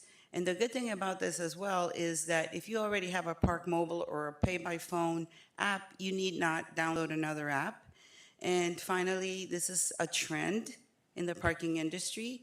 The Miami Parking Authority is already doing that. The Miami Beach has been doing it for a while, and there are many other cities that have, at a minimum, 2 payment apps, mobile payment apps, so that just for the convenience of everybody else. And that's basically it. Thank you so much. And this is just an update, so we don't have to move it, but I hope everybody enjoyed that. Thank you. And residents can start registering immediately, but the project becomes effective April 1st, so that our data collection is solid for the prescribed period. I am going to ask Martha from the Communications Department to please help me out here in putting it out. And any other, my colleagues, if you have a newsletter, go ahead and put it out too, so we can have a better analysis when this period's over of what realistically it's going to cost the city. And one last thing, the Vice Mayor asked last time when we discussed this item, when we were going to start enforcing payments here at the Menorca Garage. We're waiting for one last integration between our enforcement app and the pay stations. And then we'll be able to do it. Thank you. Okay. Thank you. Thank you. Questions? Thank you. Mr. Mayor, before you move forward, I have a member of the public requesting to speak. Perfect. There you go. Okay. Moving on to F7. That's yours. Fred, I'd like to see if we can do this as quickly as possible. It's going to be very quick. Thank you, my friend. Okay. Just a quick update to follow up on what we discussed at the last commission meeting. We were able to discuss with the architect that we had discussed that had started on the project last time, Guri Mututi. They will be moving forward with the design. Timeline, they'll be working on it for 6 weeks. We'll have the city review, and we will be able to get the community meeting before the summer, which was requested by the commission to get it done before school went out. So we're going to get that done.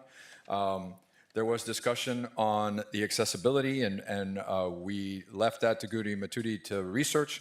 What they found was There's some Florida Building Code requirements that require a clear floor ground space of 60 inches by 96 inches for a golf shelter, and also that a golf cart can enter and exit. So our golf carts are 48 inches wide, so you need a 60-inch entrance anyway, so you can go through that. And our adaptive cart that we've been looking at, that we'll be looking at procuring at some point, those are usually like 36 to 37. So we will be able to reduce that scope, so they're going to work on that. And once we go through the community meeting, we'll go for the historic board like we did before, and we'll follow that same process. So that's where we are right now. Quick as I can make it. Very quickly, I want to thank Pat Alexander again for coming through. He was here earlier today, big supporter, helping the city in regards to this matter. We have a petition here signed by over 180 individuals who enjoy the Granada Golf Course, who are in favor of this style. So I have the petition here on hand. I will tell you, one thing I forgot to mention is that was discussed, the will of the commission, to make sure that we mirrored the design, understanding that it's going to be a little bigger, but that we look at the same look and feel and most likely the shape if we can fit it in there. Perfect. Thank you very much. You're Thank welcome. you, Fred. Just a Great work. note, Mr. Alexander, he left it with me, Yeah. but he doesn't have a backup copy, so he'll. Don't worry about getting it back. I'll get it to him. Okay. Moving on to F8. This is simple. I'd like for the manager and for the ACM to have a conversation with our contact at Jackson. This is an initiative to help to help Jackson Memorial Hospital. It's called One Day for Jackson. It's where they have a fundraising effort once a year. Jackson is our safety net. It's an amazing organization. God forbid that you ever have to go to Jackson one day. And I made a personal financial commitment to Jackson, and I think this would be great. It's all it's not mandatory. The employees can say, I want to give $5, $2, $3, and it's something very nice. And it helps our community-run hospital, which can use all the help they can. You have a lot of the greatest doctors that come out of there. They're trained there, the great nurses, and they go from there to all the other hospitals. So this is just a great opportunity to give thanks to this incredible institution. I'd like for our manager and our DCM just to have a conversation with my office and see how we can potentially work this in, get buy-in from the commission, and if there's interest, we'll move forward. Okay? Thank you very much. This is not a resolution, just discussion. F9. It's you. Oh, yes. You ready? This is an easy one. This is a good thing we encountered the other day in a walkthrough with some residents. I was with the DCM and the whole team, and this makes sense to help out, especially our most elderly people in the community. Hermes Diaz, Public Works Director. So under section 78-101 of the city code, the maintenance of sewer laterals, including the portion of the public right-of-way, is the responsibility of the abutting property owners. This is not typical in South Florida, in Miami-Dade County, and other municipalities have their own sewer. The city is responsible, the county is responsible for the lateral portion of the sewer all the way up to the property line. The city code makes that the responsibility of the abutting property owner unless it was damaged by city trees. We looked into fiscal year 2024, and we had 25 laterals that we ended up referring back to the property owner in accordance with that code. What we looked into, a lot of these laterals are old. They're made of clay, and even though they could potentially be repaired, it's probably best to replace. At a $15,000 per lateral and $24,000-25,000 per year, we'll need to generate about $400,000 a year. 3.75 increase on the sewer fee, which comes up about $2 to $3 per month on a medium, an average size user, would generate sufficient money to allow us to take over that is currently the responsibility of the property owners. If the commission wishes to direct us to go ahead and change the code and the fee schedule for this to happen. So we're the only city that does it this way? I don't know if we're the only one, but I know for a fact that the county doesn't do it this way, and I know that other local municipalities around us, they do not. I couldn't tell you we're the only one. I meant to say that. The county's a big one, and they don't. The 2 or 3 people that I've encountered that have called me about this issue have been people in their 70s and 80s, retired. Right. So it's a significant financial hit for them. They always fall back on the county doesn't do this way, the city of Miami doesn't do it this way, other municipalities don't do it this way. So I brought it up. I want my colleagues to be aware. The team did great legwork. You know, talk about it with the city manager and the ACM. We don't have to rush to do anything today. I just think I think it's something that we're gonna have to look at because I just think it's the right thing to do for, you know, the people who are no longer working, retirees, you know, people who are faced this with. By the way, this is not on their property. This is on the city's property. Correct, in the right of way. The right of way. This is a right of way issue, and our code just happens that we force the resident to pay for it, which is not like any other city.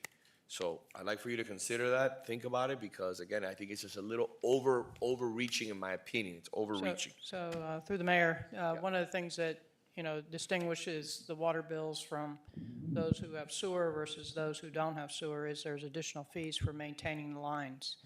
And the reality is we have a lot of trees and they break a lot of pipes. And the homeowners that, you know, have the ones breaking in the swale area are not incentivized to repair those. So since they're already putting the money in the system in this dedicated way, I think it's the appropriate thing to do is for us to take care of those laterals. So if that's the direction of the commission, we actually had a discussion with the city attorney's office, and the process will be, because we have to change the code, we have to come twice.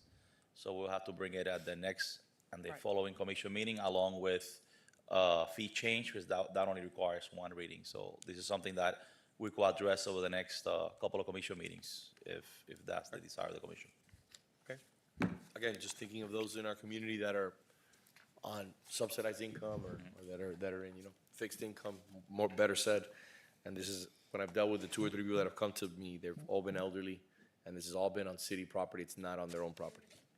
So we'll bring the ordinance for next meeting on first reading. Yep, okay. Going on to F10. F10, Ms. Castro. Discussion regarding a drone show on Centennial Day on Miracle Mile. I've been speaking to Alan Morris, and this is something that he envisions as a celebration for the Centennial. Currently, the chamber is working on a gala, and June Morris, his wife, wrote a play, and it's going to be shown on the day of our Centennial in the Actors Playhouse. It's regarding George Merrick, and it's a wonderful way to celebrate our Centennial Day. Now, Alan was talking to me about a possibility of maybe doing like a drone show on the day of our Centennial. I know that I said I would bring it to the commission. Maybe we could brainstorm together how to make this a possibility. So I'm open to suggestions. I know he gave me a ballpark average price of, I think it was $54,000. I know that's 50% of what we have for the Centennial for the whole year. So maybe my colleagues have an idea how we can make this a reality if it's something they would like. So I just want to, wrap into there. We did have a discussion regarding 4th of July because there was a lot of community support for getting away, not having the fireworks for a number of reasons, in addition to environmental factors, the PTSD from war veterans, and as well as dogs and other animals that are scared, water pollution, et cetera, et cetera. And it was one of those items that, was quite costly. And correct me if I'm wrong, Fred, that the laser show would be more affordable than running a drone show.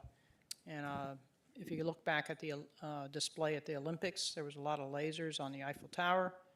It was quite a display. There might have been some drones in there, but that might be one way to help reduce the cost. Have you taken a look at this at all, vis-a-vis, like we previously discussed, using the Biltmore Hotel, like the Eiffel Tower to stage a show on? Yeah, for a laser show, we would have to look at what the facility that we'd use, what area we'd use of the theater to superimpose it on. You also have to worry about some setup for the drones when you're looking at where you're going to take them off from. You'd have to find a parking garage, roof, or something, or a roof somewhere to do it. Yes, laser shows, I would have to go and get some pricing, but the drone shows are more expensive. They're more expensive than fireworks too. So drone shows are the most costly. of those displays. Depending on the projection that you use for the lasers and how far and the power of them, that's something else that you have to look at, and where you would set up and how it would affect traffic. There's all these coordination things that you have to look at, but the cost for drones of all of them is probably the highest that I know. But I would have to price out the lasers for however long you wanted to show. And the drone show depends on the times, because they'll bill you based on how much. It's a 10-minute show, 20-minute show, and also how many drones. 100 is usually the minimum, and that's for like the basic displays. If you want to do 3D stuff, that's 300 drones, and that's much more expensive. What area are we talking about? Yeah, that was what I was going to bring up, because you need visibility. If it's an area like Miracle Maya, you're going to have trees there, but if it's over the Biltmore golf course, you have enough, airspace there that you can do something. The only issue with Miracle Mile or downtown, and you'd have to check with Chief Hudak, would be a public safety issue, because I remember when I was with the city of Miami, New Year's, drones were a concern. So that'll be one layer to bring in Chief Hudak and his team. Yeah, I think you do have to look. It's a little denser area. You have higher buildings, and that. I mean, I would have to talk to a drone provider to see if they had any issues. Yeah. So I think the most important part here is looking for funding or defining how we're going to be able to fund this. And I think the rest of the logistics really will come together of how we'll be able to do it. I know that we spoke for the drones coming out of the youth center, or maybe off the golf course. I mean, there's different options, and we'll go ahead and talk to the police chief if that's even a possibility. But I think the first thing we need to explore here is, do we have any friends that have a drone company in this commission? Do you know anybody who wants to help with funding, maybe a sponsor, or maybe Paula can tell me if maybe we have where we could take some money out of? I think that's the first step, because we're talking about the rest, but if we don't have the money, there's no point in this conversation. If I may, Commissioner, so we've been in conversation with Alan Morris very recently about the whole program that he wants to have.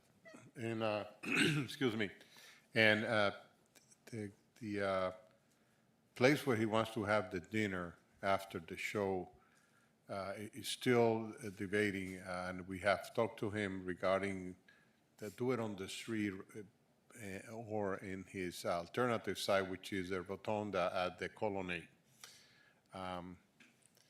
We're still in discussions whether it will be there, Miracle Mile, or the street behind Miracle Mile, somewhere where it's less impacting. We've been talking to him about valet parking, the cocktail, and all that. So if he moves the dinner to the Colonnade, then and he haven't mentioned never mentioned again the issue of the drums. So we still in conversation regarding that. He sees the advantage of being on the street versus being on the Colonnade, especially for the weather, an issue of closing the street, etc. So if you allow us to talk to him a little bit more, and then have some more time to discuss the issue of the drone versus the lights or whatever. Yes, so I spoke to him yesterday, and I know I had a conversation with you before regarding this, and I was under the impression that maybe he didn't want to go through with this, and he said, absolutely not, this is still my plan. So he's still okay? Yes, because I was like, let me take this off the agenda if this is not the plan anymore. But no, he went ahead and he said, oh, absolutely not. Like, Centennial is something very special for him, and this is still in his plans. However, if we wait a little more, it's going to be past our Centennial. So whatever we do, we have to do now, because there's no commission meetings before the Centennial. I will have to look where we have, if we have any funds for this. So we would have to give you direction now, or just say we can't do it. You will have to, we need to have some time to identify the funding for that. Okay, so would you want me to move it so that you can identify some funds? Or is this sufficient direction? I mean, I tried to do this for the 4th of July, and it wasn't funding then, so. Yeah. I don't know if you don't know if there's funding now, and there wasn't funding then. Where are we going to have funding now? Well, I have another suggestion. since we don't know where his if he's going to be moving the event indoors, we could potentially try to do something around our 4th of July Centennial show and maybe incorporate a laser show there. Uh, since we are doing a bigger event there. For what day? So, I'm talking to my budget person, Yes. sorry about it, but, so you could direct us to, first of all, we need to find out how much will be. So that's the very first thing, whether it's a drone or a laser. We still don't have the numbers for even the 4th of July, I mean, like the Vice Mayor is saying. So it depends how much it is, and we really don't have that information right now. So I will leave it up to your discretion if it's something that we can do monetarily. If you feel that we can go ahead and fit it responsibly, then yes, direction is to go through with it. And if not, well then, I'd rather figure out how much money we have for both events and then work it out.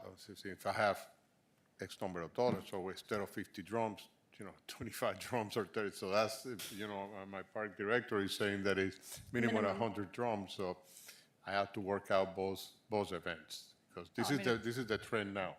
If someone wants to, donate money to the drone show, I mean, I don't think we need city commission action. Okay. So, And we have legislation that the commission passed like 2 or 3 years ago, creating the structure for businesses, corporations to sponsor city, community recreation type events. So the structure is there to bring in businesses that could perhaps fund it. Right.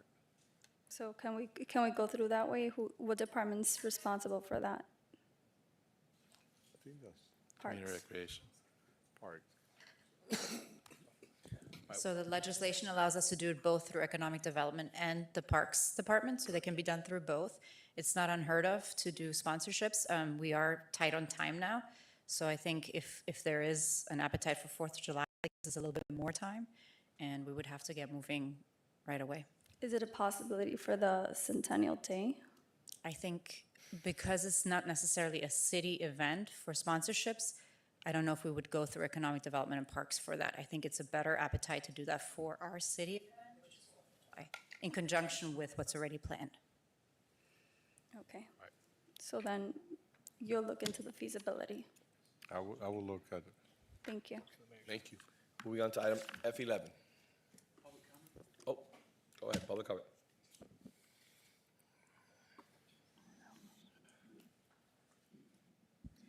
I know it's been a long day. I'm going to make a quick joke. If it's anything that promotes Miracle Mile, I'm for it, right?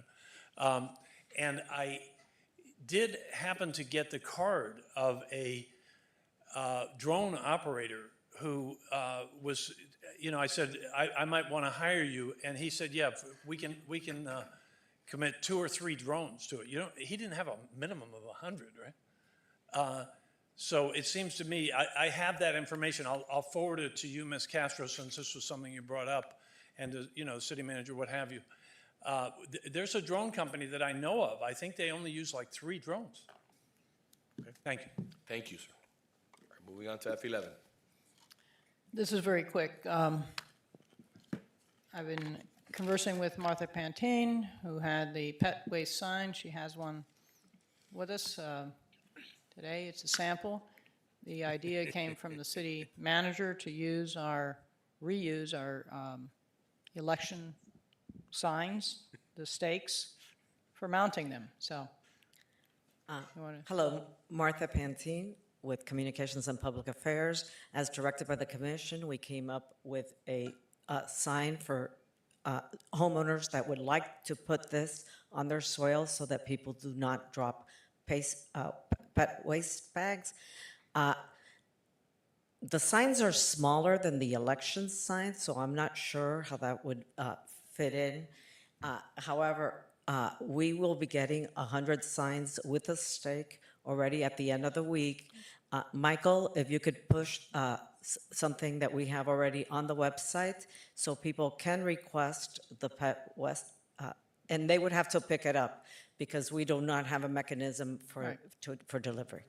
So if you could share with all of us, so we can include it in our newsletters, you know, how to sign up for a pet waste sign. I guess we're not going to be using the election stakes. Well, I don't know if there's anybody quite that We talented. wanted to minimize the size of the sign because we also hear about sign pollution. So this is the compromise that we came up with and that we have shared through the manager's office. And we do have the mechanism for them to pick it up here at the police and fire headquarters. The Martha, graphic the sign artist, comes with the metal, right? Yes, it already comes with the metal. The graphic artist did a great job. Looks very realistic. Okay, that's it. All right, moving on to F12, the last one. F12, Ms. Balloon has a project to present. The Landscape Advisory Board has been working on this. It's your Hello. floor. It's your presentation. Dina, I have a presentation, Billy, if you want to look for it. Arbor Day Centennial Plan. There we are. Okay, Dina Bell, Public Works Green Space.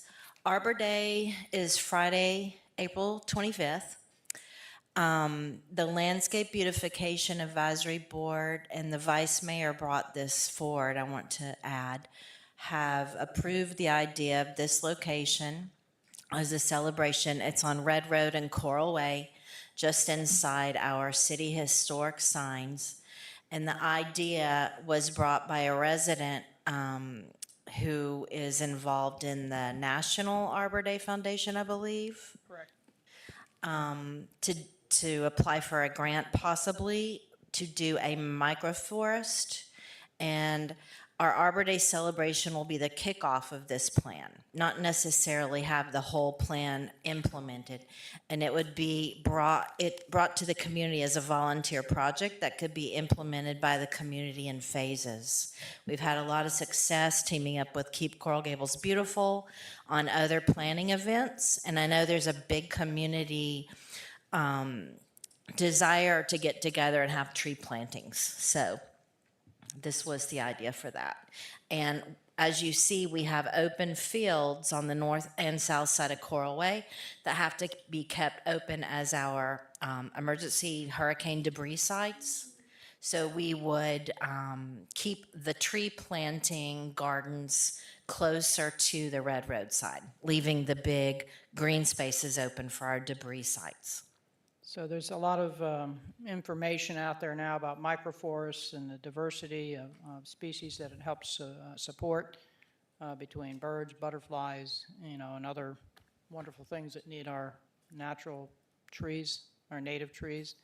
So I don't know if you want to add anything more to that, but that's why some of these things were chosen by the Landscape Advisory Board as the preferred plan for Arbor Day.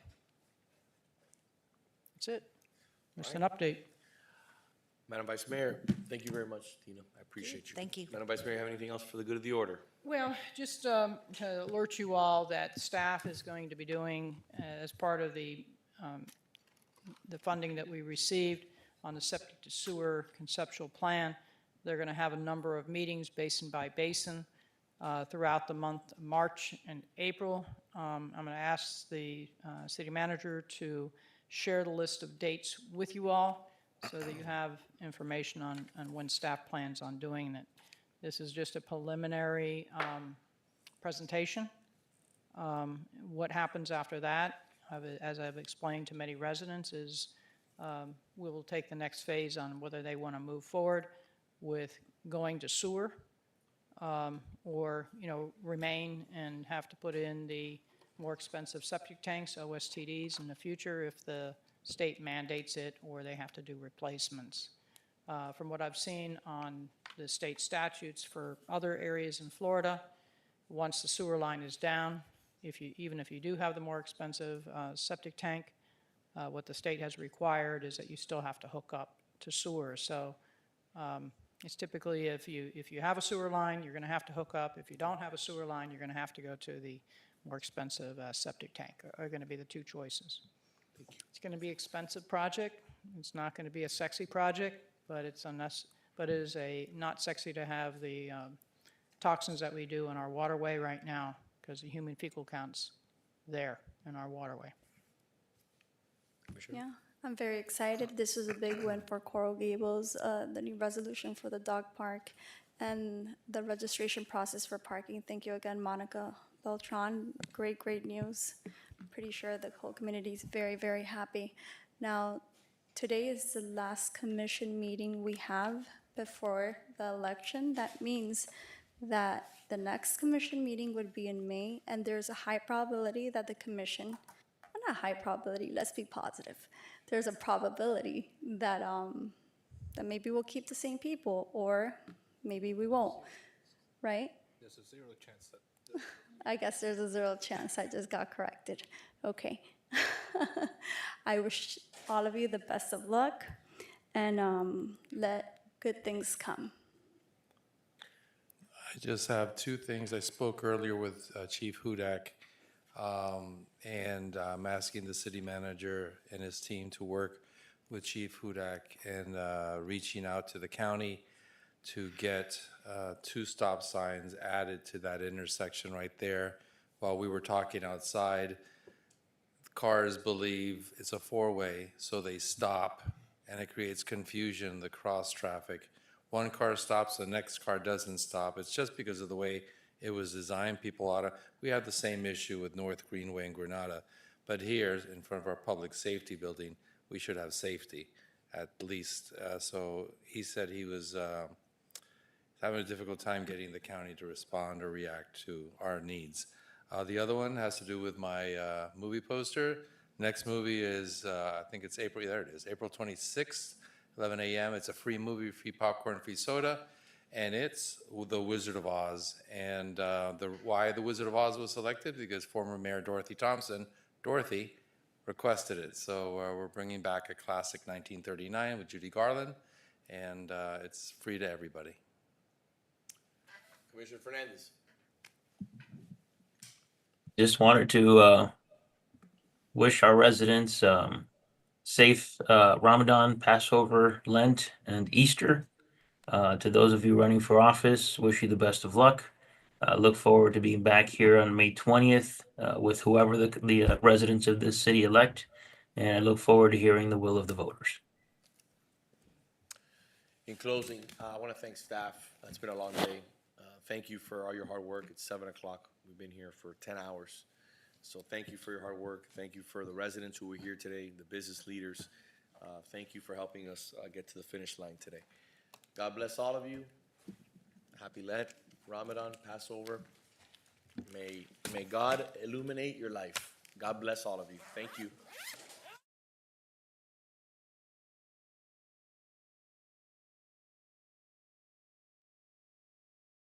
Recording stopped.